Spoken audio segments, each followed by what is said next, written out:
The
European Cricket Championship is proudly brought to you by Dream11, HCL Software, Junta de Andalucía and Stake.com, and the official charity partner, Share the Meal by the United Nations World Food Programme.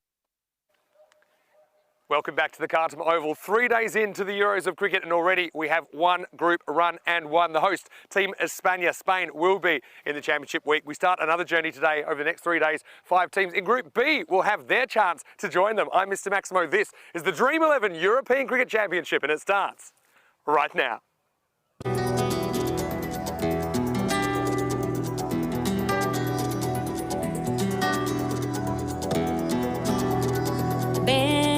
Conmigo a cruzar su calle, a vivir su ambiente. Ven conmigo a vivir la vida intensamente.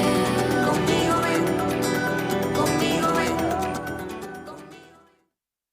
ven. Good morning to you, buenos dias, and welcome back to the Cartum Oval here on the beautiful Sunshine Coast. We're at the Costa del Sol in Spain, and the Euros will continue. What a night last night. We saw Spain and France in a memorable decider of Group A, but Equipo Rojo, the Spanish team, they have joined Netherlands 11, the defending champions, in Championship Week 4, which is 2.5 weeks away. So right now, we go straight into Group B, and we've got 5 new teams to this competition, a couple that are new to the European Cricket Championship overall. And we're going to start with an absolute cracking match. So the 5 teams in this group, you've got Jersey and Guernsey. Of course, they are quite a rivalry. Can't wait for that. You've got Belgium, you've got Croatia and Bulgaria as well. And only one of those teams will win the Group B final on Saturday night. Right now, it's time for Group B match 1 though. And this is a fantastic encounter on the cards between Jersey and Belgium. Let's go over to Rob Kemming. He's got the 2 captains. Let's see who wins the coin toss.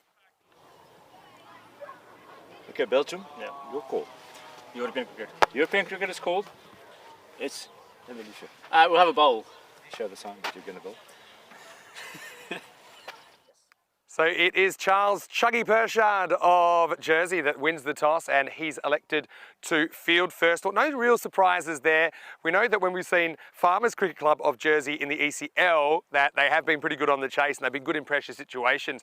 Now, Jersey, it's actually their first time playing a 10-over international, but like I said, we know quite a few of their players from representing Farmers in the ECL, and I've been keeping an eye on their international performances in the 20-over format, and they're a team, they're ranked 24 in the world. They've also recently played their first ODI, so they've got some very good players in there. Probably too many to mention, but probably want to mention Asa Tribe and Zach Tribe. They're going to be pretty dangerous with the bat. I've got to say, I loved young Josh Lawrenson. I think that he's played some really good knocks out here. And I think the captain, Charles Pershard, with some of his variations, he could be a little bit of a handful. One more player I want to mention, young Toby Britton.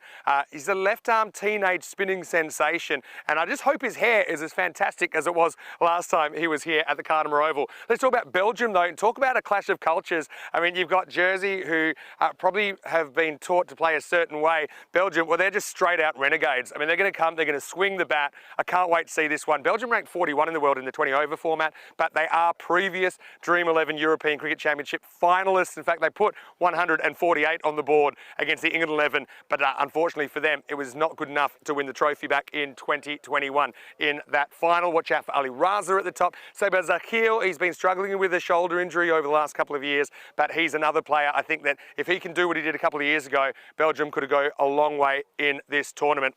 Oh, well, I cannot wait for this clash. I cannot wait to spend some time with this man as well in the commentary box today. We've got Andrew Ryan to take you to the first ball. And Rhino, just before we go up to you, the weather conditions, sunny, no surprises there, 29 max, currently 23. Perfect conditions for cricket. Let's go to the commentary box now with the news from the toss that Jersey, they've won the toss and they're fielding first. Vinny Sandu, thank you very much for that comprehensive preview of the first game here for Group B at the European Cricket Championships. We're here at Cartum Oval in the wonderful region of Andalusia in Spain. And as Maximo has taken us through, huge clash for this group. First up, Jersey versus Belgium. Plenty of batting stars in both teams. As Vinny mentioned, very much looking forward to seeing Asa Tribe launch a few. He's been playing good level cricket, currently part of the Glamorgan setup in the British Isles, and there's some absolute guns in that Belgium lineup as well. I think the supercomputer, it's acknowledging the likely tightness here. Chuggy Pershard, first ball of Jersey's campaign. That one just ducks back in a touch, and no run. Raja opening up the batting for the Belgians. Some cool looking dudes, and tell you what, that Belgian kit making an early bid for best dressed team of Group B. That is a smashing get up. Change of pace from Pershard. You'll see this from him frequently throughout the tournament. Really doesn't give consistent balls for the batters to look at. Good slower ball, array of cutters. Can really move the ball, particularly in when he's got the new pill. There's a good example of it. Mistimed, ball goes straight up off the bat of Raza, and it's a pretty easy catch. That is a sensational start for Jersey. Shuggy Pershard dropping it on a good length. There's so much to be said, particularly with the new ball here. Just hitting above off stump. It's still such a hard ball to control for the batter. And sensational stuff from the boys from the bailiwick of Jersey. See, after a couple of dot balls, need to start throwing the bat. Not at anything, but batter would have felt that it was in the zone to be taken over the boundary as it is. The only boundary he's going over is on the walk back to the pavilion. It's a duck off 3 balls. Clearly Derek has not woken up this morning. Ah, there he is. There he is, just taunting his fans.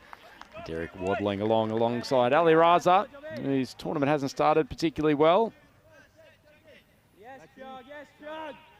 That's an immense start for the boys from Jersey. Patrick Gorge with a nice catch. Never easy to take those skiers.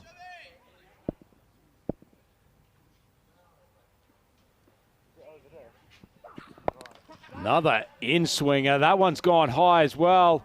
Fielder tracking back. This is up there for an absolute eternity. And poor Lewis Kelly, he probably aged a year or 2 by the time that thing had come down. Could have blown out the candles on multiple birthday cakes. Poor young man.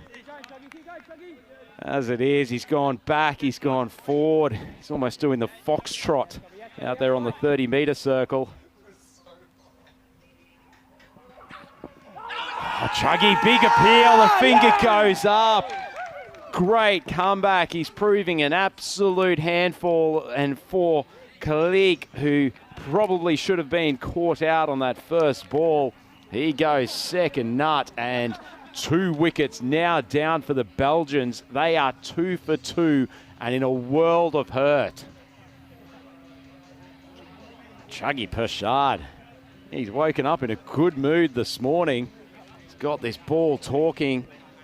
Pretty good decision from the umpire. The ball was swinging in, but he's been hit almost on or around off stump. Pad right in front of the wickets. Holds the bat up.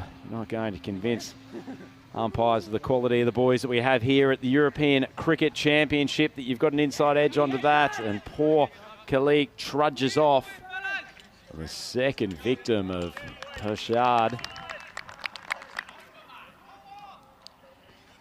Wow, we thought this would be one of the big clashes of this Group B, and it's certainly an important one, but Jersey could not have asked for a much better start. Got a good bowling attack from Jersey. Vinny mentioned Toby Britton, the left arm, the orthodox spinner. We'll see him a bit later on. Julius Summerall, good pace bowler. That one's swung a bit too much. Pershard, but certainly giving the batter something to think about. It's Sherry Butt has come out at the number 4 position. I suspect a little bit earlier than he really wanted to.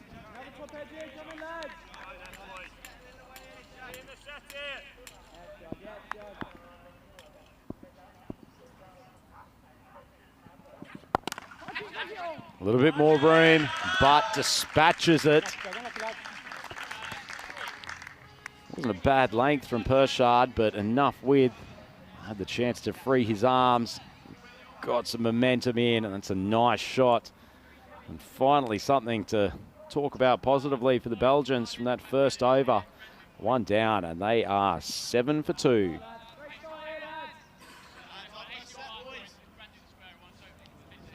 Championship calendar up on screen now. I see that we're into Group B after the local boys, the Spanish, were victorious in the Group A final last night. 5 teams here with us for Group B. See Jersey, Guernsey, Belgium. Then we go a little bit further south, Croatia and Bulgaria. So a nice variety of teams. Always good spread in these groups. It's interesting to see the different styles of cricket that come from varied parts of the continent. And big, tall Julius Summerall coming in to bowl the second over. Short, drags it down wide. That's actually a nice bit of work from Jack Kemp.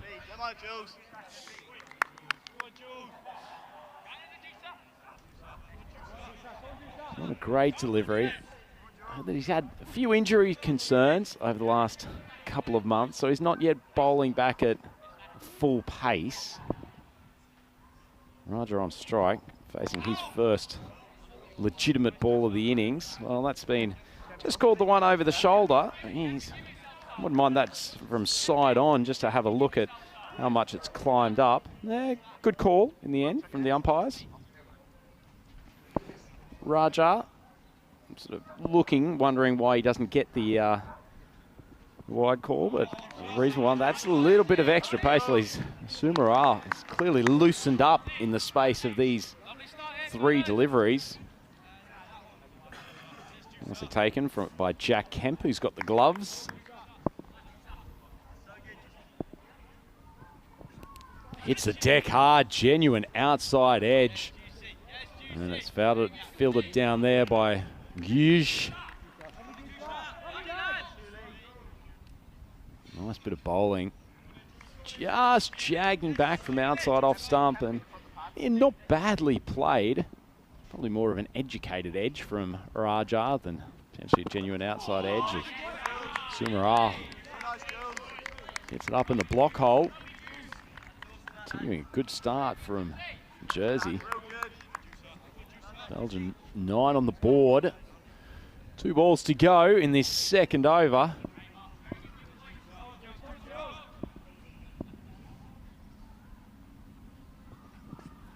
It's a good ball.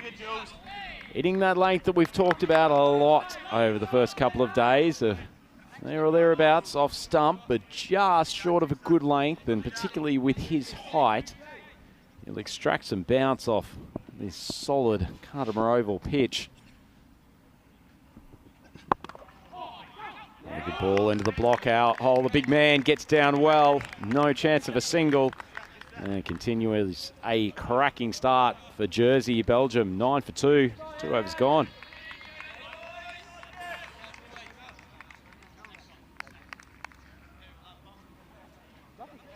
Now the upside for the Belgians is that they lost no further wickets in that innings, but a very tight one, and it looks like Pashad is coming on to bowl his second over.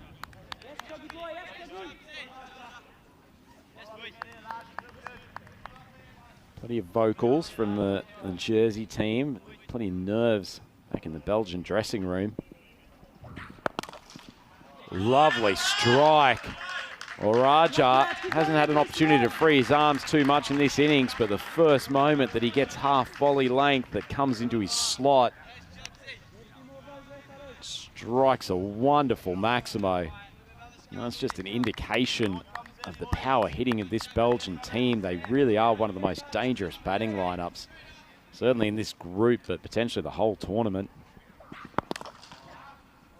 Shard gets a little bit more in duck on that ball. Late movement, meaning that Raja has to adjust late, and he can only drive it down to long on for a single.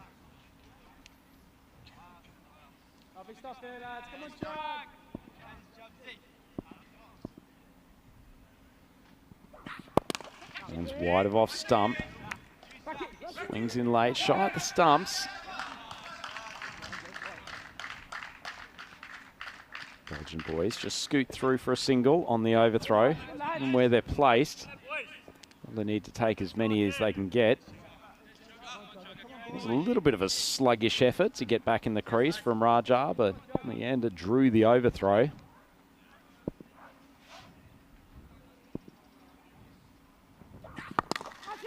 Oh, caught and bowled opportunity. Pershad puts it down. It was a full toss and solidly struck. Raja straight back at him, but probably in a slightly awkward lowish position. And you can just see, probably feels it's maybe one he should have taken. It's drifting down the leg side. Keeper does well to deflect it. Called leg by. So that's Jack Kemp with the gloves for the Jersey team. So final ball of the power play. Bouchard's figures, 2 for 15.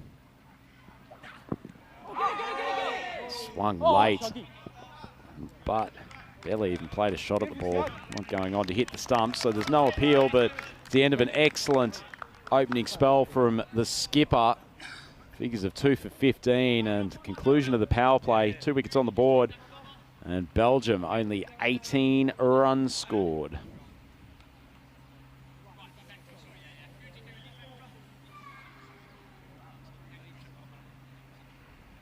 Not the prettiest looking Manhattan.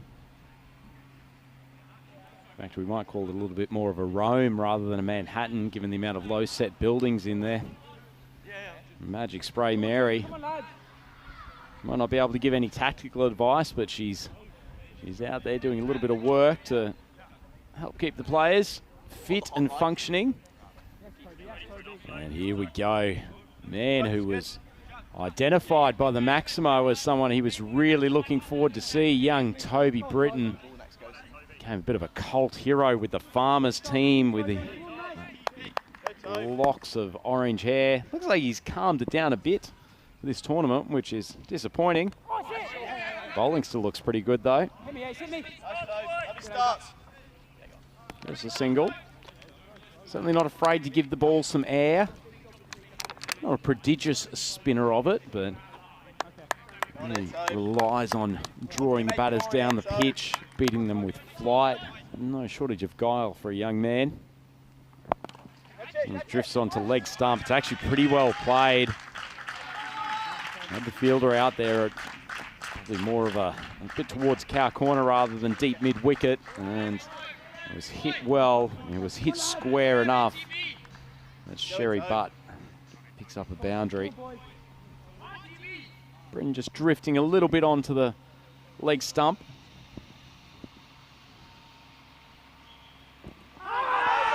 Drifts on the leg again. It's not going to be given, but curving back in towards the pad of Butt reasonably late. Excitement from the keeper, but it's never spinning enough to take the stumps. Air outside off stump. No, that's a wide. A change in line from him though. Umpire Shook just giving him the nod of acknowledgement.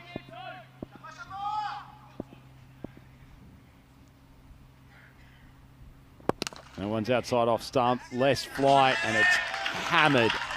Absolutely cracked. Sherry Butt. He's a dangerous customer. And for a young left arm orthodox, quite a fearful sight at the batting end. Oh, it goes hard. What a comeback from Britton. Continues to give the ball air. This one just pitched more on middle and off. A little bit of turn, but it's all about beating Butt in flight. Straight through the gap. And the Belgians lose their third wicket. 5 balls down in the fourth, and they are now 30 for 3. Lovely piece of bowling from the young spinner. But trying to swipe it to mid-wicket. Probably actually started just on or outside off stump and hasn't really turned at all. Just come on with the arm. But as I said, it's just beaten him in flight. Lovely piece of bowling. But he threatened a couple of 4s and a 6 in his innings. Goes 15 off 10. Given the start they had, I would have liked him to be out there for a few more overs. One thing you can guarantee about this Belgian side, though, they will continue to swing hard all the way down the order.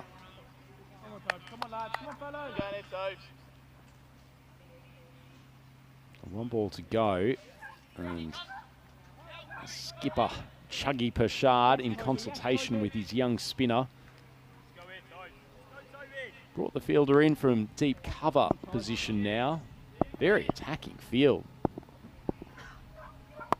This one, it's whacked straight down the ground. Well, Burhan Niaz says thank you very much, Toby Britton.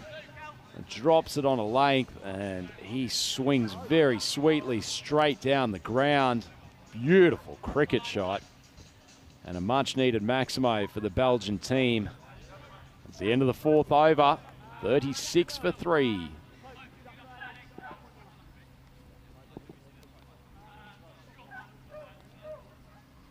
Now that Maximo at the end of the 4th certainly helped things in the run rate column. Britain's over actually for a pretty good one. Ends up going for 18 runs. Did take the wicket though, and an important one in the form of Sherry Butt. Raja still there, 9 off 8, and characteristically sluggish innings from him, but a man who is never sluggish, a man who is always on top form. Welcome back to the microphone, Mr. Maximo. Yeah, thanks very much, and buenos dias to you, bienvenidos to all the viewers. Hello, welcome back to Spain. Great to have your company. Cannot wait for Group B. Every group has something to offer. Obviously, the interesting one about this group is that Belgium that you're seeing here, they're the only team in this group that actually played at European Cricket Championship before.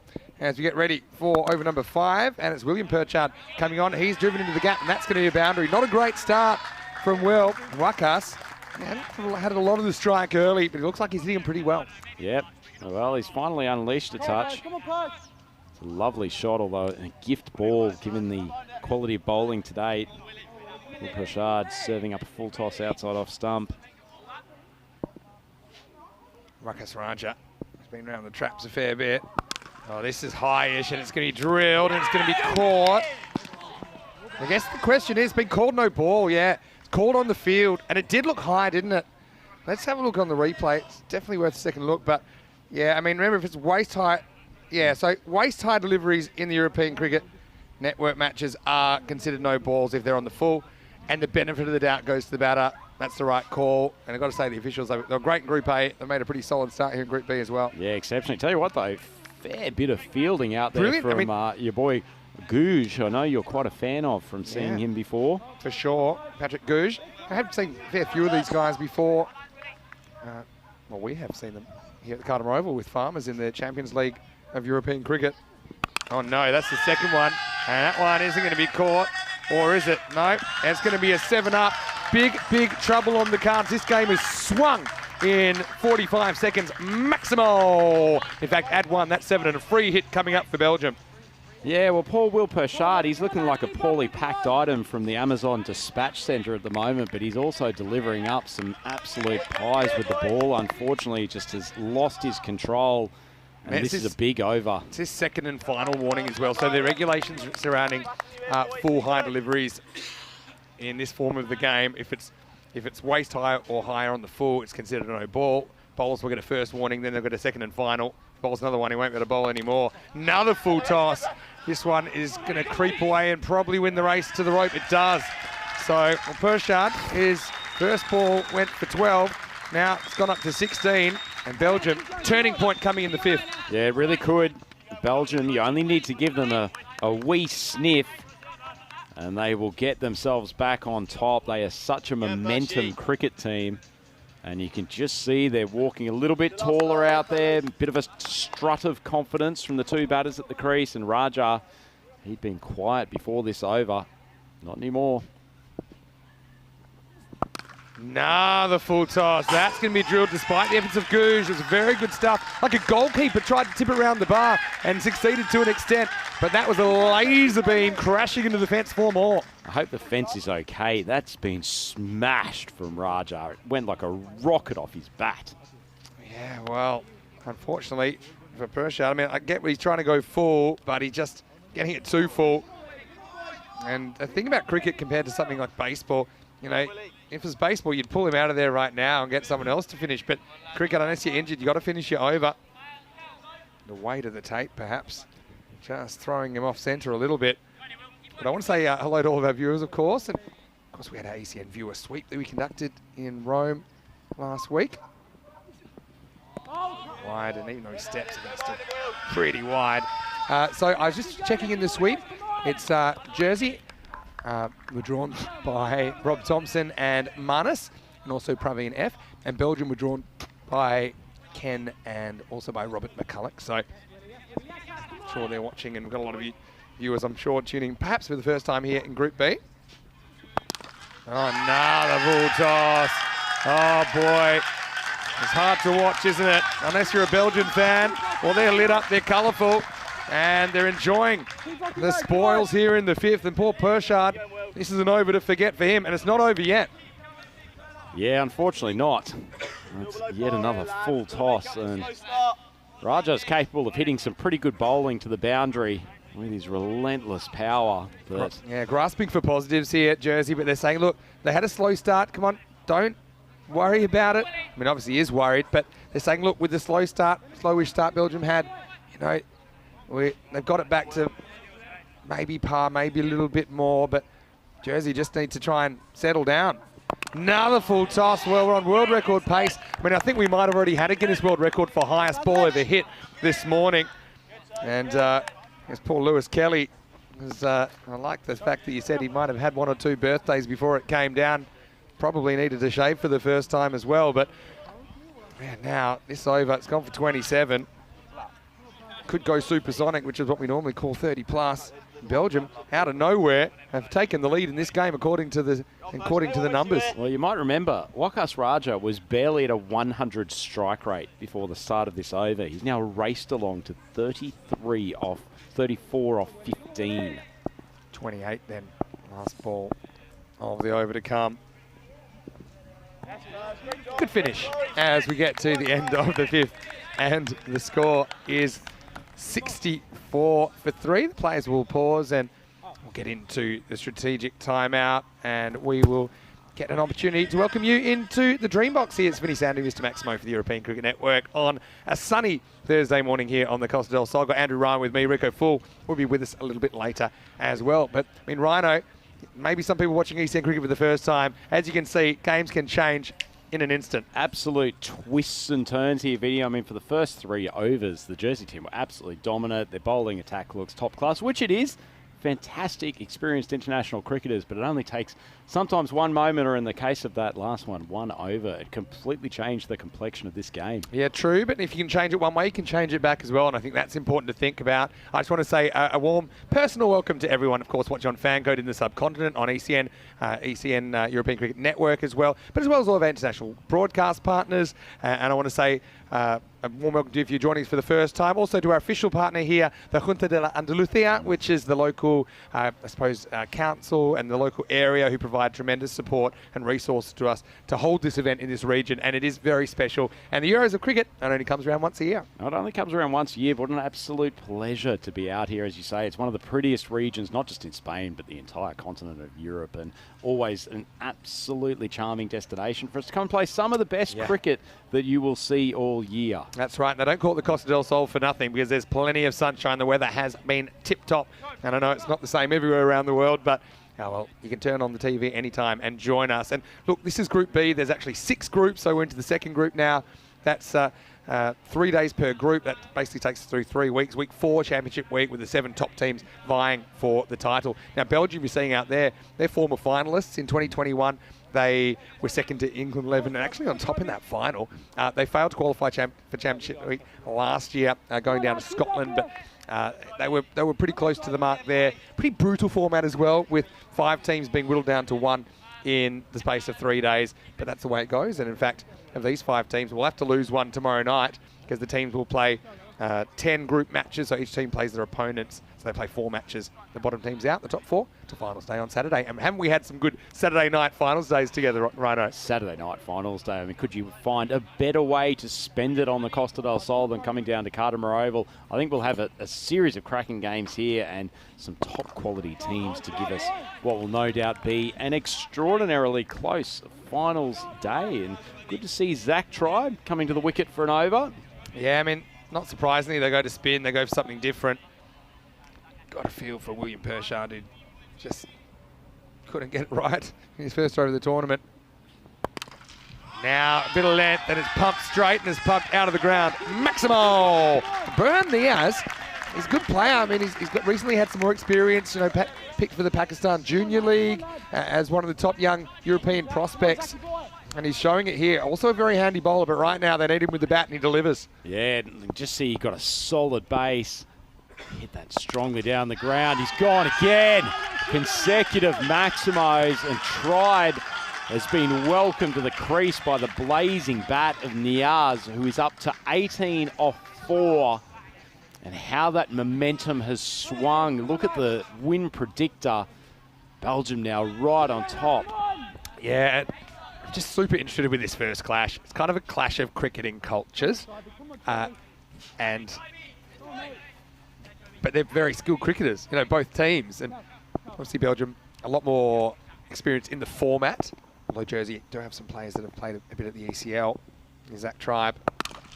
Another full toss, and it's beautifully timed up and over the giant inflatable ice cube. And Belgium loving life at the moment. Another 6 runs. Well, speaking of ice cubes, it's the Jersey team who need to cool things down. Tribe, 19 off his first 4 balls. It's just such an incredible change in momentum. First 3 overs, 7-2-9. Then we've gone 18-28. And now this one is going to go into the 20 mark. That is all the way down to the boundary.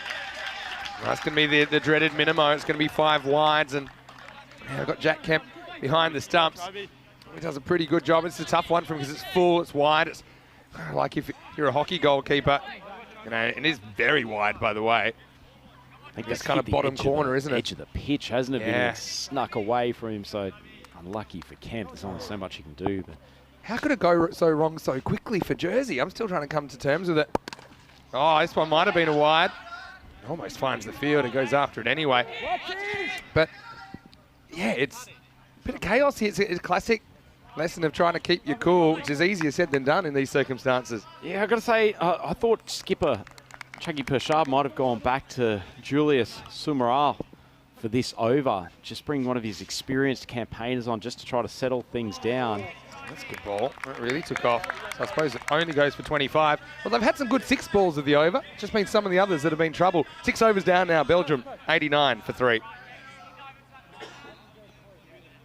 So Belgium well on their way to setting a very challenging target. The Jersey team, don't worry, there's plenty of explosive batters within that Jersey lineup.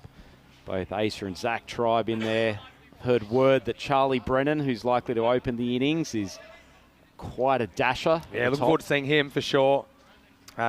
Also players, Asa Tribe and Joshua Lawrence on this ground. They kind of turned things around for Farmers in the ECL earlier in the year. ECL is the Champions League of European Cricket. It's the champion club from 30 European countries, and Farmers have represented Jersey in the last couple of years. Made it to Championship Week earlier in this year.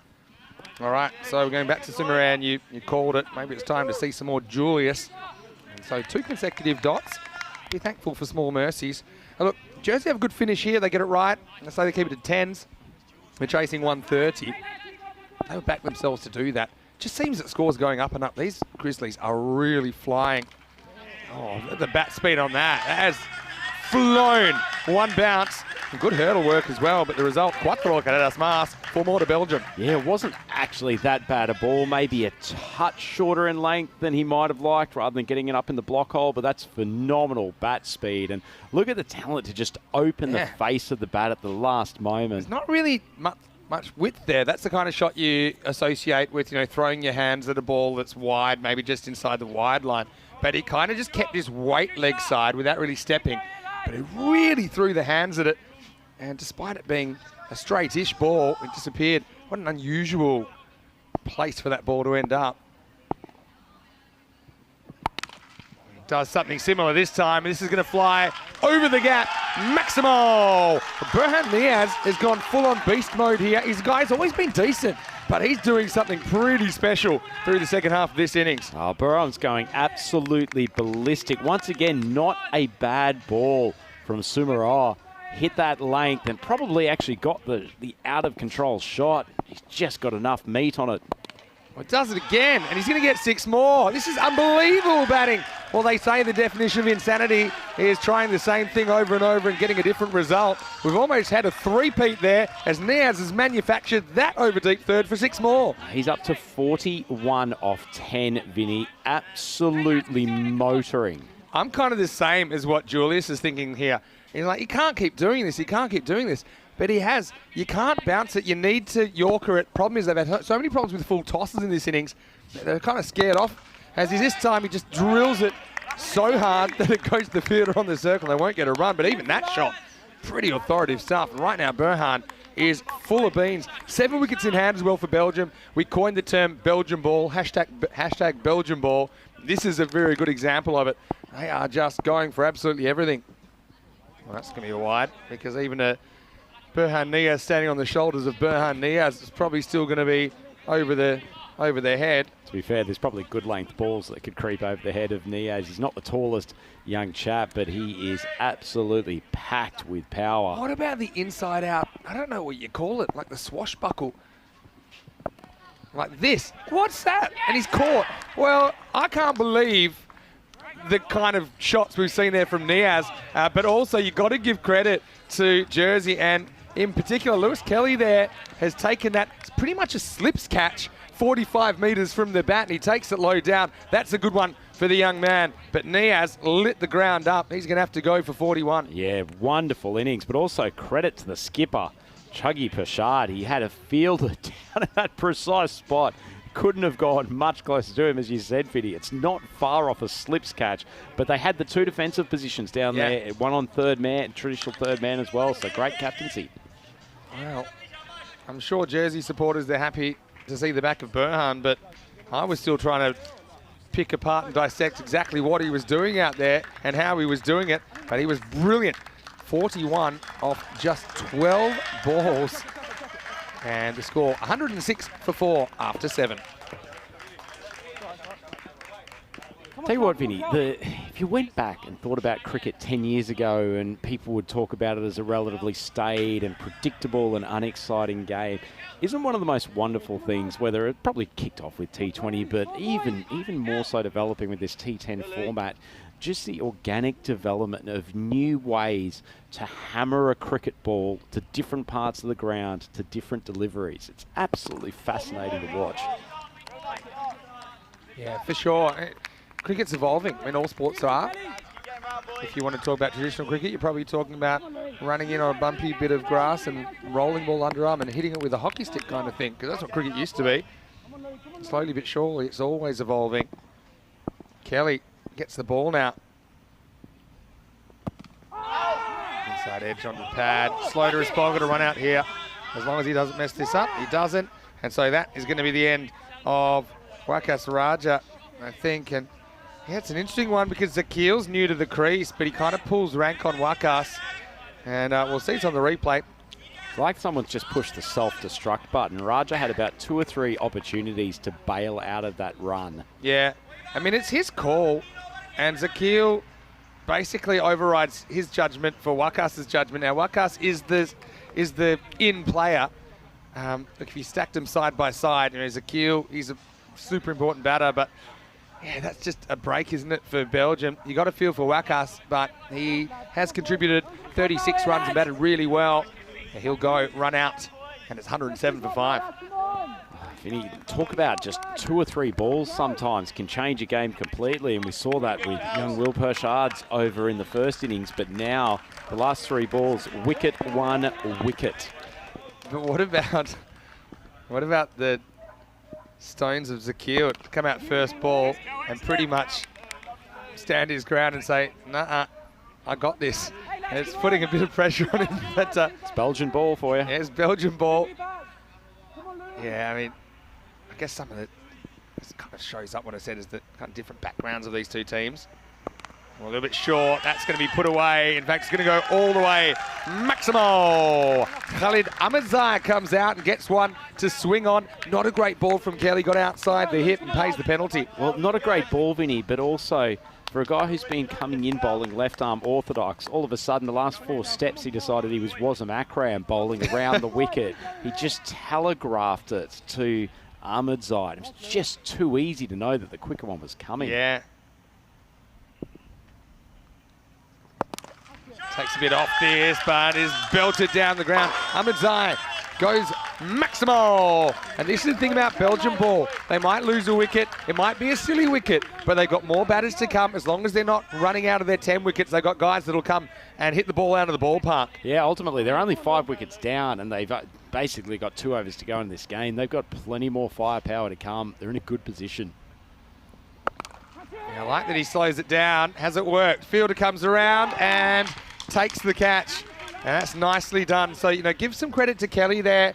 The normal instinct is to kind of want to bowl quicker if you get hit out of the ground, but he challenges the batter. He messes with the timing of Ahmedzai, and that is very Belgian ball. He goes 6, 6, and out. It's 120 for 6. Yeah, it's a great call from you, Vinny, and we've seen in Group A that the spinners who have been prepared to give the ball a bit of air and take the pace off are the ones who have been far more successful, not just in terms of getting a little bit of turn, but the batters having to make their own pace. It's still a decent hit to carry that boundary, and with the bounce that you can get off this track, the amount of mishits that are coming from the slower, loopier deliveries far exceeding what's happening when they're speared in.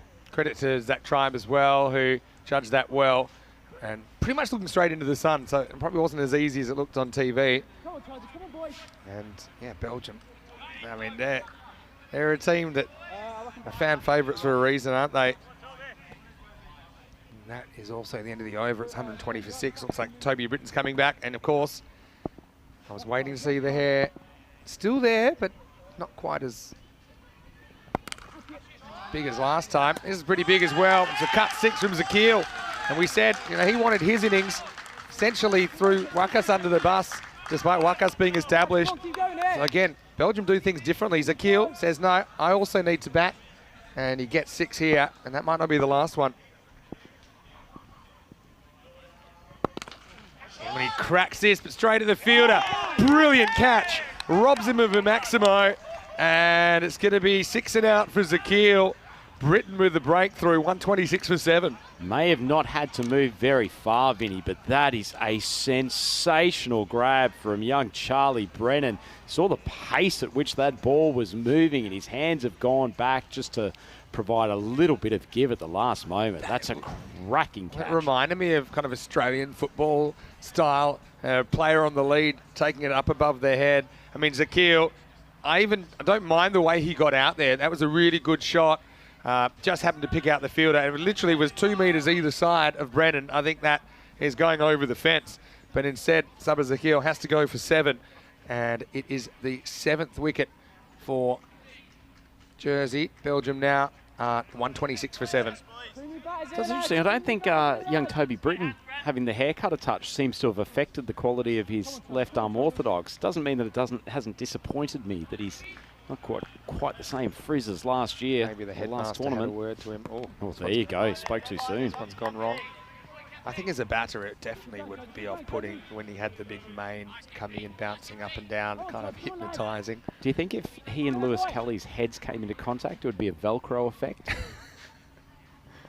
We love the characters on the European Cricket Network. And this is why I think it's great. The 2 marquee tournaments of the year, you've got the European Cricket League, Champions League, European Cricket, and you've got the internationals here, the Euros, to see some of the players playing in both and getting to know them a little bit. Some of the countries we don't typically visit, like Jersey, like Guernsey, for example, but we'd like to one day. This is slightly mishit. But Khalid Ahmadi, the man we call the smiling assassin, because he's got that kind of temperament. He's always smile on his face, but he's pretty deadly, particularly with the ball. He's got an excellent change of pace as well.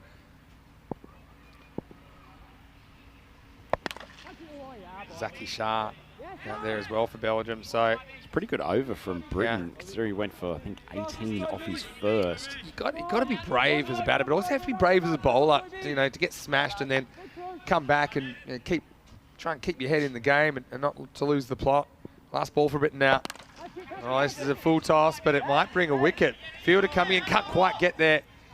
And this will be the end of the over. And Belgium, 131 for 7. Beautiful set, Toby.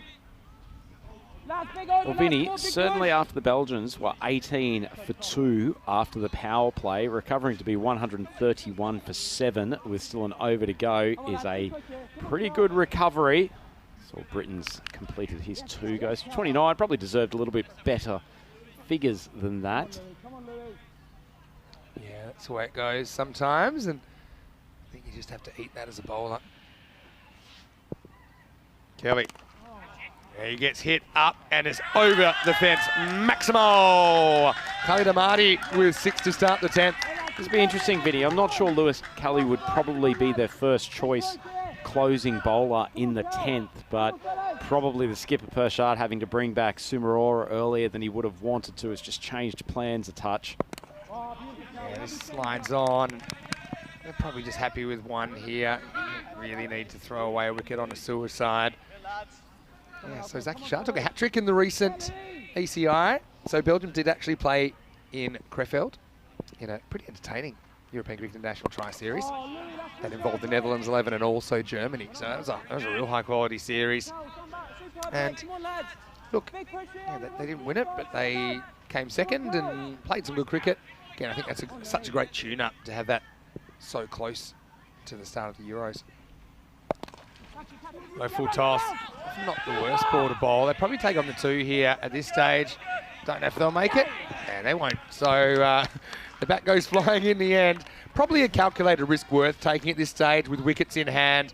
They shouldn't get bowled out before the 10 overs here, but it'll be 1 and run out. Amadi goes for 10. 140 for 8. Yeah, hopefully he hasn't picked up a little bit of an issue there. It didn't look like he was striding out as much as he might have on this return journey. Might have been the bat plug here. Does he try and put the bat down?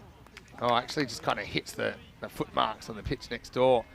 And Probably didn't help that he was running at a 35-degree angle back down the pitch to just extend his running distance. But either way, clean bit of fielding. It's been pretty good in the field so far, Jersey. Yeah, if he was pulled over in Texas, they would have taken his license away, I think, when they asked him to walk in a straight line. But Amadi, I'm looking forward to seeing him with the ball. Good to see him back.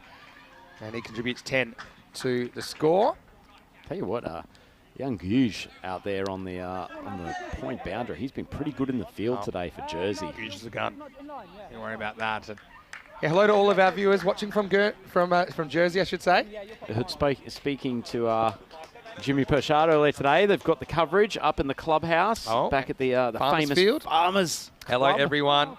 Thinking of you right now. How's the weather over there? Maybe send me a message, let me know. Is the weather ever bad in the glorious bailiwick of Jersey? Actually, it genuinely is, but it's on my bucket list.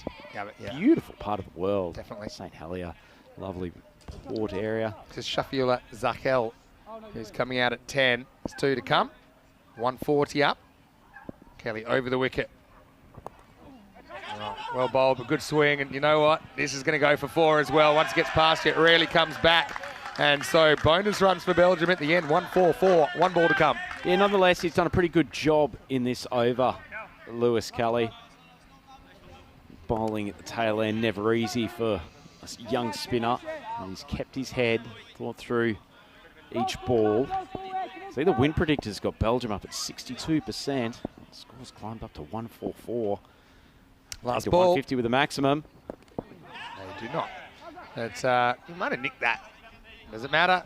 Probably not. But I'm sure Jack Kemp would like the stat. Not out's the call. And look, it was a wild ride, wasn't it? It kind of reminds me of some of those roller coasters that kind of go up and then you stop for a second, then you go the other way, then you're going backwards. Had a bit of everything, but when it's all said and done, it's a healthy score on the board for Belgium, 144 off the 10 overs. Jersey 145. Well, it's quite the mountain to climb, but I think they got the Mountaineers to do it, Rhino. And Group B so far hasn't disappointed as we look back at the highlights of the first innings of this match. No, certainly not. Everyone dancing, ready to go for the start of this new group. And the man who was definitely ready to go, Chuggy Pershard. Didn't he bowl a cracking first over for Jersey? 2 wickets, only 7 runs off it, and that was despite the ball that hung in the air for an eternity. Poor Lewis Kelly. He aged a bit while that was up there. That was unbelievable how high that was. I don't think you could realise on TV how high it actually went. But look, Jersey seemed to have the better of the opening exchanges, didn't they? Although Raja was looking dangerous at times. That would have been a tough one, kind of instinctive one. Charles Chuggy Pershard not quite able to reel it in. Good to see Toby Britton back as well. And okay, had a bit of a mixed time out there. Well, you know, I like Sherry Button, I cannot lie, but unfortunately, he got his stumps rearranged. But then, well, after that, there was this little period where things just went completely off the rails as the taped up William Pershard got taken downtown, almost like he turned gravity off for a second there. Yeah, the man who looked like a bit of Amazon packaging, he was serving gifts all over the place to this Belgian batting lineup who do not need a second invitation to try to swing both for the fences and over them, and that middle part of the innings was very, very productive for them. Overs of 18, 28, 25, 17. And that really enabled them to get their target back on track. And if you had have said to them after that shaky start that they would be up around the 150 range, I suspect they'd be very, very happy. A few gifts from the Jersey bowlers as well, as that one hit the outside edge of the pitch. Poor Jack Kemp. Yeah. Nothing he could do about it. How about these death by 1,000 cuts, if you want to call it a cut, from Brian Diaz? Eventually, he got caught at like the deepest fourth slip ever. And look, the Jersey, I mean, the signs are there. They're going to be very, very hard to beat, I think, in this group. But they had these periods. There's certainly areas they can improve. Just the execution of their skills. I think their fielding was outstanding. Okay, weren't perfect. That was a good example where you saw Brennan robbing a Maximo, late in the piece. You saw Marty taking a left turn at Albuquerque, getting run out, losing the bat in the process. So it was a very, very Belgium innings. And if you offer any team 144, I think most are taking it. And Belgium now will get to see if they can execute their bowling skills, I suppose, better than Jersey, who just kind of lost the plot a few times. Belgium, of course, very experienced in this 10-over format. Yeah, I suspect for Jersey to chase this successfully, it's got to be the polar opposite of what the Belgians have done, and it will be their top three that will be crucial to getting them off to a fast and very significant start. But they are well within this chase, but the Belgians will be fighting hard to take a win there in this first game. Two of the better teams, I think, that we'll see in this Group B. So there will be a big, big fight between these two to try to give themselves some ascendancy and potentially put themselves into pole place for top qualifying spot of Group B. Good to see the batting card pop up there. And Waqar Siraja, who started very slowly, he was 9 off 8 at one stage. Yeah. Got it going, though, thanks to a few gifts from Will Pershard, 36 off 18, and Burhan Niaz. He was probably the most impressive. The batters, Vinny, some of those stinging shots behind point. But my thing is, look at down the card, and some come off, some don't, but they all play the same way. You don't see anyone wasting balls in there. And they end up using 10 batters. They get 144. Jersey, I mean, they'll be I wouldn't say satisfied, but I mean, they were okay in patches, weren't they, with the ball?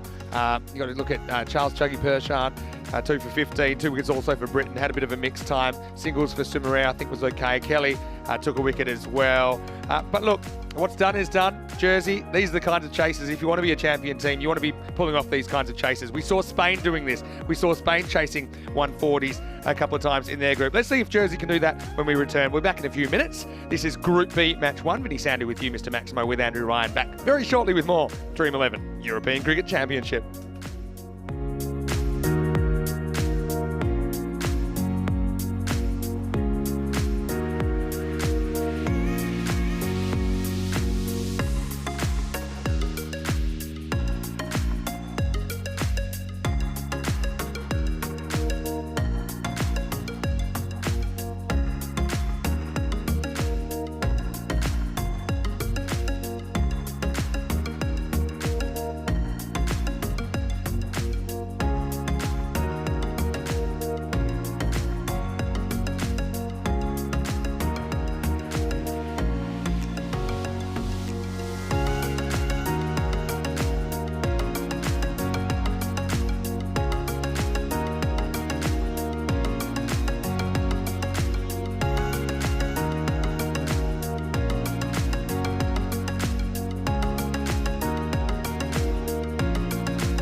The European Cricket Championship is proudly brought to you by Dream11, HCL Software, Junta de Andalucía, and Stake.com.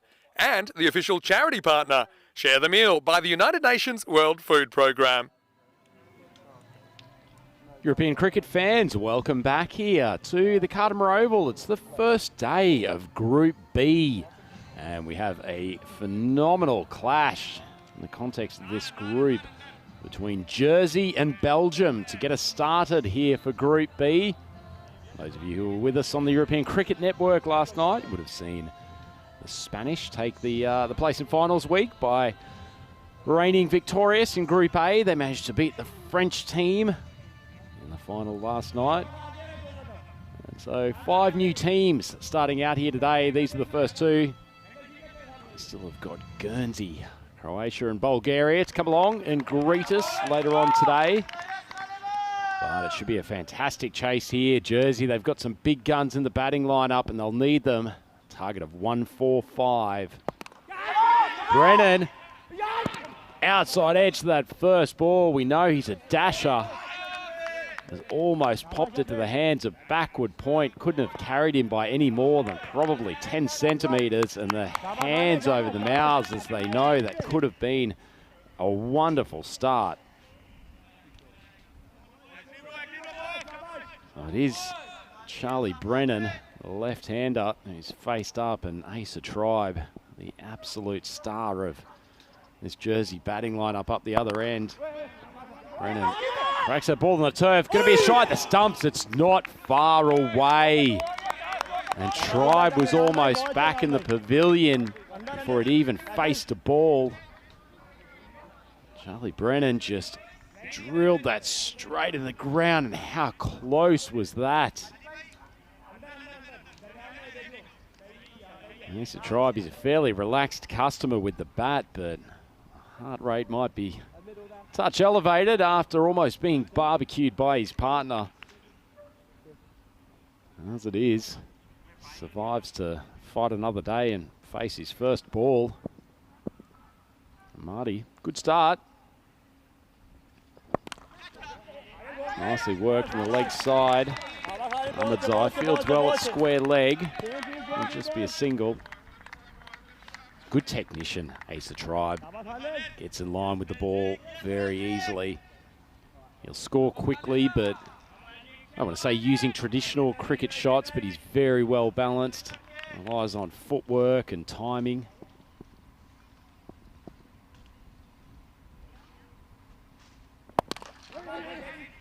Brennan strikes that mid-off. It'll be a shot at the stumps, not quite as good a throw. He's a little bit more in the Ben Duckett-esque stand and deliver approach to his batting. Good natural striker, and they've got big raps on him around Jersey cricket.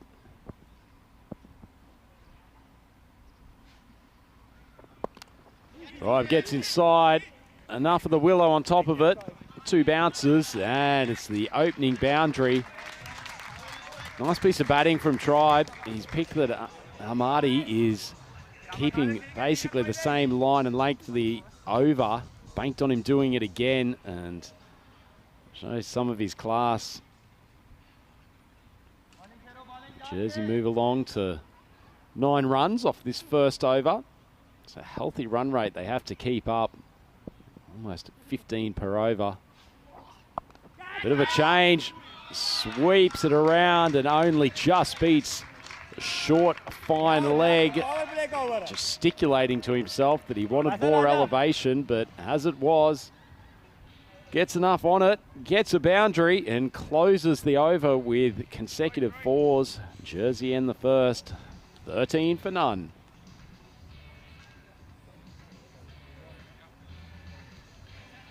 Well, it's 18 matches since our last Golden Ball on the European Cricket Network. Last Golden Ball on the weekend, just before we came out here to the magical sunny surrounds of Carter Oval. If anything, probably a lack of really close finishes in Group A. A few games went down to the wire, in particular that cracking clash between the Greece team and the Isle of Man yesterday morning to see who would go through from the eliminator. The Greeks managing to scrape home in that one with the last over finish. As Kalik comes on to bowl the second. Short ball. Brennan gets it a touch high, out of control, somehow falls between the two fielders. And Zaki Shah screaming in from the boundary at mid-wicket, but he wasn't quite quick enough. Oh, it keeps people on the edge of the seat, Charlie Brennan, that's one thing for sure. Economy of foot movement, but it's a flying blade, and he has no qualms about trying to look for the boundary every ball.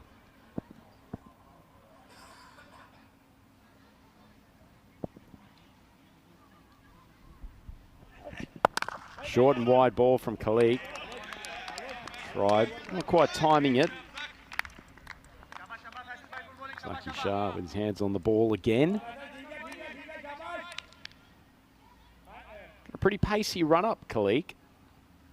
Generates some reasonable pace for, not particularly tall in stature, but it's a little bit of lift off this Kadama surface.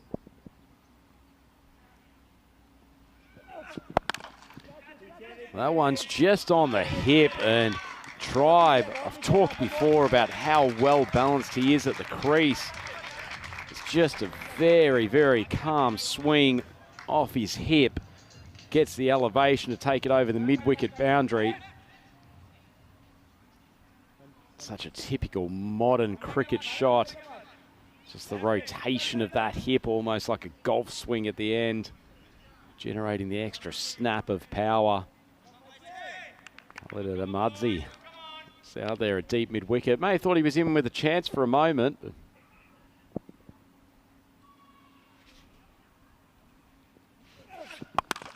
oh, decent length ball, but it's dispatched. Wonderful cricket shot and superb timing from Asa Tribe. Raced along to 21 off 6. Oh, Faisal Kalik. Maybe just a touch full, but wasn't a bad ball whatsoever. But Tribe keeps his shape. Hammers it over the long on boundary.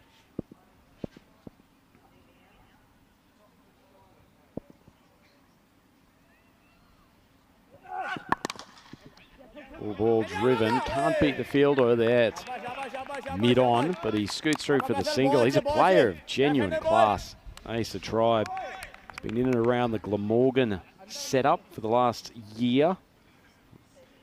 Didn't play a huge amount of games for the county's second 11 this year, but reportedly was the top aggregate run scorer for the season, which shows his immense appetite for runs. Brennan steps to the leg side, just closes the bat face, drags it to mid-wicket where it's safely picked up.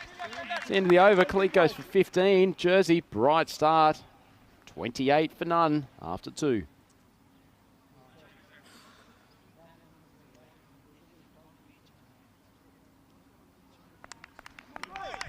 So Brennan, 6 off 5. Haven't seen him fully unleash yet, but hasn't been a matter of concern as Asa Tribe's taken 22 off his first 7 balls. And that man, Khalid Ahmadzai, a bit of a fan favourite, bit of a Vinny Sandhu favourite as well. He's coming on to bowl the 3rd over, so it's the last over of the power play. Brennan back on strike. They got the deep mid-wicket to him, and also 3rd man on the boundary. Good piece of bowling. I think that tactic of trying to cramp Brennan, getting the ball to come back into his waist, it's a good line to bowl. Does seem to get his weight hedging out to the leg side. Ahmadzai bowls at quite snappy pace as well. They've got some useful seamers in this Belgian attack.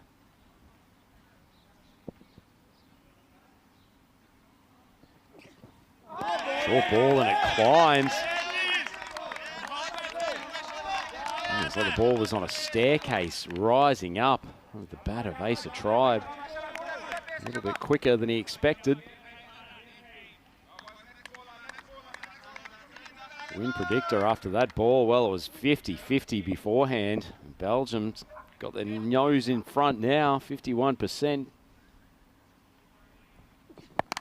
Short ball, Tribe creates a little bit of room, manages to get enough bat on it, take it over to the mid-wicket boundary. It's another Maximo for him. And smiles all round in the Jersey camp. Ahmedzai. Wasn't the worst ball, possibly just a touch short, but he cramped Tribe for room. He's just good enough to get the hands through.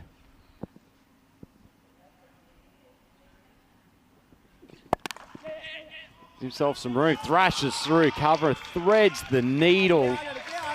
Two fielders in the vicinity, neither of them able to stop it. And Ace of Tribe is a one-man wrecking ball at the moment. 32 off 10. And Ahmedzai doesn't bowl a bad over here at all. But he's got some work to do to defend the last two balls of the power play.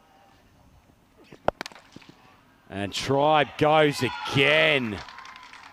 That's probably the best of the lot. Watching on this replay how he just keeps the top hand in front. Ensures he keeps his shape.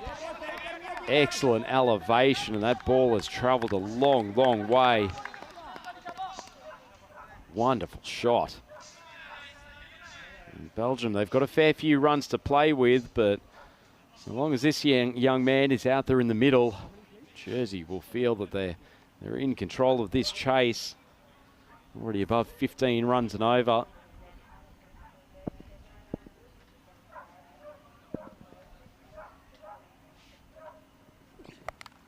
Oh, Ahmedzai, it's unlucky. He's beaten Tribe with another steepling short ball, but the top edge straight over the wicket-keeper's head. It's literally flown off his bat. And that's a cracking over for Jersey. They reach the half-ton. First 3 overs done and dusted. And Jersey 51 for none.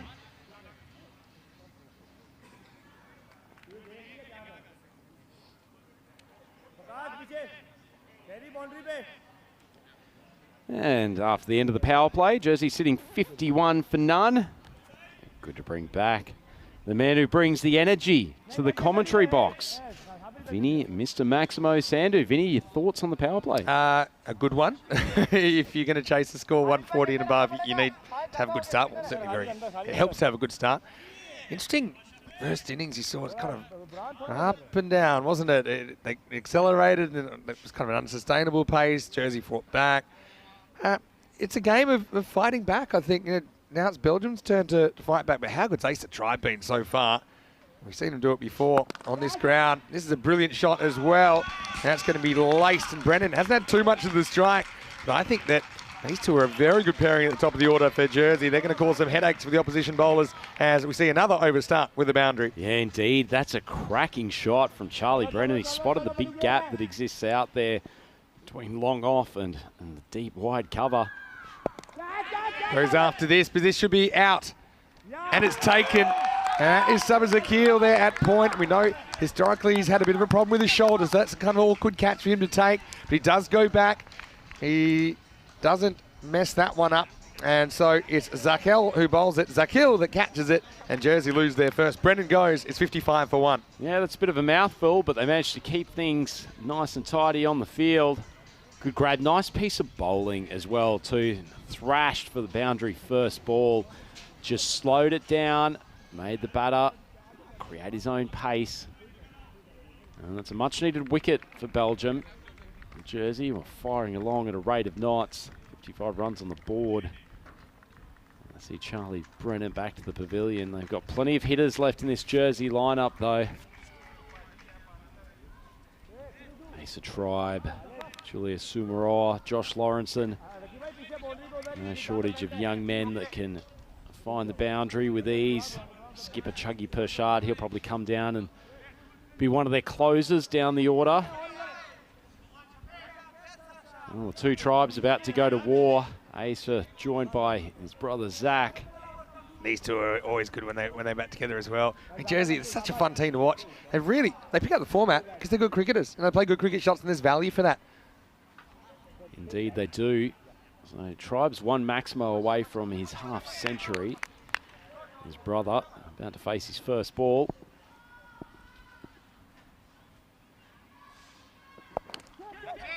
This is going to be swept away, and that's going to be 4, so Zach doesn't waste any time. And Jersey continue their assault and their hunt for this target of 145. And for a man who's tended to open more in T10s, it's a different thing for Zach to come on and face slightly more middle overs bowling of the left arm around the wicket, but he's dealt with it well. Used his feet to get in good position. A little bit short. That's absolutely pounded. And that's going to be across the road. Look both ways before you find that one. 6 carreras. That was a healthy strike, wasn't it, Maximo? It sounded wonderful off the bat, and it's carried the boundary by probably a good 20 to 25 metres. Lovely free swing of the arms. Well, that wicket certainly hasn't slowed things down. Jersey racing long, 65 for 1, 2 balls left in this 4th over. Picked it up so quickly, and it was a little bit short. Up in the air. Well, this could be caught. If he can get there, he does. And he drops it.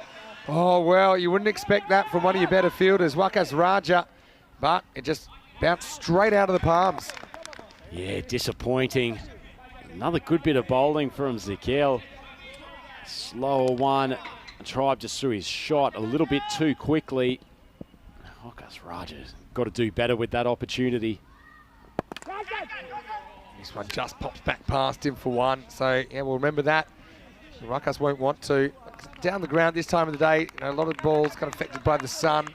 And Wakas, he seemed to make good position as we get to the end of the over. 67 for 1.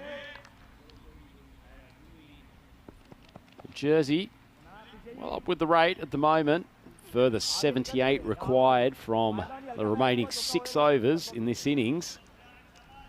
Have a look at the Worm there. Ahead of the run rate required, and also certainly well ahead of where Belgium were at the time. We said the Belgian back end of the innings was fantastic. Despite losing wickets at regular intervals, managed to keep up the firepower in those last 4 overs. As we said, the previous innings, Jersey will be the opposite. They really rely on the first 3 or 4 to power their innings along. Yeah, so 13 and over required, so they brought down a little bit. But in Belgium, they've got a few different options.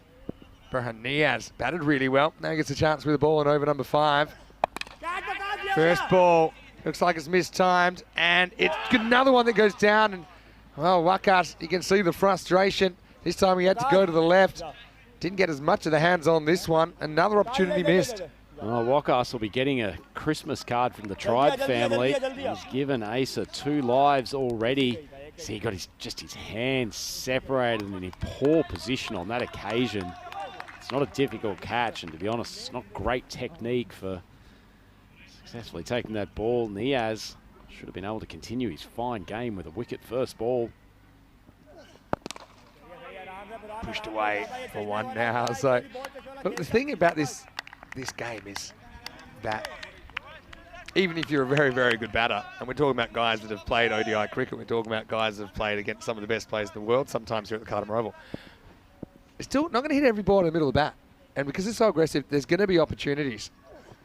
Wild swing from Tribe. And so taking those opportunities is so important because they can cost you so many runs down the stretch. And, if there's one man in this Jersey team you don't want to drop, it's the man on strike at the moment, Asa Tribe. He's just gone off the boil a touch in the last couple of balls. Interesting what happens when a batter just is off strike for an over or so. Just lose their rhythm for a moment. Goes after this and gets it pretty good. Well, he goes dancing again, and Tribe brings up his 50 off just 16 balls. Asa Tribe, he gets a good ovation from his teammates. He's put Jersey in a pretty good position in this big chase. Yeah, hasn't he? He's got them more than halfway already. for the 70 required off the remaining 32 deliveries. And while this young man is there, Jersey are in control of this chase. Said he'd gone off the ball for a couple of balls, but seems to have found the target again. Hammering that leg side. Short again. Oh, don't make the same mistake twice. That's exactly what happens here this time. But deep in the crease. And Ace the Tribe, he's doing something pretty special right now. Certainly is. Niaz not quite as sharp with the ball as the openers. He's really got to get the ball up on a good length more so. Fortunately, him bowling that length is just too easy. It's a practice swing for Ace the Tribe. So Jersey motoring along now. Haven't we seen some hitting in the first 3 days? I know we see it all the time. We say it all the time. But, oh, wow. Jersey making light work of this. But, I mean, it's a good start, but it's only a start. I suppose things can turn around. Belgium in their search for that turning point. There's the Croatian team that are getting ready. Don't they look magnificent? I've got to say, no matter what sport, I love the squares of Croatia. Do you love the squares more than the army fatigues of Belgium? That's good. That's a good question.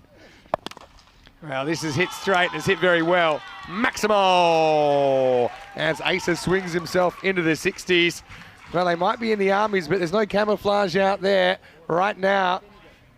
Belgium under attack as we get to the end of the over. The score is 87 for 1 after 5 overs.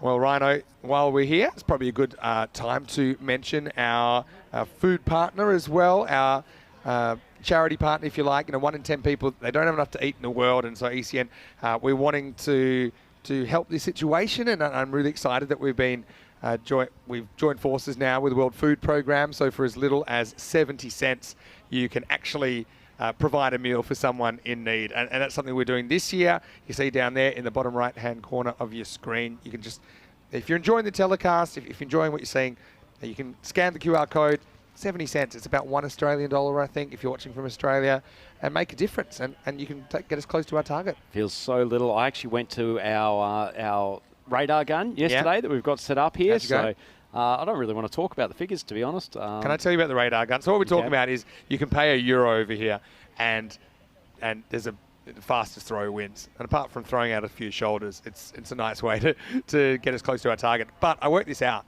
because it was registering really low. They're pointing it at the stumps where they're going out. Normally, when you throw or when you bowl, the speed is measured as soon as you release the ball. So that's why I was wondering why. I mean, I've been around the gun a few times, the speed gun. It was a little bit slow. Now I know why. I'm glad you've said that. I was about to issue my official retirement from cricket, given some so of the figures that I was reading yesterday. But now I feel I was registering speeds that probably a 12-year-old would be proud of. But anyway, look, if you'd be able to, we'd really obviously love if you'd help us in our There was a point quest. to me introducing that story rather than to give myself an opportunity for a bit of self-deprecation as to my bowling speed as Razak comes in and spears one down the leg side. Paid €5 to the guys yesterday to participate in the speed gun challenge. That's 7 and a bit meals as part of the World Food Challenge. So it really does. A small amount can make such a big difference. Yeah, exactly. And it really isn't much. And I know a lot of people doing it tough, but sense of community is important to us here at ECN. We've got our community, of course, that follow the games throughout the year. So maybe not just the big marquee tournaments, but domestically, as we go around Europe to over 20 locations. I'm so glad you've told me about the radar gun positioning there. I was legitimately Sinan depressed. Khan came and bowled, and he was registering like 107. And I'm like, nah. So I'll go into that in a minute if you're wondering what we're talking about. More edged. And for a lot of teams have been having a fielder right here. And another sonic boom as it lands near the microphone. Cuatro Cadetas, 4 runs. Yeah, not a great shot from Tribe. Rare occasion in which he loses his shape, doesn't particularly play a good line, but still profits with the outside edge to the boundary. And Jersey motoring along to this target. Still a fair bit of work to do.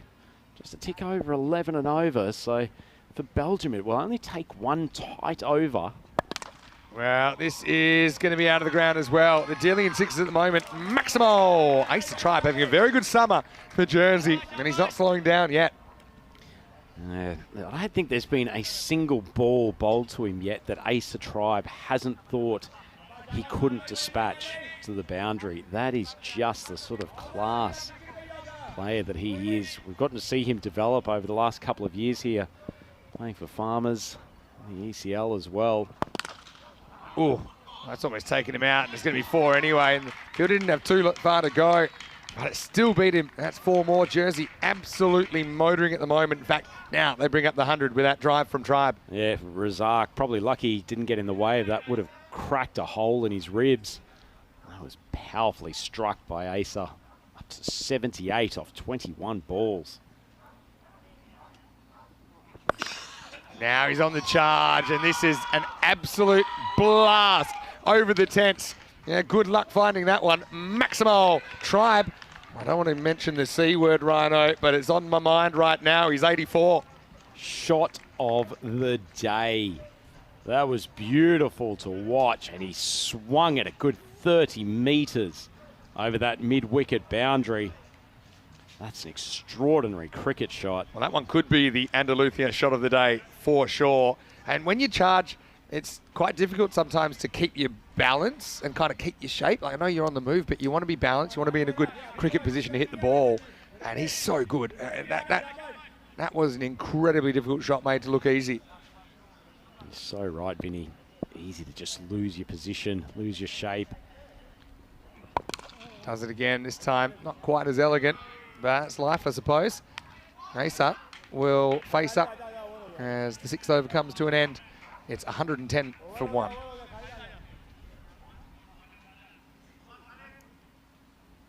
It's not a bad right arm, medium fast unit they've got, Vinny, but a bit disappointing to not have seen a huge amount of variety from the Belgians in this bowling attack to date.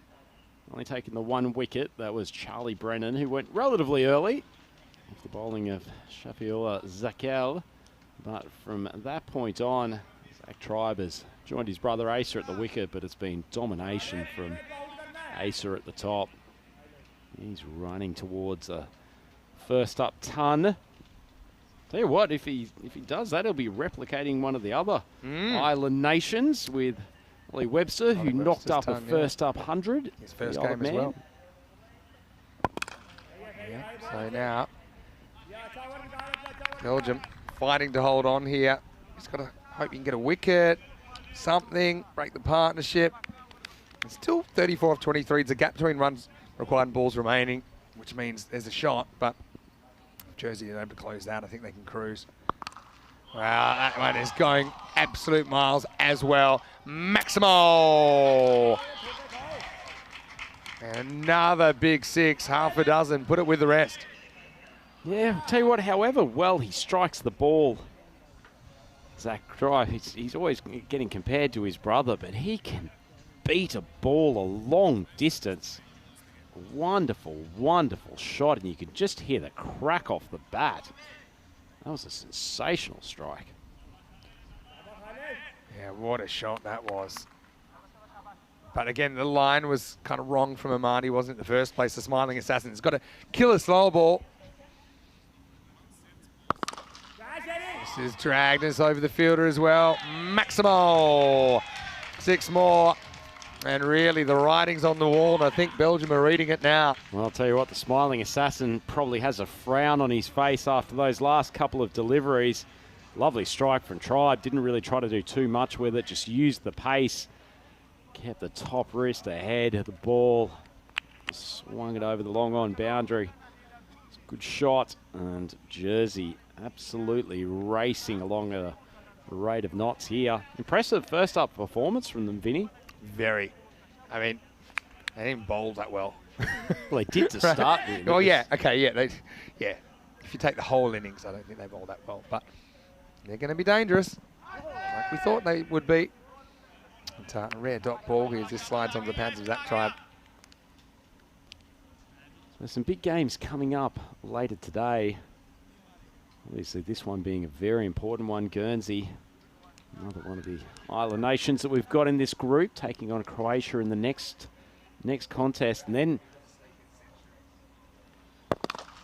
full ball just hit straight down the ground. So well timed.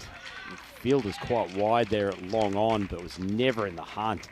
Zach Tribe getting some nice batting practice out there his first game as well. But I tell you what, Vinny, the one I'm looking forward to tomorrow at 2 p.m. CET, the Bailiwick Bash between Jersey and Guernsey. Bailiwick Bash, I like that.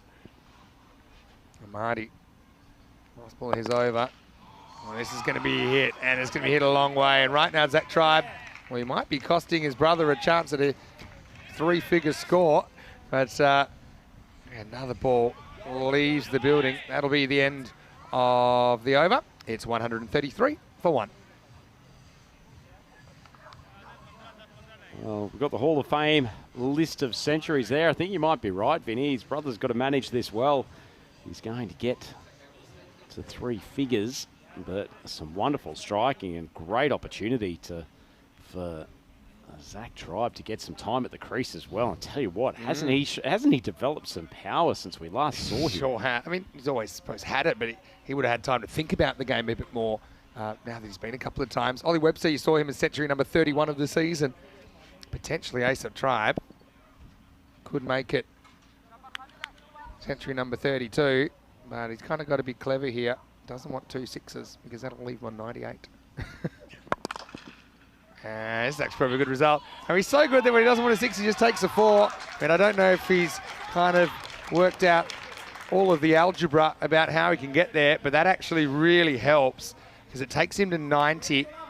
And Jersey, they're going to do this in a cakewalk. And the only question now, can Ace of Tribe score a century? Are you backing him? So what does he need to do? Again, don't want 2 4s. You need 4 6 or 6 4. Yep. He's set this up well. Ones aren't great for you, but I suppose you can't showboat too much. It's important that you take every run, I suppose for net run rate purposes and things like that, but that makes it a bit tougher, I think. What a knock, though. And I suppose that if you're not going to make a century, blaming your brother's a pretty good excuse. At least as a family unit, they've topped 3 figures for the game. That's true. Still trying to work out if they can do it. He can. Yeah, well, yeah, his brother's playing 4. ball here. So now you can't go 6 4, but you got to go 4 6. 6 4 is no good because 6 you're walking off. So 4 and 6, Asa. Don't hit a 6 this time, otherwise you'll be stranded.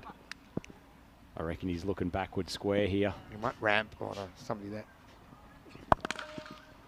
Crack. So no ball. That doesn't help me actually. That'll be another run. You forgot to give instructions to Ahmedzai. Yeah, Ahmedzai saying, yeah, I'll make it worse for you by giving a run. Look, well, we're talking about the century. It's a bit of a red herring, but yeah, ultimately you got to say it's been a brilliant effort. It can't have been for front foot. It must have been for something else. Maybe it was at back foot. Was it the field? Anyway. This is going to be hit away and it's stopped. Okay, now you can still do it. It's pretty tough. Needs a 2 and a 6. When's the last time we saw a 2? I think. Or he takes a single here. Oh, his brother blocks one. Single. Oh, no, they can't read. No. It's hurting me. Unless his brother can get him back on strike single with here. a run out. Faces next over. Runs 2, but it's 1 short. The 1 short's always a handy option. All right. 2. Run. Run. Yeah. Wasn't he keen for it? Yeah, yeah. It's people like scoring hundreds. I get that. But look, like I said, it's not really the main thing. It's a team game. With Jersey though, you got to say they're batting. Although we've only seen 3 of their batters so far, it looks stacked. I know the talent of some of the guys come like Lawrenson, for example. And I suppose if this is a dot, then we could have a chance at a 99 not out, which is actually something that we saw pretty recently as well in the European Cricket Series in Rome. We saw Nico Fernando get a 99 not out. And who's to say we won't have it today as we get to the end of the 8th over? It's 143 for 1. Do you think his brothers played a missed on that ball just to torment him? Almost say you're this close. Ace up, hit a Maximo here. Just short of 3 figures. You know what's coming up, by the way, so we got a little bit of a break, but in a bit less than an hour, will be back, and it'll be time for Group B, Match 2. That's Guernsey versus Croatia. Of course, both those teams making their debut, not only in this series, but in the ECC. So that should be a fantastic match. Toss to come straight after this game. You can watch out for that info on our website, europeancricket.com. All right, 2 to win. And, well, another catch drop straight down the ground. Probably won't matter too much at this stage. It's Sherry Button, who's normally a pretty good fielder as well. So, look, fielding's been a key difference in this as well. You look at Jersey, okay, they weren't perfect, but I think they did some very, very good things. Scores tied. Zach Tribe can finish it off here. Strike 2 for Zach. But, look, each team only getting 4 games to impress. What has really impressed me here with this Jersey batting effort, often the batters are a bit scrappy or a bit rusty in the first innings of a series. And they haven't. They've been right on. And it's going to be game, set, Maximo. As Zach Tribe will finish on 37. Asa Tribe is stranded in the 90s, but he won't mind. Jersey put on a show with the bat, and they chase this down with an over and a half to spare. Haven't they ever, Vinny? They've absolutely smashed this Belgian bowling attack. 150 on the board, the loss of only 1 wicket. They still had 9 balls to go in that innings, so who knows what they could have ended up with the full 10, but that's a powerful display, and both the Tribe boys looking very impressive in that innings. And against not a bad bowling lineup, I feel Belgium has just got to have a think about where they can introduce some spin or a few change-up bowlers, but they just don't really have that much in their arsenal, do they? It's all very samey. They've got, they got guys that are used to bowling this format, but there's no stopping these guys. And when they did give the odd chance, unfortunately for Belgium, they couldn't take it. Belgium will play Croatia later in the day in Match 4. Jersey will see them against Bulgaria in Match 3. And I'm sure that those 2 teams are watching on and taking a few notes as well. But really, top 3 getting the job done. Bit of innovation, but just some pure class, really, from the Jersey top order, making this target look small when it wasn't. Yeah, there's not a huge amount of, as much as hard hitting from the Jersey team, and particularly Asa Tribe, there's not a huge amount of risk that goes into it. He keeps his shape so well. He's playing legitimate cricket shots all around the ground.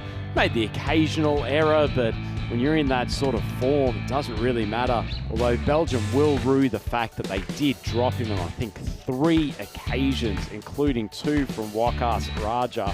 And when you're playing against the better teams in this competition, you really have got to take your chances. That was one chance that was taken. It was the only wicket of the game for the Belgians when they sent Charlie Brennan back to the pavilion, but from that point on, it was demolition by Tribe, as first Asa and then Zach.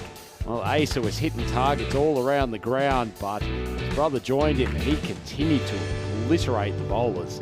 Yeah, I mean, it was great to watch, really, unless you're bowling or watching balls sail over your head like Sherry Butt right there. And like I said, balanced cricket shots as well. You know, there's different ways to play this game. If you're a cricketer that has a more traditional cricket technique, you can use it, you can be effective. If you're a bit more of a less organised cricket background or a tape cricket ball background, there's techniques you can use to be effective. This game's a great equaliser, but I really love the way that Jersey approached that. Brendan went for 10, but Asa and Zach Tribe were comprehensive in that partnership. Bring up the 150 off the last ball, and they came together, don't forget, at 55 for once. They put on 95 in next to no time at all. One plucking of a positive out for the Belgians. Only 1 no ball and 1 wide in the entire innings. They did bowl dead straight, and probably that was part of their problem. And we weren't actually sure what the no ball was for. It wasn't for a front forward. It might have been for a fielder outside the circle or something like that. Yeah, but 9 balls to spare. A little bit of the Spain's about that chase. Spain also actually chased 150 the first time against a team that a lot of people were tipping to be their main rival in the group, although of course you've got Guernsey hanging around in this group as well. But Asa Tribe, wasn't he good? 10 Maximos and 6 sixes in his 94 not out. Zach Tribe with 37, including 5 bombs as well. As far as the bowling, not much to shout about. The only wicket went to Shafiul Zakel. Everyone else pretty expensive. Anyway, we will take a break, back in around about 45 minutes with Match 2, and it'll be great to see 2 new teams to the ECC on the park. It'll be Guernsey versus Croatia when we return. Vinny Sander here, Mr. Maximo, alongside Andrew Ryan. Rico Full, not too far away as well. We'll see you after the break for more Dream 11 European Cricket Championship.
European Cricket Championship is proudly brought to you by Dream11, HCL Software, Junta de Andalucía, and Stake.com.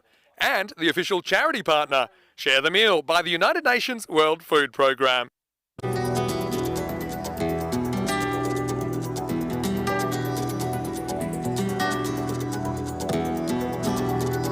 Ven conmigo a cruzar su calle, a vivir su ambiente. Ven conmigo a vivir la vida intensamente. Conmigo ven, conmigo ven. Hello and welcome back. It is time for match 2 today. It's opening day of Group B. I've got the kids from Aloha College. You guys having a good time today? Yeah! They're having a good time. I'm having a good time. Well, probably only one of these teams are going to be having a good time because there can only be one winner in match 2, which is coming up next. It's going to be Guernsey taking on Croatia. Both these teams on ECC debut. Let's see what happens. Out in the middle, Rob Kemming has the two captains for the coin toss. It is your call. Tails. Tails is called. It is heads. We will bat first. So, good luck. Good luck. Have a good game. Cheers, thank you. Enjoy. So it is Matt Stokes of Guernsey. He's won the toss. He wants to have a hit. No surprises there. I think they've got a very strong looking batting lineup. I mean, I love the Nightingales for them. We've seen them a little bit on ECN as a national side. We saw them in Desert Springs in Spain last year, and they were pretty impressive with the stick then. But Guernsey, their first ever 10 over international, and I think that Croatia could find it a little bit tough, although they have some good players in there. We will go to Croatia straight after this tournament for an ECS. Jared Newton leads them out, and he's also likely to open the batting as well. All right, well, the kids from Aloha College, you've been having such a great time. Are you ready to have some fun? Yeah! You know what I always think is fun? A Mexican wave. So why don't we start it at the front? Here we go. 3, 2, 1. Let's go! As we get ready for the first ball, we are going to go over to Rico Full. Rico, come on, join in. You know you want to. Let's get ready for the start of match 2 with Guernsey batting first. Aloha, aloha, aloha. Well, isn't that fantastic part of the European Cricket Network's Cricket School program? Nice to have the Aloha College here. And not only are they seeing the cricket, they're playing the cricket, they're enjoying it as well. And they're enjoying their time out there with Mr. Maxwell. And of course, mingling with these international players. What a match we have for you here, Guernsey. Well, welcome to Guernsey and to Croatia. Welcome to everybody. And welcome to Group B. Well, what a start we had as well. While I was watching that run chase, another fantastic run chase. Jersey chasing 145 for victory. How about that knock for a player, or two players, two brothers that we know really well on the European Cricket Network. Asa Tribe and Zach Tribe. Asa Tribe 94-29. What a fantastic knock that was, and well supported by his brother there, Zach Tribe, 37-14. Are we going to see more of the same? Are we going to see another high scoring spectacular? Well, maybe. You can see that the news from the middle there was that Guernsey winning the toss and electing to have a bat first. They were very positive and confident, I have to say, and in good mood when they were coming in on the bus this morning. And one or two of the players that had never been there before, well, when they got here, it was a bit of the wow factor. First delivery is high up in the air. He's going to get this in the gap between the two fielders out there on the boundary. It's going to be 4 runs to start. And remember, these teams all are making their debut on a European Cricket Championship at this level. So that's the first runs, and it starts with a boundary. So what a start that is. Very good morning to a lot of people around the globe. Marnus, it's saying hello to me. Hello to you, Marnus, and to Wayne as well. Lovely to have you. And also to Maya. Maya, it's such a shame that we can't see your vibrant colours here at the Kardama Oval, cheering the teams on. But I'm sure you're doing your bit back at base where you are. But great to have you on our chat. Hello to everyone, wherever you are. Namaste, salam alaikum, sasri akal, aibowan, avana good. For everyone that's joining in via fan code, lovely to have you. And I hope we're going to have another fantastic day. It certainly has started with a few fireworks. Well, the batter here a little bit slow. Getting back into his crease, has a swing, and doesn't realise that the wicketkeeper is having a go. That's Peter Bojnak. And gets the underarm throw in, but batter just gets himself back. It is the captain. This gets played away, and a nice shot by Damarel. Well, the captain gets another boundary to his name, to Zach. Nicely played, a nicely timed shot. It's all about the placement this time round. It's a really good shot. And, Jared Newton maybe just giving the captain of Guernsey just a little bit too much width outside the off. That gets played away beautifully.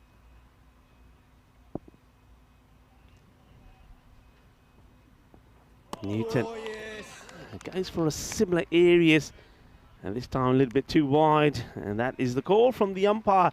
The men in black for this one, Nirmal Singh and Charles Croucher, the sheriff, with Asad Ali as the third umpire. We saw Sir Rob coming out there with the coin toss. So this is down the leg side. It's not a good delivery.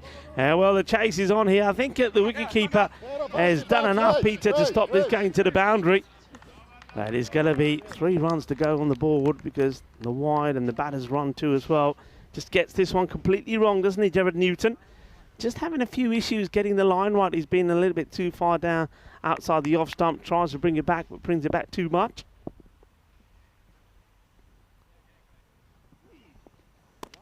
It's going to be another wide. So those issues continue. Another beautiful afternoon here on the Costa del Sol, wonderful province of Andalusia, Spain. We of course are in the Malaga region here in Cartama. A little bit closer this time round, gets a dot ball in, and 1 for the over signalled by the umpire, the sheriff. You see the umpires standing at well, not where you'd normally stand at square. That's all to do, I think, with the sun at the moment and being able to see the line properly. Yeah, we're about 17 kilometres away from central Malaga here at Cartama. Down the leg side, and well, he's asking the question here, but I get the feeling that this was going way down the leg before making impact. I think he spoils a wide here. Yep, well, it does come back a little bit, but still, I think if he doesn't play this, it would have been a wide. Damarel showing that aggressive instinct at the moment. Well, he gets hold of this, and this will go all the way. Balle kinna sona shakalagyan. We finish the first over with the first maximo of this one, and the over goes magical as well, doesn't it? The end of the first over, 20 without loss. Cracking shot. Well, I can tell you what, there was a lot of partying going on last night as Spain, of course, were the winners of Group A in that final. Well, the party continued long into the night and the early hours in the morning, I can tell you that.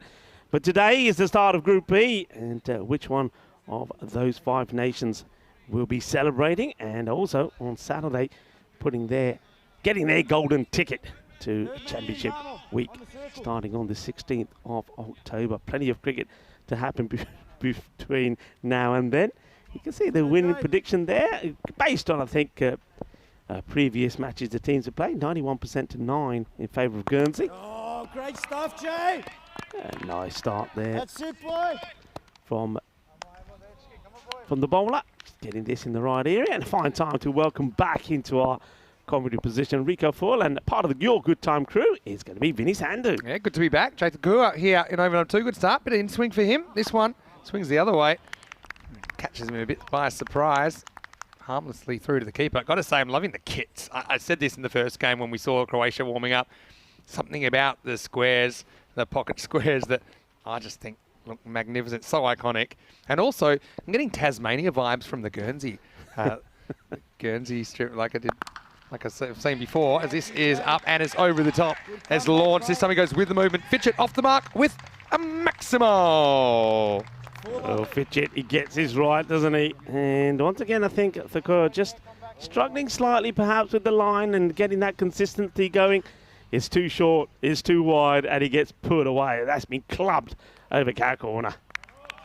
Good shot. Croatia. It'll be a steep learning curve here, although technically both teams are on 10 over international debut. And this is Nick, and he's going to be gone, you know, and well, there's a little bit of the kiss of death there from the bowler Thakur. He just turns around and goes, mwah, thank you very much. And they get the wicket, and it's not a good shot from Ben, is it? Because Fitchett I'll tell you what, the difference between him and Cinderella is Cinderella knew when to leave the ball, and he should have been leaving this. This would have been a wide. Yeah, well, batters want to bat. You know, he swings at it, gets a feather. And I'd say it's probably more good luck than good management. But Croatia break through their first ever 10-over international wicket. And it's Takur that breaks through. And unfortunately for Fitchett, he'll be wishing he had a slightly shorter bat as he goes back for 6. The score is 27 for 1. Let's go, Jay. Yeah, gets the wicket, and you're absolutely right. It was just more good fortune, really. Fitchett will go back. And, of course, I think when you're out there, you want to play your shots. You're absolutely right. You want to play your shots. You want to hit those balls to the boundary. Well, he'll be pumped now when he's just picked up a wicket from nowhere. So all of a sudden, the adrenaline will be flowing, and he'll get an extra yard or 2 in his bowling as well. Yeah, the thing about our camera operators, I love it. They're not afraid to get in the face of the departing batter, and that's the kind of courage that you'll only find from Spring Productions. Nightingale is the new batter, Tom Nightingale. Oh, he's a good player as well. And Takur, you know what's making him a bit of a handful here is some are really swinging, some aren't. I don't know if it's on purpose or not, but a couple are just going straight or even going away a little bit. It's just natural variation. It's another, I think. Is it? Yeah, he holds on to it. It is another. It's the second wicket. Tom Nightingale will go for a 2-ball duck. It's another wide delivery that has been swung at hard. And I think Damir Sivilik gets a little bit fortunate here. I think this literally comes off his hands onto his shoulder, and he sort of pops it back into his hands. Yeah, it's Filcic, I think. Luckily he's got long hair. It just provided the right coverage and to keep focused. Let's have a look here. And then you see, he just had that instinct of where it had gone. So he didn't panic. But yeah, you're right. Their shoulder is used. And unfortunately for Nightingale, he makes a trip up the stairs. He's got Derek for company. Probably back to the room of mirrors to have a good look at himself, wondering how that possibly happened. As Takur has 2 now. It's 27 for 2. Wow, well, I mean, I've got to say, I don't think he's still got this ball 100% under control, but he's finding wickets. The batters are chasing the wide ones. That's well bowled now. He's getting excited. He wants another, doesn't he? He wants another. It's a tremendous over. And just look at the percentages, the win percentage, how it changes. It is the end of the over. It's a great over. 2 wickets coming from it. 27 for 2 at the end of 2. Well, you couldn't hope for anything better, could you, if you were Croatia in that over. Jersey, first points of this group. Belgium on the bottom, but you can't imagine them staying there too long with the power they've got in their squad. I suppose if you look at the pedigree of these 5 teams, there's a kind of there's a top 3 and a bottom 2 that you'd imagine. Now, we know ECC anything can happen. Croatia and Bulgaria, now, I think they'll find it hard going with some of these other teams. But, I mean, they might have different goals. It might just be, you know, to pull off an upset in one of these games or just to play well. But you never, ever know. Yeah, you never know. Hey, listen, tell me, what's the news on Corey? Because I'm concerned, you know, because when I was with the Spanish boys last night, and of course we left there just a tad later than we normally do. There was a bit of partying, we were dancing, there was a bit of a fiesta de noche, wasn't it? Definitely was. And a few of the players were saying, you know, when I was saying, Corey, I'll see you tomorrow afternoon, a few of the players said, Rico, you won't. We're going to tie him up and leave him somewhere. So do we know where he is? As this one is going to go, we'll talk about tying people up. Well, that goes to the rope. That's going to be 4 runs. Yeah, well, I want to just give you the Corey update, but first, I'll acknowledge that shot. Not even an inside edge than anything else, but flies away to the boundary. Newton, the captain, bowling himself out here. So as far as Corey, he was meant to do games 4 and 5, the night session tonight.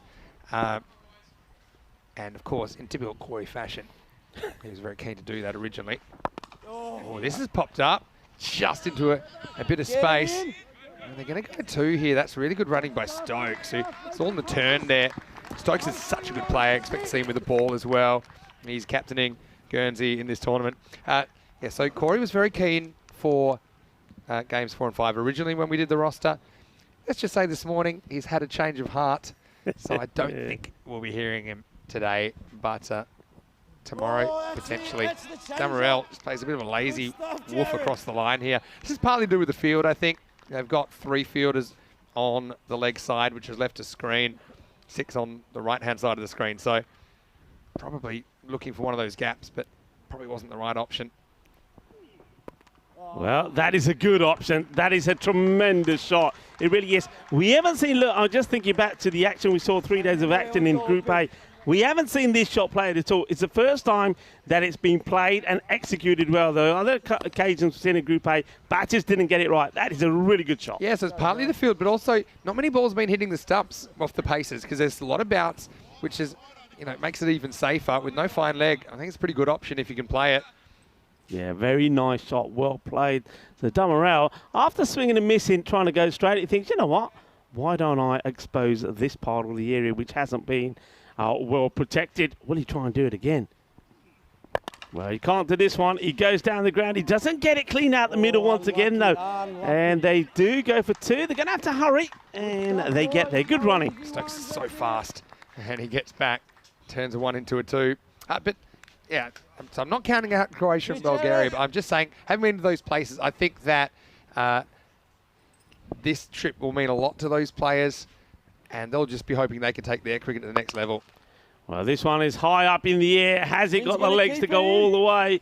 And, well, somehow the two Croatians out there between them managed to stop this game over the boundary. I think there's a bit of footwork involved here. But, yeah, mate, just not getting the timing right, isn't he? He's playing the right shots. Much better over, Jared. Good they comeback, do. mate. Wickets are coming. And that's Vedran Zanko. It's nice to see him out there as well. Definitely. It's a lovely guy, Zanko, and he's done so much for cricket in Croatia. End of the over. It's 41 for 2 after 3. Now, of course, Rico, we have been to Croatia a couple of times for European Cricket Series. I went to Split in 2021. I know you went to Zagreb in 2022. We'll both be there, in fact, straight after this tournament for a 2-week ECS in Croatia. So we'll be seeing a lot of these players involved in that.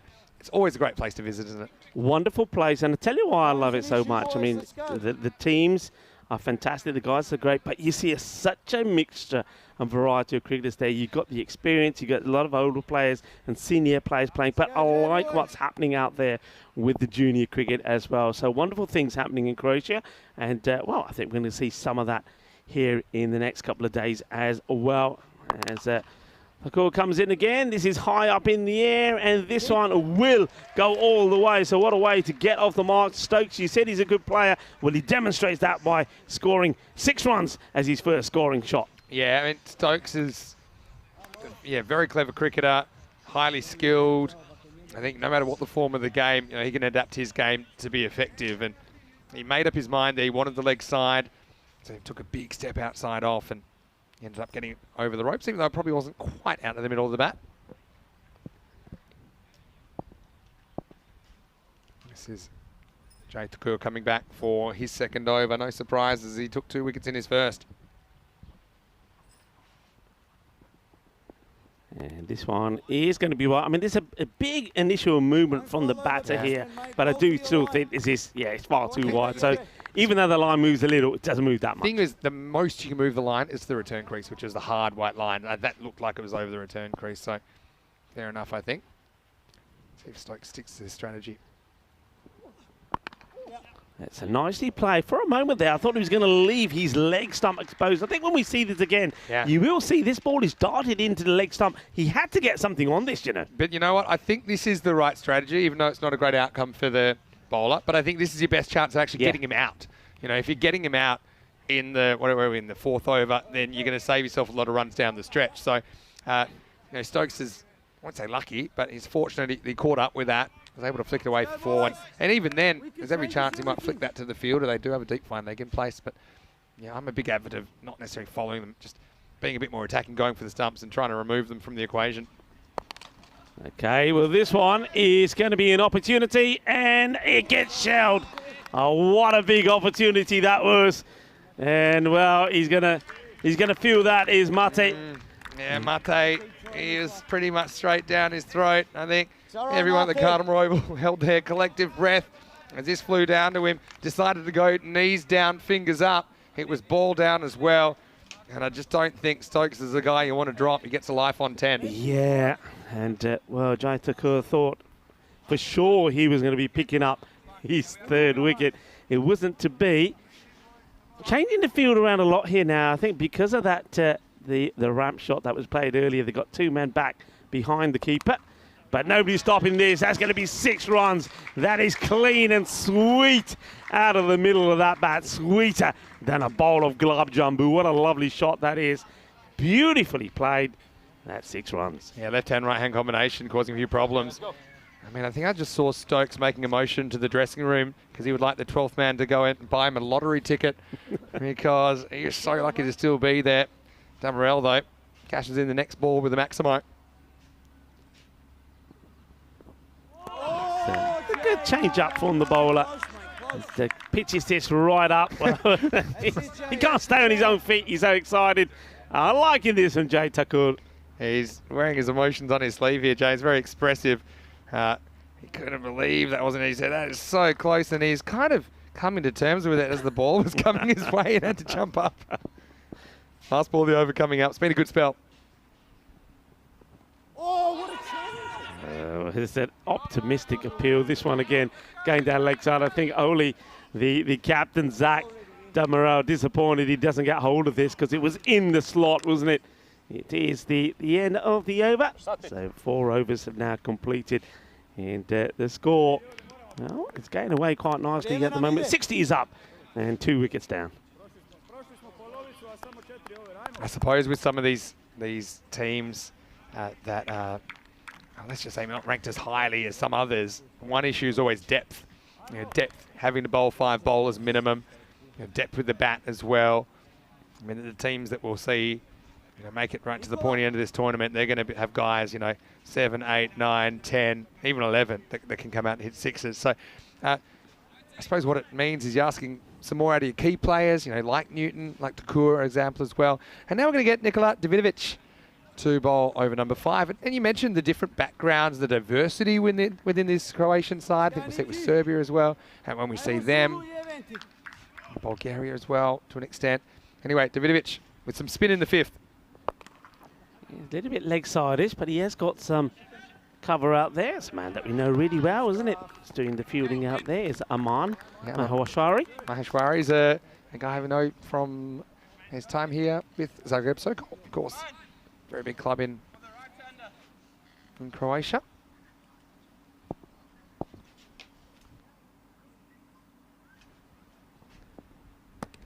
It's going to be a wide. Yeah, floats a little bit outside. But I mean, Davidovic is an interesting case as well. And we've seen him in the European Cricket Series. He loves his cricket. It's great to see him on the big stage, but he gets reverser mode out of the ground here. Early movement, and you can see the class that Stokes brings to the table. Maximal, 6 runs. Oh yeah, I like it there as well. We are on the Costa del Sol, Sun, Sea, Sand and 6 cricket. Well, that will be right up there as a contender for the Andalusian shot of the day. A little bit like a Roger Federer backhand about that one. Just launched it with a touch of class. Davidovic will probably throw his game plan out the window now. Edge gone, and what a sharp catch that is behind the stumps.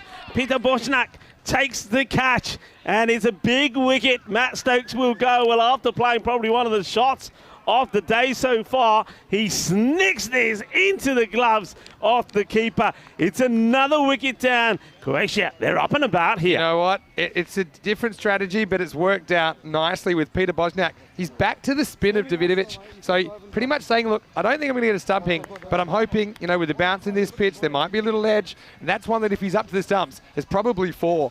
But he's able to react to the deflection. Stokes, he joins the nicked off club, doesn't he? As he goes for 17.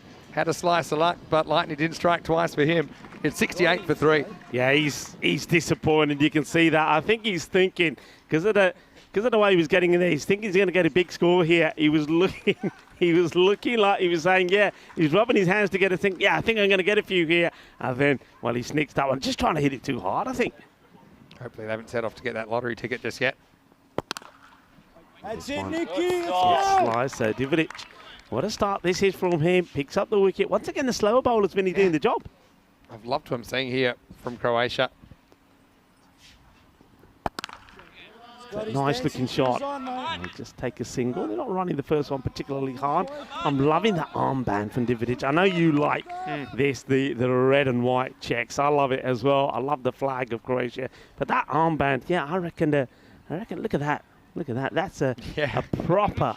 Even at the red proper team on the armband. glasses. Yeah, the glasses as Croatia, well. very, very proud nation.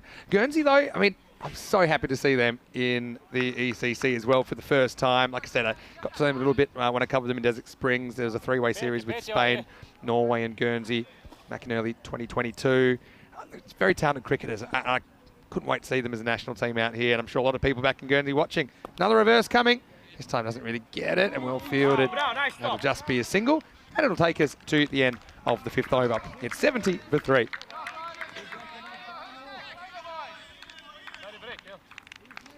Hello and welcome to the best room in the house. I mean, we've got a lovely view here. And what a good start. What a cracking start we had to the group. I mean, I was watching the second innings from the fan zone and couldn't quite believe what we're seeing. The Tribe brothers doing it again. Tribes are incredible. I mean, Asa, in particular, the way that he batted out there. And what I'm hearing, those two boys, they are, well, they're men now, I suppose. They've been very disciplined. They're very focused. You know, they're eating right. They're making good choices. They're working on getting stronger. And I think it shows. Not that they've done badly before. They've always impressed us. But they just have that extra 10% now that makes them super dangerous. For Guernsey, though, I mean, I like the work of Stokes. I know they've had a couple of key players nick off at the moment. I think you really like their bowling. Got players like Hooper. They got guys that I think suit the format and a couple of good slow bowling options as well. So, yeah, I can't wait to see how Group B works out. And right now, anyone that thought Croatia were going to be blown away, they've got another thing coming. They've competed really, really well. They've been able to secure 3 wickets. Damarel, though, he's batted pretty well for 36 so far. And he's going to face up, because we're going to get Maheshwari in over number 6. Yeah, Maheshwari, a big, strong lad. A left armer as well. And he could get a wicket straight away. And, oh, it goes down. Well, we saw a great catch taken by Demir earlier when he used his shoulder and every part of his upper body to keep hold of it. This one is straight into his hands, but he can't get there. Thing is, yeah, the technique probably not quite there. Didn't have to move, really. You know, he's kind of rushing at it. It was going to get to him there. And Svilicic, I'll be disappointed that goes down. So, again, bit of inexperience, but also maybe just slight couple of technical issues in the field, I suppose you'd call them. Again, you learn from this. The more you play, even over the next 2 days. I mean, you look at a team like Greece, the way that they came together from the start of Group A to the end. But you don't have too long to make your move. And Maheshwari could have had a wicket. Instead, he doesn't. Yeah, Maheshwari, like I say, he's going to use his height well, isn't he? Get the ball into the deck. We have seen that when you're bowling from the lake end, you do get a bit of extra bounce. And, well, his physique, he should be getting that ball to talk if he hits the seam. But yeah, he'll be disappointed. And no more than Sivalik himself, who knows he probably should have taken his second catch. And once again, it's the captain, Damarel, that gets a bit of luck. Well, no luck involved here. This is out of here. He's out of the middle. It's going to sail over the rope. It's going to be 6 runs. Manos. Arriba, arriba, arriba, arbitro, porque eso es 6 carreras. Yeah, and just kind of plays this on it, doesn't he? I thought it would have gone further. Kind of held up a bit, but still had enough to get over for 6. And yeah, Guernsey, once again, an example of about surviving a chance. Damarel now catches him with a 6. Damarel keeping the innings going for his team at the moment. It's a good comeback there from Maheshwari. Gets the ball right up there in the slot. Good variation from him as well. So after bowling a couple of sort of shorter length deliveries, he gets this one pitched up. And it gets respected as well from Zach Damarel.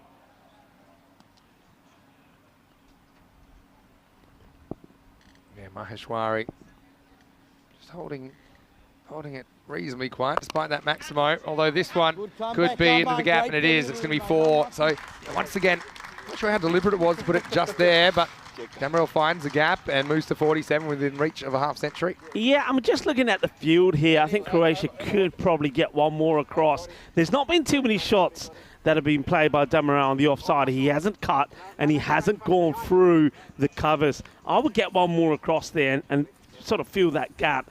And because, you know, he's looking to play shots on the onside and he's also looking to play the ramp shot. So I would certainly call keeper Civilik where he is, but get one more across just in that gap. Last ball of the over. Damarel can hit a boundary here. He'll have his 50.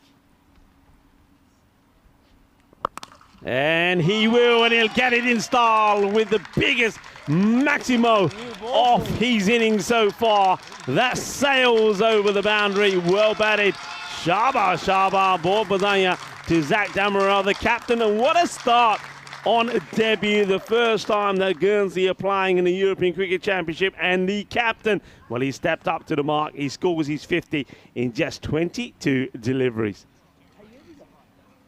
So into the over. It's 88 for 3 after 6.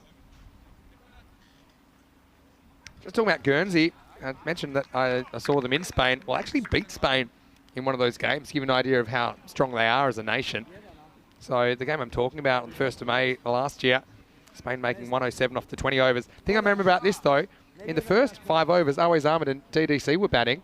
They were only 6 runs. They were 6 for none after 5. They got 7 off the 6. So the 6 over power play, 20 over cricket, of course, they scored 13. Really? Yeah. And so the bowler's really good at keeping them quiet. Okay, slightly different format. But like I said, Guernsey, they're a very professional outfit when they get out there in the field and with the ball. I think they'll be challenging. Oh. This is hit straight down the ground, almost takes out the umpire. Butler getting in on the action. And yeah, this guy as well. He was actually the captain last time I saw them in Spain in the flesh, but this guy can really hit the ball as well, Josh Butler. Yeah, absolutely pelts it, doesn't he? You could see that Divovic was trying to get him to come out the crease and maybe... Well, this one's going to be too wide, isn't it? The only thing is, I don't mind what Divovic is trying to do here, but with the keeper not standing up, he's not going to get the reward of a stumping because, okay, he could get the batter coming out of his crease, but the keeper's too far back. Yeah, true. And this one is another one that's going to find the boundary. So this partnership starting to be pretty fruitful, isn't it, as they get close to the 100. Butler, another boundary to him, moves into double figures. Yeah, I suppose with just the keeper chat, I mean, it also depends, you know, the capability of the keeper up to the stumps and how you're feeling about having him up there. They've obviously made the decision, you know, with Bosnak, that maybe he's more comfortable slightly back. There are certain advantages to that, such as taking those slightly bigger deflections. And this one isn't going to be caught by anyone. That's going to bounce off the road and up into the 10th. Maximo! 6 more, and Guernsey building to quite a significant score now, I think. Yeah, nice shot, just rocks back and clean strike out of the middle as it hits the bank there and flies over the team. 10th, so the 100 also now comes up 1 and 3 for 3. Still 3 balls to go in this innings from Divovic. It's a nice looking shot. Well, it's a half a chance to try and stop it, but it gets through the fielder. Beautifully played this. I think that's David Lambasa that's trying to stop this, but that's all along the deck.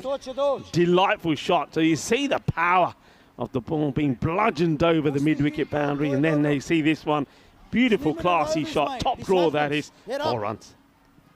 Yeah, I'd love to hear the Croatian instructions as well. Not that I can make out much of them, but you know, Davidovic just need to hold cool here. You know, it was a good shot. That's going to happen. I still think he's bowled pretty well, considering. There's more to chase, and they're not going to get there.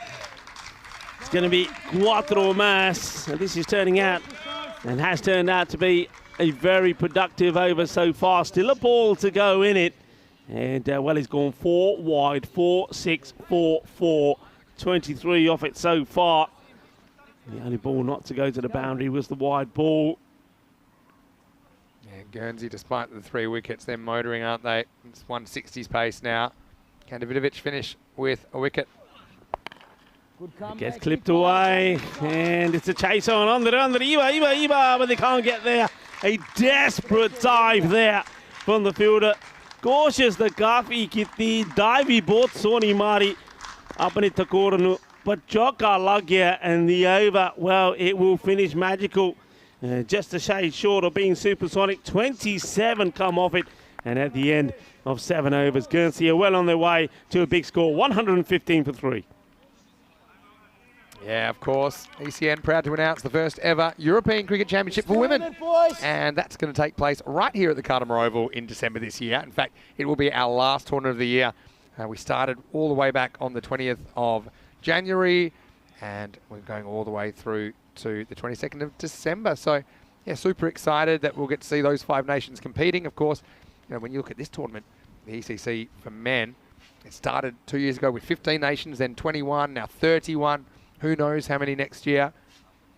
I just think it's wonderful that we've been able to show a bit more women's cricket this year. Yeah. And that it's growing. And yeah, it's probably a little bit behind where the men's game is, especially, you know, at a club level or structural level. But the fact that a lot of people doing the hard yards to move things forward. And we're going to see some great teams there. We've got Spain, the hosts, as well as Italy, the Netherlands, France and Austria.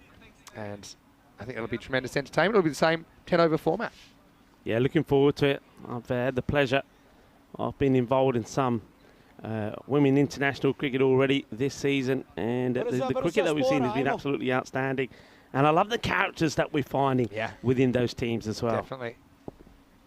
Okay, so it's going to be Naseem Khan to bowl over number 8. Oh, this one has been blasted, Vinny. That's going to shatter in to the boundary fence. 4 runs. It's just starting to look a little bit too easy here now, isn't it? Runs flowing very, very freely for Guernsey. Kind of reminds me of a bit of a heavyweight fight where the contenders got a few early punches in. As this is another one which is going to be whacked out of the ground. Maximo, as Damarel moves up into the 60s. Another good shot. Maybe just a fraction short there from Naseem Khan.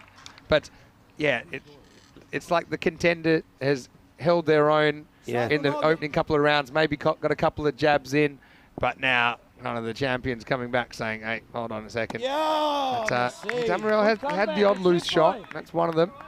Yeah, Damarel, I mean, early on when you remember, he was having difficulty timing the ball. He played a few shots, didn't quite find the middle, did he? But the longer he spent out there, he's got the ball now being timed perfectly from his bat. He's moving along well. There's that opportunity. If the wicketkeeper is up, you've got a chance for a stumping. In comes the throw. And I think they might go upstairs on this, you know. He was a little bit, I suppose, complacent with the running here. It might be closer than you think for Butler. Yeah, so Boshnak won't get the run out. But almost created something there. Pretty good run, actually, by Guernsey.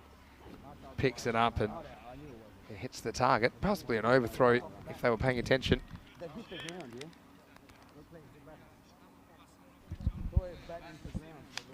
Yeah, so Butler seemed like a man pretty happy to be back on strike. Let's see what he does with it. Let's go, Nas. Naseem. See if he can get his first wicket of the week. Maybe, because that's in the air. Catching opportunities, Maheshwari, and he catches it. Well, there you go. Butler did get the strike, but unfortunately he couldn't do much with it. He goes for 28, and Naseem Khan with the breakthrough, just getting the right hander reaching a bit. God, he wasn't sure where he was trying to hit that one. I think Butler had a bit of a crisis of decision making. Too many options, but he's going to have to walk back, and Guernsey lose the 4th wicket, 126 for 4. Yeah, well done to Khan. I mean, Butler was maybe a little bit lucky. He just managed to get in when he was doing the running there, but wanted to get to the striker's end, wanted to up his strike rate. It's been a pretty good one as well, just under 300, but he will fall to a good catch from Ashwari. And Khan picking up his wicket, so well bowled to Naseem Khan there. So 126 for 4, but you can still see Guernsey. They'll be eyeing up a score very similar to that Belgium put on in the first match. Batting first, they'll be eyeing up anything between sort of 145 to maybe 160. It all depends what the new batter does, and it's Ollie Nightingale that comes out. Yeah, he's a good player as well, Ollie. Last ball of the 8th coming up. Oh, steps across. This was outside the return crease if he left it. Somehow managed to get it to mid-on. That'll be the end of the over. And not a bad over, all things considered. It's 127 for 4. And look, I got to say something. You see that man on your screen? Keep the camera on him. Did you know that's Tony Redden? Take him off. It's his birthday today, and you know who we're talking about, Tony. He told me he's 28 years old, and he's a great advertisement for moving to the Costa del Sol. Tony's a real character. It's great to have him back at the Carter Oval. Yeah, it is indeed. Well, Tony, happy birthday to you, sir. No doubt that you're going to be having a few victorious, courtesy, of course, of our beer partner out there. Hey, I got to say, it's a lovely hot day. It's a great day to have a beer. It's so good to have our partners victorious of rest. So you can get sin alcohol as well. You know what? Today is National Beer Drink Day. So it's a good day for us at Sylvester Victoria. Haven't seen alcohol, still counts. All right, Maheshwari. Premeditated shot. That's a really good shot. And it's going to go for 4. Well executed. I don't mind this from Maheshwari going full and straight. You don't often run into batters who can play this well. But Nightingale, he's one of them. Yeah, beautifully played. Yeah, National Beer Drink Day. Remember, you can have sin alcohol. I know there's a few people looking around saying, can we have a beer? Can we? Can we? We're still working. Have a sin alcohol. Nothing wrong with that. DJ's having a few beers as well, I reckon. I'm liking the tunes there. Excellent job. Thumbs up all around. And give the DJ a few applause as well. He's doing a fantastic job. That's worth an appeal, but I reckon they may keep an eye on the umpire. Now, we'll have to watch this as well. I think he's all right here. I don't think, I mean, if the foot does touch the rope here, I don't think he's in contact with the ball. I reckon it's actually a good stop. Watch this here. He does touch the rope, but is the ball gone at this stage? You see, we'll have to show that again. So let's have a look what happens here. So it's when the ball leaves his hand, which we can't really see.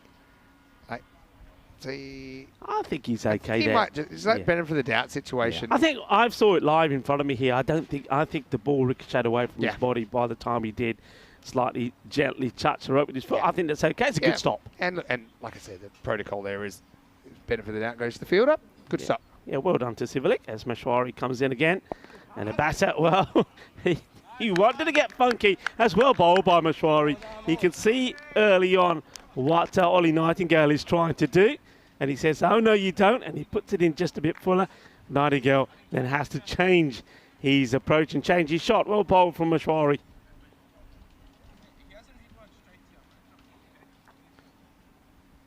All right, well, I mean, Croatia certainly haven't disgraced themselves in the field at all. But Guernsey, they're looking to put the foot down. Over and a half to go. And that is going to sail over the boundary fence. That's another big shot. Well, talking about national days, it's a National Strawberry Cream Pie Day. And that has been hit sweeter than a strawberry cream pie. Lovely shot, 6 runs. And still amazed at this field, Vinny. They still have the sweeper out on the offside. It's very offside orientated, but all the shots. I mean, it'd be interesting to see the wagon wheel of Zach Damoureux. I don't think there's been too many shots played out on the offside. I can think of only probably one that he played. He sort of flat batted in the long off area. Everything else has been on the leg side. It's kind of where they've bowled to him, though, most of the time, isn't it? 140 up now. Yeah, that's not a good delivery. That's going to be a minimal. So just like that, we move to 145. And, well, that's going to be 5 runs. And that's going to hurt you. Talking of runs, I've got some stats for you. Group A, that finished yesterday. Total runs, 3,259. Total wickets, 146. Fours, 178. Sixes, how many sixes you reckon?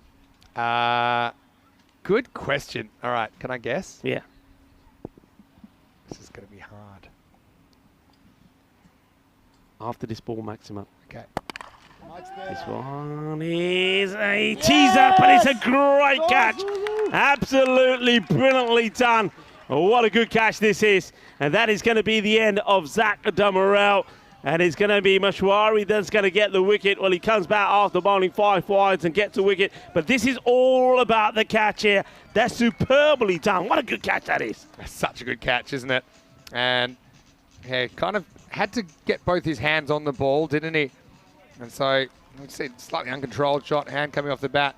And then, I mean, it's quite a nasty impact for Davidovic there. You can see the way he couldn't control his head snapping back. Luckily he had the protection of the ponytail there.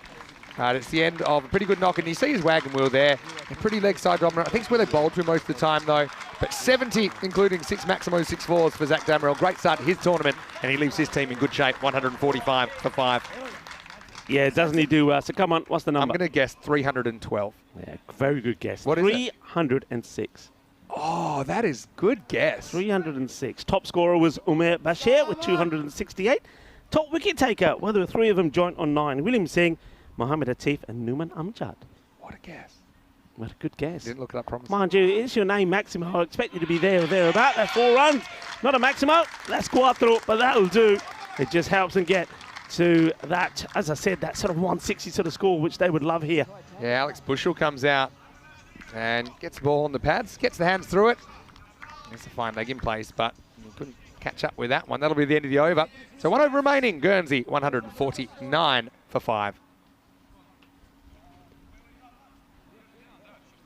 Nice to see a few people in the comment section as well. And I've got Stumps, Umps and Beer Pumps in the chat. They were a podcast. I did an interview with them. I might actually put the link in the comment section for everyone. Hello to Ederico as well. Always happy to see Ederico. Got Terry in there. Got Chris Schinkel saying it's good to have Rico and I together. Well, we've had a bit of a tough time spending too much time together during the summer, Rico, because of the schedule. Often you be taking time off, or I have been taking time off. Yeah. Just obviously to get some sort of a break. This is just timed away, and it's going to be 6. Well, he picked the tallest fielder on the field in Josip Jukic, but Josip went all the way back to the wall, but couldn't quite keep that one in. And Nightingale, just kind of leans on this one up and out of the ground. Good start to the 10th over for Guernsey. Yeah, it's a good start. So, well on the way. Some people may be wondering what was the highest score. Well, the highest score actually was scored by France as well. 189. 189, yeah. All right, this one is going as well. Same way and same result. Maximo back-to-back for Nightingale. And the 160 up and potentially more to come for the men in green. Yeah, it's just not the right length being bowled here at the moment, is it? It's there for the taking. And he's giving himself good room. Just have a look what he does. He'll automatically give himself some room outside the off, and he prepares himself to launch at these from Naseem Khan. Maybe, mate. So it looks like we get another ball that comes out, as that one is lost in the shrubs somewhere. 2 out of 2.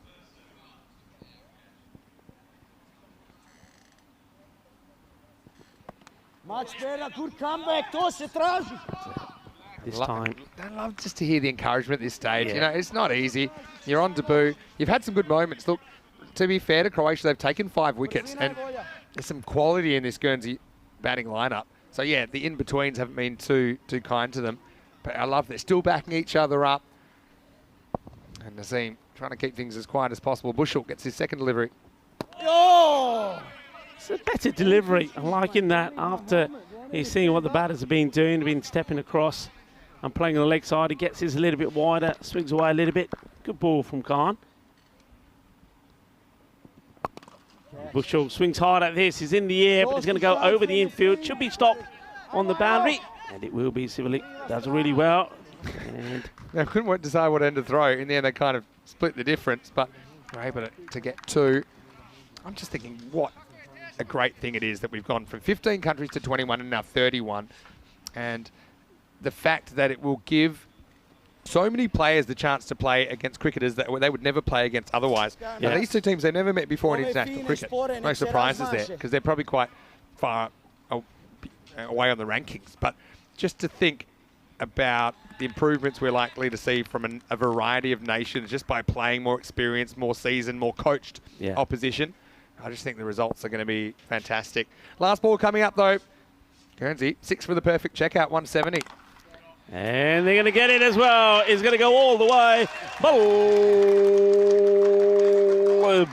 170 on the board. And Guernsey are liking this innings, you know, from Guernsey, because even though it started with those early wickets, we saw Fitchett fall for only 6. We saw Tom Nightingale get a 2-ball duck.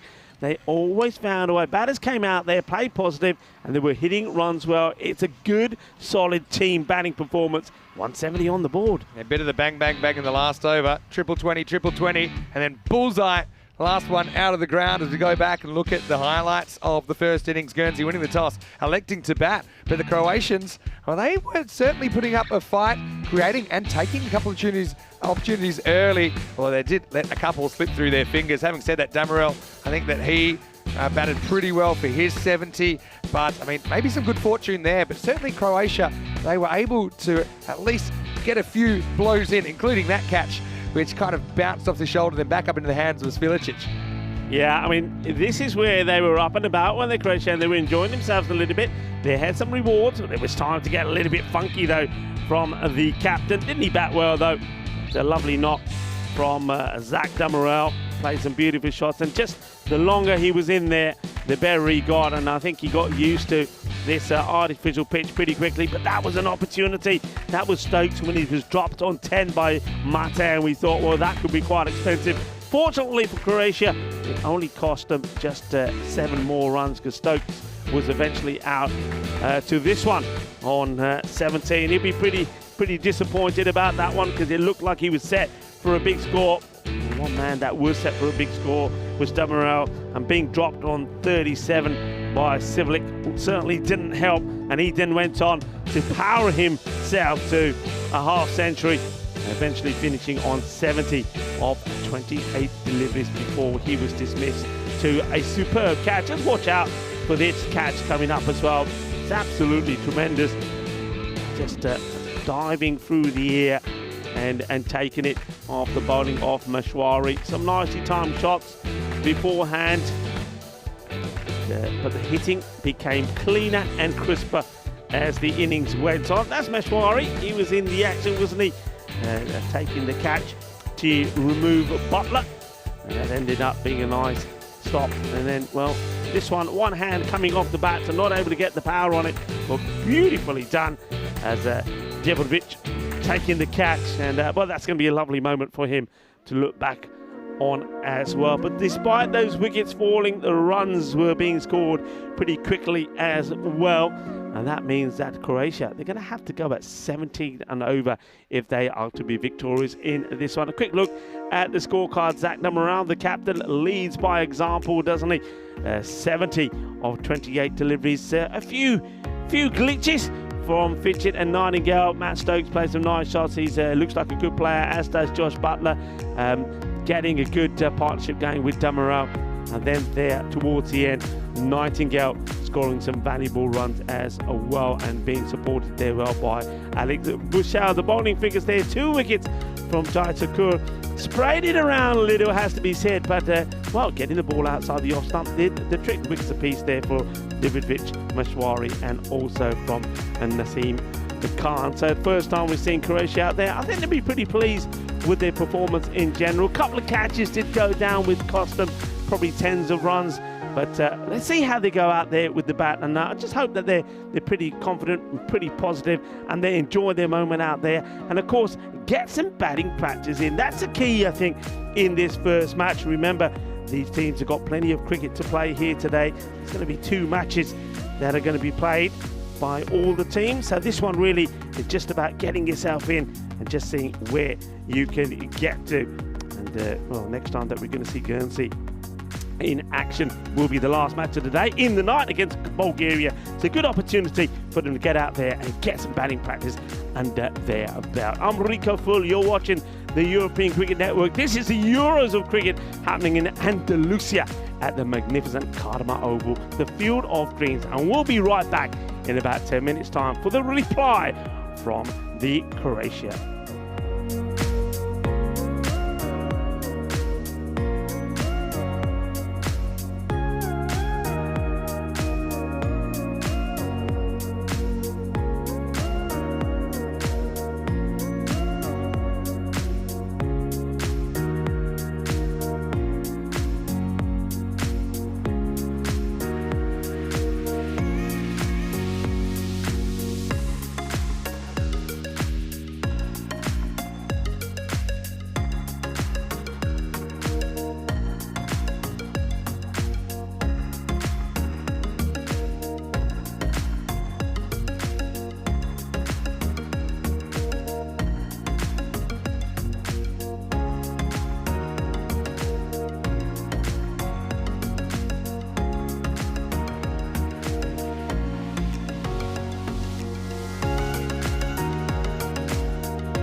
Cricket Championship is proudly brought to you by Dream11, HCL Software, Junta de Andalucía, and Stake.com.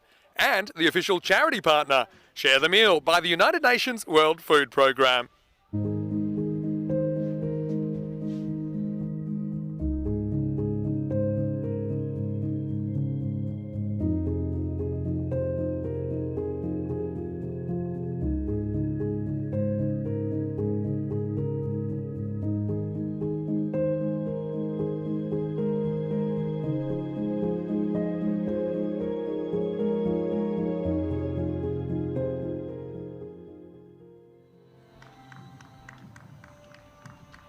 Hello and welcome back, everybody. Yeah, what an important program that is. Of course, the European Cricket Network has joined forces with the United Nations World Food Programme to help millions of people globally who face hunger daily. Not just adults, but children all over the world go to school without a proper breakfast, leading to difficulty on focusing on their education, alertness, and of course, just generally performing well.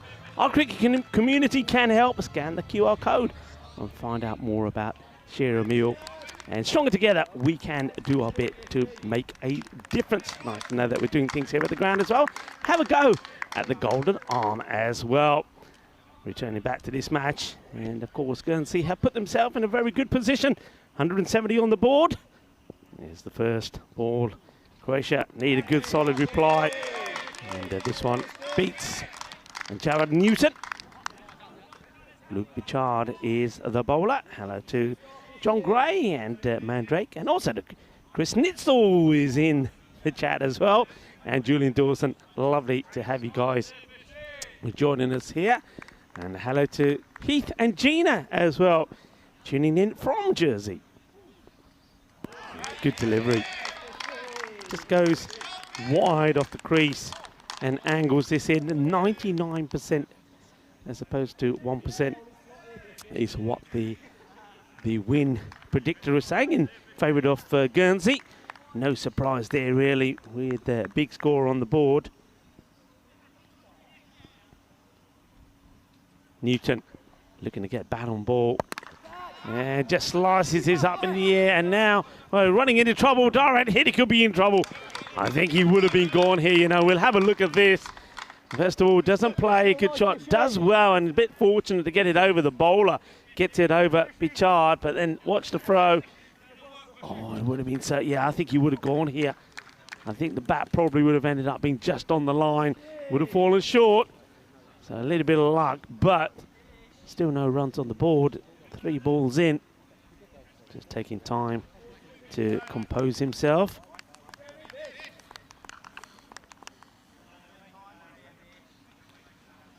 Bichard made a very good start. No issues getting his line right straight away. So once again, still to Newton. This is better. Good, solid shot. He backs himself this time, doesn't he? It looked like he just needed a bit of time. Just composed himself there, didn't he? He gets back, takes his gloves off, just has a little think to himself, and then he plays that away. Beautiful shot. Zanko there. It looks nice and relaxed, as does the team camp. So 4 runs, the first runs in the European Cricket Championship for Croatia. Doesn't quite get this right, scuffs it really. There is a man back for that particular shot on the boundary. He gets a single and passes on the opportunity to David Lambasa.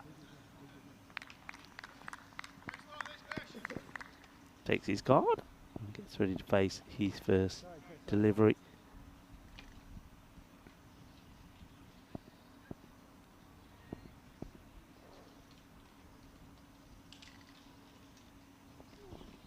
That's a good, spicy delivery first up for Lambasa. He just guides this down. He plays it really well, actually. Awesome, mate. Stands nice and upright and just guides it away. It is the end of the first over. Of course, they're needing around 17 to stay up with the rate. They only finished with 6 without loss after the first. Number of matches since the golden ball, well, keeps on going up, doesn't it? Up to 19 now. Of course, the last one that we did have was in Rome, and it was in the ECIs there. And Nishay, who was the commentator. What a fantastic one it was. And, it's the first one that we've seen where there was also a no ball. We never had, up until this one, a golden ball where there was a wide or anything like that. There was a no ball. And it was hit. And the batters, they only took the one, but because of the no ball, well, it was enough to be victorious. Stokes already shown that he's a pretty classy batter. Didn't quite make the most of his innings. He sneaked behind. Now having a ball. Well, that's a dangerous looking shot, but he gets reward for taking the risk, doesn't he? He goes right across the line here, does Lambasa, and gets enough onto it, flicks it away. Just watch this. So plants that foot right in front and then helps it along to the boundary on the leg side on the 45. I think that'll be encouragement actually here for Stokes. I think Stokes will probably still go for the same line. This time actually he goes wider. Chases on iba, cuatro carreras. Back-to-back boundaries. The fielder gives it some chase. He's not able to get up with it. It just goes to show that this outfield is pretty quick, and you'd expect it to be nice and dry here on the Costa del Sol at the Cardamar Oval. You play your shots well, you time the ball well, and you will get rewards. So back-to-back boundaries from Lambasa. Bit of a way swing again there from Stokes.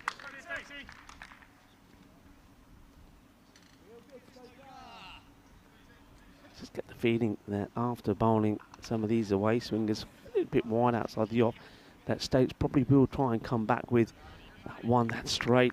He's hoping that Lambasa will go straight in front. This is the slower, loopy delivery. And just jabs the bat onto it. No run. Just the 8 off the over with the ball still to come in it. So sticking with that line outside the off-stump corridor for the moment. Halatomanis also joining in on the chat. And there's that straighter one. Fires it in a little bit quicker this time. Finishes the over well. And just the 8 off it. 2 overs now completed. And the score 14 without loss.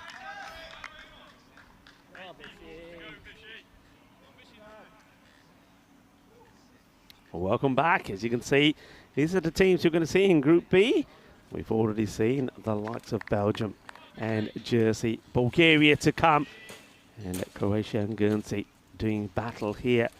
I'm looking forward to seeing some of the names that we know from Bulgaria, and also looking forward to see Jersey out there again. They made a very strong start, and see here Guernsey making a strong start as well.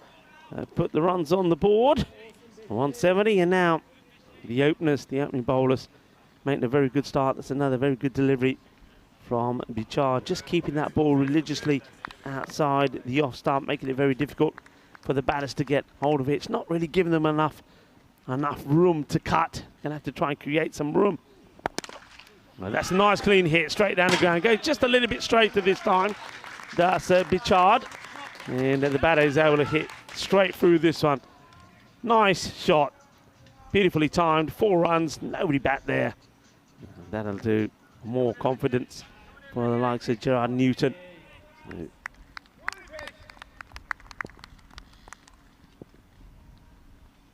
What's the reply going to be from Bichard? Well, he does go shorter, but he gets worked away beautifully. It was almost like he was expecting this Newton. And he thinks, okay, he's pitched one up and I put it down the ground. Now I can feel the short one coming. It was short, he was ready for it, and he puts it away. 4 more. Rico Full here of the European Cricket Network. And it's a pleasure to be joined once again in the commentary box by Mr. Maximo. Nice to be back, and yeah, a few shots in anger by Newton. Using Newton's 7th law of aggression here, trying to get something happening in the power play. Won't be easy. Bichard, he's had some good times on this ground. He's had some not so good times. Goes short again. I wonder if this his second bounce, and maybe the previous one wasn't quite high enough. This is the one for the over as signalled. Yeah, Nirmal Singh, one of our men in black, gives the signal there after receiving the instruction from the square leg umpire, the sheriff, Charles Croucher. Umpire's been top class, got to say. He's got so many decisions to make, so many things to keep an eye on in 10 overs.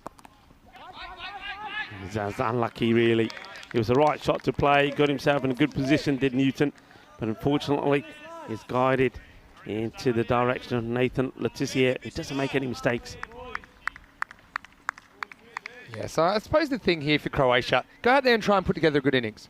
I wouldn't be too preoccupied with the 170. Go out there, hit 120. Yeah. Yeah, go out there and hit 100 plus. Get yourself feeling good.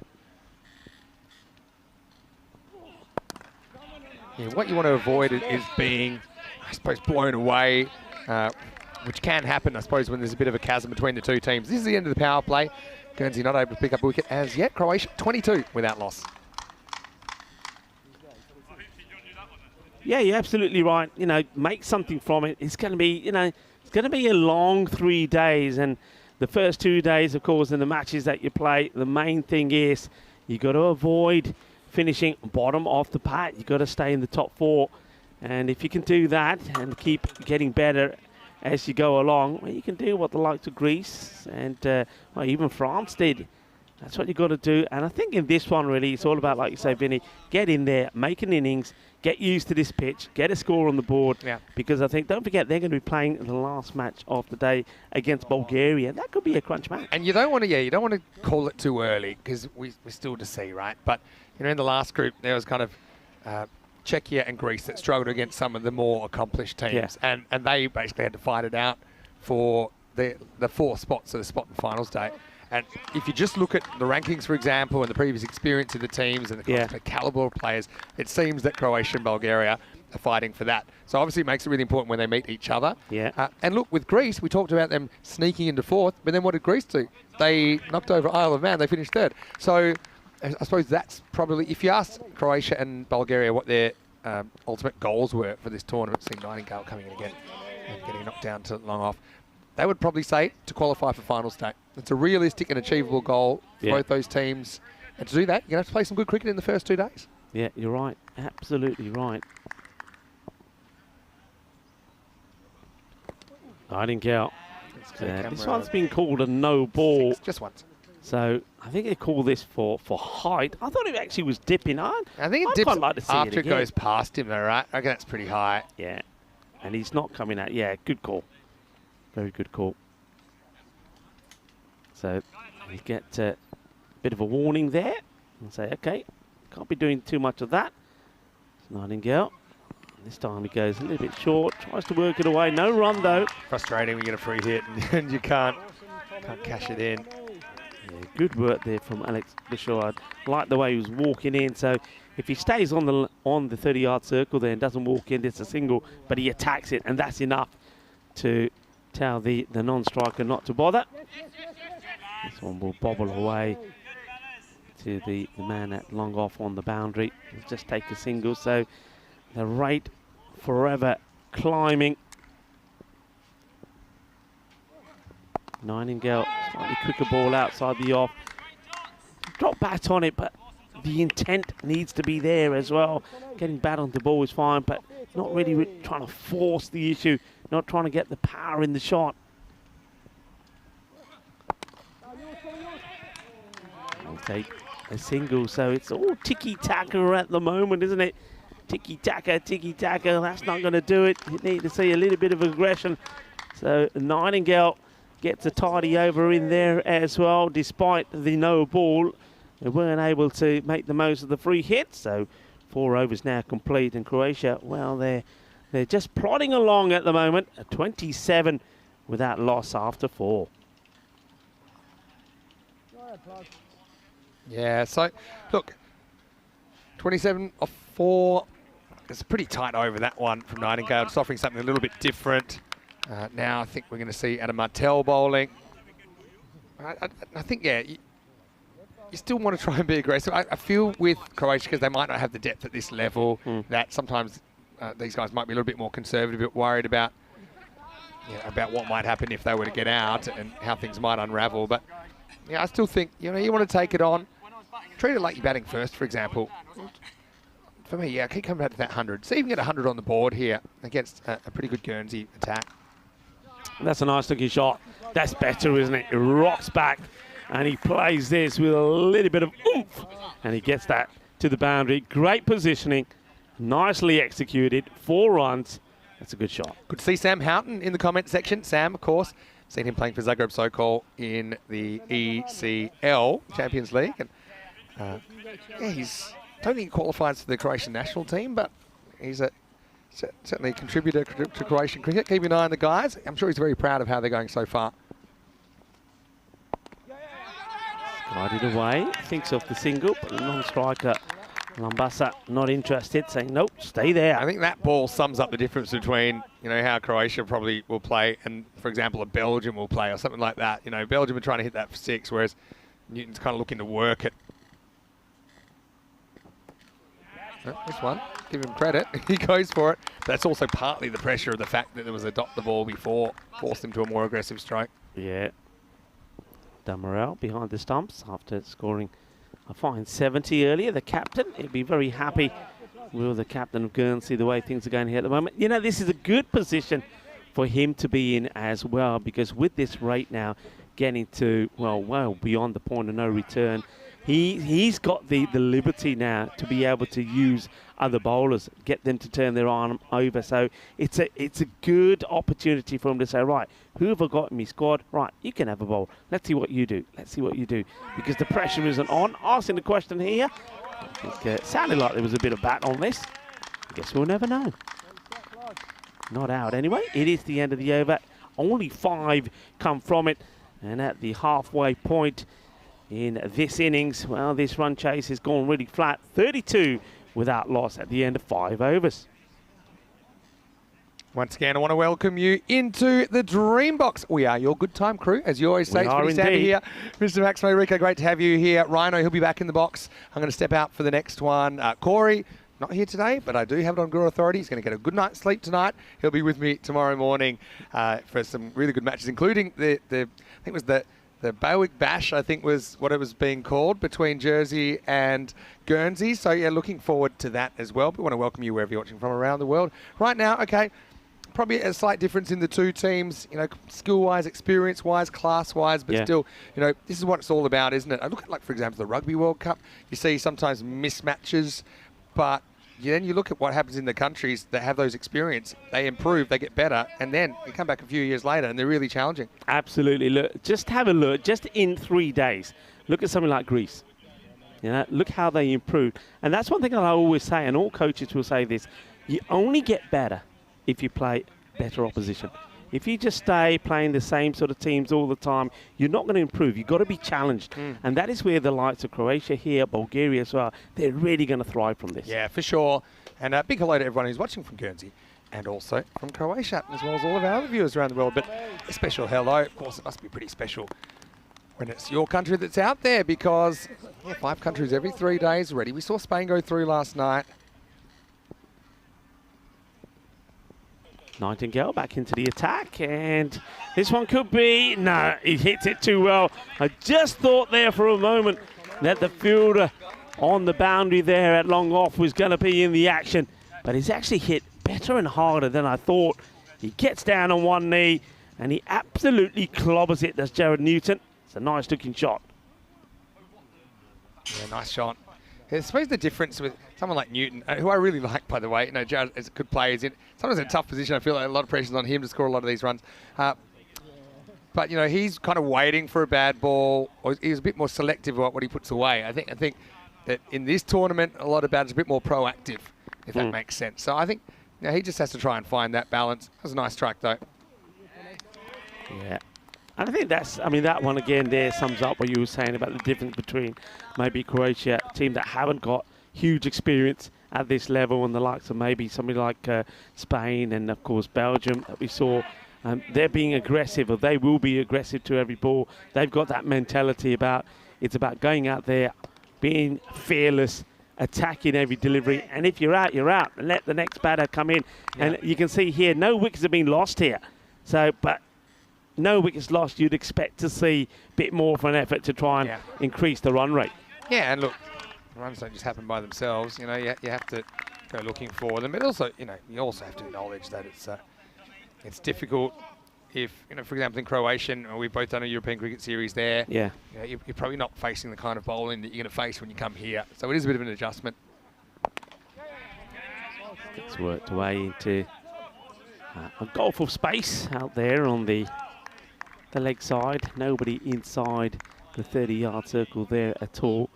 The field got the 2 men out on the leg side on the boundary. As another over comes to an end. So 6 overs now completed and 41 on the board.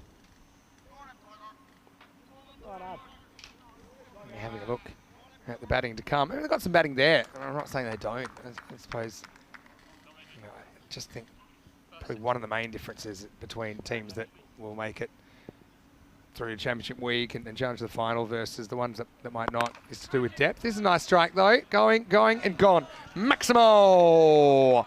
Newton goes over the leg side. Maximo, 6 runs, and he moves into the 30s. Yeah, nice looking shot. So as you say, I think he's definitely got the shots, and maybe he's got to be just a little bit more open in the shot that he plays. He's very selective at the moment, the balls that he goes after. And well, he goes after this one as well, and well, I think they're going to mess this one up, are they? Or not? Yeah, they do mess this up. That one really should be stopped. I think they're looking at each other, and in the end, he goes for the boundary for 4. Forward to have a bit of a chuckle in these kind of conditions where you're well ahead in the game. So you have a look, they're trying to work out, they almost had to both jump out the way of each other, didn't they? I also want to say a quick hello to Andrew Hogan, great to see him in the comments section, and of course to Mrs. Hogan. And they're watching from Tasmania. I know who they're supporting. They're supporting Guernsey in the green and yellow. It's almost like you're looking at a Tasmanian jersey from the limited overs competition in Australia. Right now, though, it's a straight hit and a pretty good hit as well from Newton. Maximo straight down the ground, and he didn't spend long in the 30s. He's already up in the 40s. Yeah, delightful shot. As we said, it's all about going out there in your first match, getting to a good score. If you know, if you're going to lose, well, make sure you lose well. Get some positives, and this will be a positive. Well, that is going to be 6 more. Bolle, and Jared Newton, well, talk about getting some positives. He does. He gets his half century. Well batted. Ball badaya. Jared Newton up the half century booty curly 50 of 29 Yeah, deliveries. I mean, I feel like I was a bit critical of him going too slow, but you can't criticise those numbers. 50 off 29. And I think, yeah, as we get to the end of the 7th over here, he's certainly shown a bit more aggression. At 63 without loss after 7. Yeah, much better over. That one going for 22. And let's have a look at this. And this is interesting. It shows us what the win ratio is in terms of if you're batting first or batting second. So batting second now, we know that because, of course, the teams that we saw in Group A, well, they love to chase, didn't they? The likes of Spain and France. Doesn't really surprise me. Surprises you? Not really. There maybe was a bit of luck of the draw about this. But teams chasing have just been fearless, haven't they? It's almost like normally you associate a bit of pressure getting to the batters batting second, but certainly hasn't shown in this. It's almost like bowlers have felt under pressure as they start disappearing for 6s. They haven't been able to come up with the answers. Yeah. I mean, one thing that does surprise, I mean, when you look at that and when you have a look at some of the other stats, Vinny, you would think that there's really not too much out there for the bowlers, but I disagree. I think there is things out there for the bowlers. I think bowlers getting good bounce. I think the pitch does have a bit of pace to it. I think spinners, not only does the ball spin, we saw Lorne Burns show us that. It does spin a bit. That's a nice looking shot. Work to be done there for the fielder, but cannot do it. And beautifully played. The timing of this was great. So David Lambasa himself now deciding it's time to play a few shots. So this partnership, it's a good one, isn't it? Yeah, well timed. 67. I mean, I suppose there's just too many runs were on the board for him. Lovely shot, beautifully timed. And that's nicely bowled. Good comeback from Hooper. Yeah, but like I say, I think there is something out there for the bowlers. Maybe we'll see more of that in this group. I just don't think that the teams in Group A bowled a good line. I don't think there were too many Yorkers there. We were looking forward to seeing France execute them. This one is going to go, and it will go all the way. Manos, arriba, vidro, porque eso es 6 más. Oh, beautiful shot, beautiful timing. And, well, yeah, Jared Newton just continues. His assault goes down on one knee. He says, how about that? They want it. Going to have to be quick. In comes the throw. It's a little bit wild. That's like going down the middle of the pitch. Bassa looked a bit sore, actually, as he went through for that single. Yeah, Hooper's a really clever bowler. I really like what he brings to the table. We've seen him here at the ECL before, for example. Very good change of pace. They like him bowling towards the end of the innings. Oh, what a delivery. Well, you like him, and I think I like him as well. I certainly like that delivery. And this is what I was talking about. That's right on cue. I don't think we saw enough of this sort of length being bowled in Group A. We didn't see a lot of it. Didn't see a lot of it from the quick bowlers.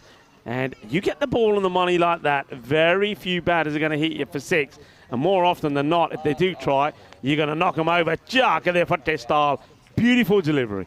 Yeah, full straight. And with that change of pace, the quick one becomes even more effective. Still coming to terms with the cut-off pads of Lambasa, but you know, cricket's moving with the times. He goes for 17. And good opening partnership comes to an end at 75 for 1. Yeah, he plays his part in it really well, doesn't he? Yeah, interesting. I mean, you can be... Some people are extra strong just above the kneecap, so he obviously feels that he can absorb a ball without too much displeasure. And you know what? I actually think some of the players are just pretty keen to get some attention from Magic Spray Mary. So if he does get one just above the knee roll, i.e. the leg, then you get a trip from Magic Spray Mary. Hey, I like it. You know, customise your gear, customise your pads. Why not? New batter does come out, so it's an opportunity for another batter to get out there and score some runs. A nice warm applause for David Lambasa. Scores 17 of 16 deliveries. Hooper gets the first wicket for Guernsey. And it's Jai Tucker, who bowled very well, picked up 2 wickets, didn't he? Let's see what he can do with the bat.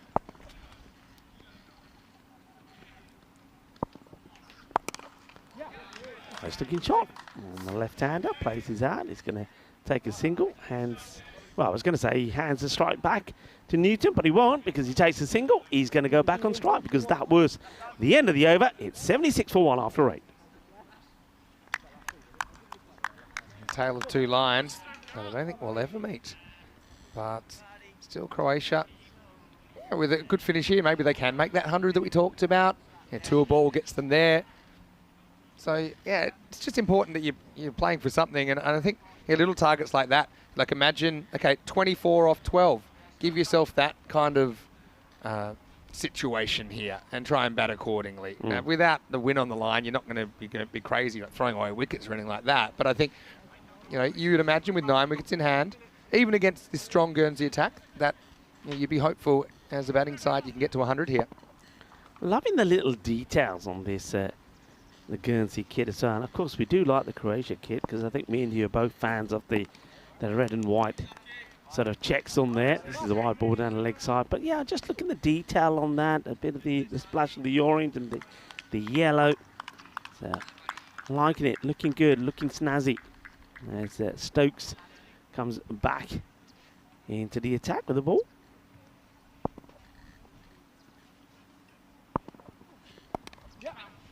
That's very nicely played. Beautiful soft hands, guides it away. He's going to get 4 runs. Yeah, that is a good shot. You can hear them in the dugout saying, shot? Yeah, that was. Just watch this. Just not a bad delivery at all, but plays it with very nice soft hands, opens the face and guides it down to that vacant third man area. All about the placement. Perfect bit of timing. Gets them a little bit closer, up to the 80s. He just moves a little bit too early. And then he thinks he needs to take a bit of evasive action as the underarm, the gentle underarm throw comes back from Zach Damarel. Yeah, Stokes, good cricketer, isn't he? He saw a glimpse, I suppose, of what he can do with the bat, but also pretty handy with the ball. Another good slow ball. It's kind of that off cutter. Has a bit of bounce, bit of bite off the wicket. Pretty useful delivery to the left-hander. Yeah, it's clever bowling, isn't it? I think you've heard me say plenty of times that it's all about variations. When you're playing this shortened format of the game, the more variations you've got, then the better you'll do as a bowler. And there's that gentle, slow delivery again. This time, a lot straighter. I think this is the case of, well, okay, if you miss this one, I'm going to have you. And Thakur doesn't miss, as Jay takes the single. Newton has been starved off the strike lately. Will want to probably continue in his little aggressive streak that he's had. He started off slowly, but since then he has played some very nice shots, isn't he? 5 6s and 5 4s on his way to that half century.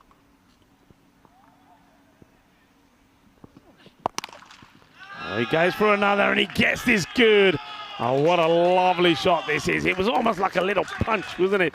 And he gets it clean over the man on the boundary at long on. Delightful shot. Yeah, really good shot. And it kind of dug into the pitch, wasn't it, from Stokes? But it disappears. These balls are flying. And add another Maximo to the Maximo counter. There he goes quicker, and it's a good catch taken. Really well taken. No mistakes at all there from Ollie Nightingale. Sees it early, gets himself into position, takes a nice, clean catch. And another wicket will fall. It's the second. It's 88 for 2. Yeah, well done low down by Ollie Nightingale. Just kind of accepted that in. And I suppose 100 is still alive. They get a few off that one. I think 12 exactly off that one. But it does end with the wicket of Newton. He batted really well for 63 off 34. He can hold his head high. 6 Maximos, 5 4s in there. Nice start to the tournament for Jared with the bat. But as he departs, it's 88 for 2. Stokes rewarded with the wicket then, courtesy of that catch from Ollie. But yeah, I mean, warm applause, and that's how they should be.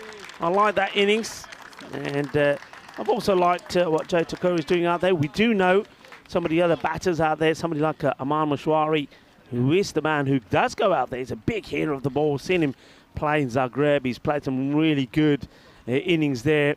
This guy, if he gets hold of it, it stays hit. So you got some good T10 batters, as well, Jay Thakur goes for that little nudge outside the off again, trying to guide this in the gap as he did earlier for a boundary, but they've plugged it, haven't they? They've plugged it well. Just a single. Hooper. This is all useful for him, I'm sure. Get a second over. Just get comfortable out there. The fact that a lot of these guys have a good slower ball just makes their quicker one, or the Yorker, a bit more effective.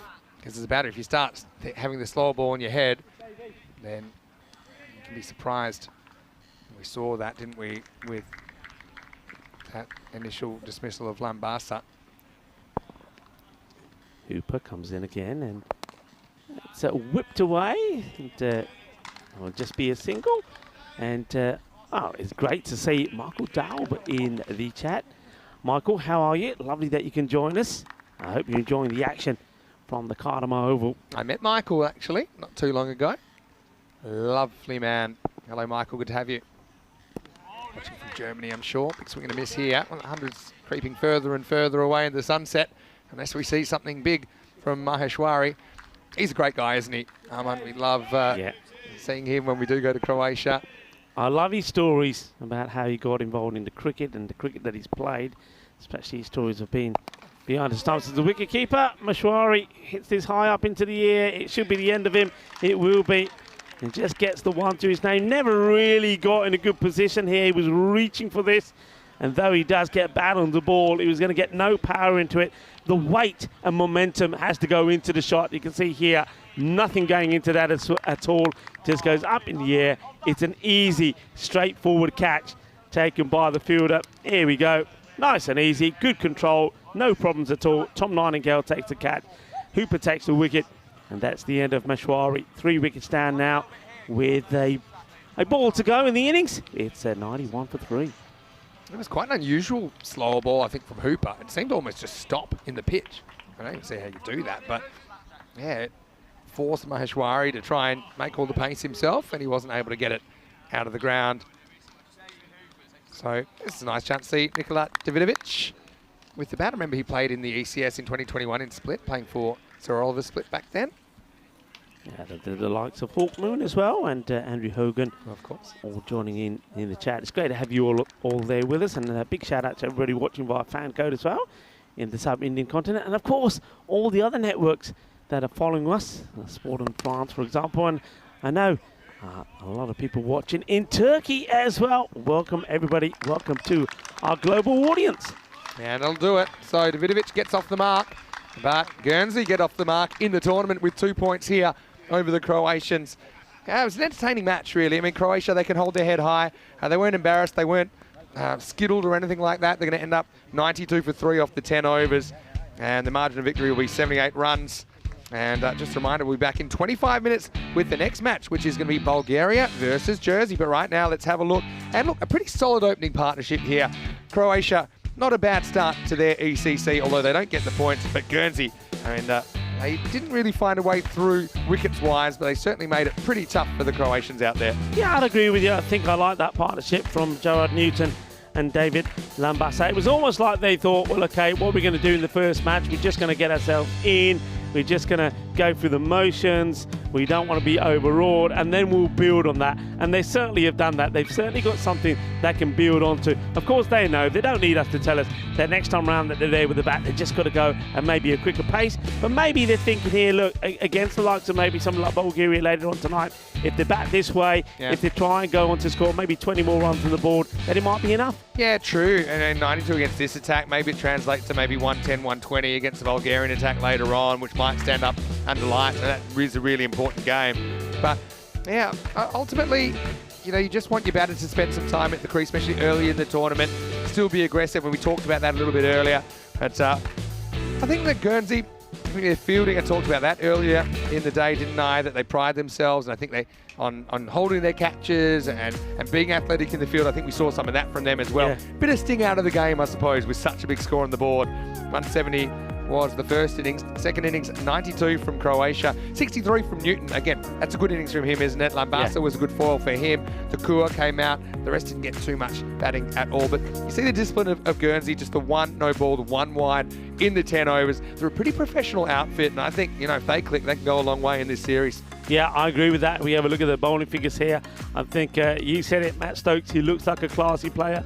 Bowl out when he was out there for the bat before he nicked off, he looked pretty good as well. But I think they got good variations there. David Hooper was very, very impressed with the way he bowled as well. And of course, you had right at the top of the bowling attack, Luke Bichard bowled really well as well. So I think, you know, you want to make a good start to your tournament, and that is a great start. I think there was a lot of good points there that we saw from Guernsey. They're certainly shown already that they'll be competing for top spot in this group. Croatia, well, we know they've got a lot to learn, and I think they'll learn quickly. But I like some of the things that I saw from them already. I think some of the bowling was pretty good. They'd be a little bit disappointed that they didn't hold their catches. And with the batting, from a little bit that we've seen, I think we've only seen a snippet of the batting. I think they can be competitive, and maybe they know that they'll be looking to make it through into finals there and then go on from there. Yeah, well, everyone get out your consoles and get your thumbs warmed up, because Super Mario, he'll be on the park in match 3 when we return. That's Chris Lackov, the Bulgarian skipper. They got a tough task against Jersey, who've won the toss and decided to bat. I'm going to step out. Andrew Ryan will replace me, but Rico Full will be back after the break when we return for more European Cricket Championship.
European Cricket Championship is proudly brought to you by Dream11, HCL Software, Junta de Andalucía and Stake.com, and the official charity partner, Share the Meal by the United Nations World Food Programme.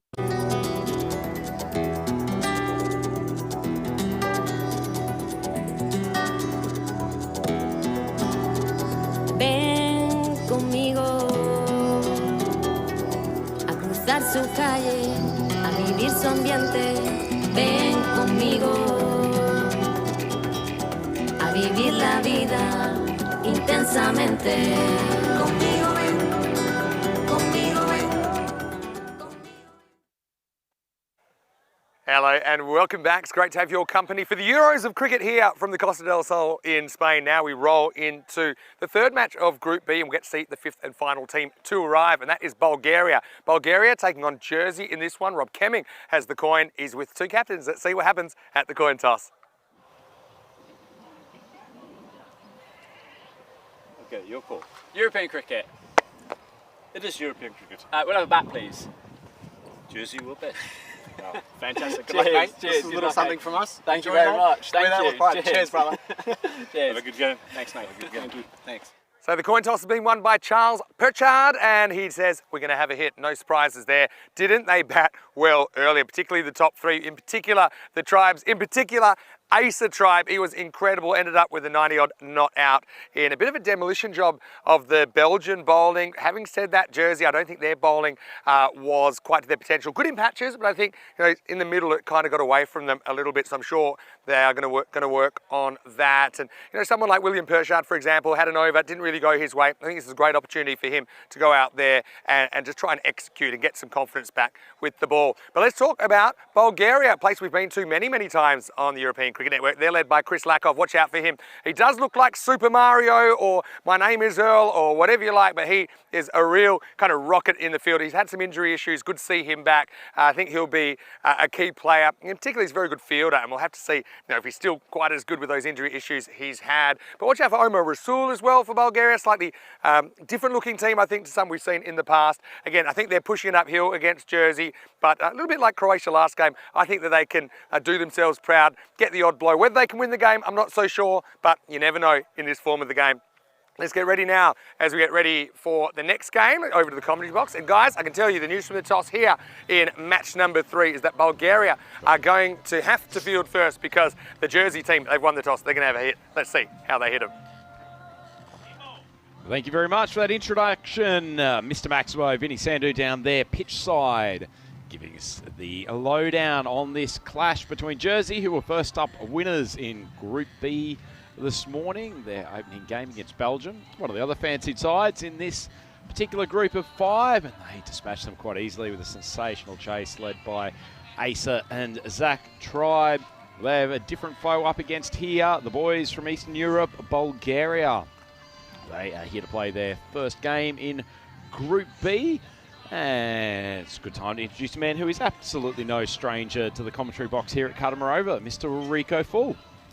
Great to be here, and you know what? It's great for me to be involved in this match because, of course, I spent a fair bit of time in Bulgaria. I know some of these players really well. And you heard Mr. Maximo talking about Super Mario. Oh, yes, that's their captain, Chris Lakov. What a lovely guy he is. And you know what? I think we're going to have an opportunity to talk to him a little bit later on, do something snazzy and new for you folks back at home. But yeah, I'm looking forward to this. They've got some good players. Look, when I have a look at that Bulgaria side, I know we've seen Jersey already and we saw a great performance from them, especially the Tribe brothers. But look, Zarat Chuktai, Omar Rasul, I mean, we talk about Isa Zaro, Delric Vinu as well. These are all good hitters off the ball. I reckon we're going to have a pretty decent match here. I think Bulgaria, if they click, they can, that's what the win predictor is saying, 84% to 16. But Bulgaria, they are more than capable of being a side that can pull off a bit of a shock. Chugtai is going to start off with the ball.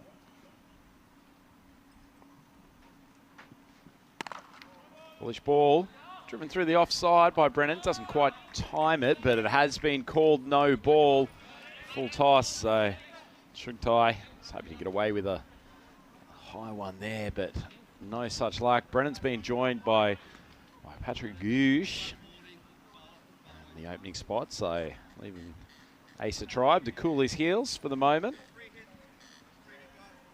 Free hit, yeah, just a little bit too high there. Maybe just a few nerves perhaps at the first delivery. I mean, these guys, they shouldn't be camera shy. Of course, they have played in the European Cricket Series in Bulgaria. Liking the kit, I have to say.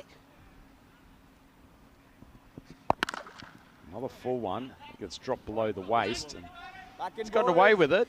So I think just 2 runs off the bat from 2 full tosses. So Chugtai will be hoping to find his location pretty soon. Bulgarian boys getting plenty of exercise in the field, crisscrossing with the right and left combination out there at the moment. Got to get it to pitch, hasn't he? Couple of full tosses. And only just gets away with that second one, you know. It's better length ball, but it is slammed wide of cover. A lovely shot from Charlie Brennan. Nice shot. You can see the fielder there. That's Zahid Salat, who's close in there. But this gets past him pretty quickly. And as I've hinted on a few times, you play good shots on this pitch, you're going to get value for money. The outfield is super quick. A lovely shot, well played. Doesn't try and hit it too hard. It's all about the timing. Also get the sense that this ground at Cuddamore Oval is quickening up as we go. Rico was a little bit sluggish the first day or two. Grass was maybe a millimetre or 2 longer. It's in good nick now.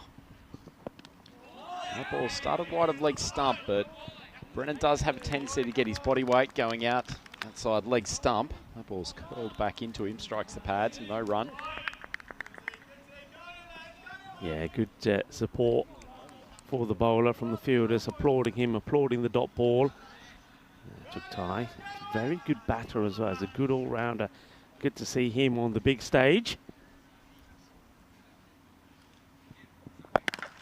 Well, that one, bullish length, tailed in a bit, but Brennan has launched it. He's launched it for a Maximo, the first one of the innings, and this is a pretty good start from Jersey. 13 for none. Yeah, goes straighter, doesn't he? That's Chugtai. But the batter is up for it. And Charlie Brennan gets this one out of the middle, goes all the way, boom, Shukalagia. And that's some more of that, he says. It's a bit scratchy in the first game, Brennan. Maybe looking to overhit the ball, but seems to have found his range in this. Short one, and it's spanked, and it's hit the top of the light tower. That's a wonderful strike from Brennan, showing the power that he has at the top of the order. Short of a length, pulls it to the leg side with gusto. Let's have a look at that. Well, that's a little bit of action for you. Lights, camera, action, as they say. Well, that was right on top of the floodlights. They'll have to be checking those later. We might need to, I tell you what, we want to climb up there and change a few bulbs. Surely a hire company we're watching on with a few nerves. As I reckon Maximo will get up there. I reckon Maximo can do everything. Is there anything that Maximo can't do? Well, he's not DJing at the moment, but I'm sure if you gave him the opportunity, I'm sure if you brought down a piano to the ground, he'd be there in about 2.5 seconds. Yeah. Tinkling the old ivories. 19 off the over. Will he go magical? Oh, Chugtai, another full ball. Brennan opens up. A lovely shot. Wide of the long off boundary, and that's a phenomenal start for Jersey. 25 off the first over. So it does go magical. It's 25 of the first. That started pretty well, the first 3 deliveries. They were okay, weren't they? And the no ball didn't help, but he recovered from that. But then after that, well, look at the last 3 balls. 6, 6, and 6. That doesn't help. So what a start that is. Bulgaria need a good over in here. You can see already that the win predictor has got Jersey well in front. 82% to just the 8 of that of Bulgaria. Well, poor Chugtai, first 2 balls, both full tosses, only went for a single in each ball, leaving aside the no ball. And from then on, he actually bowled quite reasonable line and length, but he's just been pumped. We've got Isa Zaru coming on. The second over here for the Bulgarians. Take the run. It's not quite where the batter was wanting this to go.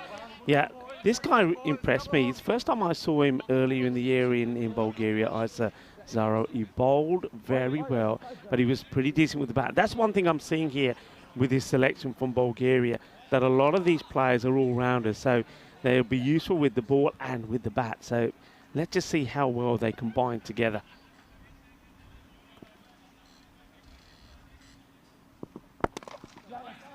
Gee, that's good timing from I love Brennan. these, that was a good shot there, bud. Zaru just again. dropping it under his eyeballs, waited until the last moment to play it.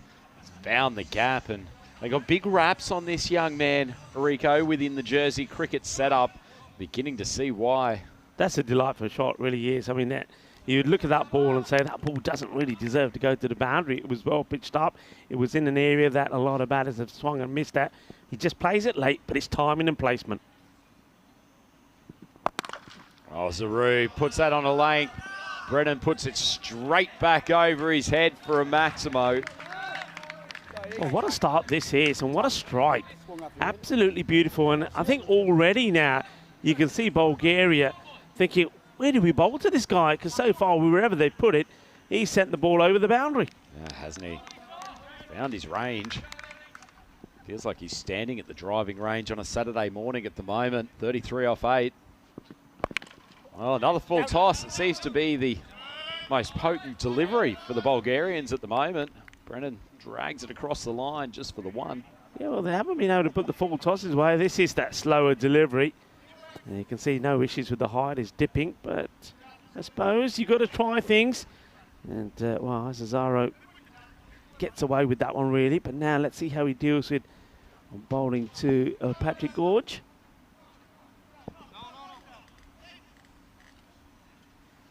I was unceremoniously reminded by Maximo this morning that his Guge, apparently there is a lovely twang on it.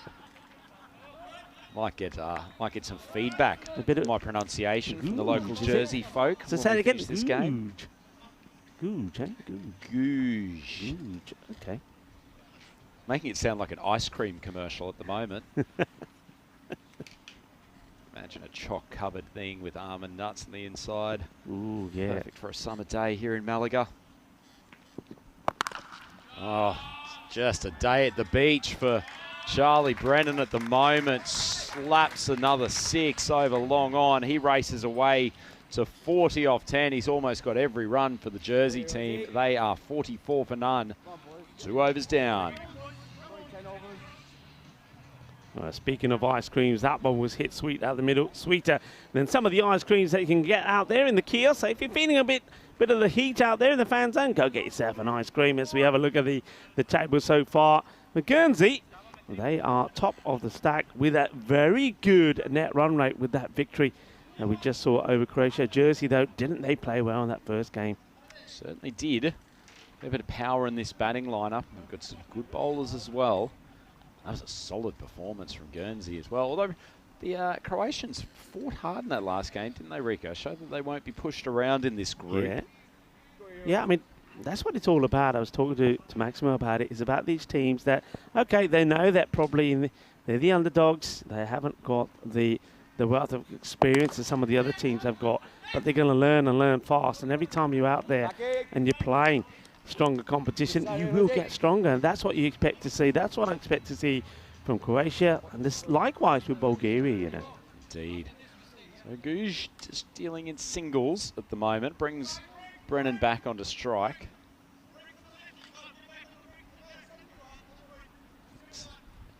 Now Yusuf on to bowl.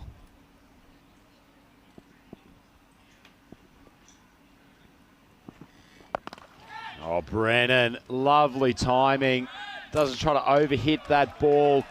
Drifts onto his pads, just gets the requisite elevation and sends it over the fence for yet another maximum. Yeah, it's all about positioning. Just look how quickly he gets his body in the right position and he gets himself in line of it, tucks the legs away, if you like, gets the bat involved, hits it sweet out the middle, and at the moment he's making this look easy. He's moved 46 of just 11 deliveries, looking to bring up his half century with a boundary, and he's going to do it in style. This is absolutely brutal. What a hit, what a moment, what a half century. He comes up in just 12 balls. Oh, if this was a boxing bout, Rico, that would be the knockout punch. I felt that in the ribs from about 75 metres away. What a strike from Charlie Brennan. a hugely impressive half century. And as you said, only 12 balls to bring it up. Yeah, I mean, look at that score. We're only halfway through this, the third over, 57 without loss. A slower ball. Strikes it straight down the ground. It's actually well fielded. Finally keep him to a single. Yeah, I mean, you can't go by just the first three or the first half of an innings, but looking to put another big score on the board. Remember, Jersey early on, they chased 145, and they did it with 9 balls to go against Belgium. Full ball outside off stump. Umpire thinks about spreading the arms, but leaves it a lot of late swing there. So 1 ball left in the power play. Yeah. Remarkably for a team sitting at 58 for none. After 2.5 overs, they have 1 batter who's now at a strike rate of 80. His partners pulled him up to lofty heights though.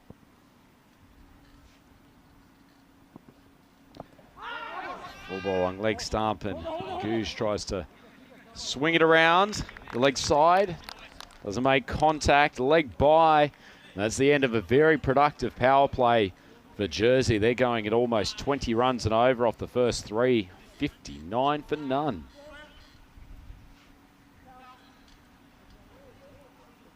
Yeah, looking at the way things are going, you get the feeling that Bulgaria are more than happy on bowling to Guj at the moment.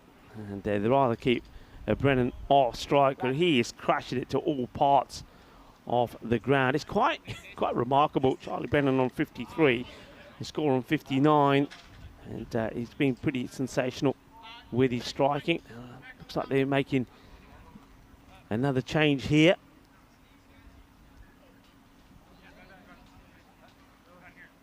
Well, this is Chris Lakov coming on to bowl. Super Mario himself. Yeah, Chris Lakov. I mean, what I'm noticing straight away here from Chris, he doesn't look like he's got his normal long run up. Remember, Vinny did say that he is struggling a little bit with an injury, and well, that injury is going to hurt just a little bit more as this one gets whacked away. Well, I did say they'd rather be bowling at Patrick Guj. Well, he says, well, you know what, it's time for me to get going as well, and he hits his first boundary, and it's a Maximo, boom, shaka-lagia. And Chris Lakov, yeah, been struggling with the back injury. He didn't play when we were in Bulgaria. But yeah, I mean, normally he's coming in from a much longer run-up. But not on this occasion. He's just bowling off probably less than half of what his run-up would normally be.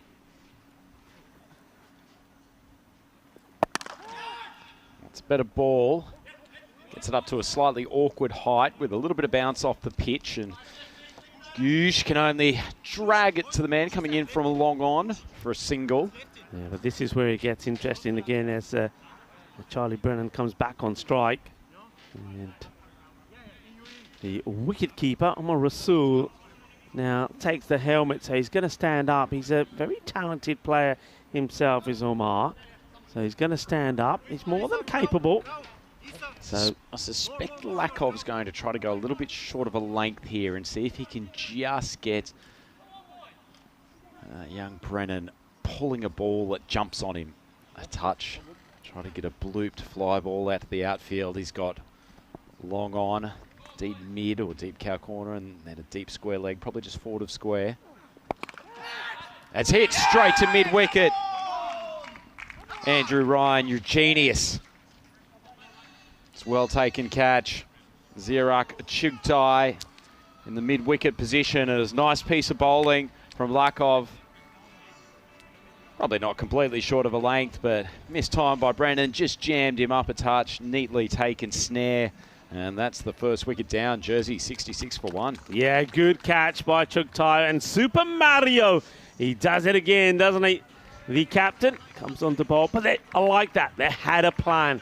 So they thought about it. They saw what Charlie Brennan is doing, got the plan in. Omar Rasool stands up, and it's just knowing that the keepers behind there might change the way you play, but take nothing away from that knock from Charlie Brennan. It's a superb knock, and he'll get warm applause as he walks back to his dugout. Well batted indeed. 53 of 14. A scary thought for the opposition if Brennan is able to deliver that sort of performance in addition to Asa and Zach Tribe. But you're completely right, Rico.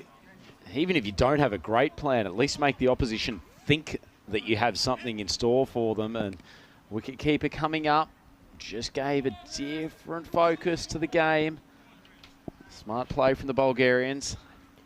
Josh Lawrenson is the new batter. Oh, I think that might have been an outside edge, and certainly judging by the reaction of skipper Lakov, it was. Yeah, I mean, these are never easy, are they? Because if it sticks, we're going to say what a remarkable bit of work it is, but he just doesn't get it in the gloves. And yeah, there was definitely bad on that. Oh, nice ball again from Lakov. A little bit of flight outside off stump. Lawrenson thrashes. He gets enough bat and beats the man at the short 45 position, but only just. Yeah, good effort there from the fielder, diving to his left.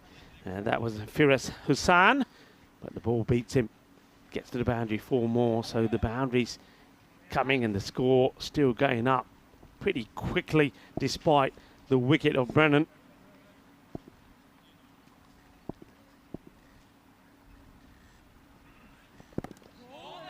Beats him again. Nice finish to the over from Lakov. Considering he got smoked for a Maximo first ball. It's a pretty good conclusion to his over. 1 for 11. 4 overs down, and now Jersey sitting pretty comfortably. 70 for 1. Where were you last time? Yeah, well bowled. The captain takes the ball. I mean, like I said, not running from his usual pelt, but you don't have to. It's all about a thinking game. He had a plan. He executes it well. A tidy over. Gets the wicket of Brennan and is hoping that now he can just start to slow things down just a little bit. Otherwise, they will be chasing a huge score. Remember, there's still plenty of batting to come from Jersey. No, we still haven't seen Asa Tribe or Zach Tribe come out there. They're just trying things here. Certainly trying things. 5th bowler of the innings already. Vinu coming on. Full toss. It's worked wonders for Bulgaria's defensive plans. We've seen the height on this one, actually. I mean, you can see both the batters are having a look at the umpire at square. No, that's okay. Umpires are more than happy with that, and rightly so. Stays under the waist. So Derek Vinu. Slower delivery, and it's a dot ball. So trying to get back into the game. There he is, the captain, Super Mario. And doesn't he look like Mario? All he needs is the Mario Kart, really. Well, Lawrenson, 4 on 4. It's his first time at the crease in this tournament. Once again, a very highly regarded player. The jersey set up. Oh, but he's been cleaned up. Vinu doesn't care what his reputation is. He waves farewell, and Lawrenson, his first trip to the middle of Cardamom Oval is not a happy one. He's cleaned up for 4 off 5, and Jersey, they lose their second, 71 on the board. Very well bowled. Here we go. And you know myself and Vinny, we talk a lot about this. Batters do like to go outside the off stump in this format. And when you see him do that, there's only one response, full and straight. And that's exactly what Delrick Vinu does. He gets the wicket. Well done. Well bowled. And they send another one back. Josh Lawrenson will go for 4 of the 5 balls that he faces. Delrick Vinu, didn't he enjoy that, Rico? Injected into his veins. Great wicket. Nice piece of bowling, as you said. He clearly came in with a late angle to adjust for the fact that Lawrenson was exposing his leg stump. It's definitely one of the options you've got if a batter moves across. It's a bit of an all or nothing play from the bowler, but you're matching the aggression of the batter with a similar sort of approach with the ball. I like it from Vinu, and frankly, given the opposition's going for 20 runs and over, down to 16 now, so they've got it slightly more under control, then not much to lose. Vinu wants to be right at the stumps here to the new batter, and it's James Smith. Good delivery, don't mind that at all. It's a good start. Good ball. Nice shot from Smith, just driven down to long on. We've seen him with the Farmers Club here at the European Cricket League before, so a man who knows these vast expanses of Carter Oval pretty well.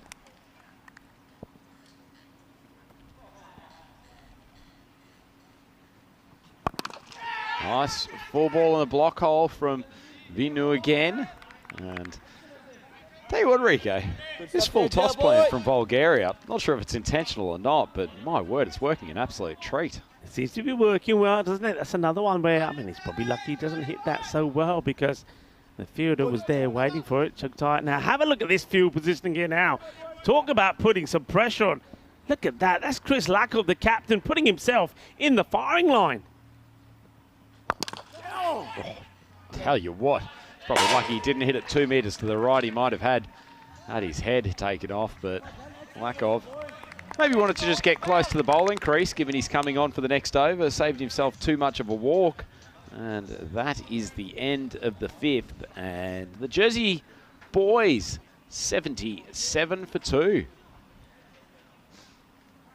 Fine opportunity to welcome you into our commentary cube. A very warm welcome to you all on a lovely sunny day here at the Karama over here in Andalusia, looking absolutely stunning. Yeah, absolutely. And good to see the Bulgarians on show here today, Rico. I know it's a country and a cricketing group that you've been out to visit a few times. What can you tell us about playing cricket in that part of the world? What I can tell you about Bulgaria is very similar to the likes, I think, of Romania, Hungary as well. A lot of local people getting involved in the game. And look, you can see even in this national team, you can see that Dimo Nikolov is there, plays for the Barbarians, also Chris Lackov, of course, the captain, high up in the air. Could be another wicket, you know. It will be another wicket. Brilliantly done. The catch has been taken, and I was talking to you about these players. How about that? That is Vasil Histrov that takes the catch, and these are all local national players getting their chance, getting their opportunity, and that's what I like about Bulgaria. You know, the game is growing in the country. Lackov, he puts his hands right around this. I mean, it's not the best of deliveries, I suppose. It's a bit of a long hop, but it gets hit straight into Vasil Histrov's hands. Yeah, look, another young local talent. And quite a few of them out there. Yeah, Chris Lackov will be very happy with that. They send another batter back, and, well, I think James Smith can't actually believe he's put that into the hands of a fielder. Yeah, a bit of a long hop, Rico. That is a strategic half-tracker from Lackov, but he's gotten the wicket, and as you said, a nice catch. And the Bulgarians working themselves into this game. They faced a bit of a hurricane to start off with, but particularly the bowling of Lackov has brought them back into the contest. Christov, nice set of hands down there at long on. Julius Somboraya now at the crease. Lackov almost holds his last step, maybe seeing if there was going to be some movement, and Maximo in with an opportunity there. Can't be bothered moving up the hill to collect the ball, but he's got someone else to do his dirty work for him. I thought that was Dino the dinosaur for a moment there. I thought, what's Dino doing here? Thought we had another mascot. Well, there he is. And this one goes and works his way up to the top of the slope. But yeah, he just held. I mean, you see sometimes the spinners do that, don't they? Just hold the pose before delivering. Well, Super Mario tries it and it doesn't work out well. Well, there he is. That's Vinny Sandu. So just having a chat with some of the folks in the fan zone around the ground. Full toss, but this time it is going to go the distance. It goes all the way. Bolle. Now, once again, one of the ground style, the ball retrievers around the ground, looking to get the crowd catch. And it goes down. I don't think we've seen a crowd catch yet. They all keep going down. Yeah, not the greatest of attempts there, but either way, Big Julius, he's got some long levers. If the ball's within reach, he's more than capable of putting it over the boundary. Lackov goes wider of the crease. Sumuraya drags it across the leg side. An athletic bit of misfielding down there on the backward square leg boundary, but it's kept to 2. Yeah, it ricochets away from the fielder, gets down, and yeah, it doesn't deal with this cleanly, and then he has to recover. That's Dimo Nikolov. Oh, that one was in the slot, and it struck nicely.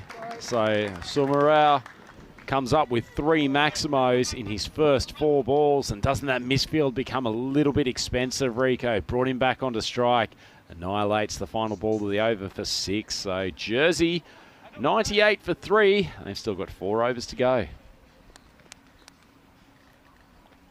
You can see that they are changing up a little bit here, Jersey. They know that, and I quite like it as well. As a tribe, of course, was fantastic in the earlier match when he scored 94 of 29 not out. And Zach Tribe also had a good knock. So this is an opportunity for them to showcase some of the other young talented players that they have. And you know what? I'm liking what I see at the moment. And they're batting well, scoring runs quickly. And Bulgaria, well, they know that they need to slow things down here pretty sharply, pick up a few more wickets. Otherwise, once again, it's going to be another, looks like another 150, 160 sort of score here. Indeed. Hussain coming on for his first over. Floats that across Guge, and he swings the ball. Very, very nice bit of timing. Straight down the ground for 4. It's a good opportunity, Rico, to turn to the folks in the YouTube chat, because we've got plenty of people joining us in there today. Wonderful to see Julian Dawson. Marnus is hanging around. Trippy's in there. Michael Daub actually asking the question of, are these ECN designed jerseys? We'll turn to that in a moment, Michael. As Hussain drops short, and he's unceremoniously pumped over to the hospitality tent.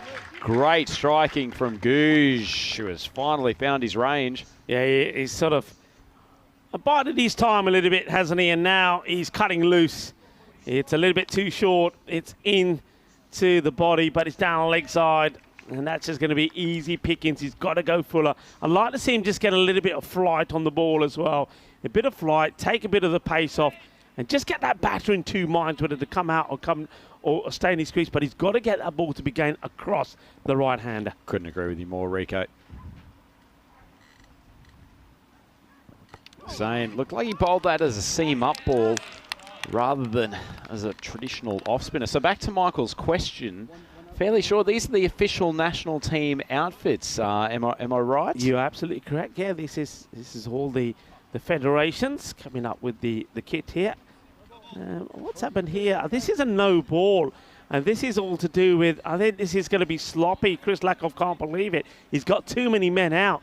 So no ball being called. That's so costly, because what was a dot ball now becomes a no ball, 1 off it, and now a free hit. Well, you can't blame Chris Lakoff. His bowlers have been... You know what I think that was? I think that might have been too many men on the leg side. Behind square, potentially. I just think too many men on the leg. Do we have a... Because Chris Lakoff wasn't behind square, but now he's gone over to the other side. So interesting. Trying to get some clarification. He's taken Rico's advice. An athletic attempt from Isa Zaru. Trying to stop that going for 6. A mighty effort. Unfortunately, it's not enough. Well, it's a great attempt. Give him that. Gets one hand to it. But not able to take it. So, yeah, no ball there. And oh, my goodness. Well, that's a no ball. It's almost a tennis slam shot from Guge that has gone over fine leg for 6. This is one of the more unlikely moments to see on a cricket field. Well, yeah. Well, this is why that comes out completely wrong. But he's not shying away from it. He says, I don't care where you put it. I'm still going to go after it. Does Guge, and he does, and he sends it away. And there's going to be another no ball with that. A 7 up. Oh, poor old Faraz Hussain. He's gone for 24 off his first 3 balls. The over's already magical. Suspect it's an inevitable supersonic over, Rico. That one's dropped short. Goosh hits a salubrious strike over the mid-wicket boundary.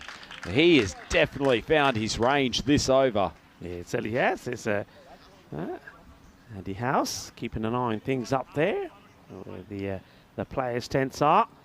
Keeping a vigilant eye on the proceedings. So, yeah, supersonic over. The thing is, there's still 2 balls to go. Oh, the full toss once again works wonders for the Bulgarians. It's just a single straight down to long on. They just started to pull things back, didn't they, for a moment, Bulgaria? But, of course, this over now is going to set them back big time. Hussain just wants to get this ball out and get out of the way, doesn't he?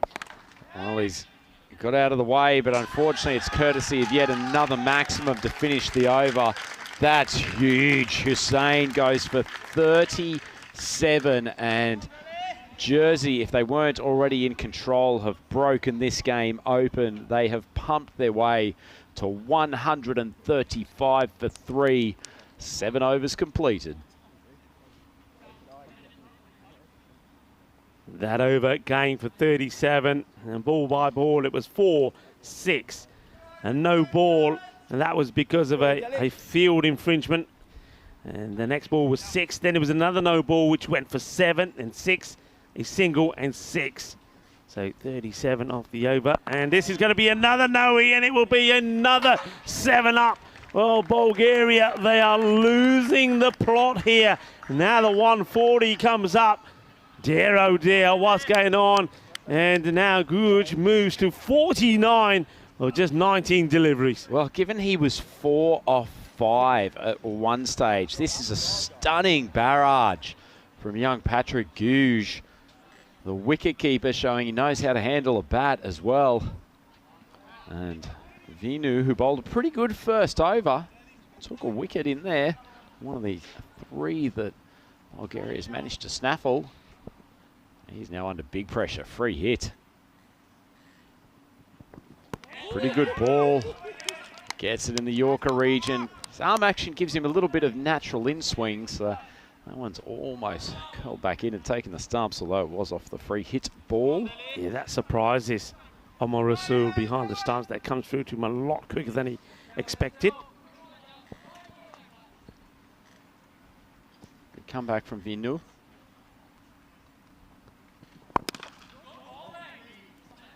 Just hit straight back at him, parries it across, but can't do enough to stop the single, and that will be a well-deserved 50-run inning for Patrick Guj. Started off a little bit slowly, but he has launched in the last few overs, and look at that batting chart. Almost everything square leg mid-wicket, but he's hit with power. Oh, Julius, what a strike. Tall man gets down on his knee, swings it backward of square leg, and this is becoming a monster total. Ball sigi gandi, full toss Maria leg stump ते छक्का लग गया. इधर नहीं ball ही नहीं कर सकते जेरे चंगे बैटर बहुत पूरे बैटर गंदी बॉल छक्का लग गया. ऑफ स्टंप लाइन ते चाहिए बैटर दे लाइन देखो जिते अपने रन मारे सारे लेग साइड ते मारे ऑफ साइड ते कोई शॉट नहीं मारिया. बॉलिंग चाहिए ऑफ साइड ते. Absolutely no idea what you said there, Rico, but I heard Gundy ball enough times that I can suggest it probably wasn't complimentary to the bowler. No, I mean, he bowled, you said it, such a good first over there. Now he's bowling on the leg stick, a full toss, the leg side's going to get punished. What I'm saying there is they've got to keep the ball outside the off. These guys haven't played too many shots outside the off stump. Make him try and cut the ball. You can see where they're looking to play all the time. So get that ball in an area where the batter can't play across the line, and they've got to be looking to cut. Play in that the offside area, looking to cut the ball, play towards backward point, but stop bowling short down the leg side. I'll go as far as saying I don't think I've seen a Jersey batter play a cut shot today. No, I don't. Across the entire almost 2 innings now. Anyway, Guj on strike. He swings hard.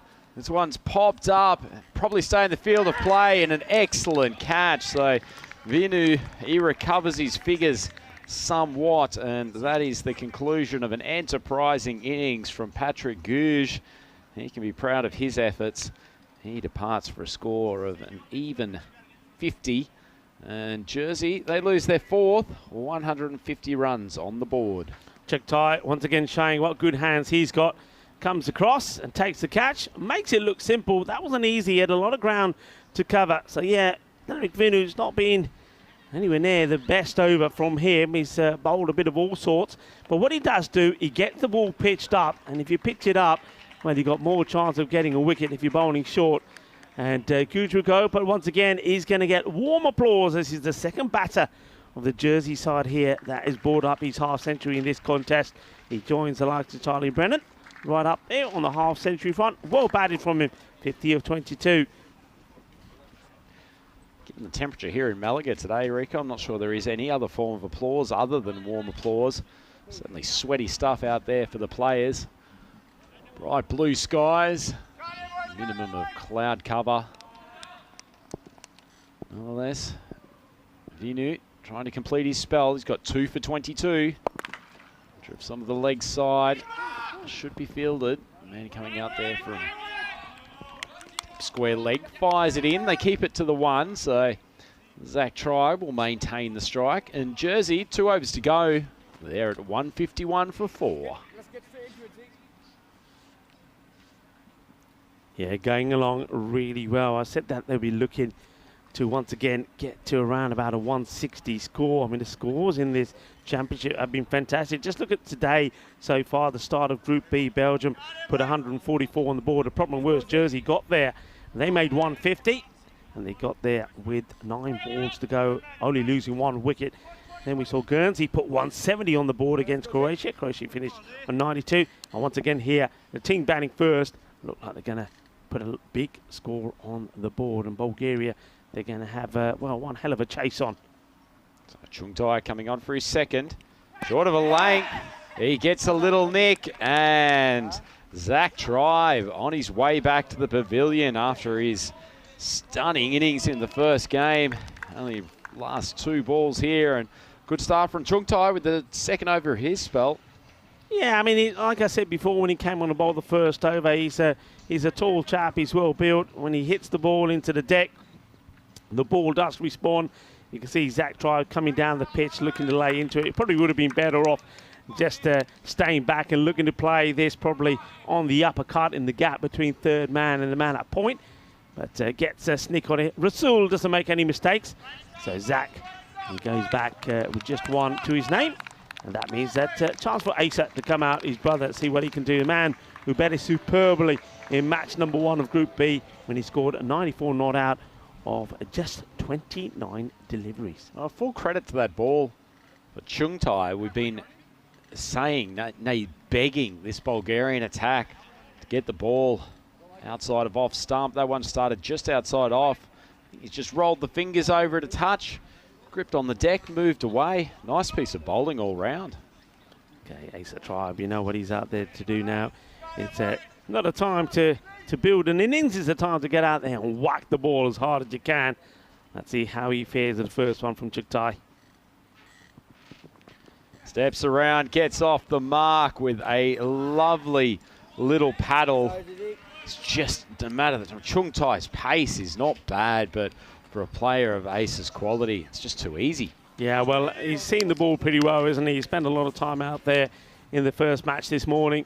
You can see he's very quick to pick the length, isn't he? He sees it early, gets himself in a good position, and he just rolls the wrist over this as he plays. Once he gets into a good position, a relatively easy shot for 4. Unlucky to miss a ton in his first game. Merely a lack of runs that he had to work with during the chase. Oh, well, this one is... I think it could be a wide on 2 accounts. I think in the end they go on the fact that it goes over the head of the batter. So this will be a 1 for the over as well. But I think that one comes out all wrong, really, from Chung Tai. I think that was supposed to be maybe the slower short delivery. Well, at least he's trying something. This one, it's annihilated into the Cardamom sky. What a wonderful strike from Asa Tribe. Chung Tai may have had a few feathers in his belly after that previous delivery. And that one put on a length and duly smashed. Yeah, I get the feeling that might have ended up in the officials' marquee. And I think Sir Rob Kemming was a little bit worried. I thought it was going to go on and hit his blazer that has been beautifully hung up there on a hanger, ready for him to wear for the next coin toss. Doesn't he look resplendent, the coin tosses, Sir Rob? Oh, full toss. Asa Tribe just launches it over the mid-wicket boundary. Round of applause from his teammates, but frankly, that's just too easy. Well, if you're in the fan zone, you've got... Oh, well, what sort of throw is that from the DJ? DJ, what is that all about? Well, it ends up into the what do you call it? The DJ's booth. So doing a little bit of scratching there, the Grizzly. And then the throw, well, it was as lame as you like. Well, we talk about that later. Yeah, DJ just stay and spin that wheel. Leave the cricket to us. Chung Tai finally gets one outside off stump. It wasn't actually a bad ball, but Tribe has gone with the line, gets some nice momentum, and strikes it wide of long off for yet another Maximo. Scores are going up really quickly. The highest score that we've seen in the championship so far was, of course, well, just the other day when France put 189 on the board. That looks like it could be beaten here. Oh, Chung Tai, he's been smacked again. That's yet another Maximo. Ace of Tribe, he races away to 28 off 4. And at the end of the over, Jersey, they reach 180, still with 1 over to go. Chung Tai started the over well, didn't he? But you know what? Not only have we just seen 2 half centuries, one from Charlie Brennan, one from Patrick Googe. Well, we've seen another now, and that is from Zarak Chung Tai, because he goes for 54. You can see it there of his 2 overs. The over started well with a wicket, but then after that, it went for 4 wide. 6, 6, 6, 6. 29 came off that one. Well, 61 off 12 combined for these two. Summerall may not be adding to it. That one's gone high. 3 fielders converge. Fortunately, he's hit it poorly enough that it won't go near any of them. Yeah, a little bit of luck for Summerall, the batter, but no luck for Bulgaria because he gets a single. And that means Asa Tribe, who's on 28 or 5, is on strike. Steps around. Lovely shot. He's managed to beat the fielder at third man. Valiant effort running down there to try to stop the boundary. It's all in vain. Yeah, beautifully played. Have a look at some of the highest scores that we have seen on the European Cricket Network, the ECN Hall of Fame. You can see 229 the highest. That's the 200 club, if you like. Well, who knows? It could be, you know, it could be 190 up on the board so far. Good ball from Zaru. Actually hasn't bowled a bad over here. He's only gone for 6 off the first 3, so Jersey make their way to 191. 3 balls left to go. Sumaraw back on strike. So are we going to see another score of 200? It is on, you know, 3 balls to get the 9 runs to take him to the 200. Zaru puts it on a length, but Sumaraw just swinging across the line, slightly mistimed. He continues pretty good over here, yeah. Rico. I mean, he could still get obliterated for a pair of Maximos to finish, but he's gone for 3 singles. Getting the ball pitched up. It's simple, really. Though bowlers finding it hard to execute, it would seem, in this championship. Oh, shot! That's not a bad ball at all from Zaru. A little bit wide of off stump, decent length, but Asa Tribe just swings through the line. And Jersey now 2 short of the double 100. 198. Are we going to see a score of 200? Are Jersey going to join the ECN 200 club? Well, let's wait and see. There's just the ball to go. Partnership of 42. Only 2 from the bat of Sumaraw. Asa on strike for the last ball. Comes down the track.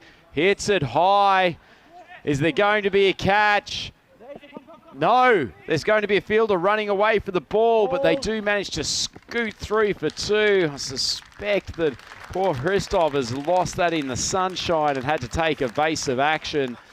As it is, provides a wonderfully comic way to finish the innings, and Jersey have ended up with a clean 200 for the loss of 5 wickets of their innings. A stunning display of power hitting. Yeah, I mean, it's a great knock. And remember, they changed things up slightly as well, didn't they? So you see the likes of Asa Tribe coming in way down the order. But what a difference he made. He comes in and he blasts the ball pretty well, doesn't he? He has seen the ball so well. 41 of just 9 deliveries, 5 sixes and 2 fours. But early on, of course, we saw half centuries from Charlie Brennan, 53 of 14, 7 sixes and 2 fours. And then with 6 sixes and 1 four, there was 50 from Patrick Guj as well. It took a while to get going, but when he was going well. Bulgaria, they have it all to do here. But yeah, it was a solid start, really, wasn't it, from Jersey? Yeah, probably Charlie Brennan, the story of the first half of the innings. That was a brutal shot. Almost took out the bulbs and the top of the light. I think Marnus in the chat said it would have been 6 on the MCG. It's a stunning strike, but he's shown he's got the capacity to play shots all around the ground. Favours the leg side, but really strikes it nicely when he opens up. This was another wonder bomb. Absolutely smoked over the long on boundary. His teammates can scarcely believe it. He could scarcely believe it when he just popped the skipper to the man at mid-wicket. Yeah, I mean, look, one thing I'm liking there, and you saw a little glimpse of the teammates there. But first, let's focus on this. I think Delrick Vinu, he's saying, yeah, it runs through my veins. I knocked the stumps over. Well, this one nearly knocked him over. That was a thunderbolt of a shot. But the thing was, though he did well on that first over, his second over wasn't the best. That was a nice catch taken out there. And of course, that was Histrov. Hasn't Histrov taken a good catch? Well, that was Dino the Dinosaur. He couldn't get anywhere near that one. But what I was going to say, what I like about the Jersey side is all very young. I think all very young. They're enjoying their cricket. And I think they're enjoying every time they step out there in the middle. Yeah, they're being raised on T10, this mob, and they know how to play this game. Even that young man, Patrick Hughes, he played a stellar innings after a little bit of a sluggish start. A well-deserved half-century for him. He was eventually out, but that brought a pair of Tribe brothers to the crease. Unfortunately, Zach, he had a quick early shower today, but that had let Asa tee off towards the end, and he went ballistic in the later stages of this innings. The partnership between he and Julius Sumaroa, it was a pretty effective one. Sumaroa ended up 35 not out of 9 balls, and Asa topping him with 41 off 9 for a ginormous strike rate of 455. Yeah, I mean, sensational. And the other thing, of course, Bulgaria won't like, and the thing that happened, they also had issues with the time. So 5 penalty runs also came into play there, and that's where that 200 came from. So it's a bit of a double whammy there for them. So weren't really very good with their admin either, were they? Look at those bowling figures there. Choksai did pick up a wicket, but he went for 54. Isa Zaro looked like he was going to get a good spell in, but he finished in 34. 32 of Chris Lakov as well. And then Firas Hussain, he's one over, went for 37. Yeah, it wasn't the best over from Hussain. Can probably say that his future bowling efforts in the tournament will be an improvement on that one. But Jersey, no need for improvement from their end. They are firing. First up win today against Belgium, and they've now knocked off 200 against the boys from Eastern Europe, the Belgian national cricket team. So the Belgians will be back to chase a target of 201 in the next innings. Fairly lofty target, but they're not out of this game. They will need to bat very, very well, though, against a strong Jersey bowling attack. It is Andrew Ryan here with Rico Full for the European Cricket Network. We'll be back in a matter of minutes for the second innings. Look forward to you joining us then.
European Cricket Championship is proudly brought to you by Dream11, HCL Software, Junta de Andalucía, and Stake.com.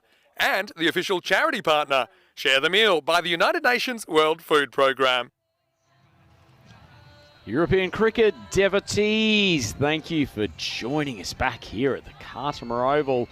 We're into the teeth of Group B here. It's day one of this group, fourth day of the European Cricket Championship here in Carter Oval. It's Andrew Ryan for the European Cricket Network here with the irrepressible Rico Fool to take you through the second innings of this game between Bulgaria and Jersey. Jersey made a good fist of batting first, knocking up a solid 200 runs off their 10 overs to begin with. And Rico, fairly tough task for the Bulgarians here. Yeah, it's going to be a tough one, isn't it? And it's almost like repeating what we were saying to Croatia in their chase of 171 against Guernsey. You've just got to make it like a little practice session.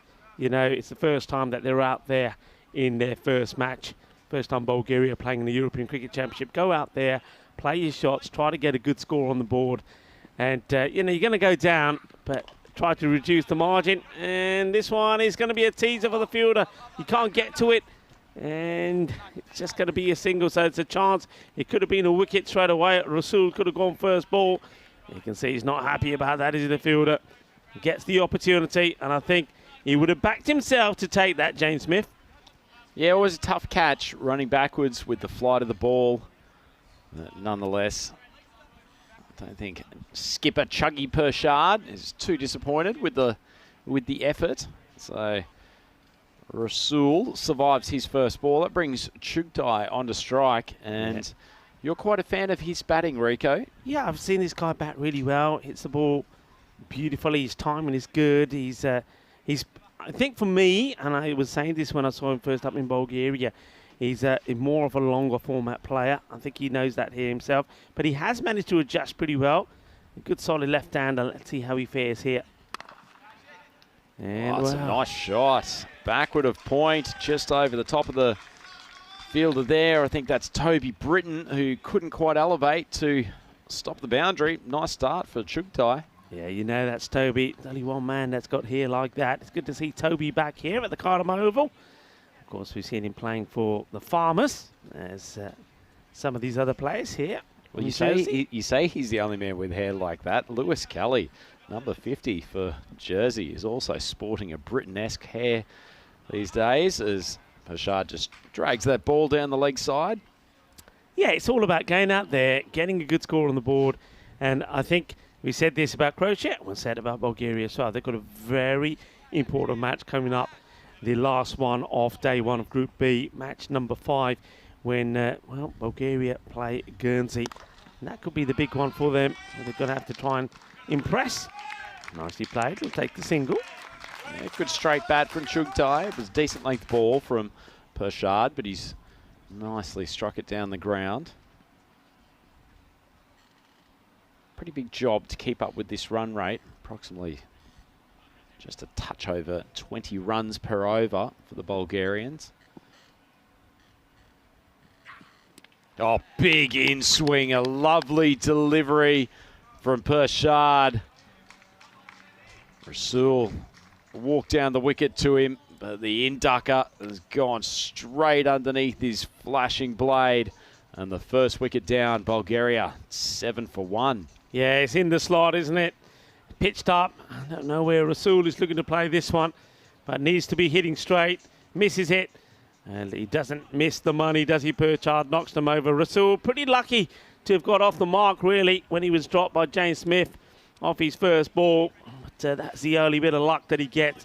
He has to make his way back. And that's Omar Rasul. And Perchard strikes. It's interesting, Pershard gets a lot of in-swing, doesn't he, Rico? Particularly in the opening stages. It's surprising there's not more teams who have specialist swing bowlers in the early overs. I think it's an underutilised facet of your bowling armoury in T10 cricket. Yeah, you're right. I mean, I'm just thinking back to the Group A when we saw an array of bowlers, but nobody really was swinging the ball that big. I think Numan Amjad, the captain of France early on, was getting the ball to swinging a bit. But even he lost that by the time we got to finals day. He wasn't getting that swing. But yeah, you're right. It's an art that we haven't seen too much of here. Need more of it in the T10 game as far as I'm concerned. Rashad gets another one to come in sharply, but big swing from Asif, and he profits with the ball flying down to third man. That's a much-needed boundary for the Bulgarians. They go to 12 for 1. Yeah, it doesn't matter how they get them, but they need to get those runs. They've got to be positive, got to be brave, got to try and get as close as they can to this score. Remember that finishing fourth could be all to do with net run rate. And decide not to go on this one. It's a call of no from Chugtai. And that will be the end of the first over. And it's a good one, isn't it? From the captain, Charles Burchard. He picks up the wicket. It's 12 for 1 at the end of the first. And nice over from the man affectionately known as Chuggy. One of the better nicknames within the T10 circuit, Rico. I think we haven't come up with an alternative nickname for anyone so far. But not in this group. Not in this group. No. I think it was more an allusion to the fact that we were on fire in the last group. A few that came out. I'm sure we'll rectify that. It does look like change or addition to the bowling lineup, certainly from that first game, just in case Asa Tribe hasn't had enough to do this tournament so far. They're turning to his spinners for over number 2. It's like he's been watching a fair bit of Sunil Narayan on the YouTube clips. The first one comes down quite nicely. Yeah, he's a very good, young, talented player. It's nice to see my good friend Maka in there in the team marquee for Bulgaria. Tribe managed to get a fair bit of purchase on that ball. Very Narayan-esque, where the ball being held behind the body until the last moment. Just drilled down to long on. Just take a single. So Bulgaria scratching around a little bit at the moment. Only lost the 1 wicket, and Chugtai getting himself into the game. So if you're the captain here now, Bulgaria, before you go out there to bat, what are you saying to the guys? You know, you're needing 20 and over, which is pretty unlikely. So what are you saying to the guy? What are you saying to the batters to try and get them out of this mindset of saying, what are we going out there for? Going out there to smash it, Rico. Come on. T10 cricket at the European Cricket Championship. Where else would you rather be? Bulgarians, I'm sure, are enjoying their time here. That ball slapped wide of cover, and it's hit like a rocket by Asif. He's certainly not hanging round. Well, Zain Asif says to us, well, you may not want to show me the ball as you're running in the ball, but as soon as I see it, I'm going to crunch it to the boundary. And that didn't take too long before he travelled and smashes into the boundary fence. Uses his feet, beats the fielder, and that one will run off to the boundary as well. So consecutive 4s for Asif. He is throwing down the gauntlet to this Jersey lineup. Yeah, not afraid to come down the track as well. He knows that the keeper is right there. It's Patrick Gouge, but he still comes down and plays a good aggressive shot. This time, though, he can't get it past the ring that's put around him by the field on the offside. So it's a dot ball to finish. It is the end of the second over. Slightly better. 21 for 1 after 2. Gives us an opportunity to examine the standings of Group B, Rico. The table's starting to take shape a little bit after 2 games.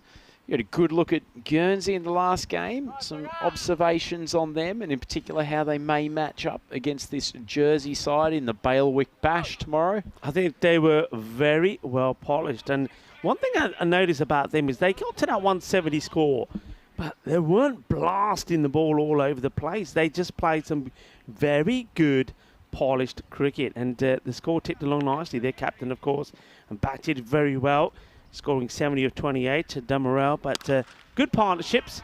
between him and the likes of Butler and Nightingale happened to get the score, but I think the bowling was very good. They bowled very well. So, yeah, it will be a very good good match between these two. Well, this is why the umpires always got to be on the ball, as, well, the Sheriff gets one fired back at him. That was a pretty good strike from Chugtai. You can see why Rico full rates his batting. That was blasted straight down the ground. Despite the fact that Pashad got a decent bit of his hand to it, it still raced away to the boundary. And the big away swinger to the left-hander. Started that wide of off stump, and Chugtai, all the body weight going to the leg side. Wasn't really in the same postcode as it. I like in the field set here, though. You can see that Perchard, he's got the man at mid-off there. He doesn't want to push him back, so he's leaving it open, and he basically is putting a challenge out there to Chugtai to say, look, there he is. If you want to go over him, have a go. And he does have a go, and this one doesn't quite carry, but that's why he's there. That is what Perchard is trying to do. That's the plan. You either try and go through him. If you do, he's there to take the catch, or if you want to go over him, well, you get it wrong, you're gone. Well, it may be Perchard's plan. I suggest that Chugtai's plan is also to hammer it straight in that region of long off if he can. Just needs to beat the fielder at that position as he cracks another one straight back at Perchard. So a couple of dot balls after the boundary. Yeah, I think that's the other difficulty, isn't it, with a run chase like this. I think the batter's mindset is just purely dominated by hitting boundaries. So you can see here that there's dot balls, and there's dot balls because you're trying to hit a boundary, either missing it or hitting it at a fielder, whereas maybe on another day, you're quite happy just to stroke the ball around and take singles as well. Full ball, well played, nice timing from Chugtai. It's the first time we've really seen Perchard drift on the leg stump of the left-hander. Swing wasn't there for him, and he's just used the pace. Nice boundary. Yeah, I mean, gets into position nicely, doesn't he? And it goes to show again, he's not just swinging, not swinging wildly. He's watching. He sees that he's overpitched. He gets himself in a good position, and he knows that at that pace, all he needs is a little bit of bat onto it. Perchard goes over the wicket, and what a seed to finish his spell.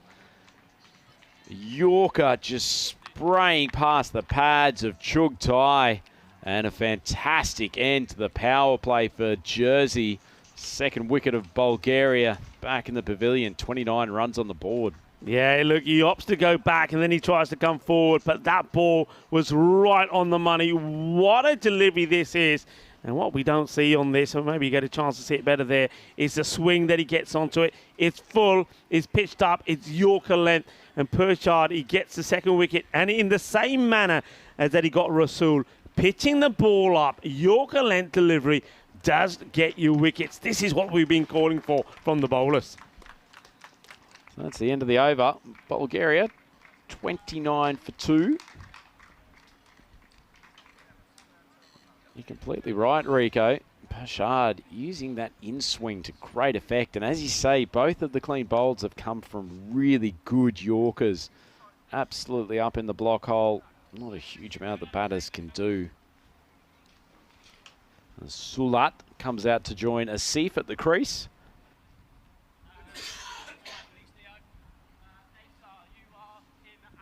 End of the power play being signalled there by the umpire, Asad Ali. Doing a fantastic job out there with Charles Croucher. Shubnamjot Singh is the third umpire for this one. And it looks like we may see a bit of spin. Hold the phone, Rico. The cult hero, the screech of Saved by the Bell fame of Jersey cricket, Toby Britton coming on to bowl his left armers. Oh, it's a nice start from the young man. A little bit of flight.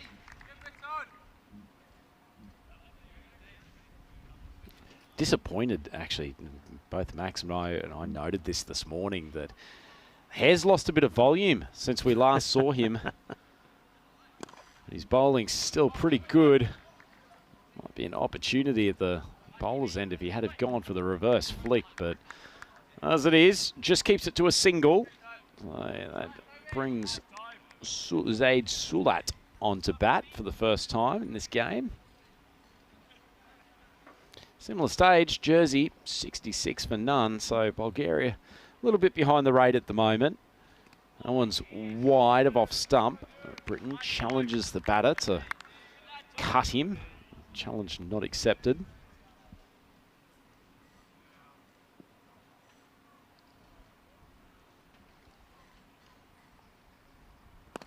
Nicely flighted ball, but swung across the line. That's a gorgeous shot from Sulat. Well, he may have been beaten the first delivery from Britain. That one drifted onto his pads. He swung across the line and made good contact. Yeah, nicely struck. I mean, it just strays down the leg side, doesn't it? Toby Britton, the young 17-year-old sensation. Made a big name for himself here, playing in the ECL. And that's better areas. Still going to miss this time from Salat. Yeah, good reply from Britain. You reckon his mum made him cut his hair before he came? I'd hope not. I'd hope not. I hope it comes back by the time we see him next as he's dragged across to mid-wicket. And it's just going to be a single. That's the end of the over, and Bulgaria 4 overs down. They're at 35 for 2. And Rico, the exciting news to report here that Toby Britton's hair twin, Lewis Kelly, looks like he's approaching the bowling crease as well. Okay, well, I didn't get a chance to see Lewis, of course, because I was on the bus on the way in. Might refer to them as the Hair Bears from now on. I like it. I like it. I think we both say this with a tinge of jealousy, of wishing we were slightly more hirsute on top than we may be at the moment. Yeah, that's true. Hey, listen, you won't mind me saying this, I know this, but because now you sat down, I can tell. But normally, I mean, you're a tall fella. So, of course, when you're standing next to me and most people, you know, it looks like you got a fairly decent head of hair. But, of course, in Switzerland, when I was in the magnificent stand, as this one's been smashed away beautifully down the ground. So, well done to Sulat. That's a lovely shot. So, Lewis Kelly, his first ball will go for 6. Nicely hit. But, yeah, just going back to my story, I was quite amazed when I saw you running in and I could actually see the top of your head. And you, like myself, well, you lost a few there, buddy. Yeah, there's a couple of follicles that have disappeared over the last year. But you got the advantage here of being tall. Nobody can see you unless they're standing above you. You got the advantage of being a much better looking man, Rico Full. Okay. Sulat faces up. Not as attractive that shot as his last one, but it may spin down to the boundary. Fully fledged dive from number 69, Theo Pullman. Yeah, have a look at this again, you know, but I think he saves this. By the time his body hits the rope, I reckon he's already released the ball. Let's have a look at this again. I wonder if we've got another angle of this. I mean, that doesn't, that's not conclusive, but when I'm looking at this live, I reckon it's a, oh, they're giving it as a 4, you know. Tell you what, I was with you, Rico, live. Yeah. I actually thought he... You see, they're seeing the rope move, but the rope moves after he stops the ball. That's a tough call. And this one, well, this is an easier one because this goes all the way. Bole, kinna sona. Shaka lagya. Well, we're starting to see a bit of firepower here now from Bulgaria. As Zaid Sulat hits another Maximo. Well, you called it, Rico. There's plenty of bash potential within this Bulgarian lineup. Kelly likes to put in that odd, quicker one. This one's floated outside off stump. It's drilled, but fielder at wide and long off will sweep around and keep it to the 1. That's Charlie Brennan out there patrolling the boundary. Yeah, well, the 50 has come up. Look, coming up here in this, the 5th over. And normally you would be saying, look, it's not a bad score.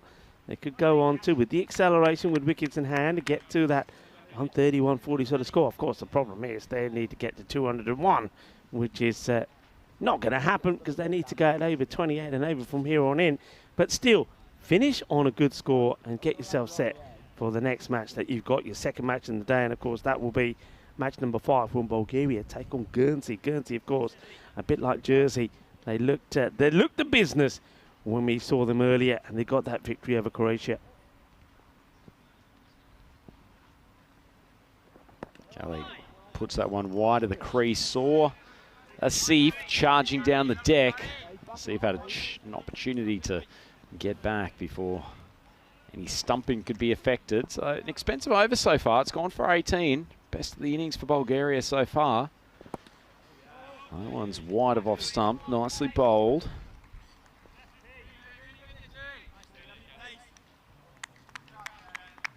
The first over from Pershad went for 12. The rest of them had been in single figures before this one from Kelly. Nicely bowled. That was the one. He just held back a touch. A little bit more air, less pace. Seif didn't pick the adjustment. Good finish to the over from young Kelly. And Bulgaria, 53 for 2 after 5. Yeah, nice positive start. And I'm liking it. I mean, Bulgaria, we do know that they've played a fair bit of cricket in this format. We've seen them play a lot in that National Sports Stadium there in Bulgaria. Lovely setup that they have there as well. But they're talented players. They know the format. A lot of these players have played it. And I think, you know, when they get into more of an even contest, you know, if this score was around about sort of the 140 mark, I mean, they'd be very much in this. They've got some good players, talented players. I'm expecting to see them get better and better, and I know that they're well led with the likes of Andy McAllister there as well. I mean, he's a very experienced coach. So I think we're going to see a lot from Bulgaria. That's my tip. We're going to see a lot from Bulgaria. I agree, and you're a man who's had an opportunity to stay in their wonderful capital city, Sofia, before. What can you tell us about some of the highlights of that magical part of the world? Well, look, Bulgaria is a fantastic place. I mean, if there's one place to go to and you want value for money, that's the place. The food is absolutely fantastic.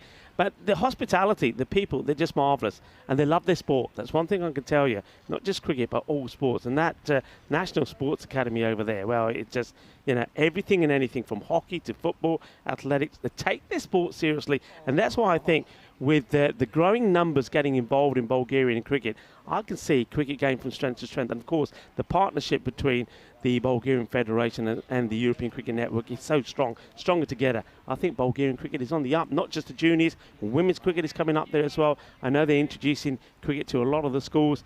Yeah, cricket on the up. Yeah, they love their cricket. They love their sports. They love their soup as well. It was my main memory from going to Sofia a few years ago. Just so many specialist soup stores. But tell you what, it's some of the best soup you'll find in Europe. And if that's not an advertisement for Bulgaria tourism... Well, what's happened there? Well, there you go. You've choked on a bit of that soup there. You swallowed a fly, have you? I was just thinking back to some of the crouton in the soup at Bulgaria. So we've got an opportunity for a first wicket here. Well, Asa Tribe, who we've got on the player mic today, that's a wonderful start to his second over. He gives us the signal in the commentary box. We'll just let him celebrate with his teammates for a moment. But Rico, that was a wicket that the Bulgarians could not afford to lose. Yeah, and what a moment to get it for Asa, because I know that Asa is mic'd up. So those of you that are watching, you'll see that Asa is wearing an earpiece. That means he can hear us. Asa, well, how about that for timing? I know you can hear us. Give us a wave if you can hear us. Great timing. You got the earpiece on, and straight away you take a wicket. Well bowled. Cheers, Vinny. Not Vinny. Sorry. Cheers. Well. Thank you. Cheers, guys. But Asa, first question from me, and I know a lot of our viewers would like to know. You're a young man playing your cricket. I believe that you're 19 now. Are you going to turn 20? Where does young Asa Tribe? Where did young Asa Tribe start his cricket? Would have been back in Jersey. My dad was very big on his cricket, and it just always took me down really, and I just developed a love for the sport, and yeah, I just love it. So Asa, it's Andrew Ryan in the commentary box. Before you bowl this next ball, has Sunil Nareen threatened to sue you for copyright over taking his bowling action off him? How many YouTube clips have you been watching over the years? Well, only recently, probably maybe the last month. I was getting tired of bowling rego often and getting hit out of the park, so thought I'd have to change it up.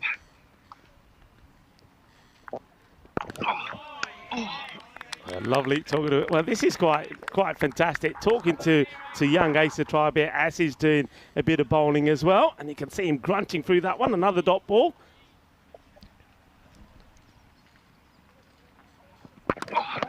Nice ball. That one's just jammed straight down the pitch. So, AC, clearly with this action, a lot of it is about trying to hide what you're trying to bowl from the batsman. Can you give us an insight of what this next ball will be? This is going to be a little off spinner. Oh, love it, love it. Launch it, son. Oh, I tell you what, he's gotten a little bit of purchase, but the batsman's rocked back and played that pretty well off the back foot.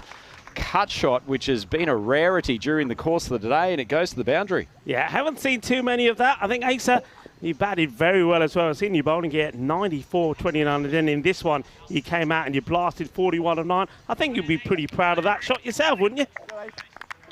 Yeah, for sure. Any way that I can sort of help the team out is great. Just doing that with the ball now is pretty good.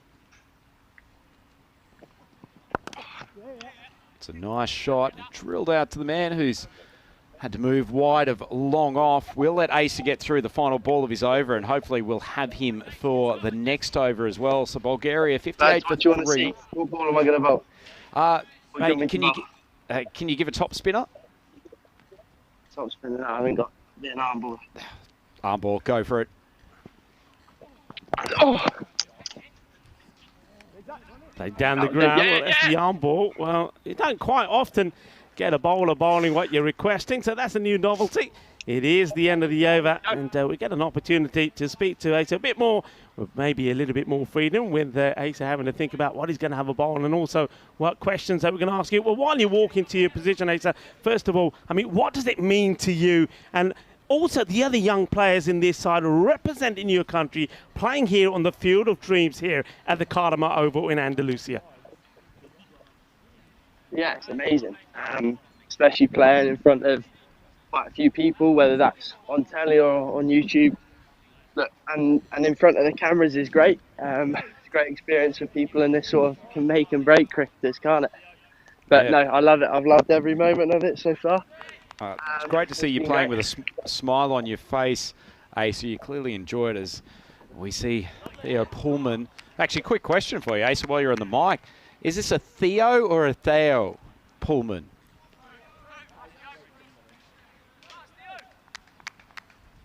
No, we seem to have lost Asa for a moment anyway. Yeah, I've got you back now. I've got you back. You got me. I was saying, is he a Theo or a Theo?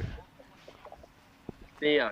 Theo. Okay, we'll go for Theo Pullman. It's a great choice of jersey number as he comes in and gets a ball rocketing past the outside edge. He's got the feather. Lovely piece of bowling, young man. Sending it down with some decent pace outside off stump. And that's the 4th wicket down for the Bulgarians. They're now sitting at a very unhealthy 59 for 4. Well, Theo gets a beauty in there, doesn't he? He finds the edge, and his ball number unlucky 13 for Zain Asif. He's going to have to go for 14. Really well bowled. As another wicket goes down. So, Asa, while we've got the next batter coming in, if we can borrow your thoughts for a few moments more. Congratulations on some excellent performances with the Glamorgan second 11 this year. How did it feel getting into the county cricket setup during that time? Yeah, it's amazing, really. I started off with them, didn't do that well in the T20s, but they gave me an opportunity in the 4-day stuff, and that went really well, 100 on debut, so that was good. And then just sort of was trying to use those games as ways of trying to get a full season with them next year. Ball that jumps off the deck from Pullman, showing he's got some nice pace. And obviously there's a lot of people in the UK who are not so familiar with the T10 format that you've had the opportunity to play quite a few times now. Have you talked much to the boys at Glamorgan about the European cricket and the T10 structure? Not really, but I have got a mate at uni who's come to this. His name's Cam Melly, and we talk about it a fair bit, and everyone seems to think it's just a bit of chaos, which it is, to be fair. Well, you guys are certainly causing some chaos with the ball at the moment. Young Theo Pullman, he's currently got 2 wickets in his first over. Great start for him, hitting the deck hard. And Bulgaria, they are languishing now at 59 for 5. Yeah, and unfortunately for them, their captain, Chris Lakoff is going to have to walk back without getting any runs on the board. It's going to be a 2-ball duck for him. And that means he's going to have to face Derek when he goes back up there. Neat catch from Julius Sommerer. But this Belgian lineup, unfortunately, skipper Chris Lakoff, he might have been their last hope coming in there in the middle order. He's dismissed for a duck off only 2 balls. And it feels like a one-way walk down struggle street for this Bulgarian lineup. Now, Rico, they are well behind the run rate and deep into the middle order. Yeah, behind the run rate. I mean, they've still got batting to come. But, of course, I think it's about, once again, like we say, getting a highlight, getting somebody that can get in and play some good shots. Indeed, indeed. So, Nikolov, one of the, I guess we call native Bulgarians coming to the crease. Great aspect of the Bulgarian national team, that good mixture of locals in there. So that's drilled down the ground. Nice shot. Finally, Pullman gets a run scored, and the Bulgarians tick their way to 60. So this brings Zaru onto strike. Just leave Asa alone for a moment or two so he can collect his thoughts and watch the conclusion of this excellent over from Theo Pullman.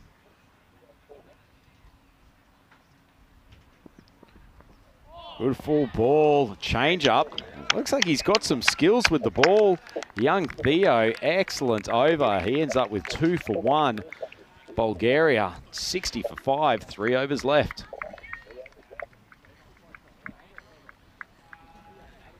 Yeah, very well bowled from the young man. Well, one young man doing the bowling and another talented young man doing the talking with us at the moment. Asa Rico here. Final question for you from me.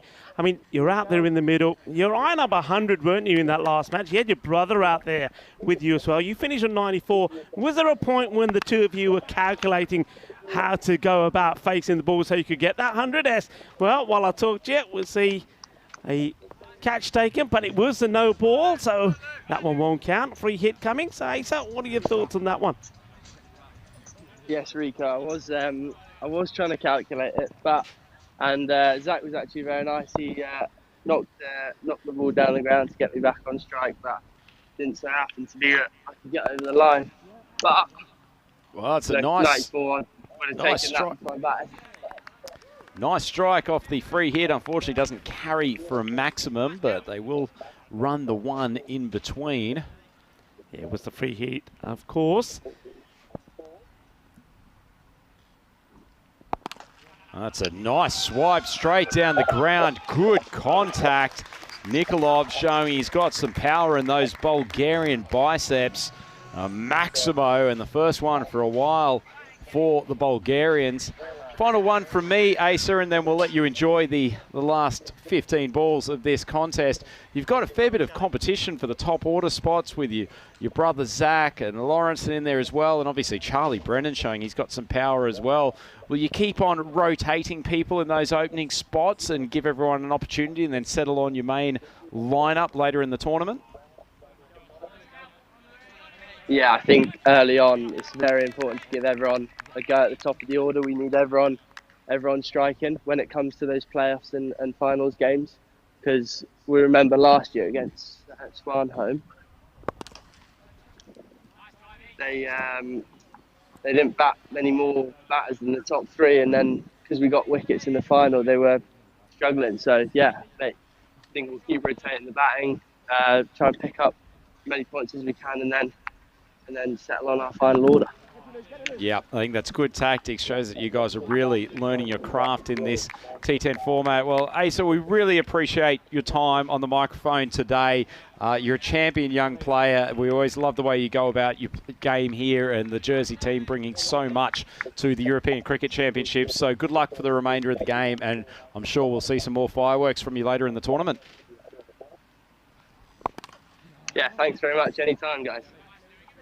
Anytime, we'll hold you to that. So that was Asa Tribe, the young Jersey superstar on the microphone. Hasn't that been a great addition to the European Cricket Championship this year, Rico? Yeah, fantastic. Great to have the insights to some of the players out there. And what a wonderful moment. As soon as he comes, we give him the mic. The first ball he bowls, he gets a wicket as well. We couldn't have timed it any better for young Asa.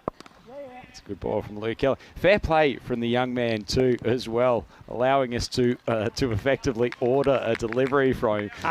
Disappointing that the a la carte menu that we were offered didn't actually result in the requested ball, but nonetheless, he's certainly got some ability with the ball to match his outstanding batting talent, and you could say it's an outstanding Jersey performance here. The Bulgarians scratching around to 74 for 5. It's the end of the 8th over.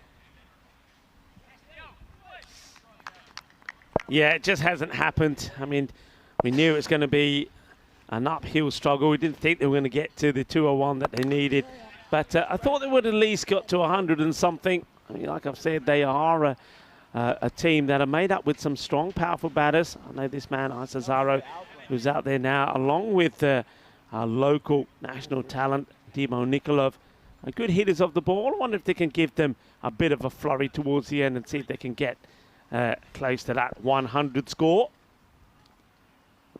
Theo Pullman coming on for his second over. Nikolov's just looped this over the top, little chip shot for one. So he's actually bowled very, very well. Pullman has come into the team for this second game. May have earned himself a spot in the bowling rotation as we move forward. Nice little seamers sort of on and about off stump.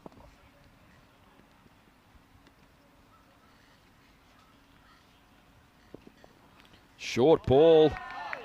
Would have been at the chest of the batter if he hadn't located himself around a metre outside off stump.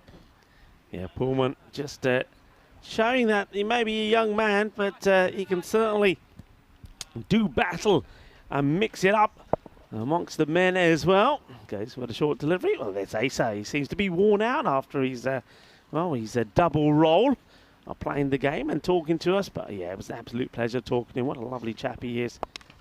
Oh, that one's flown high off the top edge. Lewis Kelly charges it.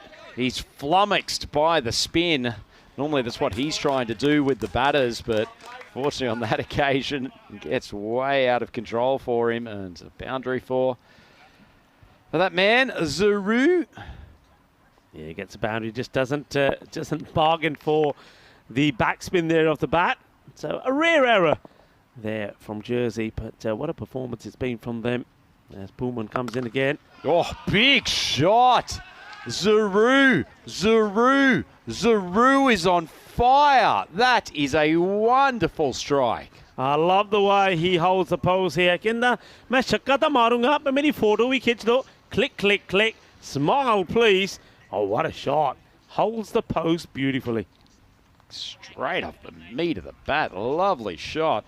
These Bulgarians, they're going down swinging. Zaru, he's up to 19 off 12. Nikolov giving good support, 11 off 6. Oh, steps across, tries the flick. Unfortunately, he's gotten too much elevation. Gutsy stuff from the young man. And it's cleanly taken by Patrick Gouge, who's had a good game, both with the gloves and with the bat earlier today. That is the 6th wicket down for Bulgaria. End of the 9th over, 86 runs on the board. Yeah, 86 on the board, but how about that from Theo Pullman? What a great bit of bowling from him. Ends up with a 3 for 13. As you see there, Isa Zaro, he just wanted to get a little bit funky, didn't he? Try to get funky. And gets it wrong. And he goes for 19 off ball number 14. Which means a new batter will come out there to be out there for the last over. Let's see what they can finish with here, Bulgaria. Well, plenty to look forward to for the Bulgarians, Rico. Obviously, for finals day coming up on Saturday, 4 teams from the 5 will make it through to that. They're obviously jostling for positions, with teams 1 and 2 having the advantage of having the ability to win one and go straight into the final, as Zach Tribe is met with an inhospitable welcome in the form of a big mash across the line from Dino Nikolov. Dino Nikolov, well, this guy's got some ladoos. He's got some ladoos in those arms. He's got some power, and he absolutely blasted that. That was in the slot, wasn't it? No messing around. Look at that, focused. And Demo, a little bit of Demo time here. Demo looking to do a bit of demolition of Zach Tribe. Oh, I like it. Demolition. Well, Tribe gets a dot ball, second delivery. Speared in. I reckon Nikolov's eyeing off that deep mid-wicket boundary again. Oh, big swing, top edge. Flying down to the boundary. So it's 10 off the first 3 balls this over, and the Bulgarians might make their way to 3 figures here, Rico. Yeah, I mean, that'll be something. I think myself and Vinny were talking about that when Croatia were chasing the unlikely 171 against Guernsey. They finished on 92. We said, if you get to 100, you know, it's something to build on. So with 3 balls to go, 96, I think that would certainly be the plan here for Bulgaria. And then, of course, regroup and then prepare themselves for what would be quite an important contest against Guernsey later on in the day.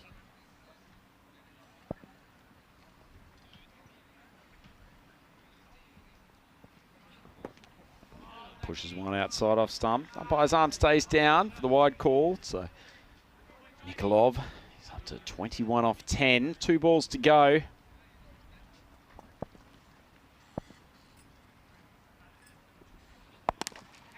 He was a little bit fuller outside off stump. He's actually played it pretty well. Pushes it to wide of cover and will take a single. So he'll end up 22 runs. Pretty nice return from Bulgarian superstar. And lets Avinu have one final ball. Steps down the wicket. Unfortunately, Guj can't take it cleanly. Either way, no stumping opportunity. And that concludes what has been a very entertaining game between Jersey and Bulgaria here at the Khadimar Oval. A fairly comfortable win in the end for the Jersey boys, but nonetheless a very positive showing from Bulgaria, Rico. Yeah, I mean, it was. I mean, a little bit flat, really, at times with the batting. I expected to see maybe just a little bit more, but I suppose when you've got such a big score that you're trying to get to, sometimes you just don't play your normal, natural game. But they'll build on that. But Jersey, what a start it's been from them. Remember, they scored 150, chasing Belgium's 145 for a victory. And then here, they joined the 200 club. That's quite spectacular. So they've gone out there, scored 350 runs in just 2 innings. That's marvellous. And, well, this is what is coming up next. We got Croatia.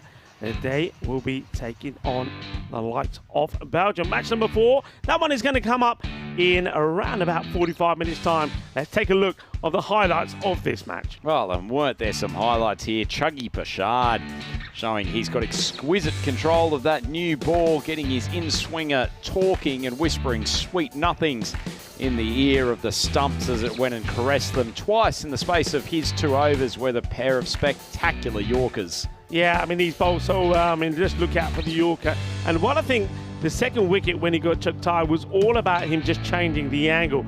I mean, you see Chugtai making it look easy here, so he says, you know what, I'm going to come the other side of the stumps, and when he does, this is what he does. He demolishes them. So really good bowling, and to get that seed in there like that, the very first ball when he changes the angle, that's something special, and that's what we haven't seen too much of from some of the seam bowlers. No, certainly not. There was plenty of biffing from the Bulgarian batters in the middle of the innings too, but they also lost wickets at fairly regular intervals. Asa Tribe, a superstar with the bat, a gun with the ball, and an absolute champion on the microphone. We thank him for talking to us throughout the course of today. During this game, he bowled pretty well and showed that he's probably a pretty useful regular addition to the bowling lineup. Yeah, I mean, he's a sensational player. He's a lovely young lad as well, and his game plays, isn't he? And we already, and you talked to him about the way and the start that he's made there at Glamorgan. He's just a talented player, plays with confidence, and you said it as well, plays with a smile on his face. No smiles there, though. Yeah, certainly not. Louis Kelly, unfortunately, charging the one a little bit too quick before we saw a little bit of a scoop shot that went, unfortunately, too wrong. Wicketkeeper Guj, he's had a great game today, but that man, Demolition, Demo Niklov, he came up with a couple of big swings towards the end of the game and finished with a flourish. So all in all, some positives to take out of the game from Bulgaria. Quick look at their card. Chugtai couple of nice shots at the start of the innings before he was one of 2 victims of Charles Perchard. Theo Pullman, he was pretty impressive in the middle overs, picked up 3 wickets, including a pair to the wicket keeper. But some nice signs in there for the middle, Rico, that what do we have? 5 batters made double figures, including a top score from Dimo Nikolov. Yeah, well done to Dimo. I think that certainly will put a smile on his face, and a lot of the players in his club, the Barbarians, back there in Bulgaria. So well done to him. But I think we're going to see better from them. Well, we saw better, didn't we, once again from Jersey. Theo Pullman, the young man, taking 3 for 13. Also 2 wickets there from Charles Perchard.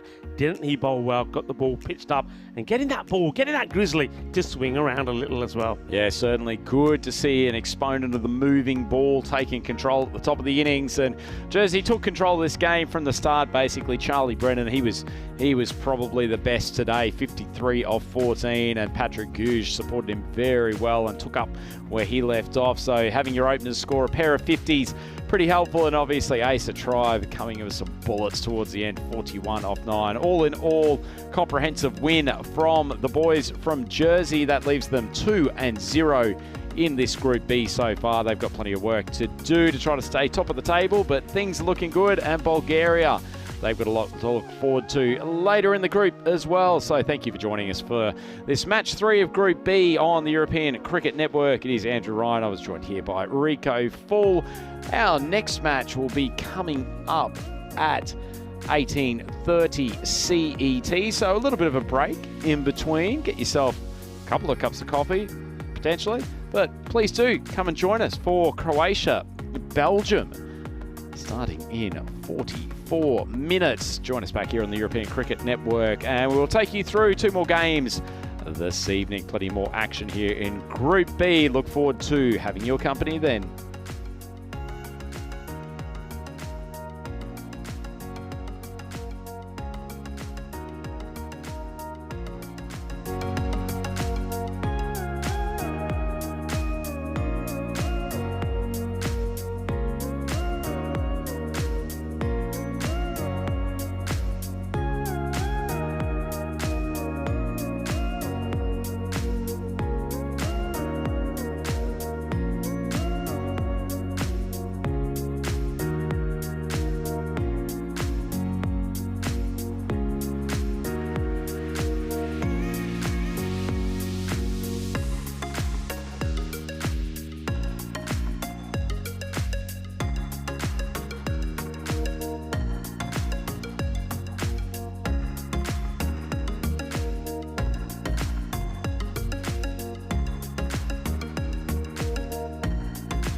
European Cricket Championship is proudly brought to you by Dream11, HCL Software, Junta de Andalucía and Stake.com, and the official charity partner, Share the Meal by the United Nations World Food Programme.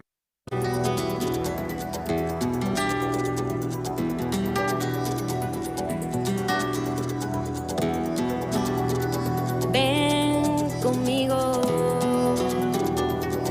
a cruzar su calle, a vivir su ambiente. Ven conmigo a vivir la vida intensamente. Conmigo ven, conmigo ven. Hello and welcome back to the Costa del Sol. I'm sitting on the wonderful new stage area we've got set up here, the podium. And right now we are getting ready for the fourth game of the day, but I'm really enjoying basking in the beautiful sol de tarde, the afternoon sun here on the Costa del Sol. But coming up next, we've got another cracking match for you. We've got Croatia versus Belgium, two teams without any points so far in the competition. Out in the middle, Rob Kemming has the two captains. Let's see what happens at the coin toss. Belgium, your call. Dream11. Dream11 is called. It is Dream11. We'll back first. Okay. Good job. Thank you, guys. Thank you. Thank you. You too. Good luck. So the news from the toss is that the Belgian skipper Ali Raza, he's won the toss and he's elected to bat. No surprises for me. Belgium did bat first in their first game against Jersey. They put a big score on the board, 140s, but they couldn't hold the Jersey top three down, ultimately losing that match. So they find themselves without any points in the lead up to this clash, but I do think they've got that kind of hashtag Belgian ball philosophy, don't they? They've got a long, strong batting lineup. They'll all bat the same way. In fact, the way they got to that 140 earlier, it was actually kind of a community effort. Lots of guys chipping in. As for Croatia, well, some positives for them, although obviously they didn't get the points in their earlier game against Guernsey. Jared Newton with a half century, the skipper, I think he's got a very important role to play. And look, I just think, someone like Jai Thakur, for example, chipping in with some early wickets. I think he's an important player as well. Chance that he will open the batting, I think, as well with Newton in this one. But they'll have to wait because Belgians have won the toss. They've elected to bat first. Let's get ready for the first ball as we head up to the commentary box. Rico Full standing by. Let's get ready for Group B, Match 4.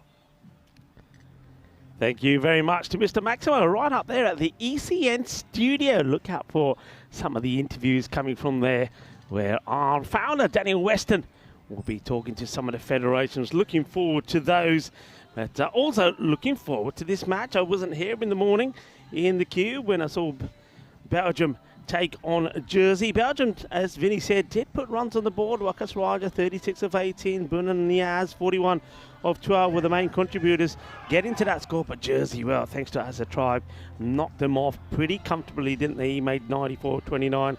Zat Tribe, 37 of 14 as well, and doing it with 9 balls to go. So we know all about the power of Belgium here. And Croatia, well, you can see that the win predictor here projecting Belgium to win this pretty comfortably, 85% to 15.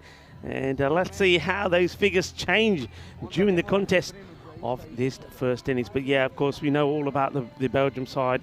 I mean, they've made a reputation for themselves, haven't they? They are absolutely brutal. Well, that's not brutal. That's absolutely breathtaking. The Sierra, the Katama there in the background.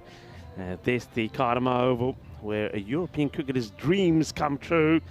And that looks absolutely stunning. A big shout out to all the ground staff for making this ground look absolutely fantastic. It's fitting for the Euros of cricket as we wait for Frederica Constant, our official timekeeper, to give us the nod for the start of this one. And it will be Nirmal Singh, the umpire, that will get the action going. He's out there with Shubh Navjot Singh.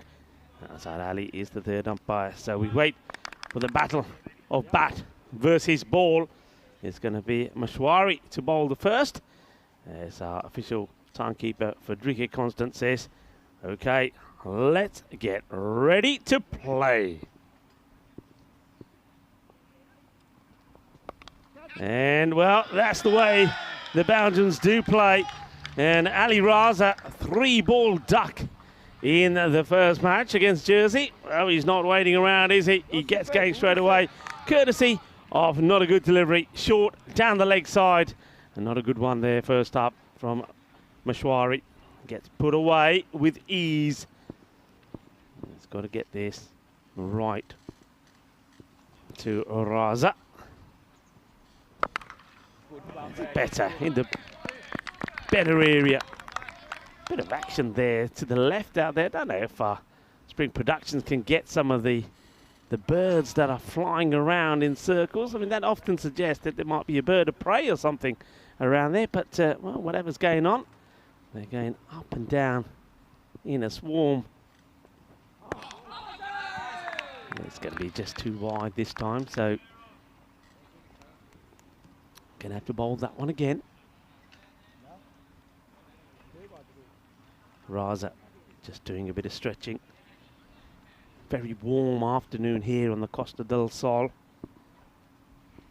Temperatures in the high 20s, around about 29 at the moment. Oh, that's a chance, you know. There is definitely some bat on this, and it goes through to the wicketkeeper. And Peter Bojnak not able to hold on to this. Oh dear. That's, you can see there that Aman Mashwari, he's already celebrating, thinking, yeah, I've got me man. It's a really good ball. He deserved something from that. And Peter couldn't take the catch.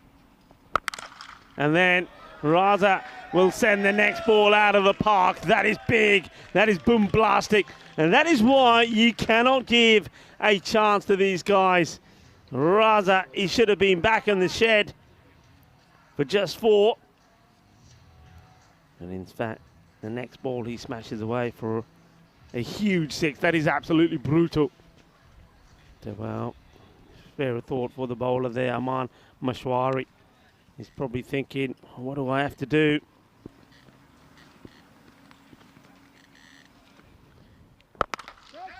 Hits it high up, doesn't carry. A couple of bounces before he goes to the fielder. I'll take the single. So 12 on the board, the ball to go in this, the first over. So Wakas Raja, the man who was able to perform in the first match here for Belgium, getting in the runs, made a fine 36 of just 18 deliveries. Takes his guard and gets ready to face his first ball. It will be the last in the first over. And he goes straight down the track. Ball, Gina Zona, Shaka Lagya Boom-blastic. As that one gets blasted way down the ground. So 18 come off the over, 18 without loss after the first.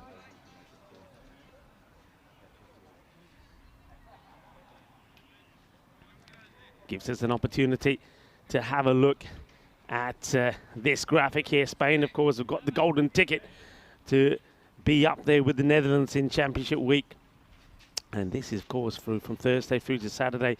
Group B, which team will get the golden ticket to join Spain and the Netherlands in Championship Week? That's starting on the 16th of October, right here at the Cardamar Oval.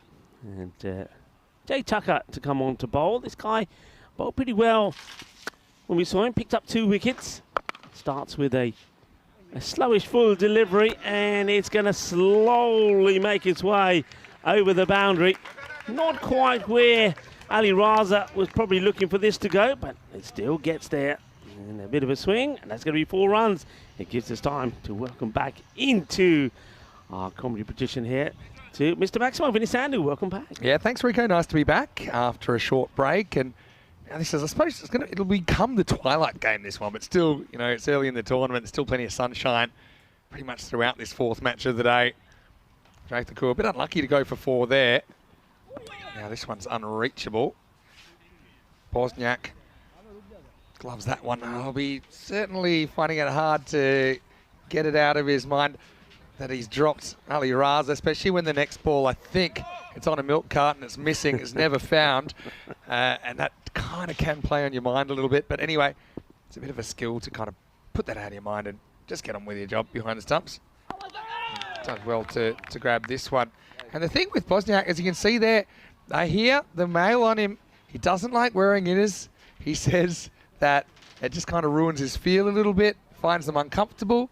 So it's a rare a rare situation I think I've seen at this level of cricket where he's just going with the one layer. Yeah, just the one layer, and that's the layer of his skin.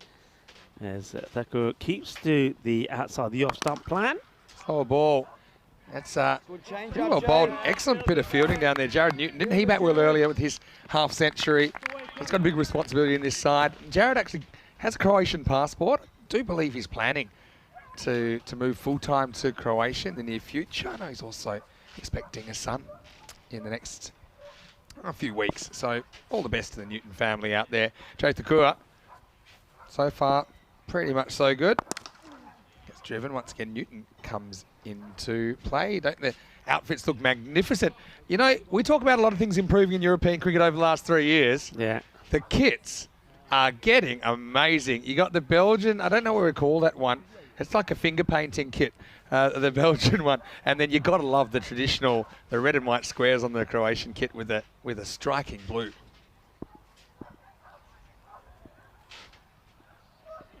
A little bit short, this one up and over the top. Not really timed, but good enough.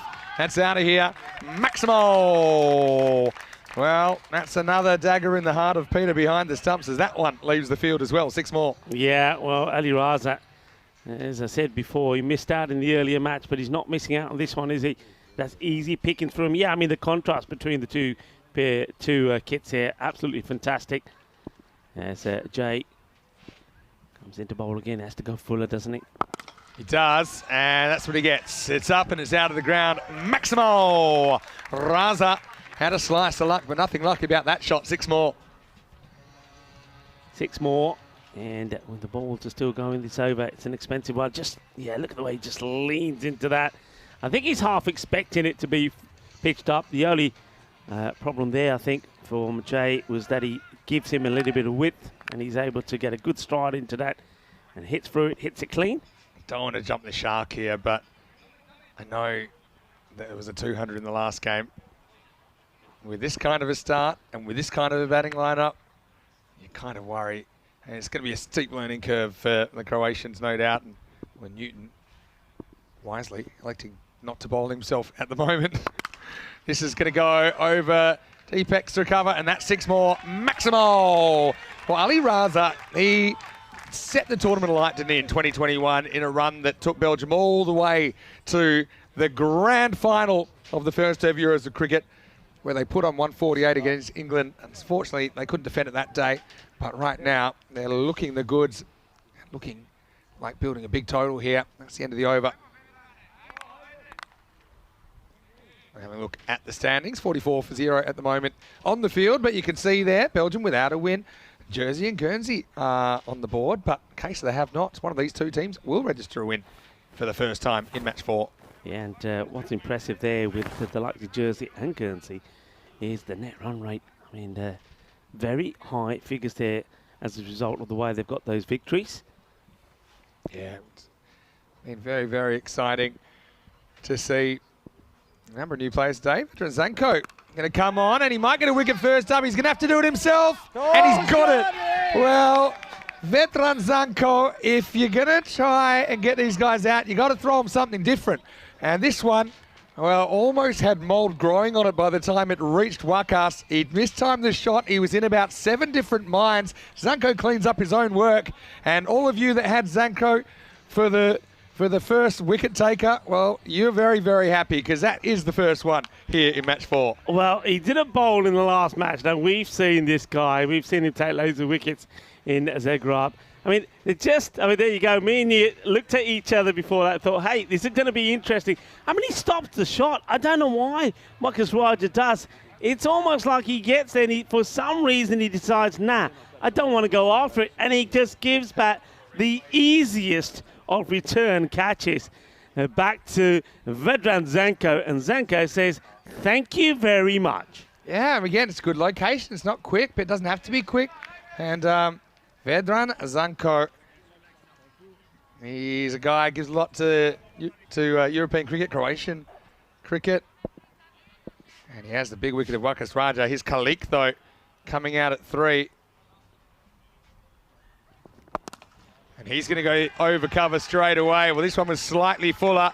and it goes slightly further. Well, a lot further, really. Maximo as Belgium bring up the 50 in just 14 balls. Yeah, well, that's Khalik hitting that away. And there's Wakas Raja, who's still scratching his head back there in his head, thinking, why didn't I do that? Why did I stop the shot? There must have been something. I think he threw it too early, and then he realised he mistimed it and kind of got himself in a muddle. Anyway, good start for Khalik. And this one is roof o'clock. Bang, set your watches. Maximo! Khalik sends that one high and handsomely over the leg side. What a hit. And, well, if Vedran Zanko thought that it was going to be his lucky day and that Christmas had come early when he got that first wicket, think again, because the next two deliveries have been blasted for big sixes. But here's the thing as well. It's one thing to watch these guys on TV or watch a high level of cricket on TV. In Croatia, they would never have to bowl to batters like this. So this is also an experience. It's a challenge for them.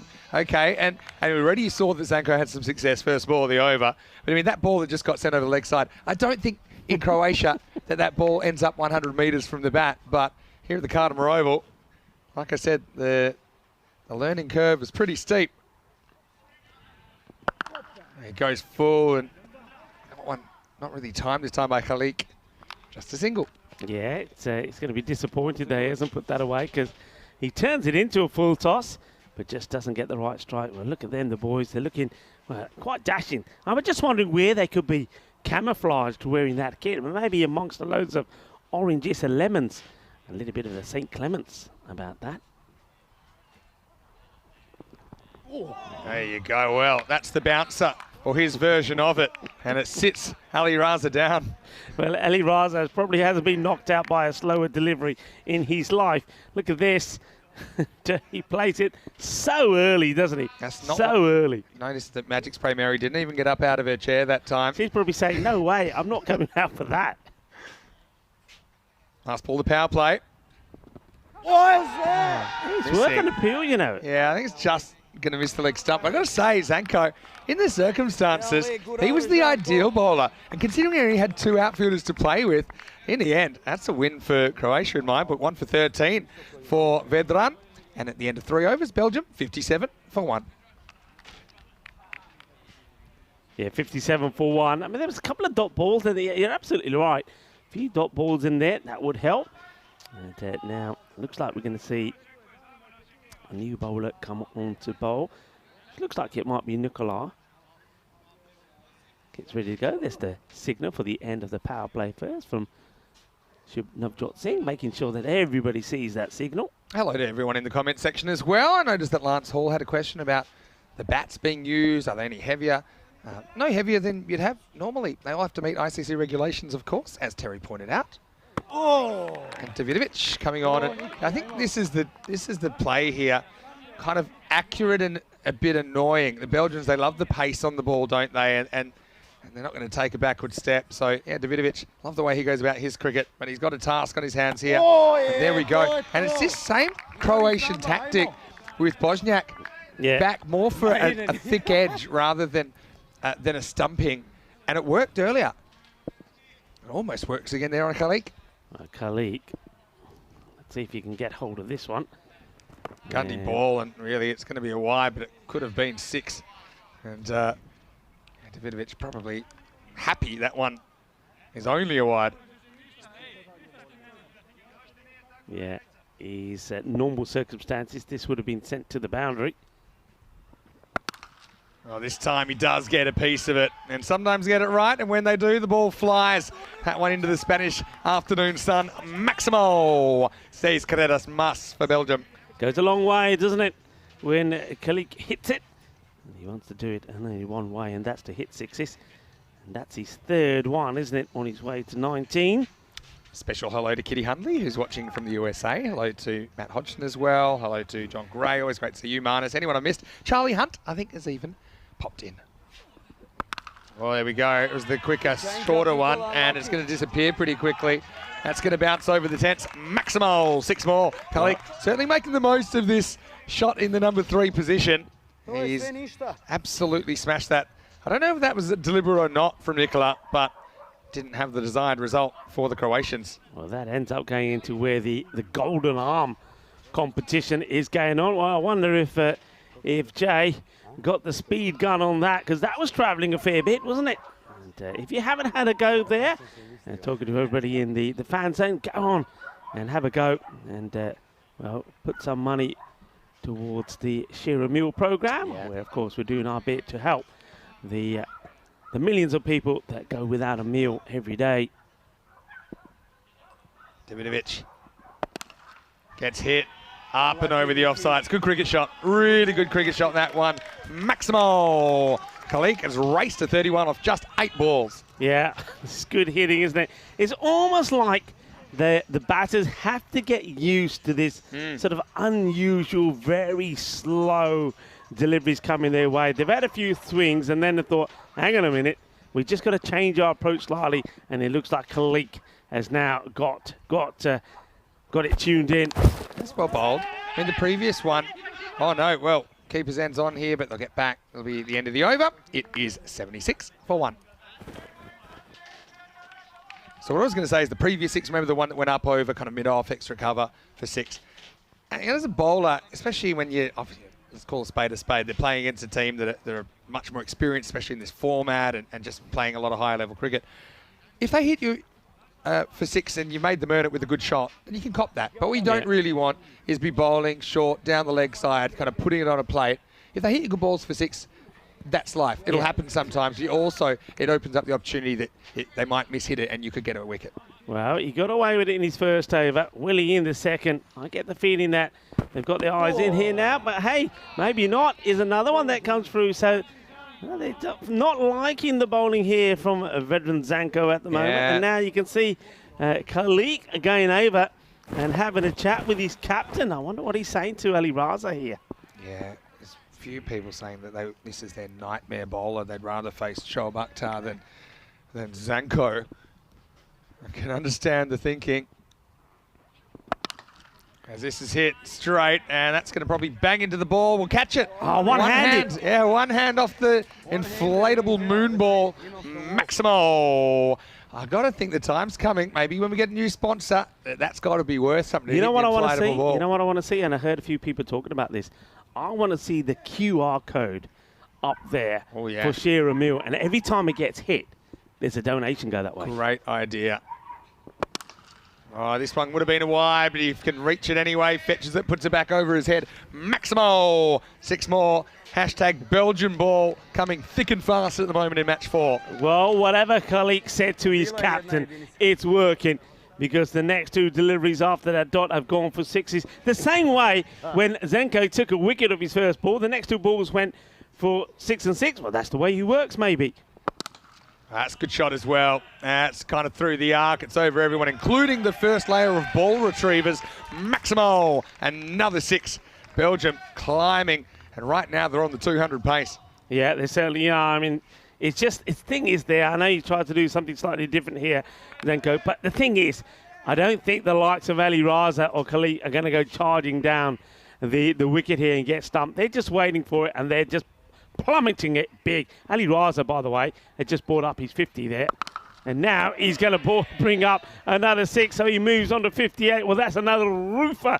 Well, 58 of just 17 deliveries, so that 50 came up in 16. What a knock from the captain, and what a way to bounce back after the 3-ball duck that he had earlier. Well, I think the physios might be treating some of the Croatian fielders for some sore necks at the moment, because the speed that some of these balls are leaving the ground is making their head spin. And hello to Sven Prinsloo, great to see you as well in the comments section. A few people thinking, could we have back-to-back 200s here? Look, you know, Croatia, take it ball by ball. The only ball that matters is the next one. You've already seen Zanko break through. Yes, he's going to go for a bunch. Look, realistically, they probably all are, but they can create a highlight. They can create a chance. If they create a chance, they want to take it. You know, just got to try and make the best of the circumstances. Well, Zenko. Some of these balls are taking a long time to come back. They're going through several sets of hands. That's 4 6s in a row after that dot that started the over. Raza. He's also brought the 100 up. The 100 has come up inside the 5 over. So, yeah, that 200 definitely is looking on. Remember, the 200 club, we just saw another team go into it. That was Jersey. And not too bad, although it'll also disappear. It's not going to be 6, but it will be 4, as Ali Raza moves to 62. Well, Zanko, I suppose if he was at the casino, should have cashed in his chips when he hit his number first up, but instead he's going to go for 1 for 41. It's the end of the 5th over. 104 for 1. And just a reminder, Rico, of course, we're on the European Cricket Series Tour all around the year. We've been to so many great locations this year. And, of course, now we're on the break for the ECC, but look at all those places we've already been. Also, we've been to Belgium in the past. Unfortunately, we couldn't quite slot it into the calendar this year. We're hopefully going to get back there sooner rather than later. But I put this up because, look, our next series actually in Croatia, starting on Monday the 23rd of October, so pretty much straight after the ECC finishes. It'll be on our YouTube channel, ECN European Cricket Network. It will also be on Fancode in the subcontinent. You and me will be there, so we can chat. And it's also, you know, it's a bit more interactive, I suppose, in the European Cricket Series with the viewers, and you can ask us questions, you can keep us company. So, yeah, really excited to get back to Croatia. And I haven't actually been to a Zagreb series.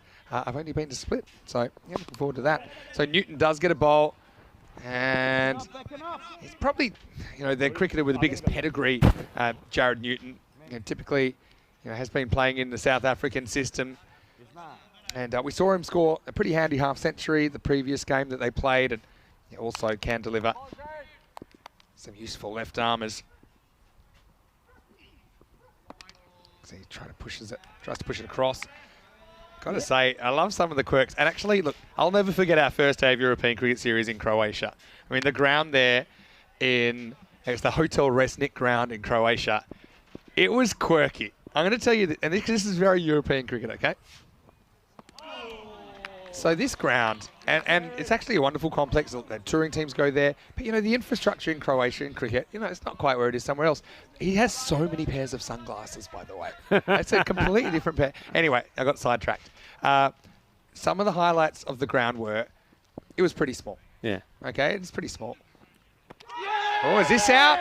It is out, and Ali Raza walks. So well done to Newton, who finally gets Raza, who nicks behind. This time, Bosniak doesn't miss out on the second chance. Well, it might have cost him a few, but that's a nice way for Peter to get his confidence back as Newton breaks through. Skipper gets skipper, 106 for 2. Yeah, battle of the two captains. You can see there, Ali Raza looking for the big hit, but the sliders of Nix. But what a good catch. Who needs Innes, he says. Who needs Innes? That's right. I mean, think of all the money he's saving. But, you know, Ali Raza lit it up, didn't he? Didn't even mention the C word, but he falls a little bit short. 62 off 20 for him, though. He can certainly be happy where his team are in this game. Yeah, he'd be pleased to come back into form as well, wouldn't he? I mean, it's unusual for him to start with the 3-ball duck, but, well, that knot will do him the world of good. Yeah, it can happen. You know, he's quite unselfish the way he bats. He'll play shots early in the first over to some of the key bowlers, and sometimes it doesn't work.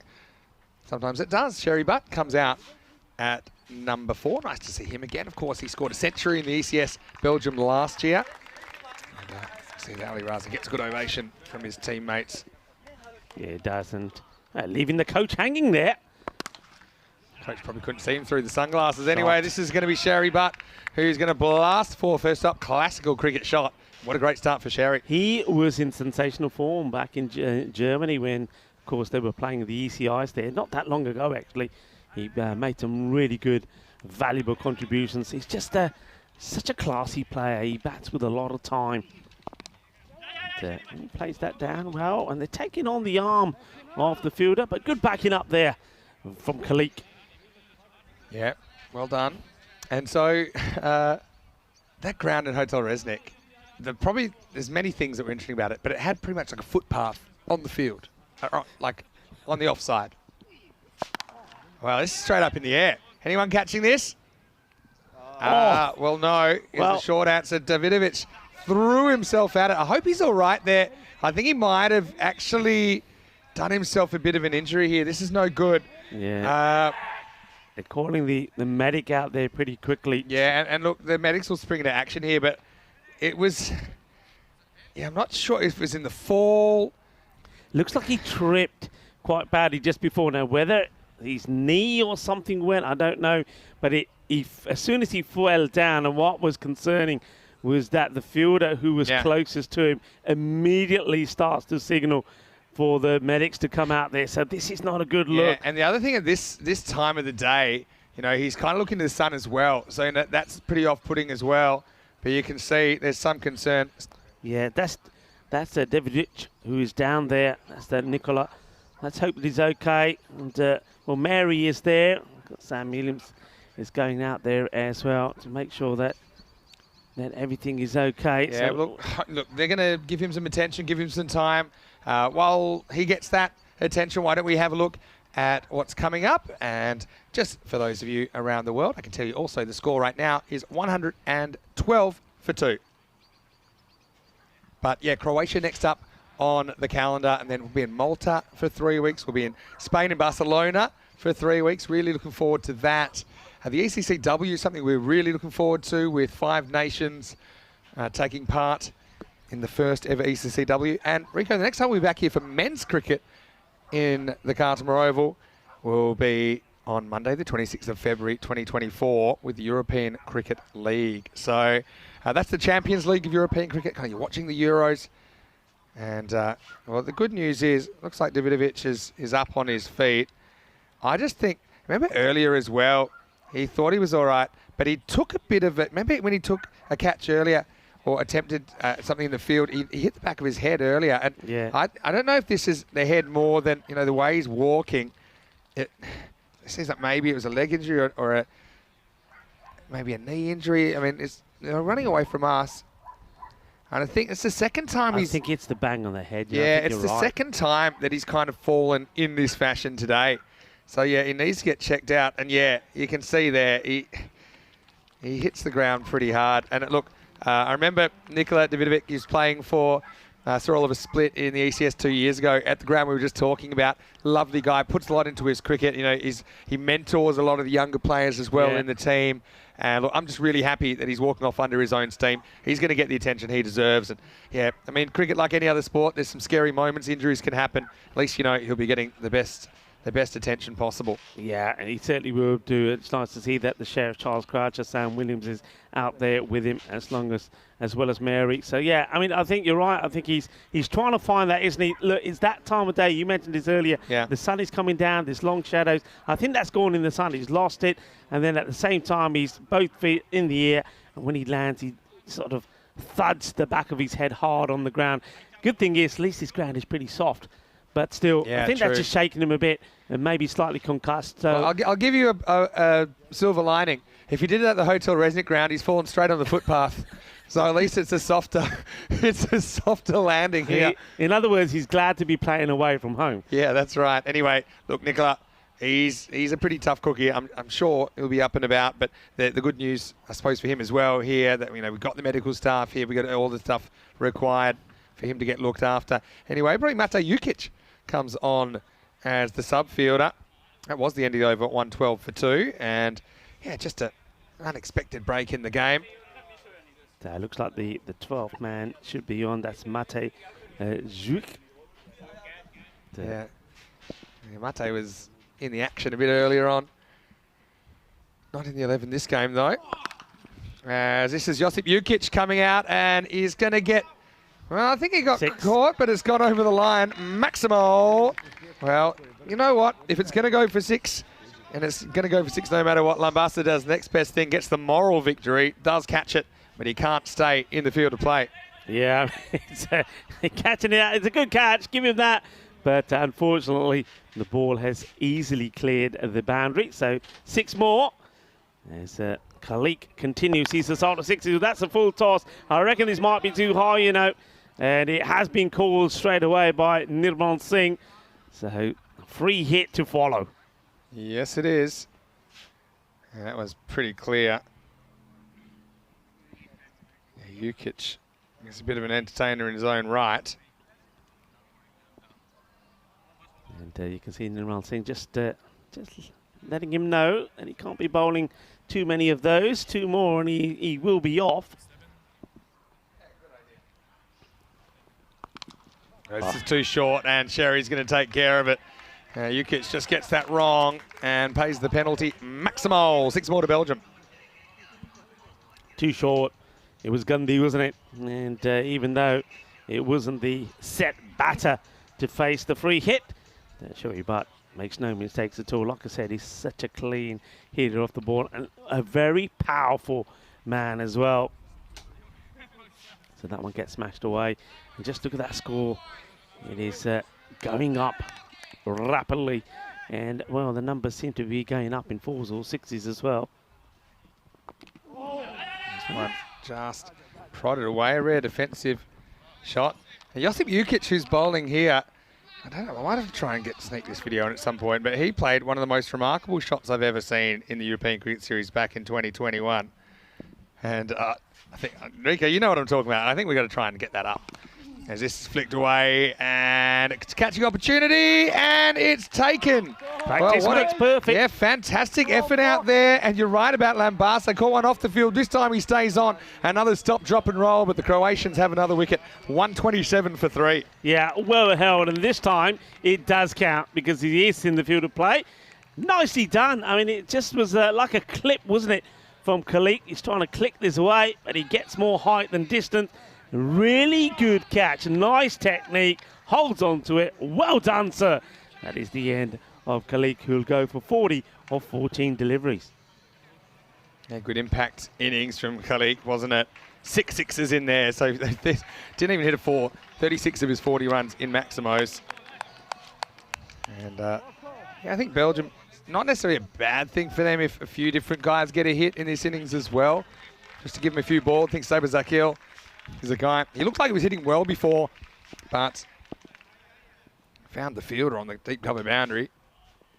Right now, he could be gone first ball, and he is. So a golden duck for Zakil. And Josip Jukic is on a hat trick, and the game can change pretty quickly. 127 for 4.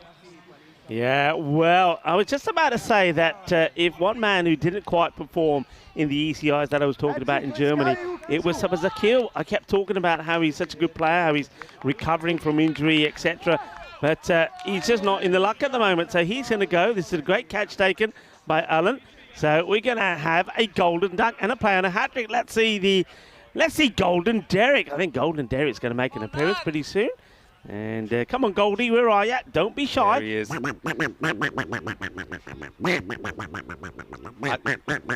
I think the thing is, and I've got to mention also, it was a pretty good catch out there, but by Lambasa. But I think the reason that, was it not Lambasa that took that catch out there? Magdalenic took the catch. Oh, probably in the shadows, that's why I didn't pick it up. But I think it's hard to get Derek out of the pond here. Because on a day like this, then, you know, it's pretty warm at the moment. Anyway, this is Chima coming out to bat. Kuram Chima. And let's have a look. If Jukic could get a hat-trick, this could be a red letter moment for him. And Jukic, he's a guy that we've seen do some pretty special things before on the network. But anyway, once again, it's great to see some native talent getting some success. The wicket of Saber Zakil first ball. Hat-trick ball now. And you know, Chima's probably going to go it. Last ball of 7th. Oh, and he almost does. I'm glad there wasn't a nick on that in the end. But that's the end of the 7th over, and Belgium 127 for 4. Now, the people behind the scenes that do a great job of European cricket, they put together the All-Star team for Group A. I know there's been a little bit of discussion about this as it's gone out. It's captained by Noman Amjad, the French skipper. What do you think about that team? I mean, obviously, Ollie Webster in there for Isle of Man took a century, of course, in his first innings. You got Bashir there from France, Davisi from the Czech Republic, Kassir from Greece, William Singh from France. I mean, you can go through it. Lorne Burns, of course, bowled very well. Galanis, they got 2 leg spinners in there. Very good representation. I think that's a good shout. DDC, 12th man, maybe a bit unlucky, but also, you know, a couple of guys. Hamza Salim Dar was pretty important as well for Spain. I think DDC put himself out of favour with the 2 ducks, you know, in the last 2 innings, maybe. Pair on finals day. Yeah. Yeah, but I mean, it's hard to do that. So, yeah, give us your thoughts in the comments section.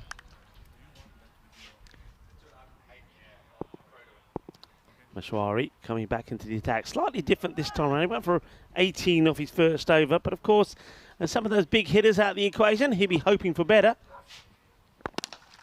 Nice shot down the ground. I mean, yeah, credit to Croatia. created some opportunities and taken some opportunities. You know, they're a team that are, I think they're less concerned about the scoreboard, but how well they play. Yeah. And you can see that they're 100% committed to what they're doing. Okay, you know, it's difficult. In Croatia, like I said, you wouldn't be running into batters like this. So how do you deal with it? They're kind of having to learn in real time what might work and what might not work. This is whacked away high. Another opportunity. This is Jukic out here. He's going back, can't find it. And it's going to be a boundary in the end. I think it might be even a 6, you know. Let's have a look at this. Yeah. I mean, he's totally lost this. I mean, the sun is actually behind him. Yeah. So, I mean, is that 6? I think it is a 6. It's gone for 6. But, I mean, if anyone could have maybe matrixed that back in, it was probably Jukic. Look at the way Jens up here. I love it. This look, he says, I'm not here, everybody. I'm not here. Well, poor Jukic is almost like he'd been abducted on an alien spaceship and he's put onto a strange planet. He was just looking for his bearings, wasn't he there? Oh, dear. He's trying to camouflage that stronger together banner.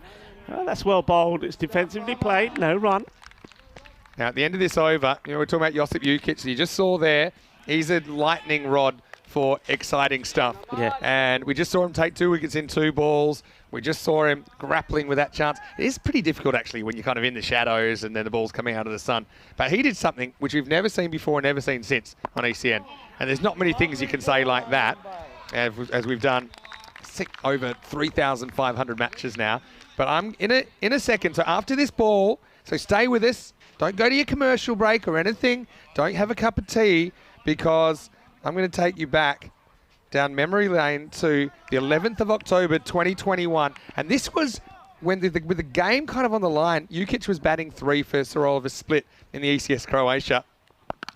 As this will get smashed, and Jukic takes the catch. Well, there you go.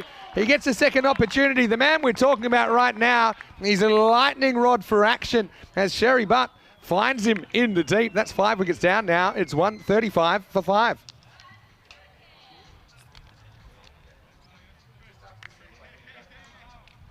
So Jukic, okay, that's him there, and that's him today. But if you want to go back to October 2021, have a look at this shot.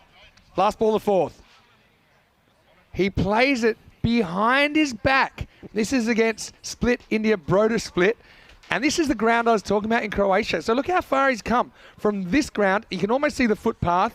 Corey was losing his mind at this stage because, look, it could have been a wide, but he just, and you know what he said? And this is why I love cricketers from different backgrounds. He said, yeah, I'm annoyed with this because normally I hit this for 4.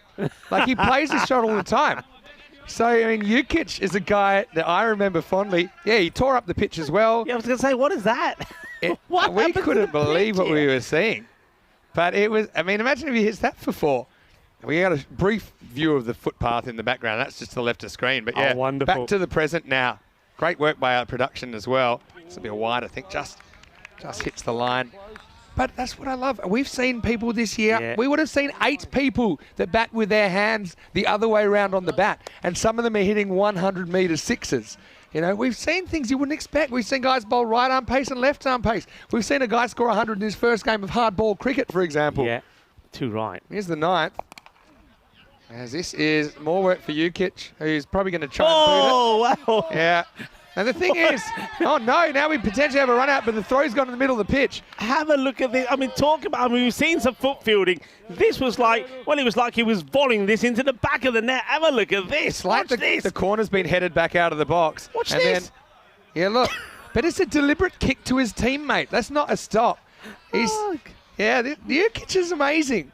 Well, and look, Croatia. And look. Not only are they coming up in cricket, but in football as well. That was a proper pass. Any sort of throw within any vicinity of a stumps there would have been a run out. And now, thick edge just gets over the field, this will be 4. So Berhan Niaz. Now, I've got to tell you about Niaz this morning. He was doing some unbelievable things with the bat. He was carving balls off kind of middle stump over third for 6 consistently. And I know he spent some time in Pakistan, in the Pakistan Junior League, for example, with the Madan Warriors, and he's been working on his game. I just think he's got so much potential. Let's see what he does. Next one, first ball for 4. And next one, second ball for 4. So, I mean, if you're watching him this morning, you know that this is one area. Okay, sure, maybe the bowling's not as quick, but this is one area he scored a lot of runs. I want to go to the coach that he went to that taught him to play these shots because I think they're working a wonder. Yeah, these are probably more on the edge side of things, but I mean, if Niaz now plays a ball behind his back, then what next? The score ticking along. I mean, it's not. I mean, at one point, the way it started, we thought, hang on a minute, 50. Remember, 57 after 3 overs. We thought once again maybe there's going to be another team to get into 200 club, but not going to quite get to that score, but certainly should be around the 160 mark. Low full toss, pretty well bowled by Jay Thakur. I have a feeling you might see Thakur opening the batting, and obviously Newton picks himself up there, I think. But Jay Thakur came in, I think, at 3 after Lambas opened batting last time. And Lance Hall lucky that the octopus is in there. Yeah, of course. He was brilliant for Isle of Man, wasn't he? Okay, long way up. This will be a good catch if he can get there. Oh, no, he can't. I mean, once again, he was searching for it in the air, and he never really looked comfortable, never got into a position which looked like he was going to take the catch. I mean, just look at the hands up there. They were never really right. These balls, because they're flying so far off the bat, but it also means they're flying higher than normal. And the higher it goes, the harder they are to catch, because it's really moving fast by the time it comes back down to earth. If you know your Newtonian physics, they do have a Newton in their side. But yeah, the higher it goes, the faster it's traveling when it comes back down. And this is going to be another high ball. Jukic goes back, and he cannot catch it, but he does keep it in the field of play. And now kind of plays with it for a little bit before sending it back in. The result will be 2 runs. Well, he's always in the action, isn't he? Jukic. And, well, talking about Jukic, well, he was playing a good kick earlier. This time he's the goalkeeper, and he makes the save. Oh, he likes his football and his cricket. There's no doubt about that. It is the end of the over. The 150 comes up. 150 for 5 at the end of 9.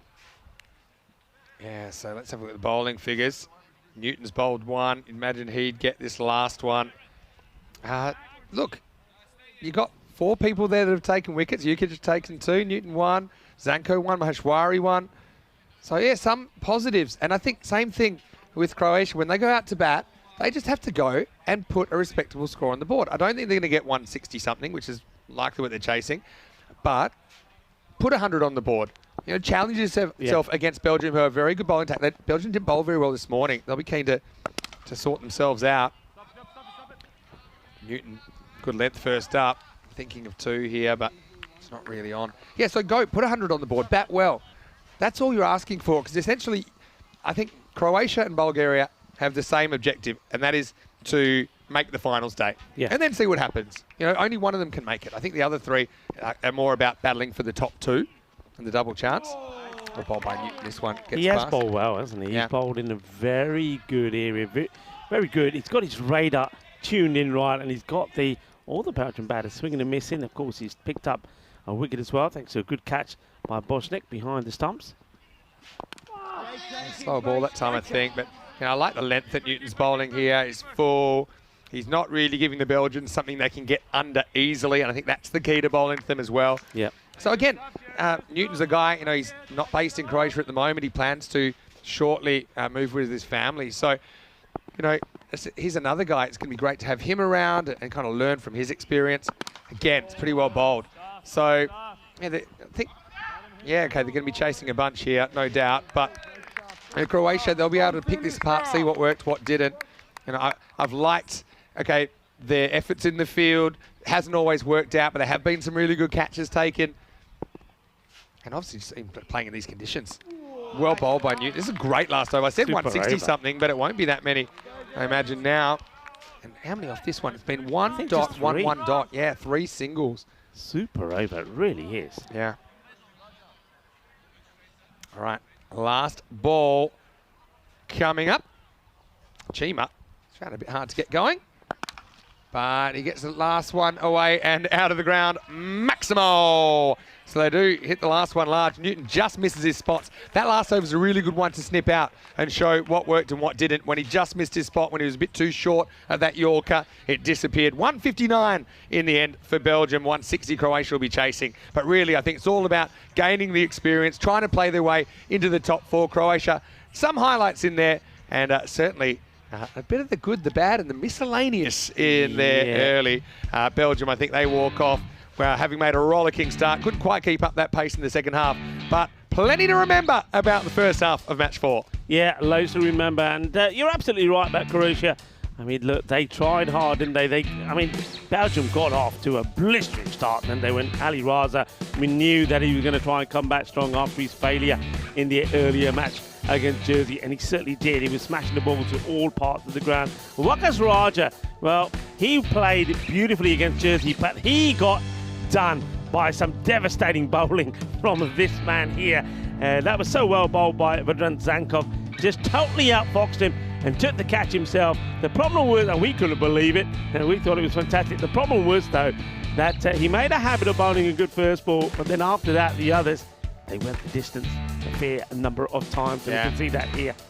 But you know, the world was asking for a hero, and guess what? His name was Zanko. You know, he came up with that wicket first up. Okay, came back to earth pretty quickly, but he was kind of a good example. Somebody that, you know, obviously has a bit of success at home. That was a nice one by Newton. He finally was able to nick off his opposite number, Ali Raza. But yeah, the Croatians, I love that they got the ability to test their skills against some guys, obviously a lot more experienced and played a lot more of this level of cricket. And I just think that, you know, although, you know, plenty of balls disappeared, there were also some highlights. That was a brilliant catch out there, wasn't it, by Magdalenic? And, you know, there were some scary moments in there. I mean, Davidovic, we'll have to check on him, hope that he's okay. But in the end, you know, we're talking 200s. Wasn't even close to that in the end. That was the old kind of gone without a trace, wasn't it, from Josip Jukic? But he would make up. Again, this is a good example. Yeah. The next one that comes his way, he catches it. Yeah, that's what I like about this, you know, just that they just kept on trying. And there, here we go. There was the bit of the foot field. That's when he was the striker, by the way. When he's the striker, he was good.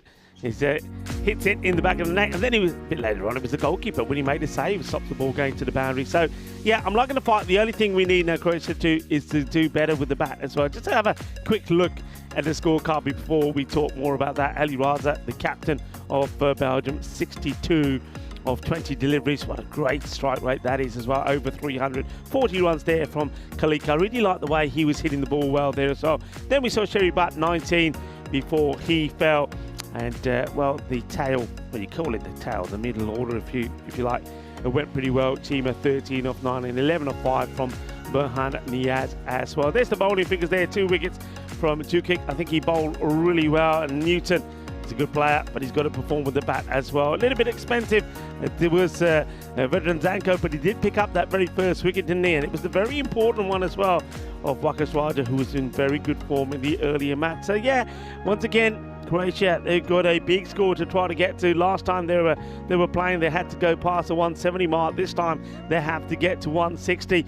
And, well, in that chase for 171 against Guernsey, they got to 92. So I think Vinny's absolutely right. You've got to go out there. I mean, okay, you go out there and you want to win this match, and you start with that in mind. But if it doesn't go your way early on, and if you get to a point where you know you can't win the match, well, then set yourself another target. And I think a target here for Croatia would be, right, okay, let's get to a sort of like a 110 or 120 score and start improving all the time, because the crunch match could be when they come up against Bulgaria.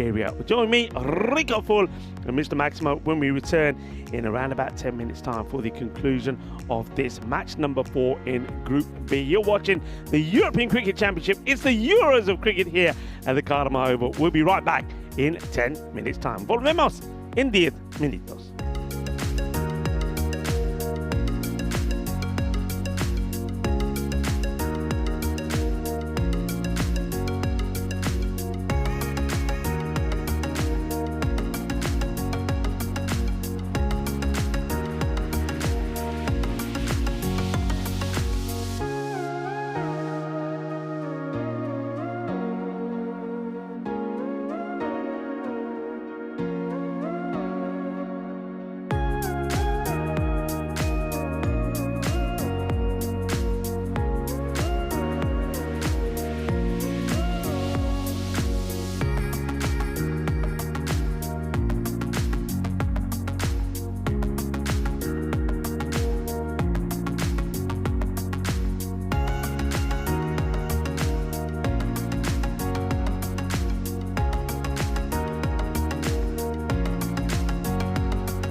European Cricket Championship is proudly brought to you by Dream11, HCL Software, Junta de Andalucía, and Stake.com. And the official charity partner, Share the Meal by the United Nations World Food Programme.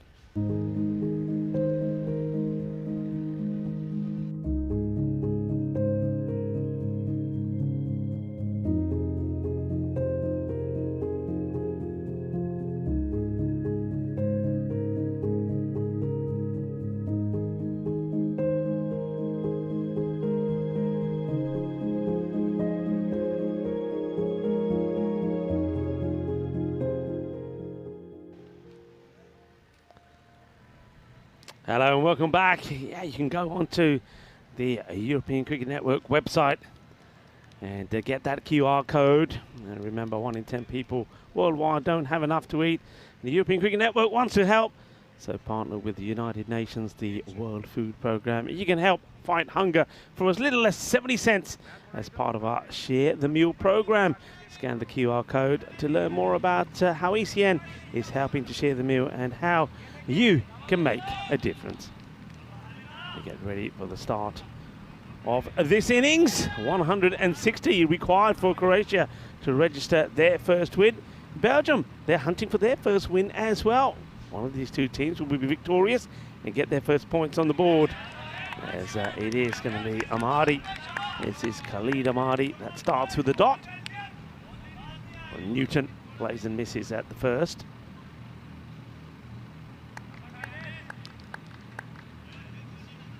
Amadi, very good tidy bowler, getting the ball to move away a dash outside the off. Oh, beauty. Absolute seed, this one. Oh, what a jaffa of a delivery. Gets this to, goes wide, angles it in, and you see that beautiful movement away. I was talking to Rhino earlier, we haven't seen too much of this kind of movement from bowlers, but it gets someone just right, doesn't it? Lovely ball. And Jared Newton, who did make a half century earlier, 63 for 34. No answer to it. And no answer to this one as well. This time, I think beaten by the movement and the pace from Amadi. Good start. As we start to see the long shadows across this ground. The sun making its way down. The floodlights have kicked into action. Remember, we've got another match after this, the last match, the night match, the one where we go Fiesta la Noche, will be Guernsey taking on Bulgaria. Well, this one has been crashed away, and this one, well, this is a little bit of fiesta from the bat of Newton. Well, after missing a few, he gets this one right. Beautifully played. Something different from the bowler. Tries to go short and outside the off stump, but Newton is ready for it. Rocks back and clubbers it away. Gets 6, gets off the mark. Amadi will have to wait to see if that ball comes back. It will. It's been found. Gets returned. Yeah, the last match today, match number 5, Group B, will be when Guernsey take on Bulgaria. And Bulgaria, similarly to Croatia in this one, will probably know that they're going to be up against it. Guernsey batted very well. It's nicely played. Good hands. Oh, he could be in trouble. Oh, wow. You can see the fielder saying, why don't you leave it? And that's Burhan Niaz is saying, hey, leave it alone. It was on the stumps, and if it did hit, he would have been out by a long way. Would have Josip Djukic. Oh dear. Could have been a chance. This one is no chance. This will go all the way. Balle. Ginna sona. Shaka lagya. If you're going to swing hard, well, you might get lucky. Not where he wants this to go at all, but he swings hard. Gets luck. Hay suerte for Newton. So 6 more to him. It's also the end of the first over. And the runs on the board, courtesy of 2 Maximos, is going to be 12 without loss after the first. 21 matches have passed since we had that golden ball in Rome. Looking forward to seeing the first one here on the the European Cricket Championship. Will it happen in Group B? Well, one of these 5 teams in the group, the likes of the 2 teams here, Croatia, Belgium, or Guernsey, Jersey, or Bulgaria, provide us with a golden ball. I certainly do hope so. Love the excitement of a golden ball. As Kalik comes in, and that's well left by Djukic. Well, Djukic is the man that we saw play that extraordinary shot. I wonder if he's going to try it again here. I tell you what, if he does it here on the big stage, I reckon Vinny Sandhu will hit the floor and we won't be able to pick him up because he'll be just done by shock. So, Josip Djukic.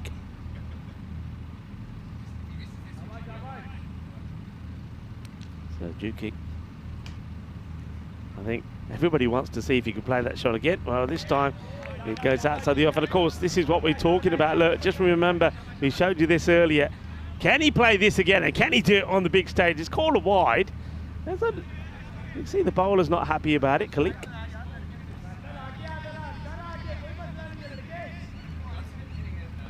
He's got look at him. He's got an interesting stance, and he's rocking around. He's enjoying himself out there. Come on, put it on his legs. Let's see that unique shot of his. Oh, it's played and missed. What shot? Well, this one. This is what we're talking about. Wonder if we got this queued up for you. Have a look at this. Yeah, look, there's the same header. And he did actually turn around and say the only thing he was disappointed about as he watched this again, he said, normally I hit it for 4. And you can see he's certainly moved onwards and upwards, isn't he, now playing in the national team and playing here on the Field of Dreams at the Kardama Oval. Djukic taking on Kalik. Nicely played, but straight to the fielder. Can't get himself off the mark here at the moment. Dot balls are brewing up. Another man who's brewing because he's getting hotter. But the sun is starting to come down. It's Vinny Sandhu, jacket off and all. Lights are on, yeah. It's roasting, to be honest. But you got to love that afternoon sun. Djukic, I mean, this is what it's all about, getting an opportunity to face kind of bowling that I think he rarely would have faced. And let's see how he goes. And he's certainly got the right approach. Played a nice cover drive ball before. But, you know, I really like this. And, yeah, obviously, you know, Croatia and Bulgaria in particular, they're the teams that normally wouldn't face teams like Jersey or Guernsey or Belgium. So, you know, someone like Josip, who, you know, is a really great guy, you know, for him to get into cricket and to enjoy it so much. And, you know, obviously you saw that viral shot, but we also do some great things. Took a very good cat, took 2 wickets. You know, he wouldn't normally face this kind of bowling. So it's a test of his skills. And I think that's one thing I really like about this tournament. And that'll do, because he's going to whack this away. 1 bounce, 4 runs. His first boundary in the European Cricket Championship. And Rhino's been found out. Oh, yeah. Did you see this? Rhino got the shock of his life. Here we go. This is a little bit of grizzly action for you. Rhino, well, he gets frightened out of his skin from the grizzly. Watch this. Oh, he's no Rhino. He's no Rhino, is he? Oh, dear. I tell you what. Clip it, crop it, and put it out there, Vinny. Oh, the grizzly attacks the Rhino, and the grizzly ends up being the winner. Oh, Rhino. Nice shot again. Yeah, he's found it. I don't know if we can go back to that, but that is hilarious. Oh, I mean, to be honest, it's one of those what are the odds moments when, yeah, and look, I want to pinpoint the exact moment that he, peekaboo. I love it. Oh, look at this. Oh, I love it. Spring Productions at their best. Oh, it's like a SWAT team's just busted in the door to take him down. Can I have that as a GIF, please? That's got to be. Someone turn that into a GIF. Yeah, please. Please. Please. For any time that something takes you by surprise. Swing and a miss this time. Or is it? It's been nicked. Yeah. So Djukic is going to go. But he did provide us once again with a wonderful highlight, unintentionally, with that boundary, which woke up Andrew Ryan from some sort of semi-vegetative state. This will be the end of the over as well. It's 18 for 1. Have a look at the standings there. Jersey right up there at the top, and a very good net run rate. So Guernsey will have an opportunity later in the match straight after this. if they can get a win over Bulgaria to join them on 4 points as well. You know, going back to what you're talking about there, players like Josip Jukic, I mean, we've had a look, courtesy of that clipping, the sort of grounds that they're playing. No, he's not the only one. I mean, we've been to grounds all over the world. Can you imagine these players here today playing on this field? I mean, they must be thinking, definitely, I'm in dreamland. I think that is such a good point. I mean, we saw the field in Croatia where we held it in 2021. There was a footpath on it. Again, you work with what you can. Yeah. There's nothing against that. I'm just saying the opportunity for these guys to come out here, Field of Dreams, playing under lights now as well. Jukic went out. Look, he competed. He cracked a couple of good shots in there, missed a couple. That's fine. But no doubt he'll be better for the experience. But that's the amazing thing for me with the European Cricket Network and the partnership with the federations as we see this delivery first. That's nicely played, but will not be a run. It does get stopped and smothered. But, you know, before, and I can talk about this being in Spain, you know, we have got some very good grounds in Spain. We have the Cardiff Oval. We have, of course, La Manga. We have good facilities there as well. And Desert Springs, of course. This is out on this one. I think he's caught this a bit on his foot. But most of the cricket is not played on these grounds. Yeah, most of the club cricket, you're playing on whatever you can. And sometimes, you know, look, sometimes it's not grass. It's rocks and stones, believe you me. But these guys play religiously there. But now all of a sudden, they have a dream. If their club finishes and wins their league or whatever you want to call it, wherever you play, they get a chance to play in the ECL. Yeah. You get a chance to play in the ECL. You can be recognised. You get a chance to play and represent your country. And you play on, you know, pitches like this. The ECL is played here. The Euros of cricket is played here.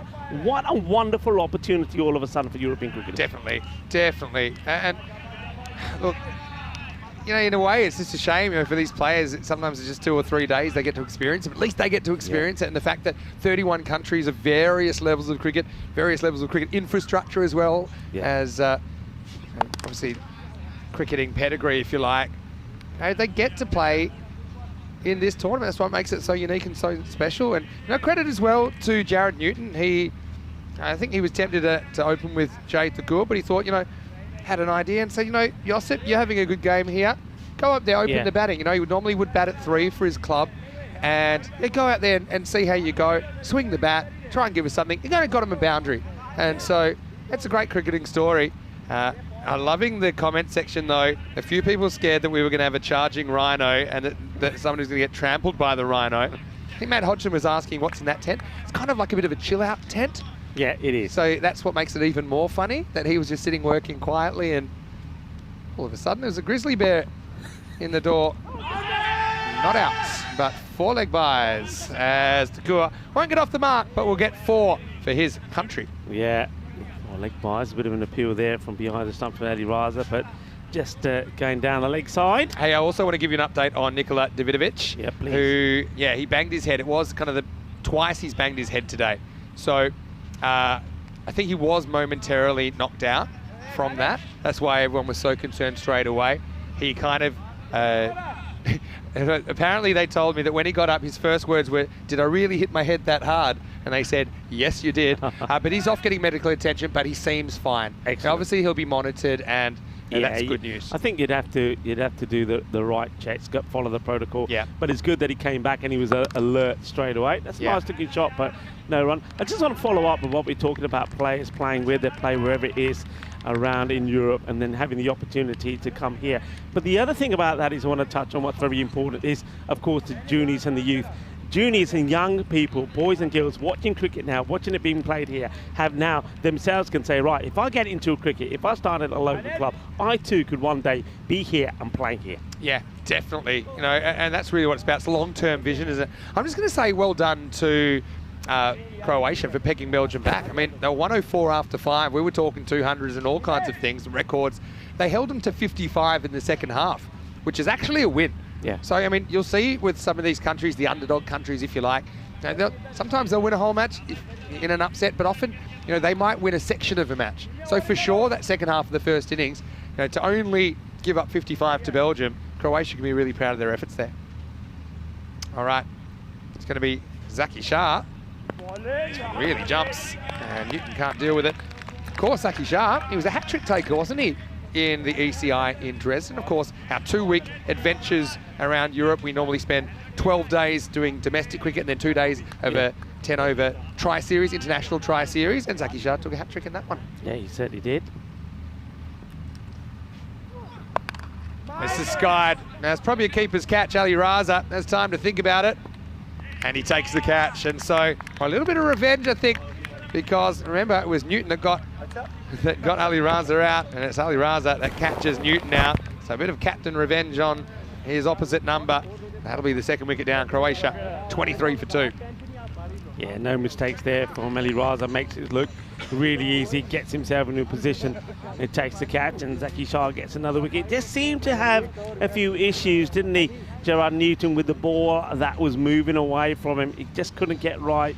He tried a few shots. He tried to get adventurous, so he needed to find a way to get after it.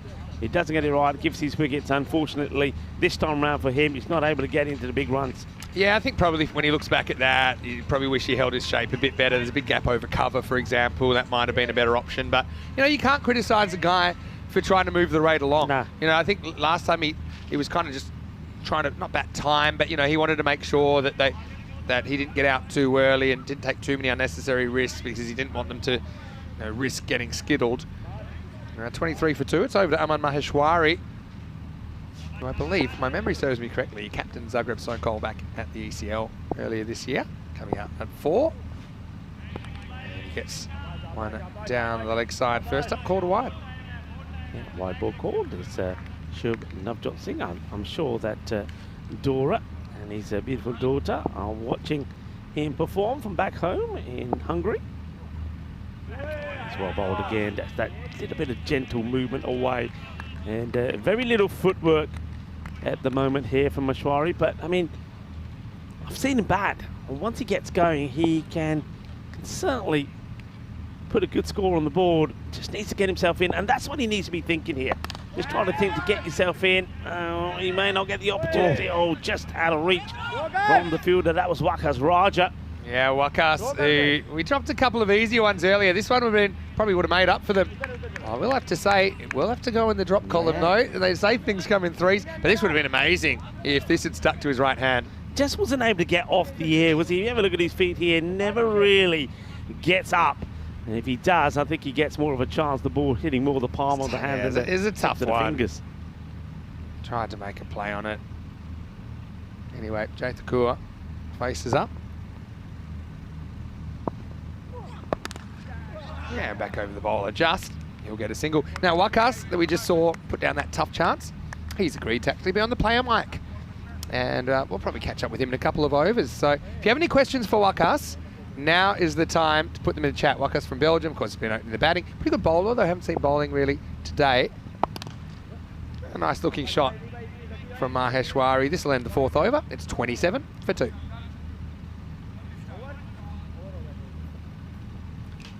Yeah, wonderful moment, isn't it? When you can be able to be interactive with the guys out there in the middle. And of course, it's an opportunity for you as well, wherever you're tuning in from. If you want to put a question in for us that we could fire over to Waqas Raja as well when we have him on the microphone a little bit later on. But at the moment, you can see once again, very similarly to when Croatia played earlier against Guernsey, this match is getting away from them. They need to go magical over by over, and by that I mean they've got to be scoring over 20 runs each time, so they've got a lot of work to do here. A big shout out to everybody watching from around the globe via a number of our broadcast partners. Of course, a lot of people watching by fan code in the Indian subcontinent. Hello to you all. Namaste. It just gets guided away. Oh, well, I tell you what. It's a little bit of lazy running, and he's going to be made to run a little bit more as he gets to the other side. If this hits me, he's gone. Yeah, the lazy running turned into good running, though, didn't it? Because it did create the overthrow as well. He would have been gone by some distance. Anyway, does survive. And now, yeah, we got a wicket, and it's Shafiullah Zakhel who'll take the return catch, as it's going to be 4 and gone for Maheshwari here in match number 4. It's 29 for 3. Yeah, straightforward, isn't it? There's Shafiullah Zakel gets a nice, easy, straightforward call and bowled. And get a chance to watch it here again. He just gets it wrong, and disappointment for Meshwari. It's a very soft dismissal from a dangerous batter. Yeah, it just kind of did him in the slide in, I think. Just didn't quite judge the pace of that Aman. He'll be disappointed. And that's what he gets for running back for a brisk 2 on the overthrow. The next ball, he has to depart. Anyway, I'm sure we haven't seen the last of him. The score is 29 for 3 as David Lambasa comes to the crease. Yeah, it's time for Lambasa to perform. He did very well, didn't he, in the field? He took a really good catch. He took 2 good catches, didn't he? One of them was off the field of play, one not in. I'm not sure that I'd be too happy if I'm being followed by the camera.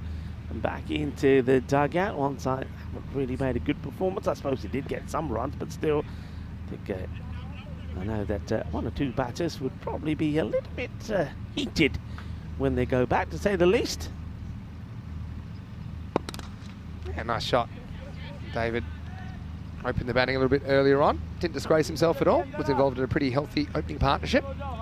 Yeah, he batted very well, in fact, in that match. I mean, him and it, well, of course, was his captain that performed well. Him and Newton put a 75-run partnership together for the first wicket. He went just over a run a ball, 17 of 16, but he played very correctly and played some nice shots out on the offside. Yeah, nice bit of break in there. And you can see Shafiul Zakel is in the side. And Noek Rami was a late withdrawal. And remember, he's been a bit of a fixture for the Belgian side with his left arm spin. So Shafi doing a pretty good job here. This hit straight back past him though, just a single. Yeah, so we'll have Wakas coming up on the player mic. Just checking his bat there, thinking that didn't go very well. He shakes his head a little bit. That's Thakur. Zakir, can he finish the over well? Only gone for 4 so far. It's a well bowled. He tries to angle this in to the pads and then feels it himself. And he's pretty sprightly, isn't he? That's really well bowled.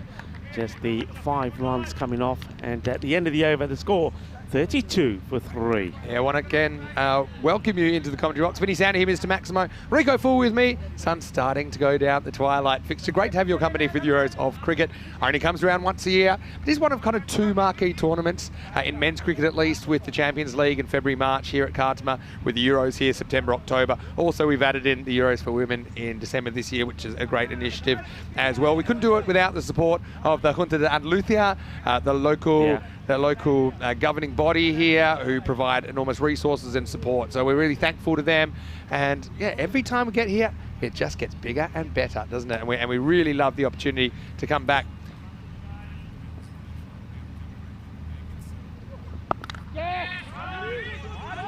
Oh, taking him on. Don't run on the field, but just go over the fence. Could have so he's quite right easily. Do you know what I mean? Had been another run out. So there's the throw that missed out on it. So had time, he aims, goes for it, but misses out. A scramble, a single. So Shah just moving some of the fielders around.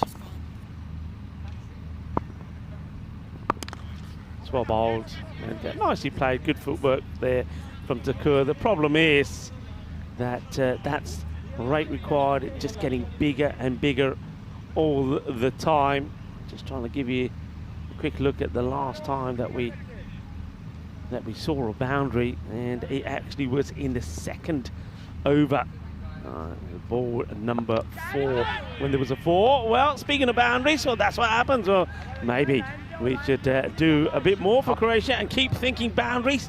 We were thinking boundaries, and well, one comes off. It's over here from Zaki Shah. We're just doing our bit here to try and get Wakas Raja mic'd up at some point here, and so we can have a bit of a conversation with him. So.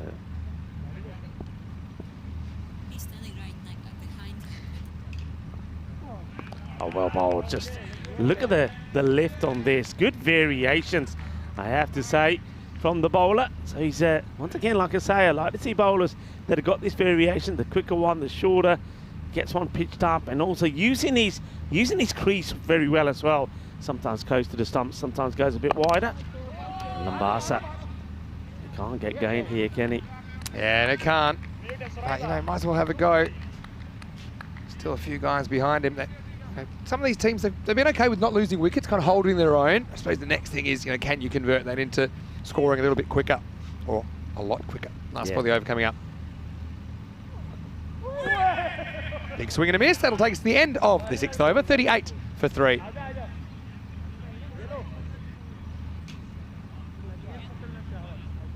For 3, and well, we will have an opportunity to have a chat with Wakas Raja any moment now, maybe at the start of this over. But yeah, you can see there from the scorecard, not a lot really happening. 38 for 3, so I was saying that maybe they can go on to score 100 or something, but not quite there yet. I heard the voice, and I think it's the voice of Wakas Raja from Belgium. Hey Wakas, how are you tonight? I'm good, doing good. What about you guys? Yeah, well, I'm pretty well. And first we'll watch this ball, which may or may not come to you out there. And I think you're safe there. It won't be a run. Wakas, firstly, congratulations about your performance so far today. You know, we've seen you batting pretty well at the top of the order. What does it mean to be back here at the Khartoum Oval? Oh, I think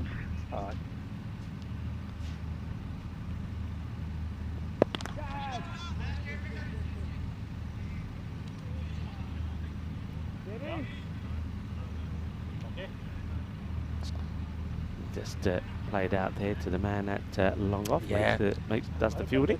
Well, yeah, Wakas, certainly a player that we always find very entertaining out there. You know, in the European Cricket Series in Belgium, you know, it seemed like you liked the camera, so we thought you were a good guy to put on. This is going to cop Ali Raza down the leg side. Talk to us about this morning. Now, you put a big score on the board, but you weren't able to defend it against Jersey. What has been the instructions to the bowlers, for example? I think all credit goes to the... Goes up in the air, and he's going to go all the way. Volley. Says, get it out, let's go back to Wakas Raja, who was telling us, I think he was giving credit to Jersey for the way they played.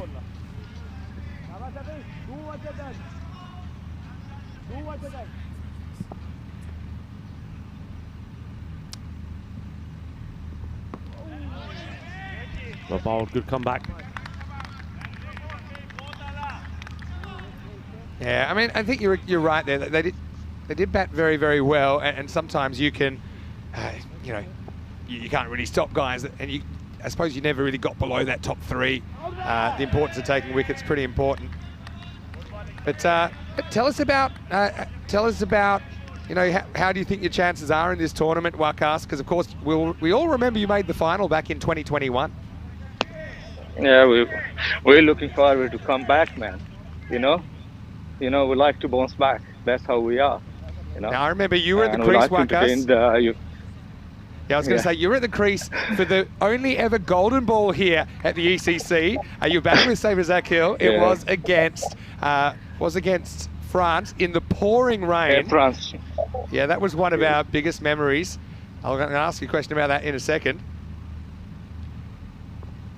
Oh, we're just going to go through everyone. Raza doesn't cover the angle. That'll be 4 byes, so we don't need to talk about that one. But Wakas, you know, we saw so much national pride on display in that win, of course, you know, and of course, you guys are making the top 2 back in 2021. What does it mean for you guys to play for the Belgian national team? I think it's honor for us, you know. In the past, when I started playing in Belgium 2010, there was not a lot of cricket, you know, not a lot of excitement to come to play for national team. There was a couple of things, but now after the ECN, the European cricket, you know, the way it's on television, on social media, everywhere.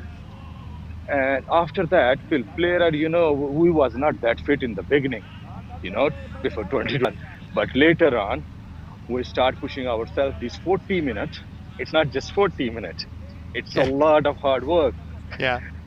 So we are really proud to play for Belgium, and we always like to entertain you guys. You like us, we like you guys. Well, you know, Marcus, we might leave it on that. Let's get back to the game. Best of luck, not only for this game, but for the rest of the tournament. Thanks for speaking to us on the player mic. Yeah, well, 50 for 3 after 7. As Jay Thakur just finding a bit of a tough time getting going. Isn't it great to speak to Wakas? And like, these guys, what he said there is so true. And you talked about it earlier, how much cricket has changed even in the space of around a decade here in Europe. Yeah, and he touches on that. Well, he gets down. It's almost like he gets down on his knees early to play this shot, does Jay.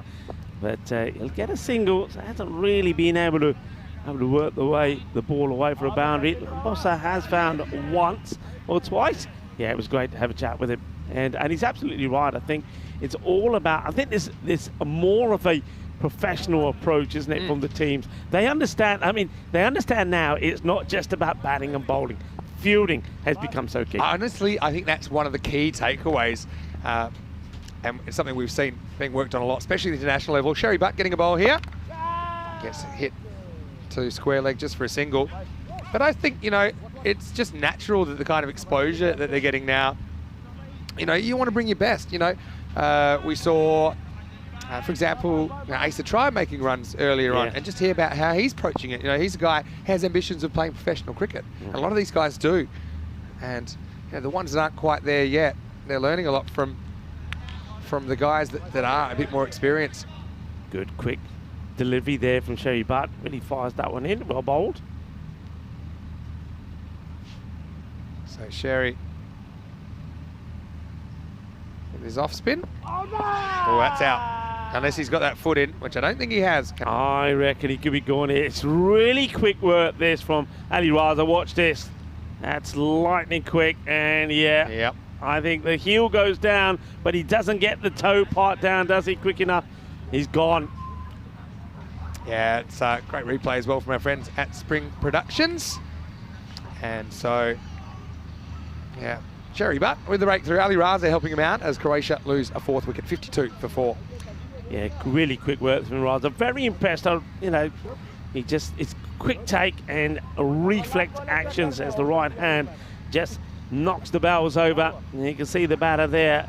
Thakur is trying to get the foot down, but he slams the heel down, but short of the line. And by the time he does get the foot down and the bat is too late, so he will go. Chewed up a few deliveries though, didn't he? Didn't really get going. He looked a lot better last time round. And hey, look, this is a big moment. There's a new batter that goes out, and he's giving the thumbs up. Well, that's nice to see, because of course, you know that he took a nasty fall earlier. See how he does here first, and well, sees this one go by. I can tell who it is just from the armband. I know it's not coming up on your screen yet. This is Nicola Divovic, and it's nice to see that he's recovered from that bang when he went for that catch, and he works his way nicely, and he's quite happy just to take the single. And it's lovely to see him out there. As you see, us cricketers, we're made of strong stuff. It takes more than a bang to the head to keep us away from the action. That is the end of the over as well. It is 54 for 4 at the end of 7. Yes, so a couple more overs to go. We'll see if Croatia can get to maybe 70 or something like that. I know it's pretty tough. Yeah, it seems to be a long way from where they have to be. Of course, it is the end of the 8 overs, beg your pardon, but yeah, a long way behind. And, well, I was saying, or maybe they could get to 100 at least this time, wasn't to be. Look who's bowling. It's Wakas. And he starts with a dot. Well, it's a pity we can't put the mic back on him now, because I really liked what you did with Asa Tribe earlier on. Asa getting a bowl and just ordering what you want. He's such a confident man. Yeah, it was like a dial a ball, wasn't it? What would you like next? He was like, come on, tell us, boys, what do you want? Shane Warne famously was pretty good on the mic. Probably my favourite Shane Warne hot mic moment involved Marlon Samuels. Look that one up if you like. If you're a fan of equipment flying all over the place. It's one of these unique moments. Wouldn't be out of place in European cricket sometimes. Right, okay.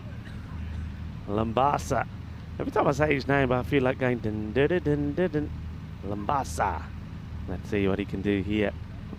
But yeah, it's great, isn't it great to see Nicolas? He's out there and he's well. I like the way when he came out, everybody from Belgium checked that he's okay, and they went up to him and said, "You fine?" He says, "Yeah."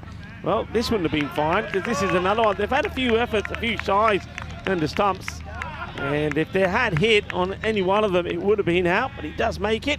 It's very late going, isn't he, the batter? He does get there in the end. There's Nikolai. Oh, that's a lovely looking shot, but he's not able to get it over the fielder. The catch has been taken. Disappointment. No. He rocks back, doesn't he?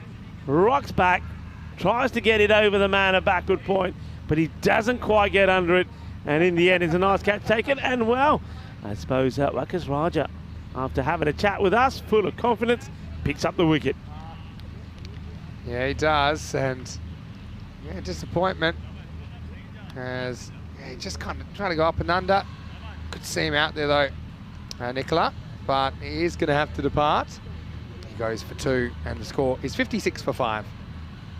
Yeah, disappointment for him, and I think it's the right shot to play. He just doesn't get enough of it, and well, you've got to bowl to your field to say, and that is why the catch has been taken, nicely taken there by Mohan Niaz as well. Sharp catch. That's too wide from Raja this time. He'll be disappointed that he starts with a wide to the new batter, and Naseem Khan. Yeah, Wakas picks up a wicket. Yeah, Wakas is a guy, I'm sure he loves the fact that he can show what he can do. He said he's been playing cricket in Belgium since 2010, and it's changed a lot. They're really trying to take it more professionally. So he loses, and acrobatics from Ali Raza behind the stumps. Wow. Look, I have a bit of expression, I like this, which is you don't have to be paid to be a professional, which is you can have that professional's mindset of training hard, watching what you eat, you know, making smart life choices, and working on your skills. So it's not just cricket skills, but kind of the overall holistic approach. And so, you know, when teams take that approach, even, you know, in an amateur game, and European cricket is 99.9% an amateur game, then I think you see results, and I think you see improvement not only in individuals but across teams as a whole. Yeah, and I think you've got to have that mentality for yourself. I mean, because you want to improve yourself all the time, you know. And to do that, you've got to take things that way. You got to play if you are a professional.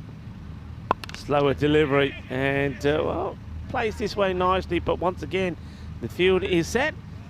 It's just going to be a single. That will be the end of the over. And, fairly tidy, a couple of wides in there, but other than that, not a lot else. Just 5 runs from it. Picked up the wicket as well. And at the end of 9 overs, Croatia 59 for 5.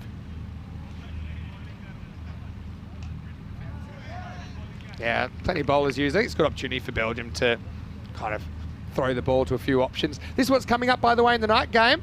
And it's going to be Guernsey versus Bulgaria. News from the toss. Bulgaria, Super Mario, Chris Lakov winning the toss, electing to bowl. So Guernsey get a chance, and Damarel already a half-century in the series.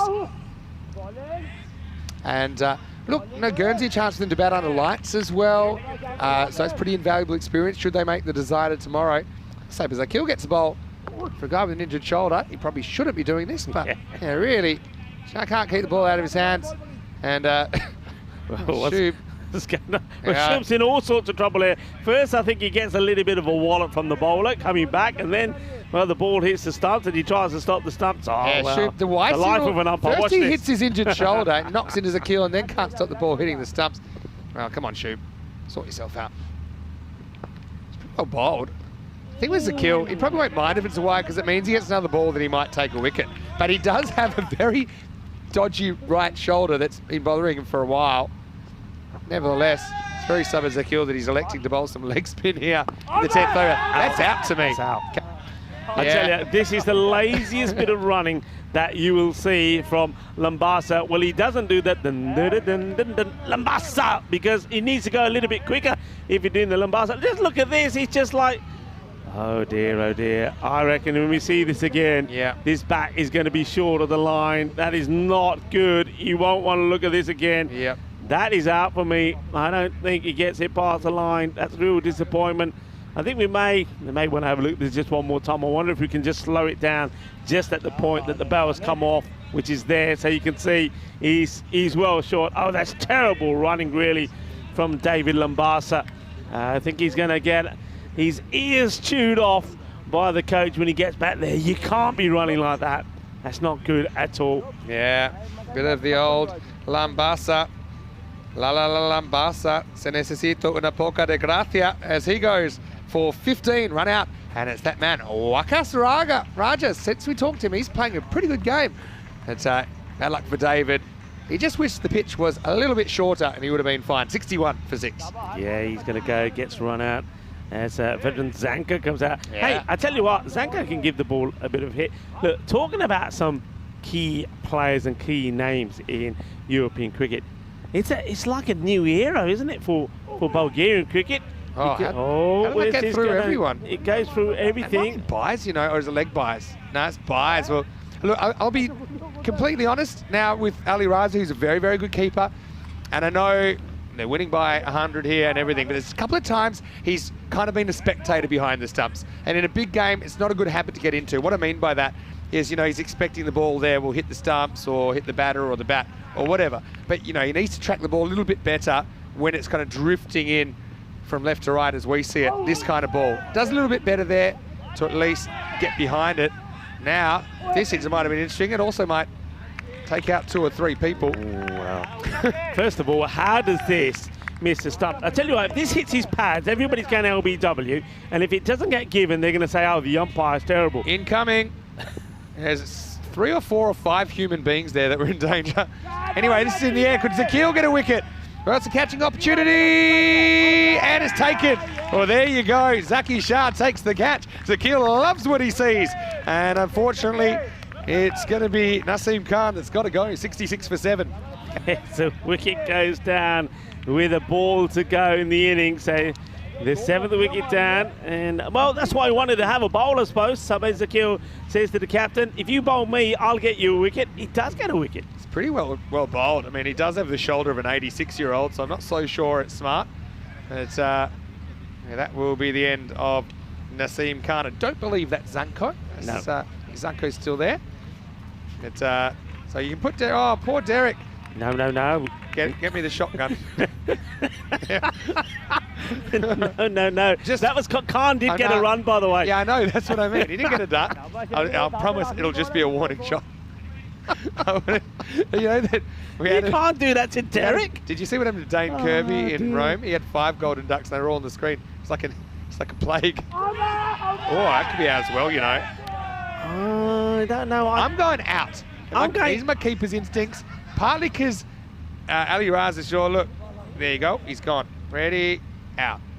Yeah, and that's sharp work from Raza. And so that will be yet another one. I think it will finish us off. And yeah, Raza, he likes what he sees.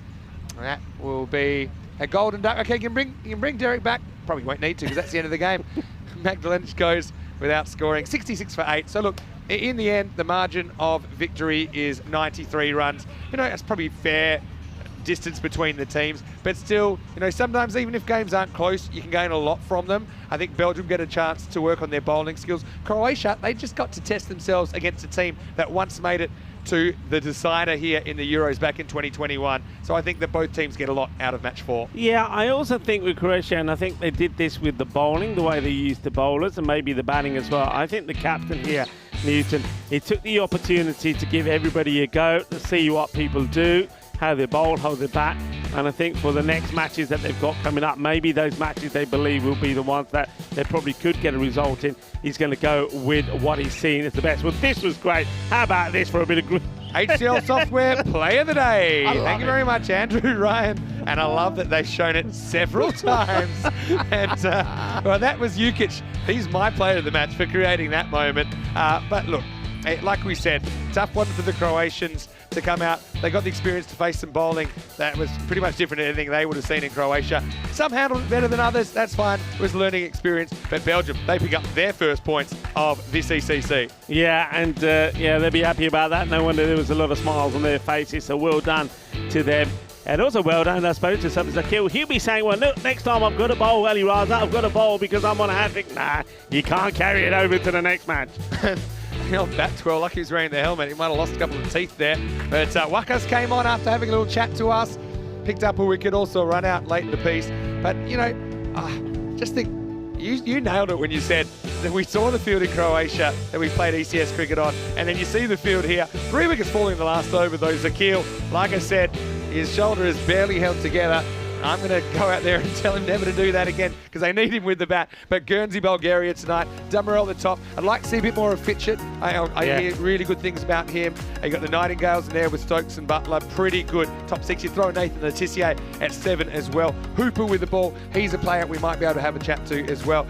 Bulgaria, though, you know, they've got some good players in there. Chris Lakoff leads them. Fairly new-looking side. Of course, you spent some time there this year. Yeah. They'll be hoping to put in a good performance. Yeah, look, that's what I was going to say to you. I mean, that is a new look Bulgaria. No Prakash Mishra. Yeah. When's the last time that you're looking at a Bulgarian side and he's not there? So, I mean, he's done so much for the Bulgarian side, of course. I mean, he's been looking on and he's been hoping they perform well. You can see the sun starting to come down here behind the Sierra de Carama. The lights are on. Get ready for Fiesta del Noche. That's right. So we'll be back in around about 10 minutes, take you into that one.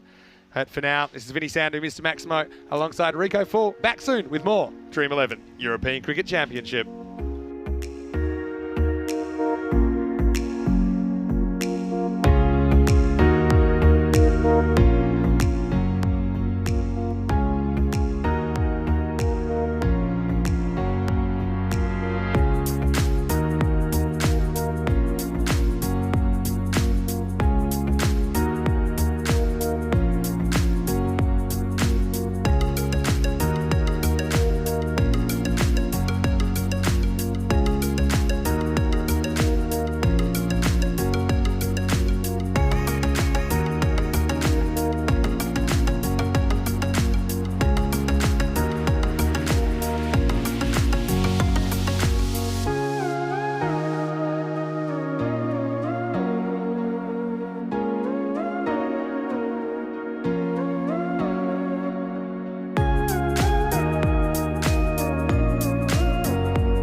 European Cricket Championship is proudly brought to you by Dream11, HCL Software, Junta de Andalucía and Stake.com, and the official charity partner, Share the Meal by the United Nations World Food Programme.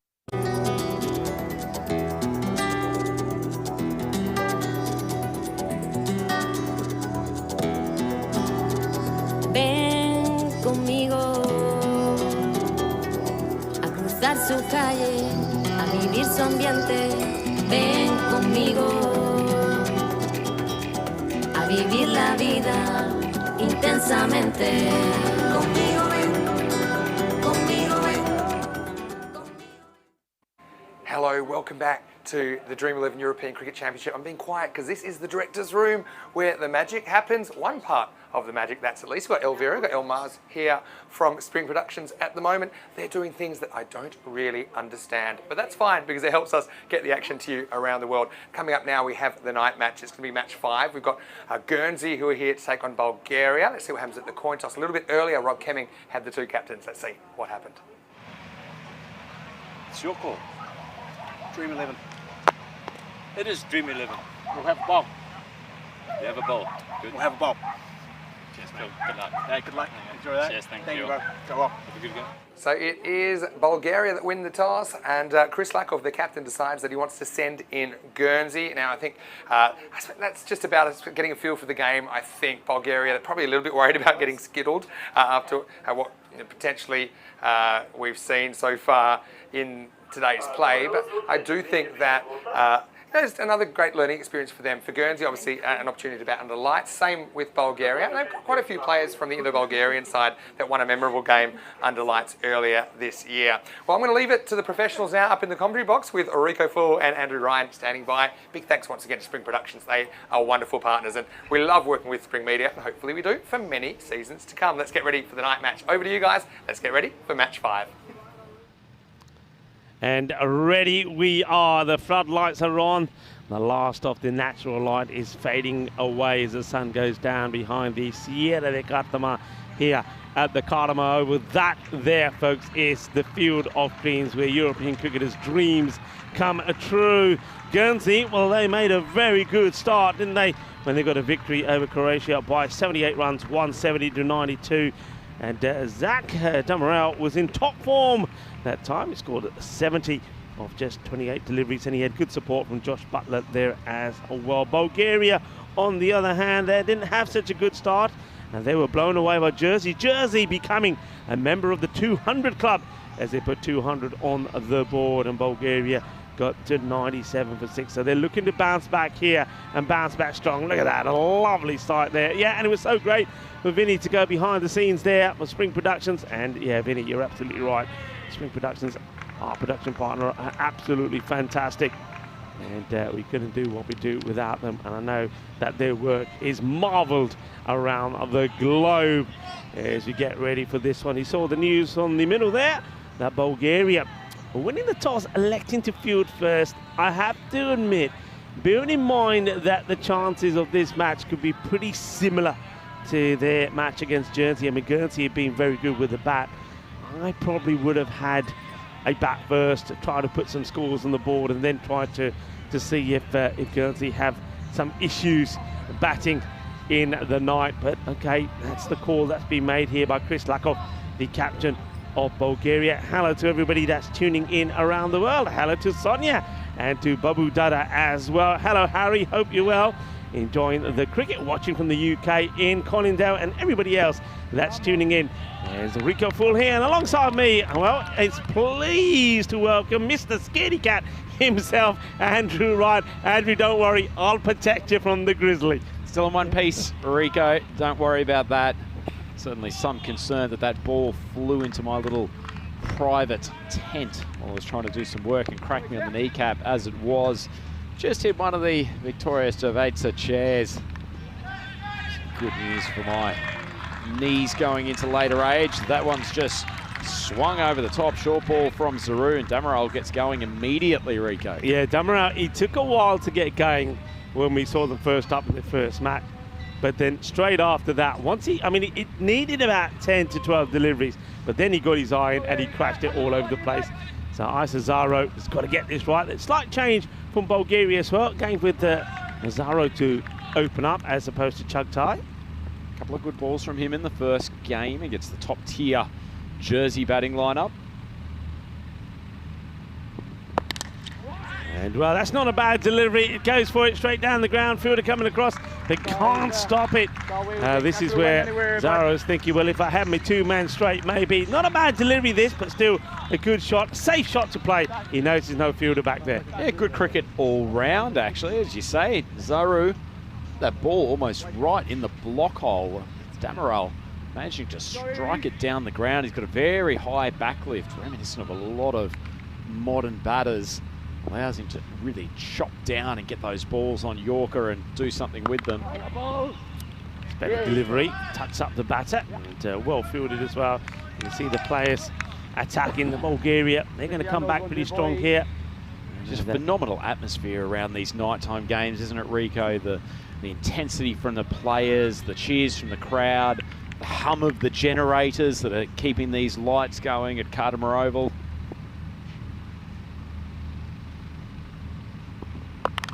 And he gets this pretty well. It's high up in the air. They're chasing it. And, well, that's really well done. How about that for a little bit of team fielding right in front of the banners there that say stronger together? Well, sometimes you have to be stronger together. Again, see, they were stronger together before. Yeah, here we go. Stronger together. A nice flip back. And there's Vinu. He gets the ball in eventually. Good work there from Bulgaria. Excellent teamwork. Showed that they're quite a good fielding unit in that first game against Jersey. Took some solid catches out on the boundary. So we're going to miss. Rhino, I've got a question for you. Talk to me about what was going through your head when this is happening. There we go. Well, and play on my way through some work, and then what do you know? I told you, Spring Productions, you're simply the best. Well, Rhino, come on, what happened? How good's that zoom? Honestly, had absolutely no idea. You were miles away, weren't you? Wow, I was in a world of my own doing some work. Speaking of going to work, Damaral's just smacked that wide of mid-wicket for a boundary to finish the over. Guernsey, 14 for none. Yeah. It was an interesting moment, and it did take me. This is getting checked. It might have actually hit the rope on the full. Anyway, we'll leave that to the umpires, as that is eventually signalled 6. So, finish off that tail, Rico. Had absolutely no idea what was going on. I'd closed the door almost completely to stop the sun from coming in, and it didn't stop the Grizzly. I never thought that the Rhino would have got, well, frightened by the Grizzly, but it just goes to show these Grizzlies, they're not meant to be messed around with. Made a good sound off the Victoria Cerveza lounge chair as well when it hit the wood. Solid piece of willow on those things. Took tight to come on the bowl. He had a pretty good match, didn't he? First up for Bulgaria, just loses his run up there, goes back to his mark. It's a good practice shot from Fitchett. Just predicting he was going to get a nice full one on the pads. Hey, if you're a European cricketer, right? You play some club cricket in your country, so like to yourself in Switzerland, for example. As that gets played away, but straight to the fielder, no run there. You played your cricket, you've done well, you got yourself into the national team. Then all of a sudden you come along here to play. You played some cricket during the day. Now all of a sudden, the first time ever, you're playing under floodlights. What's that feel like? Well, I just took a quick walk across the ground before we actually started play here tonight. Chugtai charges in. Wide ball smashed. Fielder over there.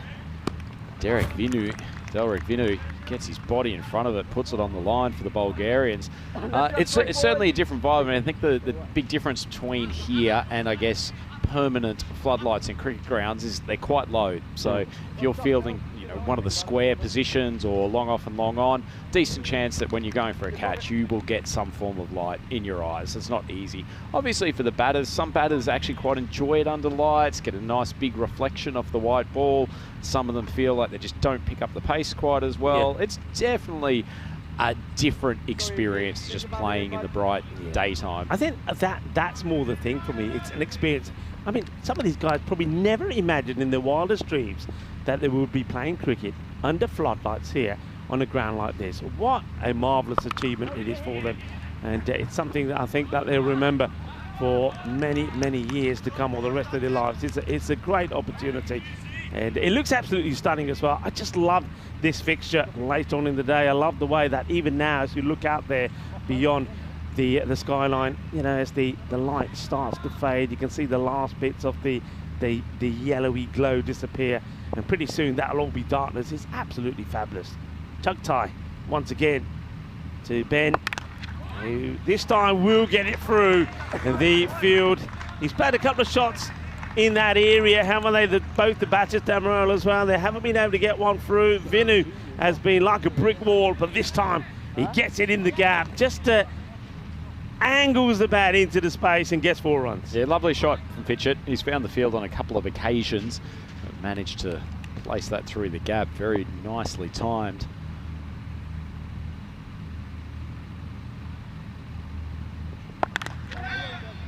It's high up in the air, hasn't quite got the middle of it. Once again, not a bad delivery this from Chuck Dyke. Oh, it's been a good over from you. Coming back to your point about the nighttime, Rick, I mean, you like to refer to our commentary booth as the good time crew, a la 1980s FM radio. Now that we're into this sort of a late slot, do we become Pillow Talk with Rico and Rhino? Oh, I like that. Yeah, I like that. Well, see if we can get a few Pillow Talk type puns in at some stage. Slower delivery, gets played down. Once again, not timed out the middle of the bat, so we'll take the single. There's Chris Lakoff. There he is, there's Mario. Super Mario in the house. Oh, look at that. What a view that is as we get to the end of the second over. 24 without loss. Well, no sweet dreams for the Bulgarian bowling attack thus far, but they've kept things relatively tight.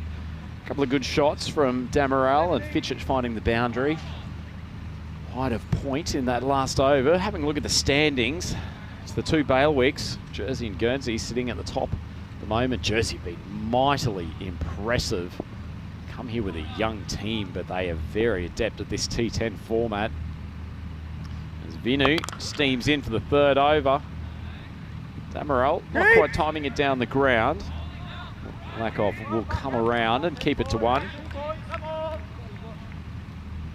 Bulgaria, they want to bounce back, don't they? They would have been a little bit disappointed with the way they performed against Jersey. Jersey, of course, putting 200 on the board against them, and they weren't able to get to the 100 mark.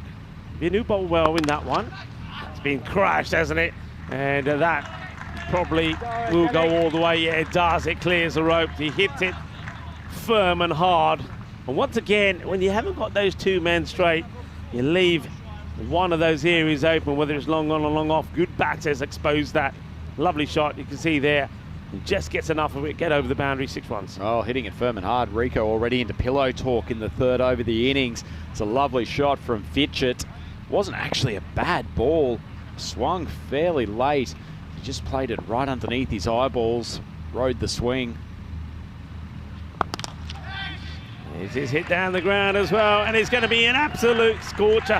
Here's another one as it sizzles past the umpire, goes all the way. Manos, arriba, porque eso es 6 carreras más. Que guay, que genial.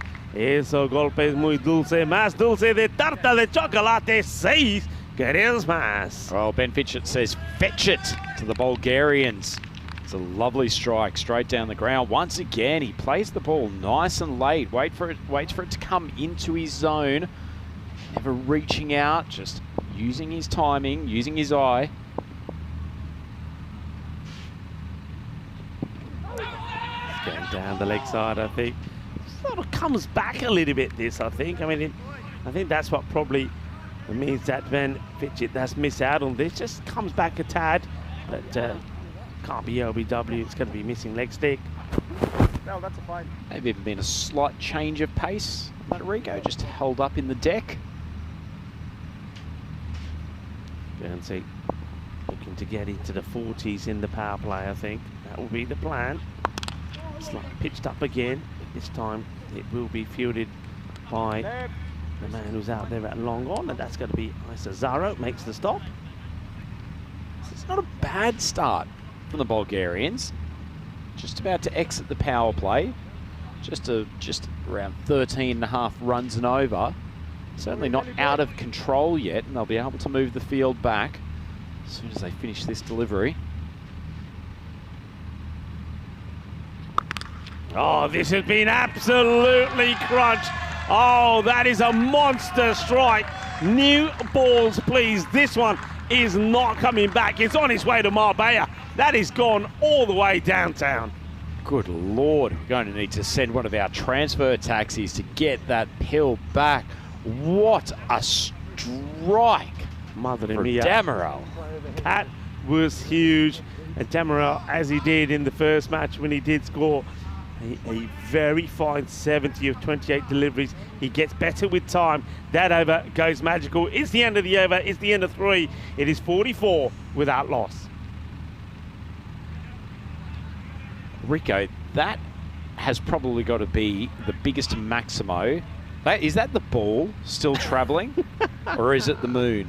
Well, I tell you what, well, hang on. Oh, look at that. What about this bit of work here from Spring Production? Zoom out actually makes me less and less convinced whether or not it is still that ball travelling across the sky. It's on its way somewhere, isn't it? That one will be circling our planets for years to come. I'm telling you, that ball was hit so hard and so far. Damaral's Comet might be re-entering the atmosphere just as we commence this 4th over. Yeah, Vinu does go magical in that one. Okay, it's worked away on the leg side. The fielder gets under it, makes the stop, and well, a bit of hesitation on the two batters and a better throw. He could have had Fitchett in a spot of bother here. Well, there wasn't any hesitation from Zamaral. He was more than happy to push the second. He's got to whip it between the pegs. And unfortunately, his partner wasn't quite on the same page. Managed to get through as the throw wasn't accurate. Josef Yusuf is the bowler.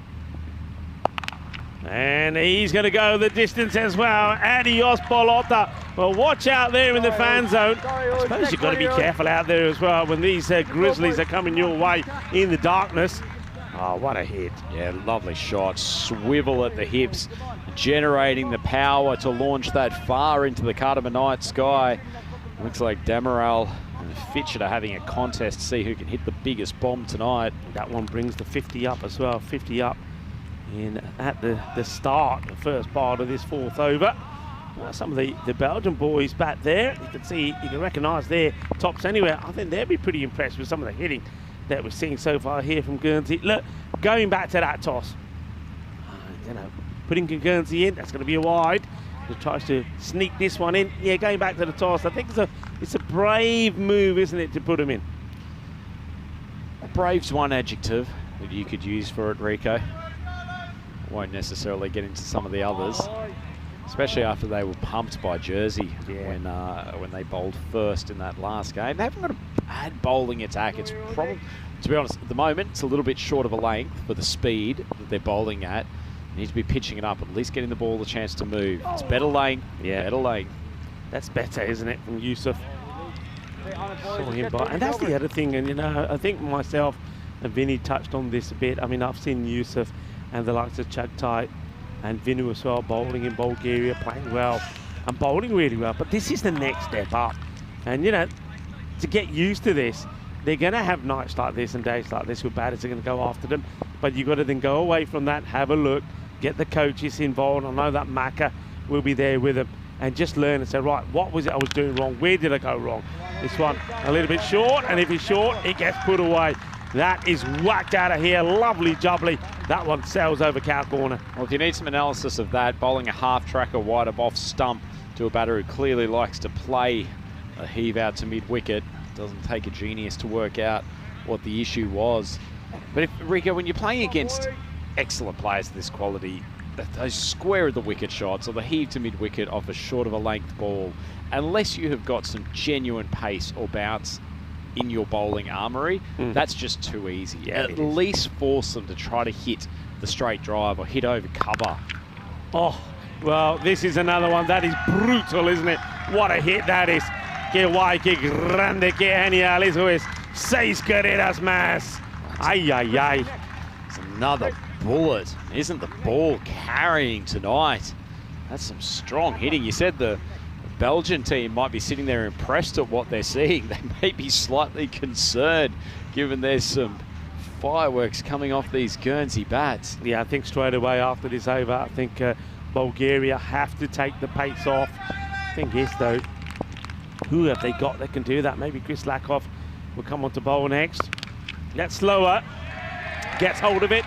Adi Ospolota, that's another one that disappears. Well, it doesn't matter what pace you bowl at. If you're going to bowl at that length, you're going to get absolutely punished. And this over has gone from bad to worse, hasn't it? And 27 have come off that one from Yusuf.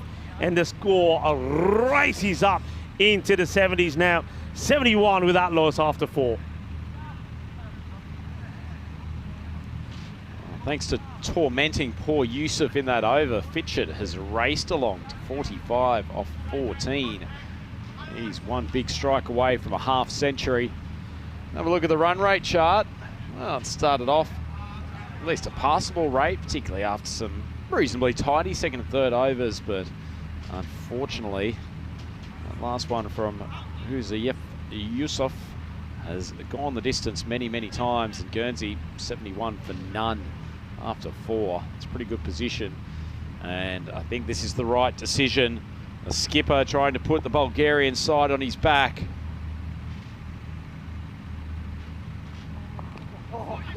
Now it's once again, this time not quite out the middle, and the reason for that, it's just the pace. Chris Lakoff not bowling with the same amount of pace. It was a short delivery.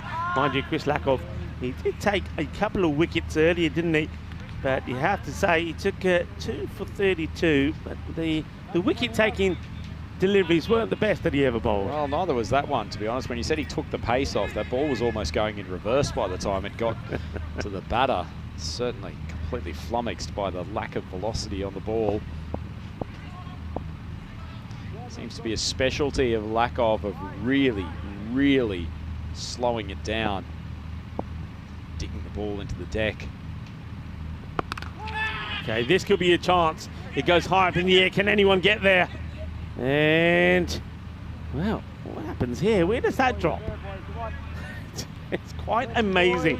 Maybe Chris Lakoff was the nearest one to this after all. Let's have a look. Can't get there. The fielder shakes his head, says that. It wasn't mine, says Isaac. It wasn't mine, and Chris can't believe it. If it wasn't Isaac's, I'm not sure whose it was, to be honest. And it was up in the air for a long, long time. It could have been a much-needed first wicket. Oh, yeah. This is what we're talking about. We are on the Costa del Sol. And that means sun, sea, sand, and sexy cricket. Well, there you go. Here's a little bit of pillow talk for you. What a lovely shot this is. Time to get funky. Rico full, just pulling out the naughty stuff as we get into the late night time here at Cardimer Oval. It's time to get naughty, isn't it, in the night time? Oh, beautiful shot though, wasn't it? I mean, you've got to appreciate that from Zach Dummerell.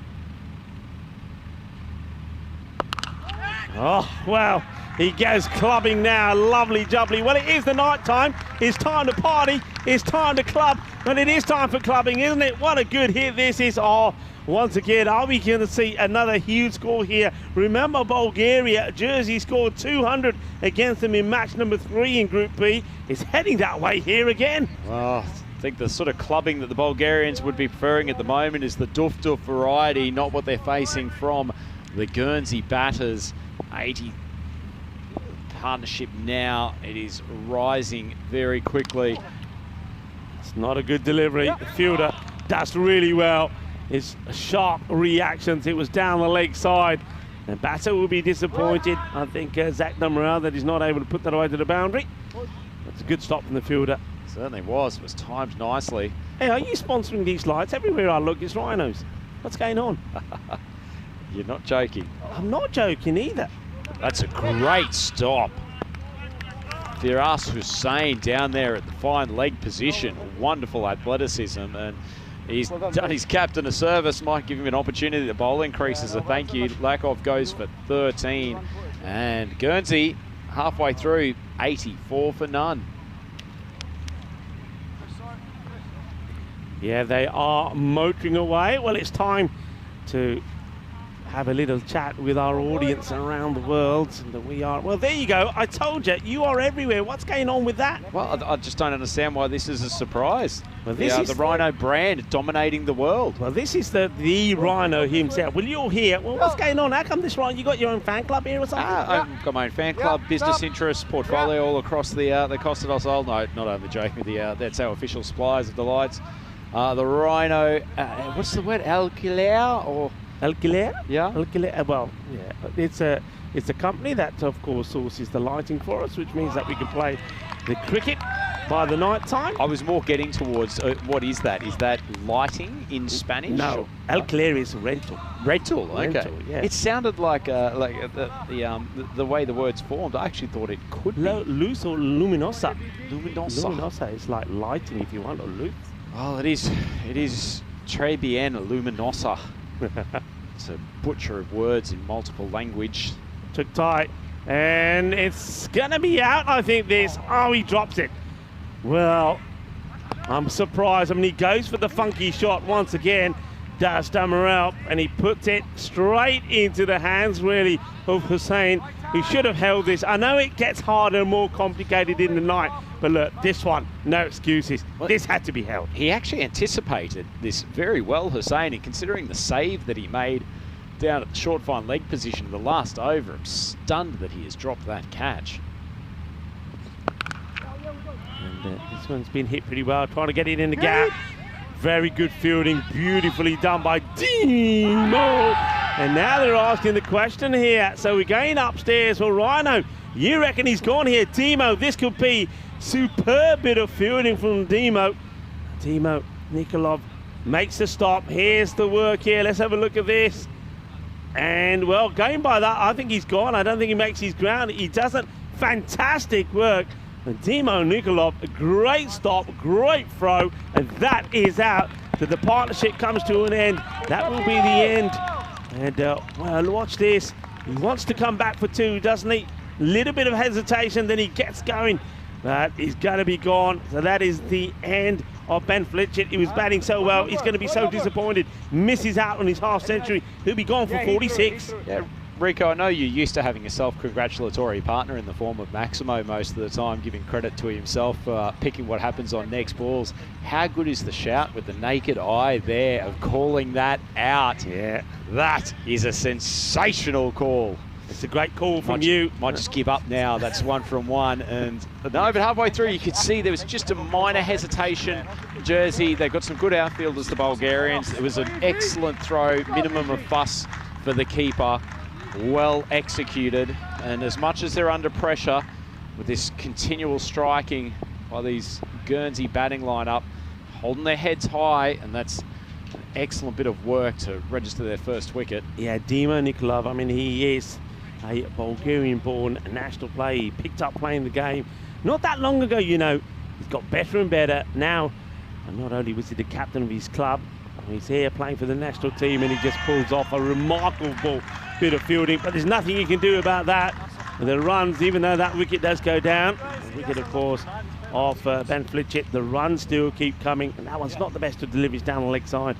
Yeah, it certainly wasn't, but I think we've also missed an opportunity to raise your excellent nickname for Dimo. Yeah. Demolition Dimo. Yeah, Demolition Dimo. And there he was in the action again. Hey, just have a look at these percentages here, the win percentage. 99% here now for Guernsey. 1% of Bulgaria. That's already, we're only in the what's this? The sixth over. That one's going to go away to the boundary again. And 4 more runs. Not good bowling this at all from Chugtai. Disappointing, because he'd actually bowled quite a good over up until this point. But he's welcomed Nightingale to the crease with consecutive balls down the leg side, and you've just come to the deck all fresh, playing under lights, getting a few gimmies. Hey, listen, off your pads. Nightingale, of course he's going to play well at night. There's no reason not to, and this is made for him, Tom Nightingale. He's not christened Dayingale. Oh, we snookered him now. We put him off. He must have heard us. Rico's commentator curse strikes once again, and Guernsey 94 for 1. 6 overs gone in this one. Not the worst of second overs, that from Chugtai. The 10 runs come off it.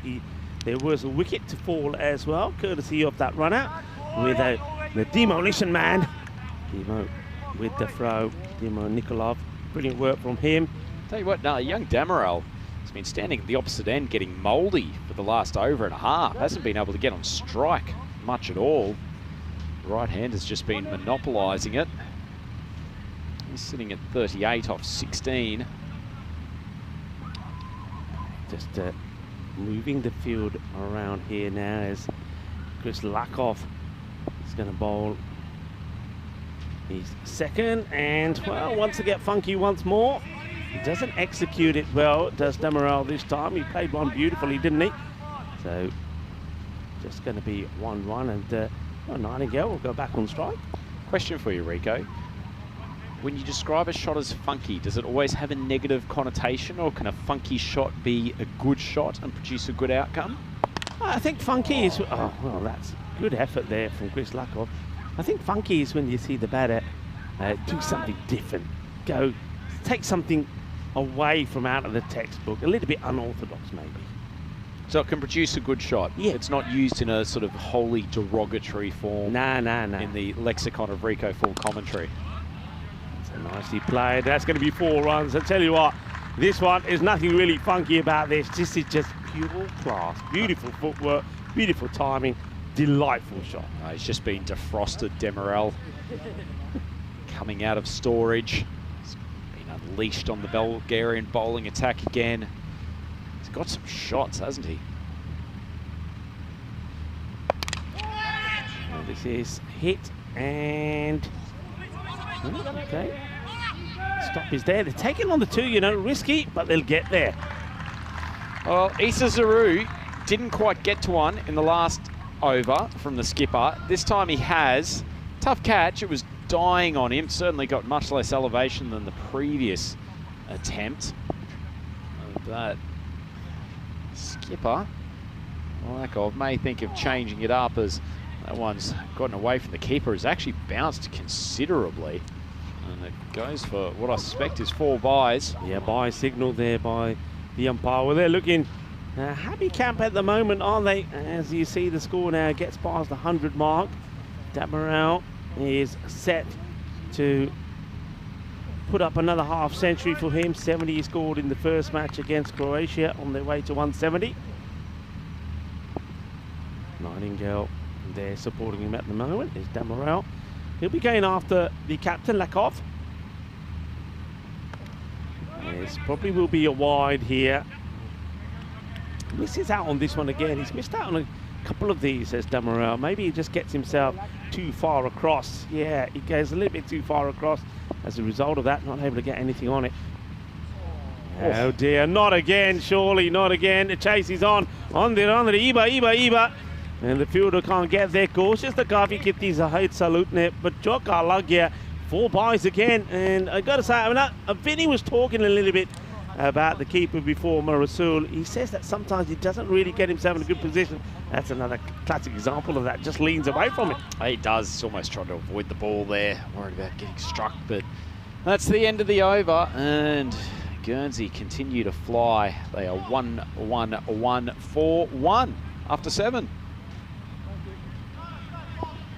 Gives us an opportunity to have a look at what's coming up tomorrow. We're going to start with another difficult match for Bulgaria when they take on Belgium. And Belgium, of course, they are looking dangerous with the bat. I know they did get a defeat early on today when they posted 144 against Jersey. Jersey got there quite comfortably, but they got a win, didn't they, in that last match? So well done to Belgium, coming back strong to beat Croatia. So it's not going to get any easier for Bulgaria. But for me, really, here is you've got to try and take positives from this fixture to make sure you get a good one in tomorrow morning. Yeah, certainly. They've had a tough draw, the Bulgarians. Getting Jersey and Guernsey as their first 2 contests in this tournament. Really no time to settle in. Oh, well, he hits this beautifully, doesn't he? He gets into position early. Once again, I don't think this is a particularly bad delivery from Vinu, but it just is good, clean striking. And, well, Nightingale, he said he likes to play by the night, as his name suggests, and he does. 1 bounce 4. Just helps it around behind square. Lovely, lovely conventional cricket shot. from Nightingale. He's finding the boundary with ease on that leg side. Keeps on getting fed there by the Bulgarian bowlers. And this is another one that gets whipped away, and once again is in the same zone. The umpires will check whether it's a 4 or a 6, but this is just beautiful hitting. They're just bowling it at the strength of Nightingale. Once again, it's a little bit too much down the leg side, and Nightingale just puts his foot down and goes, there you go, thank you very much. And 4 more. Their length has certainly improved, Rico, but just the direction, too many balls speared in middle and leg. But that one's given a 6 in the end, so they've checked it. And the umpire's put his hands up like you just don't care, so 6 runs. Oh dear, he's totally losing line. Once again, I like the thinking. As you said, the length is okay. I like the thinking of bowling the slower ball here again, but he just got to get the line right. His leg side is too much down the leg side. Well, one way to stop being flicked over the leg side is to bowl another ½ metre wider of the leg stump. So at least stop to the boundary on that ball. He wants to try something different. There's Dream11 who's going to try coming round the wicket to see if that makes a difference. Full toss now, and this one gets blasted away as well. Bolle, ginna sona, shaka lagya, pura full toss, iga batte maria, shaka lagya. Oh, Tom Nightingale, he's showing that there's some batting depth in this Jersey team. A couple of lovely strikes here. Middle-eat, a full toss, knee height off stump. Expect a player of his class to put it away. Vinu getting towelled up here. Oh, that is sweet out of the middle. Sweeter than a bowl of rasmalai. That one will go all the way as well. Well, I'll tell you what.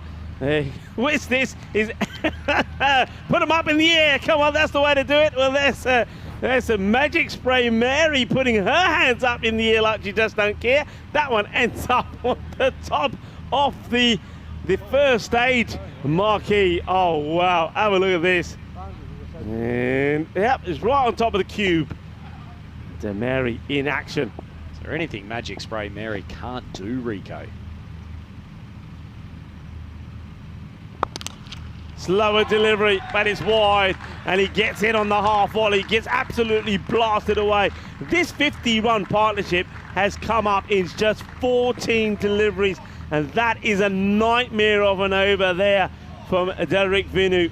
I get the feeling this might have even gone supersonic. You know, Dream11, well, he brings up his half century as well. He's gone for 50, and he's still got a ball to go. I'm trying to remember, and you might have a better memory of this, Rico. What's the highest aggregate total of runs across 2 overs? I have in my head that it's 56, 57. Across 2, no, I think it's more than that. Across 2 overs, yeah. He goes for this one as well. There's no fielder out there, and that is going to be 6 more. Oh my word, what an over this has been. We saw one over today earlier go for 37. This one has gone for 36. And the only legal delivery that didn't go for a 6 went for 4. The other's gone wide, 4, 6 wide, 6, 6, 6, and 6. Oh, carnage, absolute carnage out there in the middle. Ajadana bowler nu jangiya juttiyan paiyan. The ball has been blasted all over the place. Guernsey at the end of 8 overs, 147 for 1. Yeah, it's going to be a pretty good total for Guernsey. Quick changeover between overs as Demolition Dimo Nikolov comes to the crease. Yeah, Demo. Yeah, I don't mind this, Demo. Just a little bit different. I mean, you got nothing to lose. Give him a go. And this one gets played away out towards the mid-wicket area. It'll just be a single. Well, at least it's not a boundary. So coming back to that point, Rico, unless it's changed in the last couple of months, I think it was 59 for Fahim Chaudhry up in the Stockholm event. This was when Sher Ali smoked his century in ridiculously quick ECN record time. So, fortunately, Dream11 is a little bit off that. think he went for what, 56? This one's another one that sails into the night sky, and it clears the boundary. There's going to be 6 more, and now Nightingale is looking to bring up a half century, and would you believe that he's going to get there even quicker than Zach Dummerell? But have a look at that strike rate, 49 of just 11 deliveries. As we said, Demirel just can't get back on strike at the moment. And he goes for another, and he's going to get that half century as well. Shaba, Ginna Sona. Apni half century puri kali. Felicidades to Tom Nightingale. Well, I told you when he came in, he's got the right name. It is the night match. Nightingale, it is Fiesta de Noche. Well, with a name like that, of course, you're going to perform in the night time. Well, fair play to Nicol. That actually wasn't that bad a ball. Forced Nightingale to really jump back into his crease, but either way, he's still got the power and the elevation to take that well over the boundary. What a sensational inning. 7 sixes. Hey, Rhino, what a day, Group B, the start of it. Batting first, the scores batting first by teams. Belgium first match, 144. Guernsey second match, 170. Jersey third match, 200. Belgium fourth match, 159. What's this going to end up at? Who knows? I mean, it's looking like it still might be in the 200 range. That's a good bit of fielding. Issa Zaru, who's had his issues catching, comes back and makes a nice stop. I'm going to christen this the Group B, the group of belligerents, because the amount of belligerent hitting from young men powering the ball over the boundary, group of belligerents it shall be.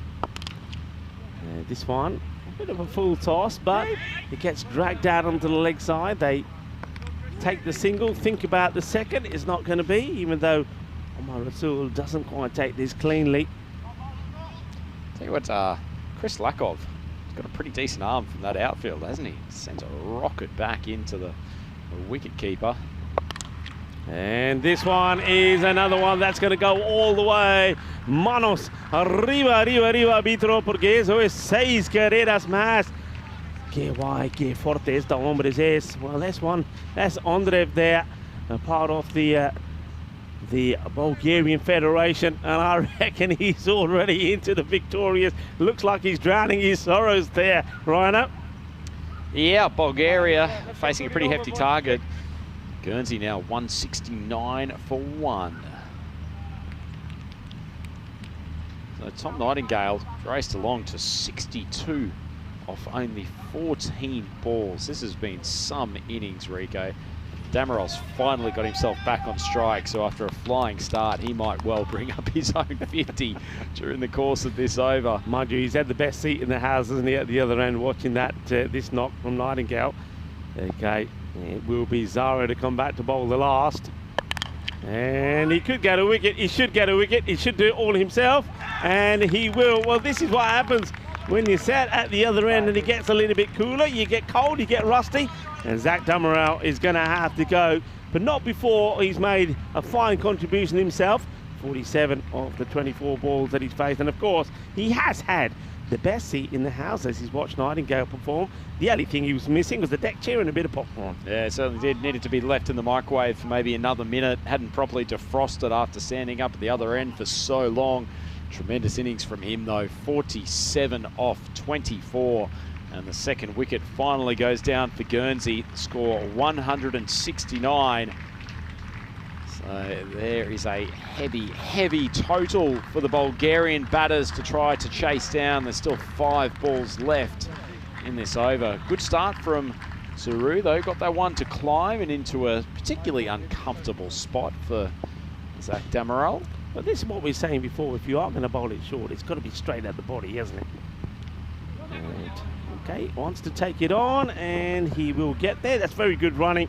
The bat finally flies out of the hand of Tom Nightingale, but this is all about him wanting to get onto the strike. Stokes has just come out. It's probably going to take him a little bit of a while to adjust to the lighting and seeing the ball well, so he's more than happy to make way and get to the other end.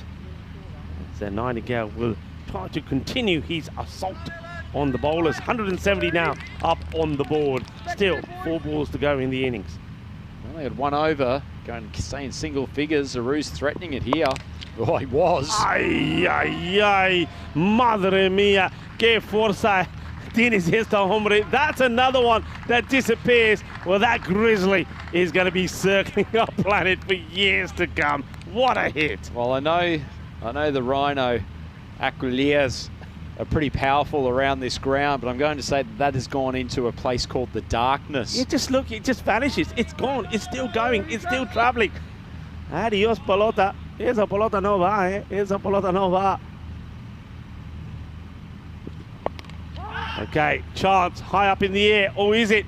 No, he has no idea where it is, but at least he does grab hold of it and gets the throw back, but not before the batters come back for two. I thought for a moment that just maybe Zahid Salat was going to get a chance to get something on this, but pretty nice bit of bowling from Zaru, though. Yeah. Got that to really dip close to the batter. Nightingale swinging across the line, pops it up, but such is his good night. He manages to scamper back for a second.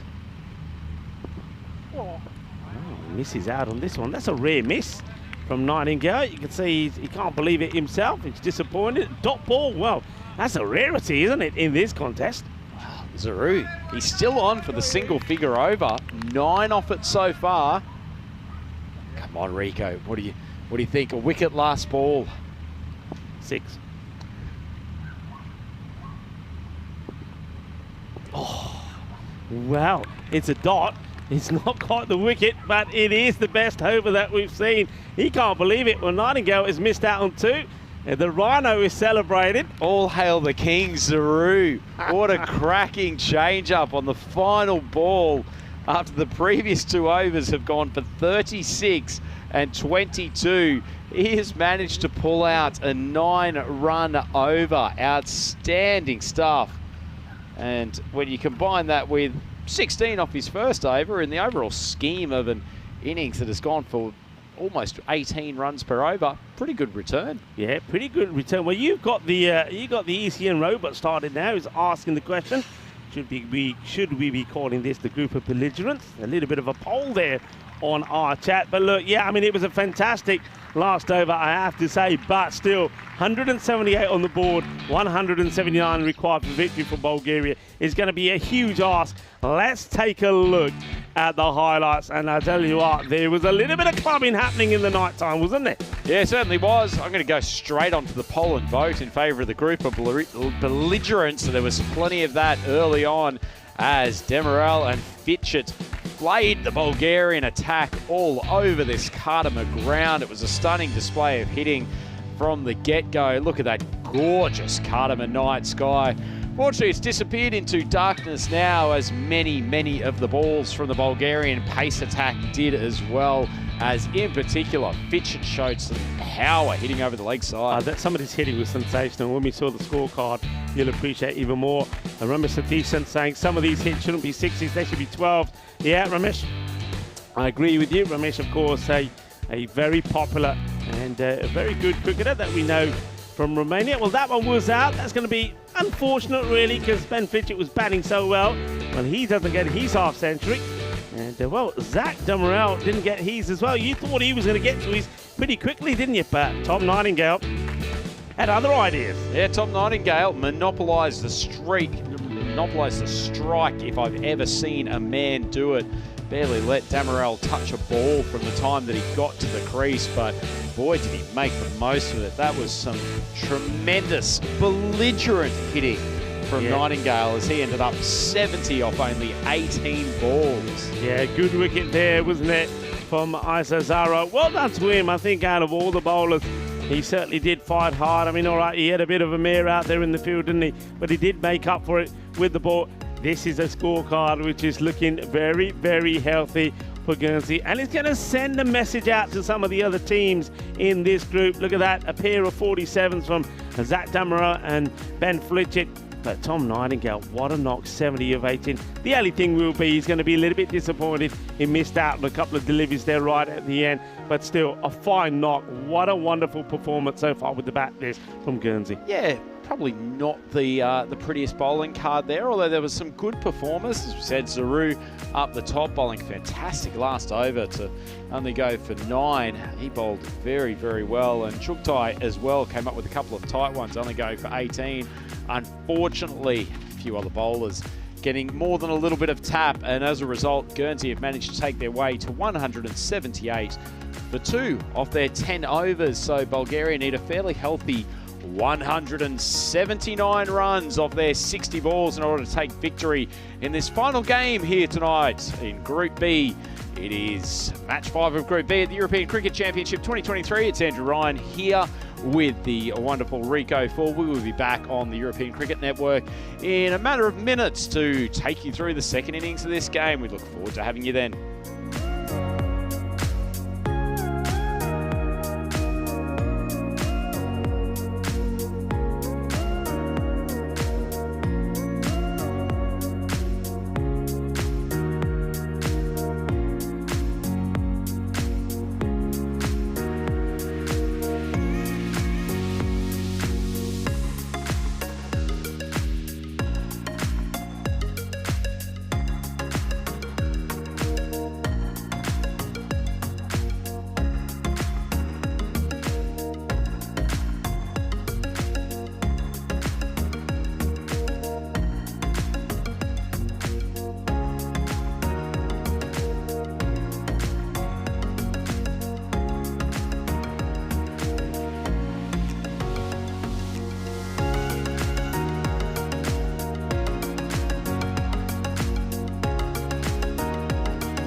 European Cricket Championship is proudly brought to you by Dream11, HCL Software, Junta de Andalucía and Stake.com, and the official charity partner, Share the Meal by the United Nations World Food Programme. Good evening and welcome back, European cricket lovers, to the glorious Cardimer Oval, as we're about to see the second innings of this clash in Group B between Bulgaria and the as yet undefeated Guernsey side. They have put on a mammoth total of 178 for 2 of their 10 overs, led by Tom Nightingale, who is undefeated on 70 off of only 18 balls. An absolute masterclass in ball striking from Nightingale. And he's left quite an uphill task for this Bulgarian lineup to chase down. But if there's one thing we know about the Bulgarians, they are a fighting squad of cricketers. And no one knows that more than the man to my left-hand side, Mr. Rico Full. Yeah, absolutely. Thank you, Rhino. Good to be back. Yeah, look, I know these guys, they would have been disappointed that they gave too many runs away against Jersey. And it's been the same thing here again. I think you'd have to say that maybe Guernsey have batted them out of this this competition or this contest. But the only way that they can perform is to go out there and have a go, and I think that's what they've got to do. Try and get a good power play in, try and stay up with it, and really take whatever they can from this victory and from this contest. But the main thing is, though the victory may not be there, you've got to think about, it's about, you know, it might be between them and the likes of Croatia trying to get that 4th spot. So try to keep the margin of defeat small, and really do whatever you can to get players in form, so when you have that battle against Croatia, you can get the victory. And there's the same sort of advice that we were giving to Croatia earlier, and Bulgaria just got to take something positive from this. And I know that that their coach Andy McAllister will be saying exactly the same thing. He'll be saying to these guys, look, go out there and play hard, play strong. So it's going to be Bichard, who bowled very well, Luke Bichard, in the last match. Didn't bowl with too much luck in terms of taking wickets. Here he comes. And has he kept this one in? No. Called wide, I think, just toying with the line there. And Shub Navjot Singh says, and that's my call. You take a little bit of the line, I'm going to signal it. It's a wide ball first up. There's Luke Bichard. Does get, that's one thing he really did well when he was bowling. He gets that ball really to climb up, so he's not an easy guy to play. The ball is always rising on you. Chugtai, left-hander. He's been beaten here as he plays and misses, looking to play this away, sort of just behind point, I think. You can see the field that's been set here by Guernsey. On the offside, you've got the 3rd man is back on the boundary, you've got a point. The men in cover, you've got a short mid-off, mid-on is inside as well. Mid-wicket back on the boundary, there's your 2-man back, the 3rd man and mid-wicket. Man on the 45 at fine and also behind square. Places out on the offside, wants the single, but Omar Rasool is not too keen to go. Omar Rasool is a dangerous batter. I mean, you can see why he's in the power play. He's there to hit the ball hard, to try and clear the infield and get runs going quickly in the power play and make the most of just the 2-man being out. Let's see how that fares as Bichard comes racing in again. This is going to be another wide, I suspect. Oh no! They're absolutely all over the place, are the batters, and they get away with it. That was awful running between the wickets from the Bulgarian openers. That was terrible. I know one man who'll be very displeased to see that, and they will have a job trying to explain it. Here's Rhino. Welcome back. Thanks, Rico. That was dire cricket all round. A ball that was terrible delivery. And then we had the confusion from both batters stranded up the other end, and then 2 fumbles when the Guernsey team were trying to back it up. I think the sooner we erase that delivery from our memory, the better. Yeah, I mean, terrible bit of running and calling there between the 2 batters. The thing is, though, they got away with it, and they got to put it behind them. Rasool, can he get going? He just guides this away, takes the single. And gives the strike back to Chugtai. No problems this time, fortunately. Quite like it leaving side, that previous delivery. Quite like what Bishard is delivering here, Rico. He's got a nice casual run up. Really hits the ball into the deck quite hard, gets a bit of bounce. Yeah. Tall young lad. Bowls that heavy length, they like to say. Bowls the heavy ball. Makes it difficult to get away, doesn't it? See once again, just look at how this ball climbs up. It's beautifully bowled. Chugtai has tried to play this shot a number of times. It's not played it very successfully, and already straight away with just 4 on the board, that they are well behind the rate. Indeed they are, but there's plenty of balls to go. Admittedly, the wind predictor not giving them a huge chance at the moment, although in the words of Dumb and Dumber, there's still a chance. Slightly slow delivery once again. It's that poor running, the hesitation. I mean, maybe they're not calling here at all. This time, Omar Rasool goes straight away. Chugtai takes a few steps, then stops. Just watch this. He takes a few steps. We're not going to see it this time around, but he comes to a halt and then goes again. I can see there being a little bit of a shambolic run out happening here. Rico, sometimes the use of voice in calling is such an underutilised and appreciated skill, as opposed to literally just taking off and hoping you've heard the notices. High up in the air, and this one is going to be 1 bounce, 4 runs, 4 carreras. And well, he throws everything at this, doesn't he? And gets a bit of luck. Hay poquito de suerte ahí por Rasool. And he says, yeah, I'll take that very well. A few people may be asking the question why Rasool is out there not wearing a helmet. I mean, we on the European Cricket Network, we have to emphasise this. We do say that we want helmets to be mandatory for all the players, but at the end of the day, we cannot force players to wear them. And Rasool, I must admit, I don't know about you, Rhino, I don't like it. Yeah, well, it's the end of the over. Bulgaria 9 for none after 1. It's a thorny topic, isn't it? Admittedly, I feel like a major hypocrite with this. Didn't really wear a helmet until probably the last 3 years, and obviously that's coincided with playing a lot more on artificial turf surfaces where the ball does tend to rear up quite frequently. As that's a lovely bit of timing from Chugtai. Didn't hit that ball hard at all, but placed it well. It's rolled all the way to the boundary, but yeah, it's really the sensible thing to do, isn't it? It's not just being hit in the head by bouncers, but it's also the amount of top edges you get, particularly in this form of the game. I mean, I've said this before, a lot of the head injuries that I see when batters being hit is when this one again is beautifully played. I think he does he get a bit of bat on this as the leg buys. Looks like leg buys are going to be signalled by the umpire, but it's still a boundary nonetheless, so just losing his line a little bit here, Stokes. So a couple of deliveries. He's getting the ball to swing, doesn't he? But it's getting it to swing onto the legs. Chugtai, the ball before this, played it away beautifully for 4 this time. He brushes the pads, 4 more runs. So just got to get this ball to go a little bit further across the left-hander. Yeah, he's sort of bowling his right-hander's line at the moment, Stokes. Getting a nice bit of purchase, as you say. That's a lovely delivery. A little bit sharper too. Yeah, he's played this shot a few times, that Chugtai. You can see what he's trying to do. He's just trying to guide this ball. I mean, thing is, the field is set for that. You've got 3 players in that area. I think he's far better. If you're going to try it, well, give it the old heave-ho. Try it really. If you're going to make contact, make sure it flies over those guys rather than trying to get it to go through them. This is bottom of the bat. He should be out, and he will be out. So Chugtai will have to go. Stokes gets the wicket.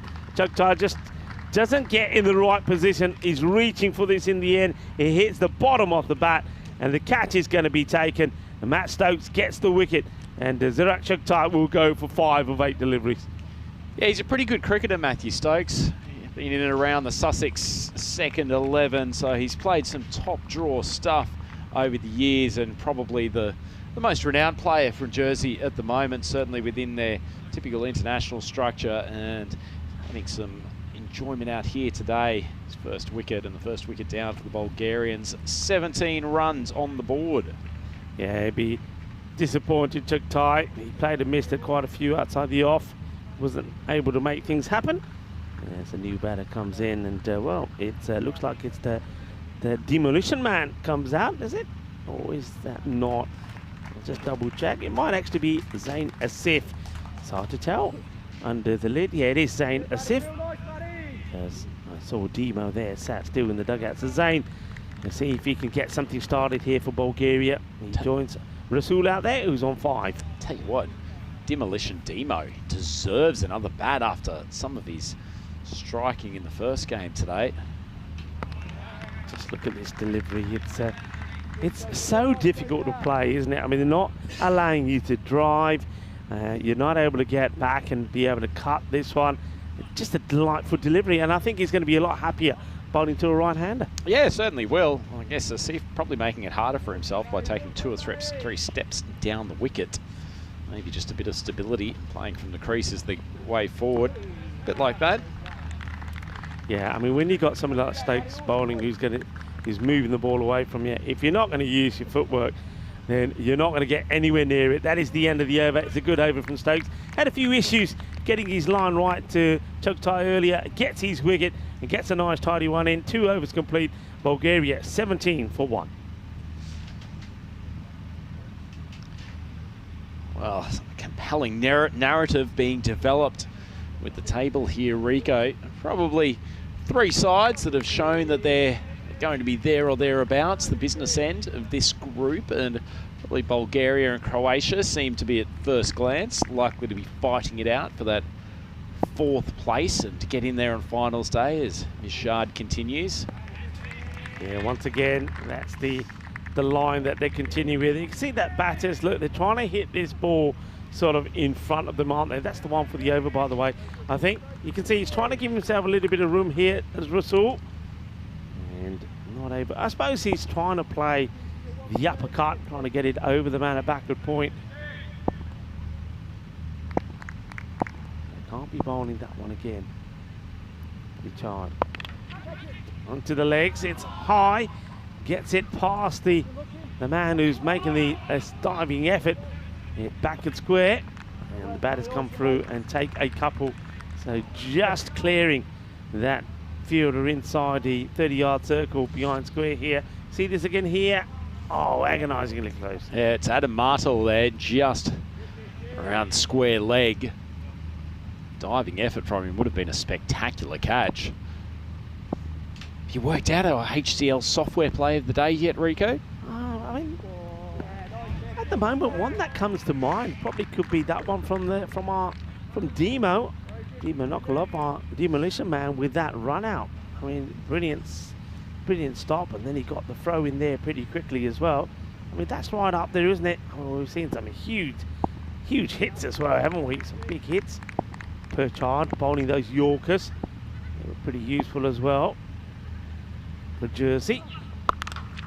And this one has been clubbed away. Well, talking about plays of the day, well, that could be up there as one of the Andalusia shots of the day. It's a beautiful shot there from Rasul.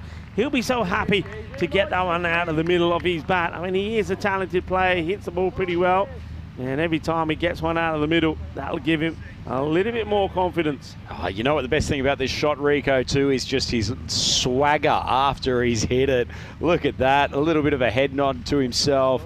A few extra chews on the chewing gum, just to let everyone know that that's just something he does. He pulls it out every day at training. It's no surprise. Yeah, having a little bit of a chin wag there with Zach Demerel. That's what it's all about, isn't it? These European cricketers sharing their experiences and their stories, and the two of them have a little bit of a giggle to themselves as well. So it's a shame we can't turn up the stump microphone to listen to what Rasul and Demerel, the wicketkeeper, were saying to each other. Well, speaking about what people are saying to each other, well, we might have another surprise for you in this innings as Bichard comes in again and bowls a beautiful delivery. He sees this is all about a bowler being able to change what he's going to do at the last moment.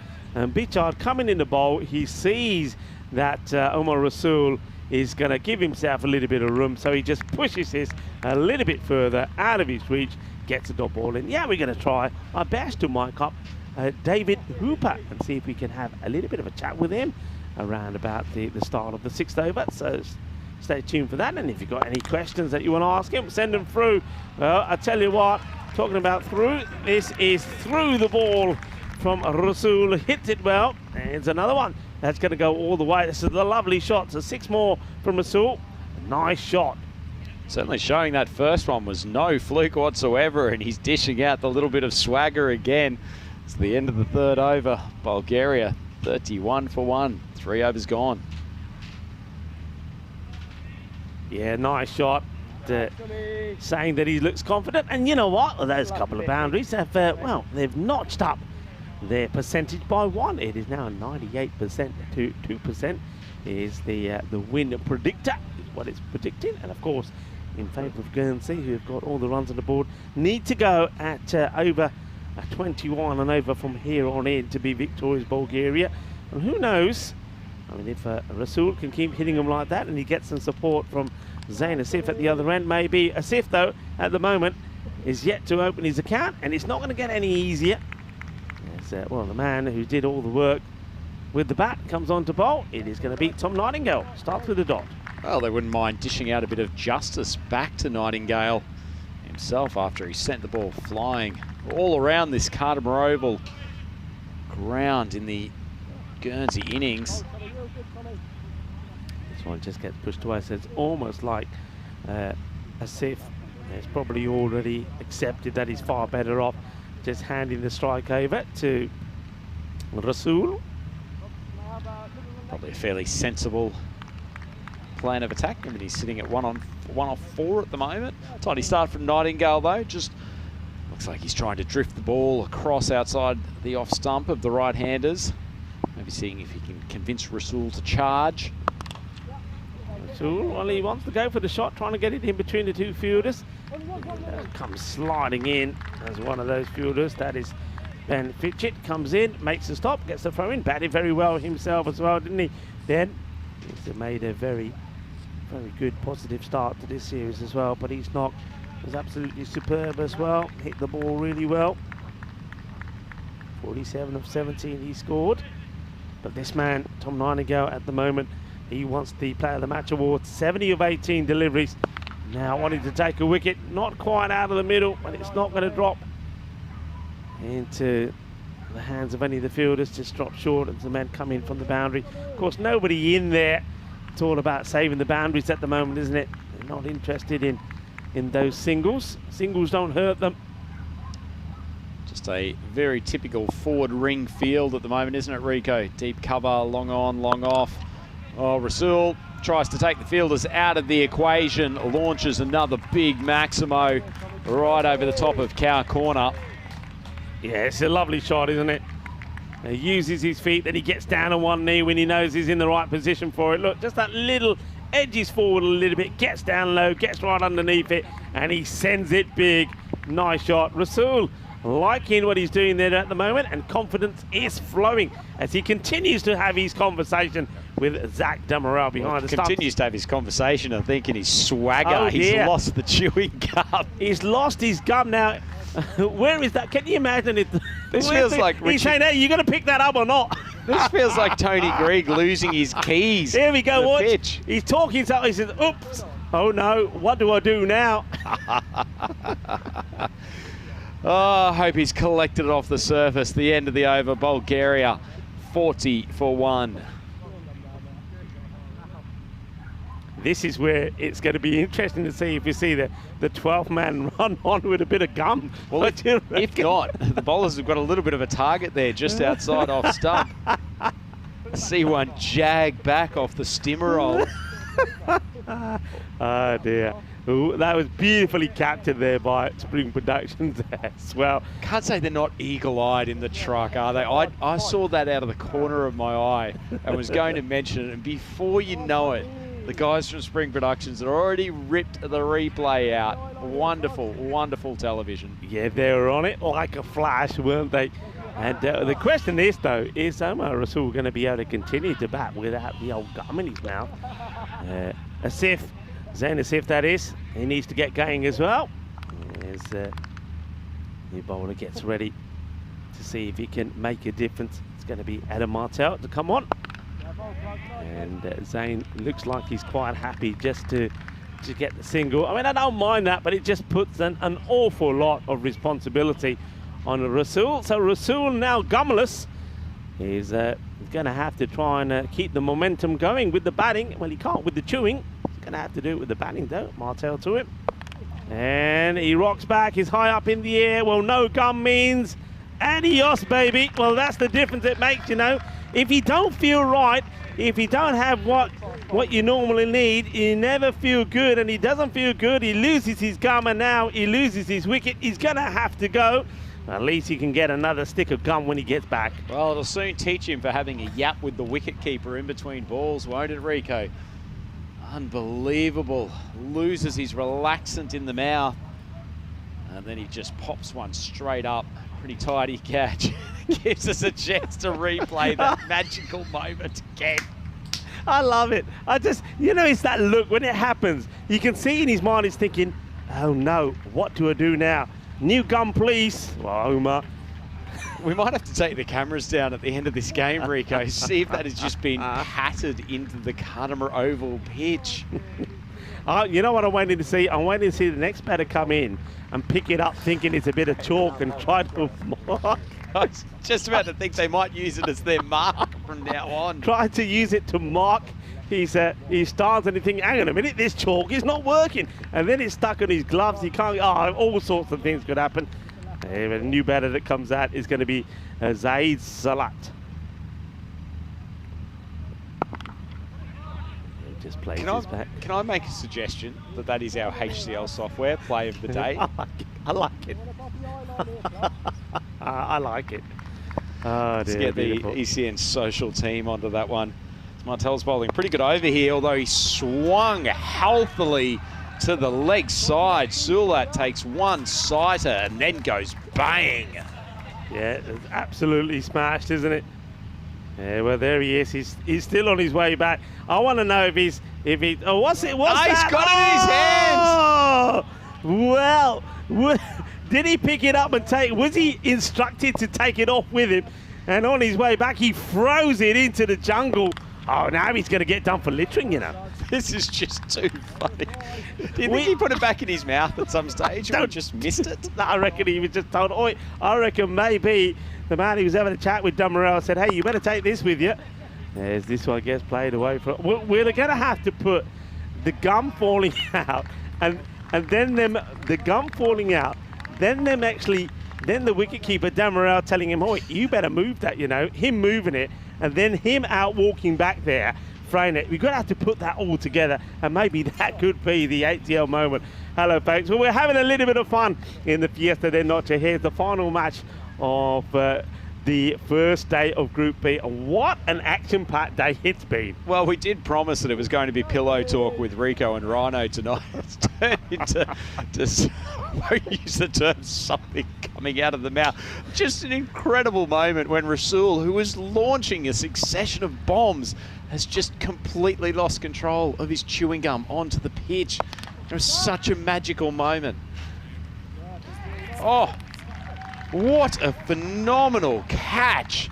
So coming back to the cricket after all of the chewing gum related dramas, Nightingale's come on for his second over, and Sulat has tried to swing him over to mid-wicket, and a magnificent grab. Well, the chewing gum may have lost its HCL software play of the day there, Rico. That's a phenomenal grab. Yeah, great grab. Look, this gives us an opportunity also to maybe catch up with David Hooper. Now, David, can you hear us, David?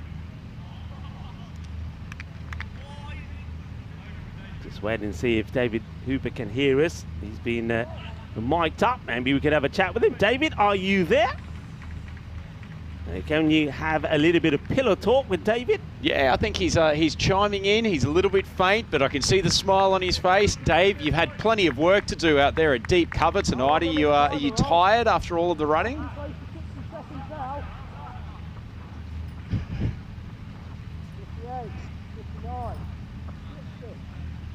Oh, mate, don't worry. It seems like most of the action is happening on the leg side. I think you're fairly safe for the moment. But phenomenal catch there, and you guys have been very, very good in the field. It's clearly something that you pride yourself on. Do you put in a lot of work at training when the national team gets together?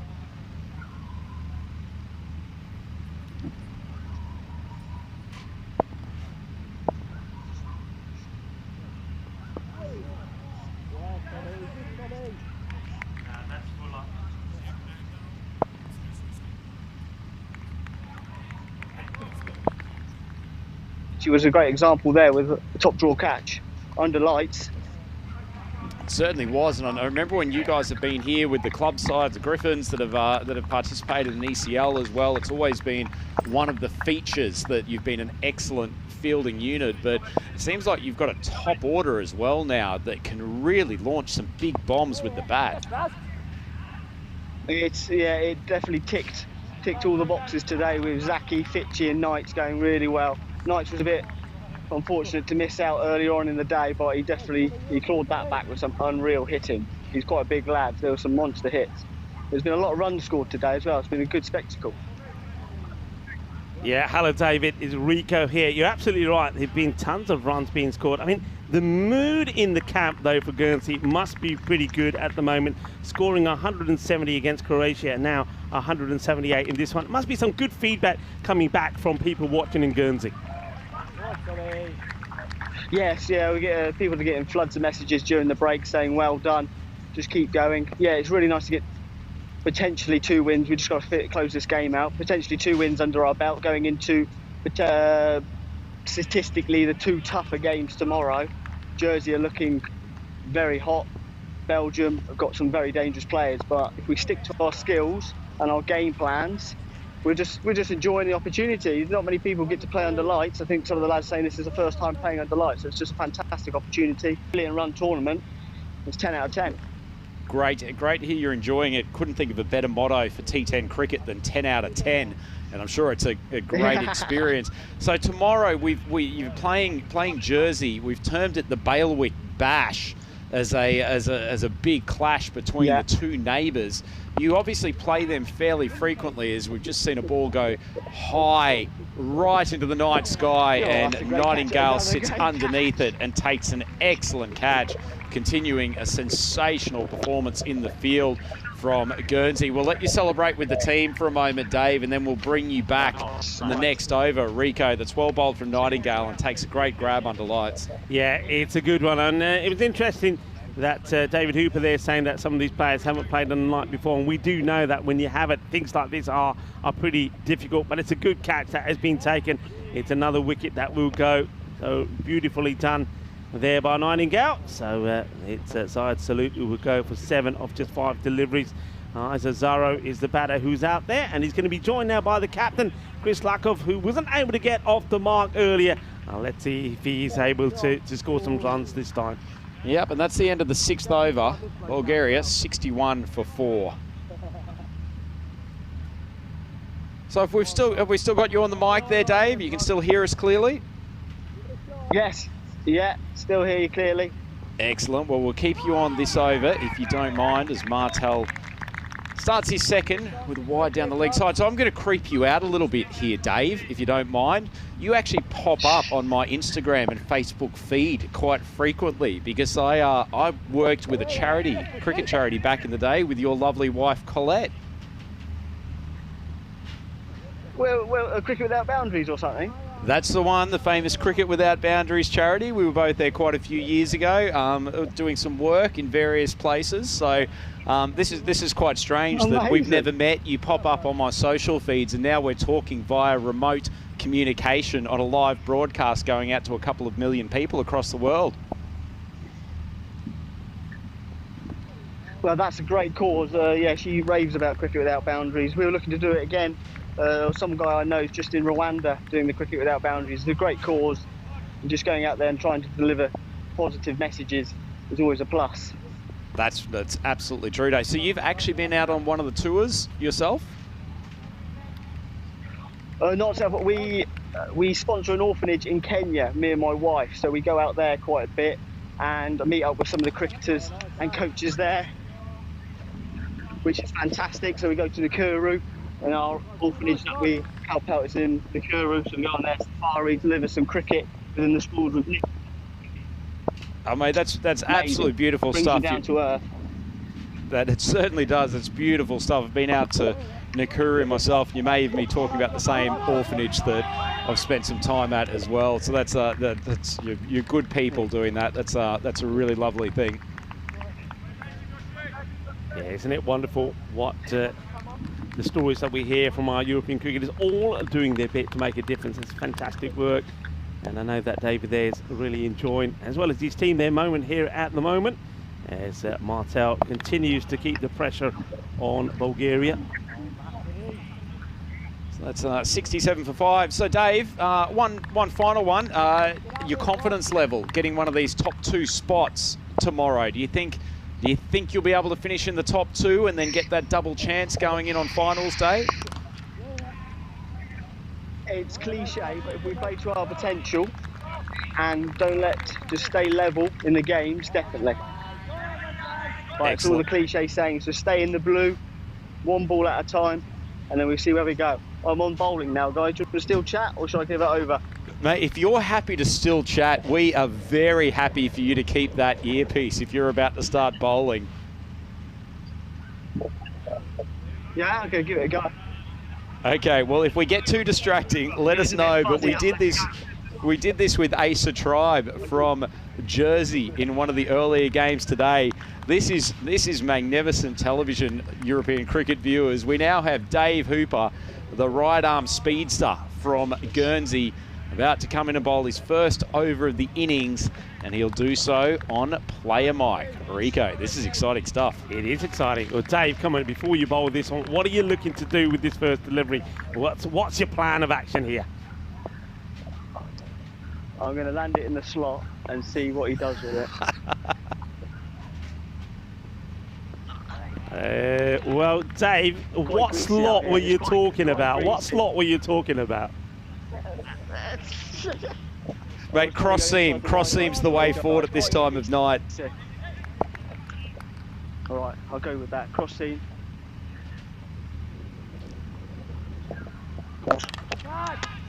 Good seed. Someone's going to take the catch out there at long off. No, it's gone straight through his hands. The exasperation from poor Dave Hooper.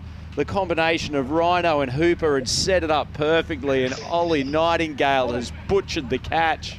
Oh, well, can you believe it? Well, of all the people who put the catch down, well, the name is Nightingale. You've got to be taking that, Ollie. Ollie, this is your time of night. The thing is, though, he's lucky because it could have taken his block off. It knocks the cap off, and luckily he doesn't do any damage. Gee, that's a good slower ball, and finally Hooper gets his reward. Lovely stuff, the big dipping change-up, and he's come up with an absolute peach. Well done, Dave. Oh, cheers, lads, cheers. That's the luck of the draw of T10. Now, it could be a full toss, it could have gone into space, but no, it goes to someone's hand. Mate, can you take us through that? Was that a split finger, or did you just roll the fingers over the top of it? It had a fair bit of dip. Back of the hand I try and do there, but it's not like currents or anything like that. I haven't got the flexibility or the rotation in my arm, so it comes out like scrambled seam, not like you see the top draw guys where they can get the seam up and get the dip. So it's almost quite greasy out here. The float is just as important as the actual dip.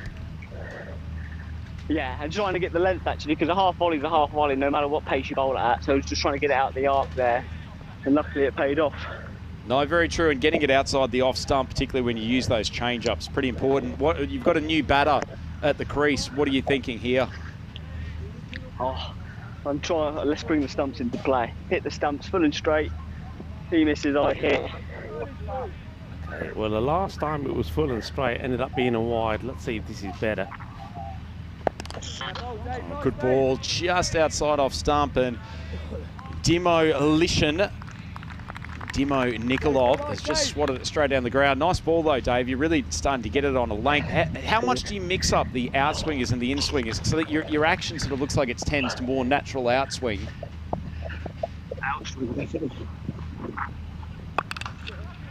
One's mistimed out to the leg side. Hooper hitting a good length. Pretty unlucky, actually. That's well timed by Chris Lakoff.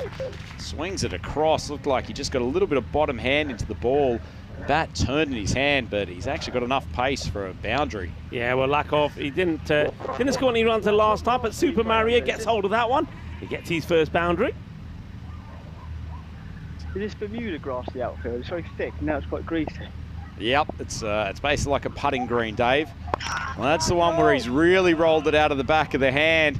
And it's a well-taken catch. Well, Ollie Nightingale, he's made up for his misdemeanor earlier in the over. And the combination of Rico Rhino and Dave Hooper have their second wicket. Excellent bowling and lovely change-up again. Hey, listen, this has got to be a thing, isn't it? I reckon, you know what's going to happen now? All of the bowlers are going to be queuing up and asking to be mic'd up when they're bowling when we're on, because every time we're talking to the bowlers, they're taking wickets. Indeed, indeed. Well, Dave, I think we'll have to wait for the score to come up. I think you've got one ball left here. Can you produce something magical for us on this last delivery, and then we'll leave you to enjoy the last few overs? Cheers, guys. It's been a pleasure. One ball left, yeah, again. Bring the stumps into play. See if he fancies a dart. Mate, I suspect with Heads or about tails, 13... heads or tails in T10. I suspect with about 13 balls left, he will fancy a dart. He's not going to be thinking about too much else. Mate, we'll leave you alone to produce some absolute gem here. But thank you so much for being on the mic with us tonight. Really, really great to have you on board. You're a legend, and give my best to your wife. Cheers, guys. Thanks very much. Yeah, Catch you soon. Last one from me. It's happy anniversary coming up. That'll throw him, you know. That'll throw him. Oh, good seed to finish. Well done, Dave Hooper. It's not easy getting through an over when you've got people chirping in your ear, asking you for what you're going to bowl. There's so much pressure as he's now got to find where he hands over his earpiece. But what an absolute champion. And hasn't that been a revelation in the coverage today, Rico? Yeah, it's been absolutely brilliant. He's an absolute legend. And of course, I mean, you know his wife, as he said, they will be celebrating their anniversary in a couple of days' time. So I wish you both all the best. And of course, well, maybe it'll be more than just the anniversary that David Hooper will be celebrating. Of course, he'll be hoping that Guernsey are going to be coming back here for Championship Week as well. Well, he's got the priorities straight. He's out in Kardimer at that special time as this one is cracked away. And it will be our man Hoops who comes and fires a throw in. Almost too much power for the wicket keeper, just jumps over the top of the gloves.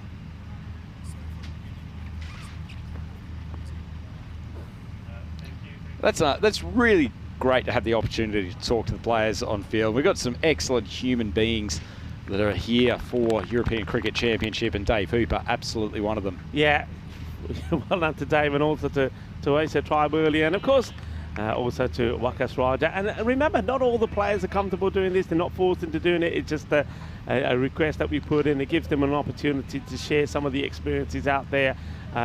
Gives us an opportunity to have a chat with them. I think it's absolutely marvellous, brilliant. Gee, I would have loved to have Rico full on the mic back in the day, steaming in, trying to take the head off a few batters. Stokes steams in, a nice little outswinger. You can see how much more comfortable he is bowling to the right-handers. Going to Rico, feels like he can just replicate ball after ball, on or about off stump, a little bit of tail away. Yeah, just gets that movement away. Bulgaria here, remember, they finished on 97, trying to chase the 201 against Jersey. Can they get to a better score this time? That's probably what they're looking to do. So this one just gets nudged away by Vinu to get off the mark. That means that Demolition and Nikolov will go back and strike. I'd love for him to get a few out of the slot and just try to get them closer to that 100th score. Feels against the quality bowling lineup they've got here, Rico. Getting to the three figures, that's good achievement for Bulgaria. It's something for them to press for in his last 9 deliveries.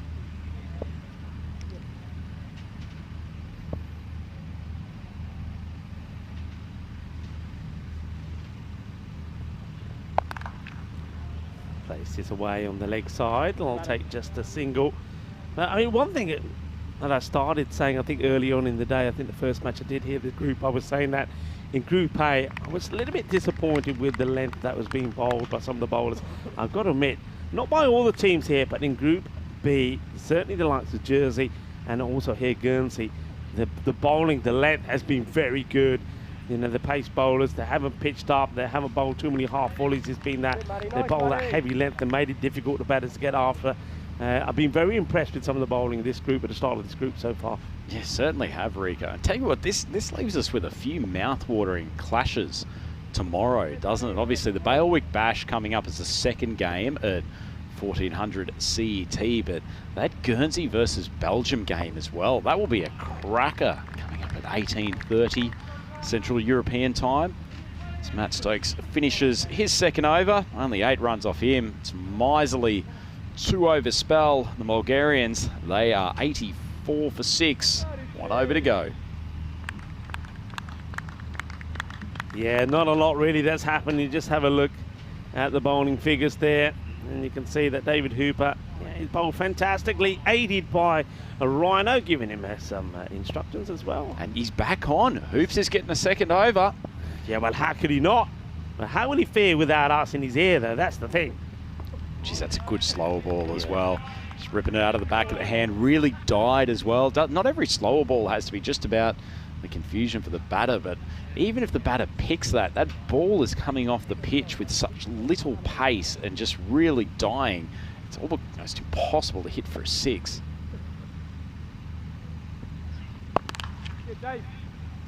Just played out once again. It's all been very much tiki-taka, hasn't it? There's not been the fireworks that we expected to see from some of the batters from Bulgaria. We saw a couple of boundaries in the first over that David bowled.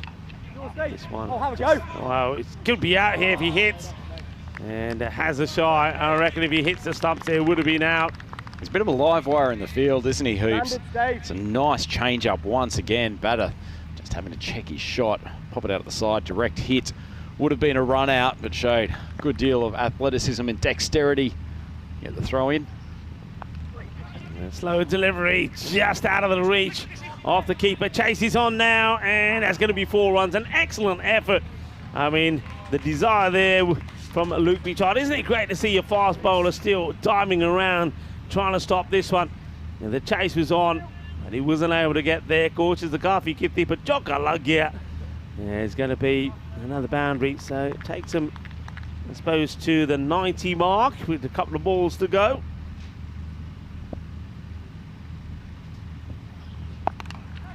High up in the air, and is the fielder going to be able to get to it? He does, but he's not able to take the catch. That's going to be a disappointment. Has a long way to come, does Ben Fitchett, and he gets there. I think he ends up, gets this completely wrong, and looking at that, it looks like he does lose that at one moment there, Reiner. Yeah, I think that's part of the issue with the lights, isn't it, Rico? If you just lose it momentarily, the ball almost essentially feels like it comes at you quicker than it actually is. Suspect that's what happened to Fitchett coming in from deep mid. It's that slower delivery again. This one just gets played away tamely out. It'll get another single, so they're going to finish short of the 97 they were able to get to against Jersey.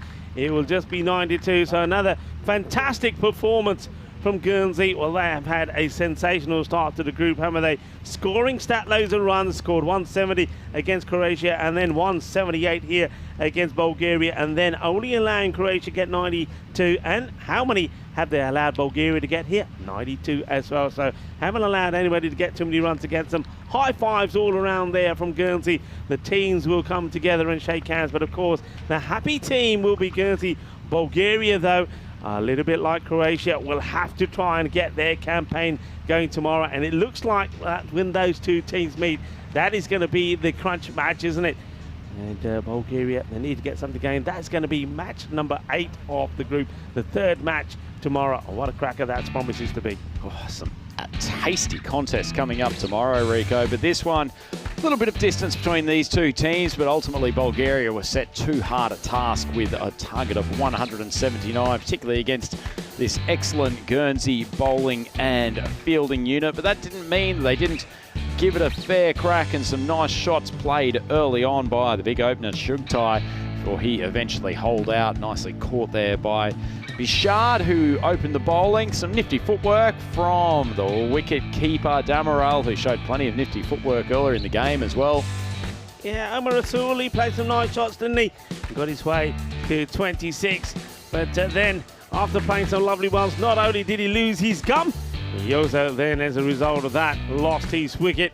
And here we go. First, he loses the gum. Moment of the tournament so far. And then he loses his wicket. And then at least we do know that he was made to pick up that gum, because there it was. as he picks it up and throws it away. But there you go, yeah, HCL play of the day, maybe that one. But that was a very good catch as well, wasn't it? Diving to his left, great catch. And this one was one that got played away. That was 6 runs. There wasn't too many of those, though, was there? And then there, nice caught and bowl from Tom Nightingale.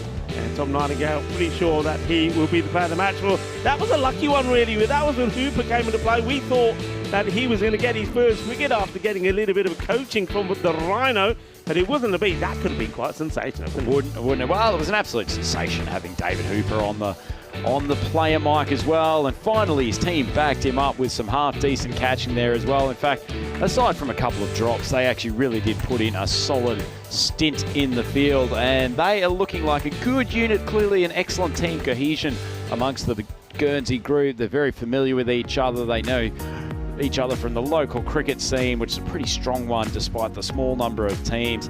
They've got a very good and competitive unit. Bulgarians, on the other hand, they have had to start with 2 very difficult games today, and unfortunately, they've just been a little bit off the pace. Excellent innings up the top from Omar Rasool, 26 off 12 before his chewing gum related dramas, and Rico, the Guernsey bowlers. Yeah, well, great spell of bowling was there. I mean, Tom Nightingale, he quite clearly will be the player of the match, especially after his great batting as well. A wicket there from Adam Martel as well. But what about David Hooper? He certainly was the star of the show as well, picking up a couple of wickets and also spending some time to talk to us as well while he was out there in the middle. That was quite a marvellous moment. It certainly was, and once again, big thanks to all of the players who have been on the mic for us today. It's something we'll continue to try to do throughout the tournament, and hopefully you, our friends in the audience, are really enjoying getting some insight, not only to what the players are trying to do during the course of the game, but also into some of the personalities that we have out here. There's plenty of interesting stories as to where people from a lot of the non-traditional cricketing nations have picked up the game, whether through family or friends, and it's always a great story to hear how they've come towards this brilliant sport. Yeah, it's been absolutely fantastic. What I'm going to say, and what a marvellous day it's been. What a great start it's been to Group B. I think the teams again shown that they can score plenty of runs on the board. We've seen high scores, haven't we, scored by all the teams batting first, but I think you're right. There is a little bit of a divide here between some of the teams here, but that means that tomorrow is going to be a really tasty day. I'm looking forward already to Jersey taking on Guernsey. That is going to be an absolute cracker. You can see those pictures on your screens there right now, but I also think that the crunch match is going to be match number 8 there, where Croatia take on Bulgaria. Yeah, absolutely, because that will be very likely to be the one that decides who it is that will progress through to finals day, because there's only one team that's eliminated before we get to finals day on Saturday. That's going to be a grudge match, but also a couple of games for positioning tomorrow. As you said, the Bailiwick Bash coming up at the second game tomorrow, but also Guernsey has to take on Belgium, and as much as Guernsey and Jersey walk away with 2 wins and no losses for today, I would not count that Belgian side out in any way, shape or form. No, not at all. They're scoring big runs, aren't they? We saw them score 144. They lost, unfortunately, scoring that to Jersey, but we saw them put 160 on the board as well. They're batting well, and I think they're a team, the more that they play out there, will get better as well. So we're going to have some great cricket tomorrow. But today, we've got to focus on today. It's been absolutely fantastic. We nearly saw another century. Asa Tribe, what a great knock that was from him early on when he scored that 594. But we've seen batters scoring well, and that just goes to show that this field, if you can get in, you get in on that pitch, you're going to score loads of runs. But I think we also saw today how the bowlers can also perform well if they bowl in the right area. So I think tomorrow's going to be a great day. I just want to give a big shout out to everybody around the ground. I think once again the ground staff have been fantastic. The ground looks beautiful, doesn't it? The umpires, let's talk a little bit about the umpires. These guys are going to do a fantastic job. They're out there all the time. And the thing is, there's hardly ever any talking points, and that means that they're doing a great job. Yep, absolutely. 10 out of 10 for all the guys today. And I think you've forgotten the real hero of today, Rico. Omar Rasool's chewing gum. Yeah, well, chewing gum. Well, you can get the ECN gum online. Well, that'll be the next thing, ECN gum. I know we got a lot of ECN goodies in the merch cap. You know, we've got some ECN shades now as well. They look pretty cool as well. Well, ECN gum, that could come up. We've certainly got our HCL maybe moment of the debate. And also, big shout out to Spring Productions. It's been absolutely brilliant. And of course, to all of our partners as well. And to you, we've done it again. We've done the night shift. We've had some fun.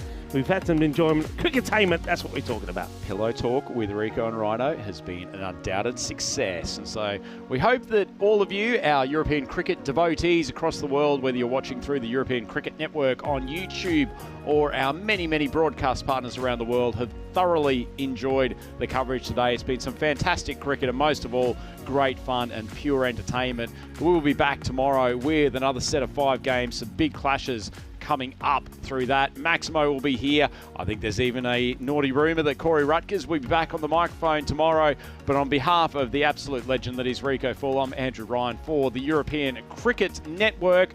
Please come back and join us for more Group B action tomorrow. Have a great evening. Hasta mañana, mi familia.